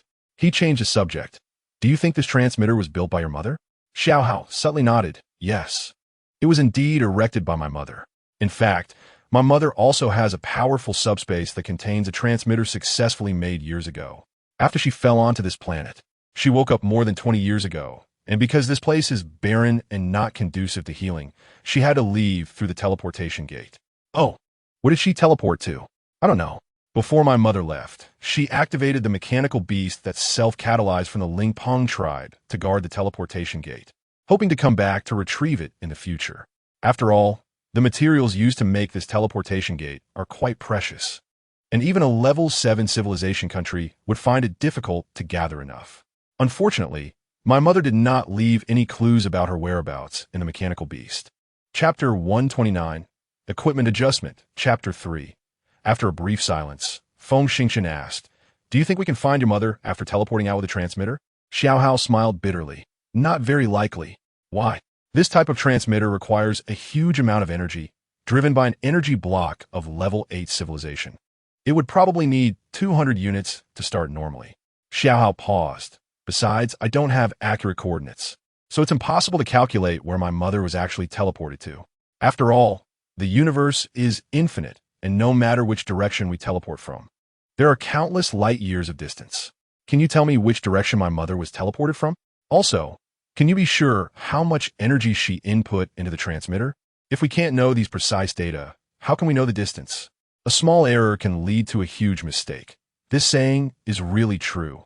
Feng Xingchen was at a loss for words. There asked one more question. Xiaohao seemed to intentionally strike at Feng Xingchen, continuing, "We can teleport out, but don't forget, this is a fixed-point transmitter. Once we go over, we can't consider whether there's danger on the other side and can never return through the original route again. That means it's a one-way trip. So, do you have the spirit of risking death? Are you willing to abandon everything in front of you and wander in the starry sky. Feng Xingchen could never venture into the unknown alien domain. He was completely unarmed. Pouting, he shook his head vigorously and walked to the teleportation gate, reaching out to press on it. Unfortunately, after waiting for a while, there was no copying sound from the Tianyu ring. He frowned and suddenly realized that the Tianyu ring only targets various mechanical teachings and mental training assistants. And this kind of pure scientific device is not within the copying range. Sighing, Feng Xingchen let out a long sigh, saying, "How about this? You put away the transmitter. Maybe it can save your life in the future." It seems that there is no other way. Xiaohao nodded and suddenly expanded to an astonishing size, swallowing the teleportation gate in one bite. Feng Xingchen was used to it, raised his hand to check the time. It was around 10 in the morning, and said, "By the way, I seized a small spaceship from Caslin. Can you store in your fracture space?" "No, my fracture space is not mature. How could I possibly store something that big?" "Then forget it. At worst, I'll treat it as spoils of this mission to hand over to the organization. I'm sure I'll get a lot of benefits, and maybe I can get a school-level officer." "Whatever you say." Feng Xingchen licked his lips and didn't speak anymore. He turned around to see Meng Meng had finished the essence of the body and looked a bit sleepy. He called out, and the creature quickly returned to the Insect King's space to rest. Feng Xingchen looked around. There were 9 level 4 civilization ion vibration knives left on the ground, while other good items had been mostly destroyed by the mechanical beasts. However, the remaining metal was decent. Xiaohao casually swallowed it, planning to help Feng Xingchen create another set of level 5 civilization exoskeleton armor plates. They spent some time cleaning up the battlefield and returned to the ground. Feng Xingchen threw a quark bomb, completely blowing up the cave entrance. Perhaps the suppression radar wave frequency disappeared after the mechanical beast was destroyed. At this moment, the map he wanted was surprisingly completed. This could be considered an unexpected surprise. He wiped away a bead of sweat. "What are you going to do now?" "I still need to find a place to digest the 633 substance and the mechanical beast. During the digestion period, I cannot control my size, so I cannot appear in front of others for now and cannot go back. Of course, with the level 5 armor plates, level 5 vibration knives, and the portable optical brain I gave you, there shouldn't be any danger." Feng Xingchen became anxious. You haven't given me the items yet." "Hee. Dad, doesn't need to be anxious. Let us first go to the spaceship. I need to take some time to slowly equip Dad." "Hee. This time, I was lucky to swallow a level 7 civilization mechanical beast. Not only did I gain some of my mother's memories, but I also obtained a powerful power furnace and a lot of good things. I believe that once I digest the mechanical beast, my strength will at least rise to level 11 in dual systems, and maybe even reach level 12 in dual systems." "At least level 11 in dual systems? What the hell?" Feng Xingchen was so scared he couldn't take it. This is what you call impressive. Guaranteed to be much stronger than him, swallowing blood. However, Xiaohao is his son and a super bodyguard, so the stronger he is, the better. He was both excited and a bit envious, bringing Xiaohao back to the spaceship. According to Xiaohao's request, he took off his exoskeleton armor plates and portable optical brain, handed them all to Xiaohao, and then went into the bedroom, collapsing onto the bed. In fact, he wasn't sleeping. He had entered a sensory space to learn advanced driving skills. After spending 13 hours in that space, he was finally kicked out by the Tianyu ring. When he opened his eyes and saw Xiaohang in front of him, he opened his mouth and spat out several pieces of equipment that looked exactly like product from Earth. Xiaohang smiled and said, "Dad, first, let's talk about the portable light brain. I made significant adjustments. The computing speed has increased by 220,000 times. And the hard drive capacity has increased by 480 times. It can transform into a flying scorpion, and in addition to the laser energy saw and super drill, I also modified the detector into 7 smaller mechanical mosquitoes, with a remote control range still at 20 kilometers. But don't underestimate them. I adjusted the frequency bands, and each mechanical mosquito has a monitoring area of over a 15-kilometer radius. Together, they can cover a large area with a radius of 35 kilometers, which is quite good for battles on a planet. Also, this time the portable light brain uses a tiny level 7 energy block as its power source. So you won't have to worry about running out of power for hundreds of years. Wow, such a big change. Feng Xingchen was overjoyed and quickly picked up the portable light brain, examining it back and forth. Suddenly, he asked, "Can you monitor me through the portable light brain?" Xiaohang rolled his eyes. How is that possible? We Lingpeng people all have our own secrets and value mutual non-intrusion. The portable light brain I gave you has two main functions. First, it monitors your vital signs when you consume blood, if any danger appears. It can notify me in time, and I might be able to save your life. Second, within a range of 3,000 kilometers, I can locate your general position through the portable light brain, and you can also find my approximate direction. But that's all. Does Dad not trust me? Feng Xingchen laughed awkwardly. Of course not. I'm just afraid that someone might monitor me while I'm with a beautiful woman. I don't have a hobby of performing in front of my son. Don't worry. I guarantee that the portable light brain and its smart program completely belong to your personal property and will never be monitored by me. Besides, there are so many artistic videos online that I don't want to watch, so why would I risk your anger to watch your performances? Chapter 130. The Portal, Part 4. Nonsense. Feng Xingchen's face turned red. But he also sensed through Xiaohang's mental fluctuations and disdainful gaze that this guy was definitely not lying to him. Also, if you don't believe me, you can turn off the portable light brain when doing confidential things in the future. Hee, that's more like it. He said this, but he took the portable light brain, put on his wrist, and turned it on. In fact, he was afraid that the true secrets of the Tianyu ring would be leaked. Xiaohang, unaware of his thoughts, continued to introduce, this is a 21mm heavy sniper rifle. I modified it so that the maximum firing rate is 4 rounds per second. And I've equipped it with 4 types of bullets, 10 rounds each. You can consult the portable light brain for the specific uses of each bullet. I've included the instructions.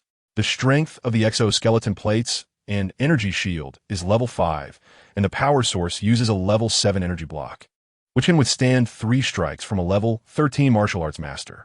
Oh, and there is also a level 5 vibration knife that vibrates 30 billion times per second. As for the rest, I dare not give you more. 30 billion vibrations? Wow, that's enough. Feng Xingchen's eyes lit up as he grabbed the vibration knife and nodded vigorously. After all, he still had 2 knives that vibrated 400 million times, which could also be used under the watchful eyes of outsiders. And he had a chance to defeat 3 stage beasts as well. If he had more items, once leaked, it could bring enormous trouble. Okay, Dad, since everything is clear, I have to hurry and leave. Once I finish my training, I will find you as quickly as possible. Go. After sending Xiaohang off, Feng Xingchen sat in the luxurious living room, squinting his eyes while smoking. In fact, his mind was racing, and what was he thinking about? Of course, it was the Tianyu ring. In fact, he had a strong feeling that the symbols appearing on the Tianyu ring were the key to pinpoint teleportation. Or rather, those strange symbols could connect to another space, like the sensory space. From his perspective, the Tianyu ring seemed to be damaged in some way, or his level was too low, resulting in most functions not being usable. However, the Lingpeng people were still able to research the Tianyu ring and produce an incredibly powerful long-distance teleportation device. If the Tianyu ring could also be that powerful weight, how could he forget this crucial point? The Tianyu ring could expand and contract, right? If he could get the Tianyu ring to expand enough for a person to pass through, could it achieve pinpoint teleportation? Wouldn't that mean he could accomplish many things without anyone knowing? He suddenly became excited, raised his hand, and spoke to the portable light brain. Yo-yo, make the spaceship invisible and enter absolute silence mode. After that, separate the detective mechanical mosquitoes to monitor all movements within a 30-kilometer radius. No problem, Yo-yo said, separating the mechanical mosquitoes, which left the spaceship and disappeared. Feng Xingchen eagerly closed his eyes, and with a thought, the Tianyu ring appeared.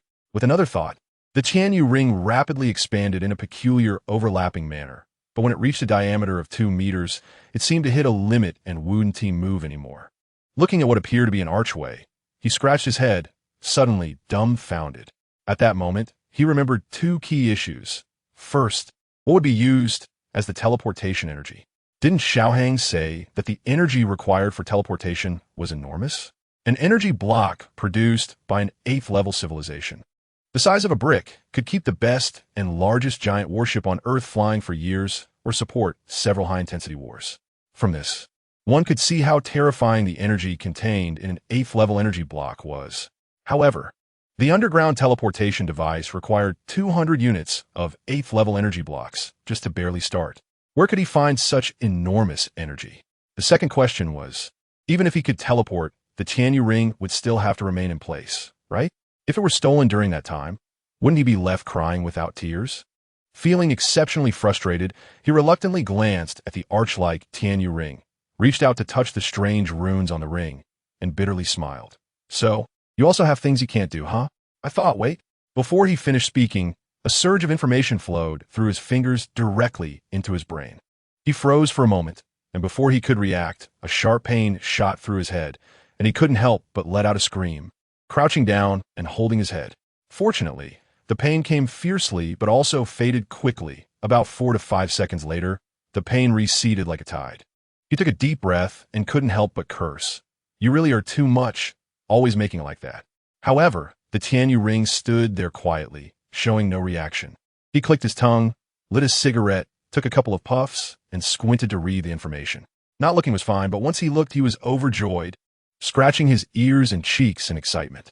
The theme of the information was simple: using mental strength as energy, and using the Tianyu ring as a carrier. One could achieve different distances of teleportation according to the input size of mental strength. After this piece of information, there were detailed usage methods. At that moment, Feng Xingchen finally understood.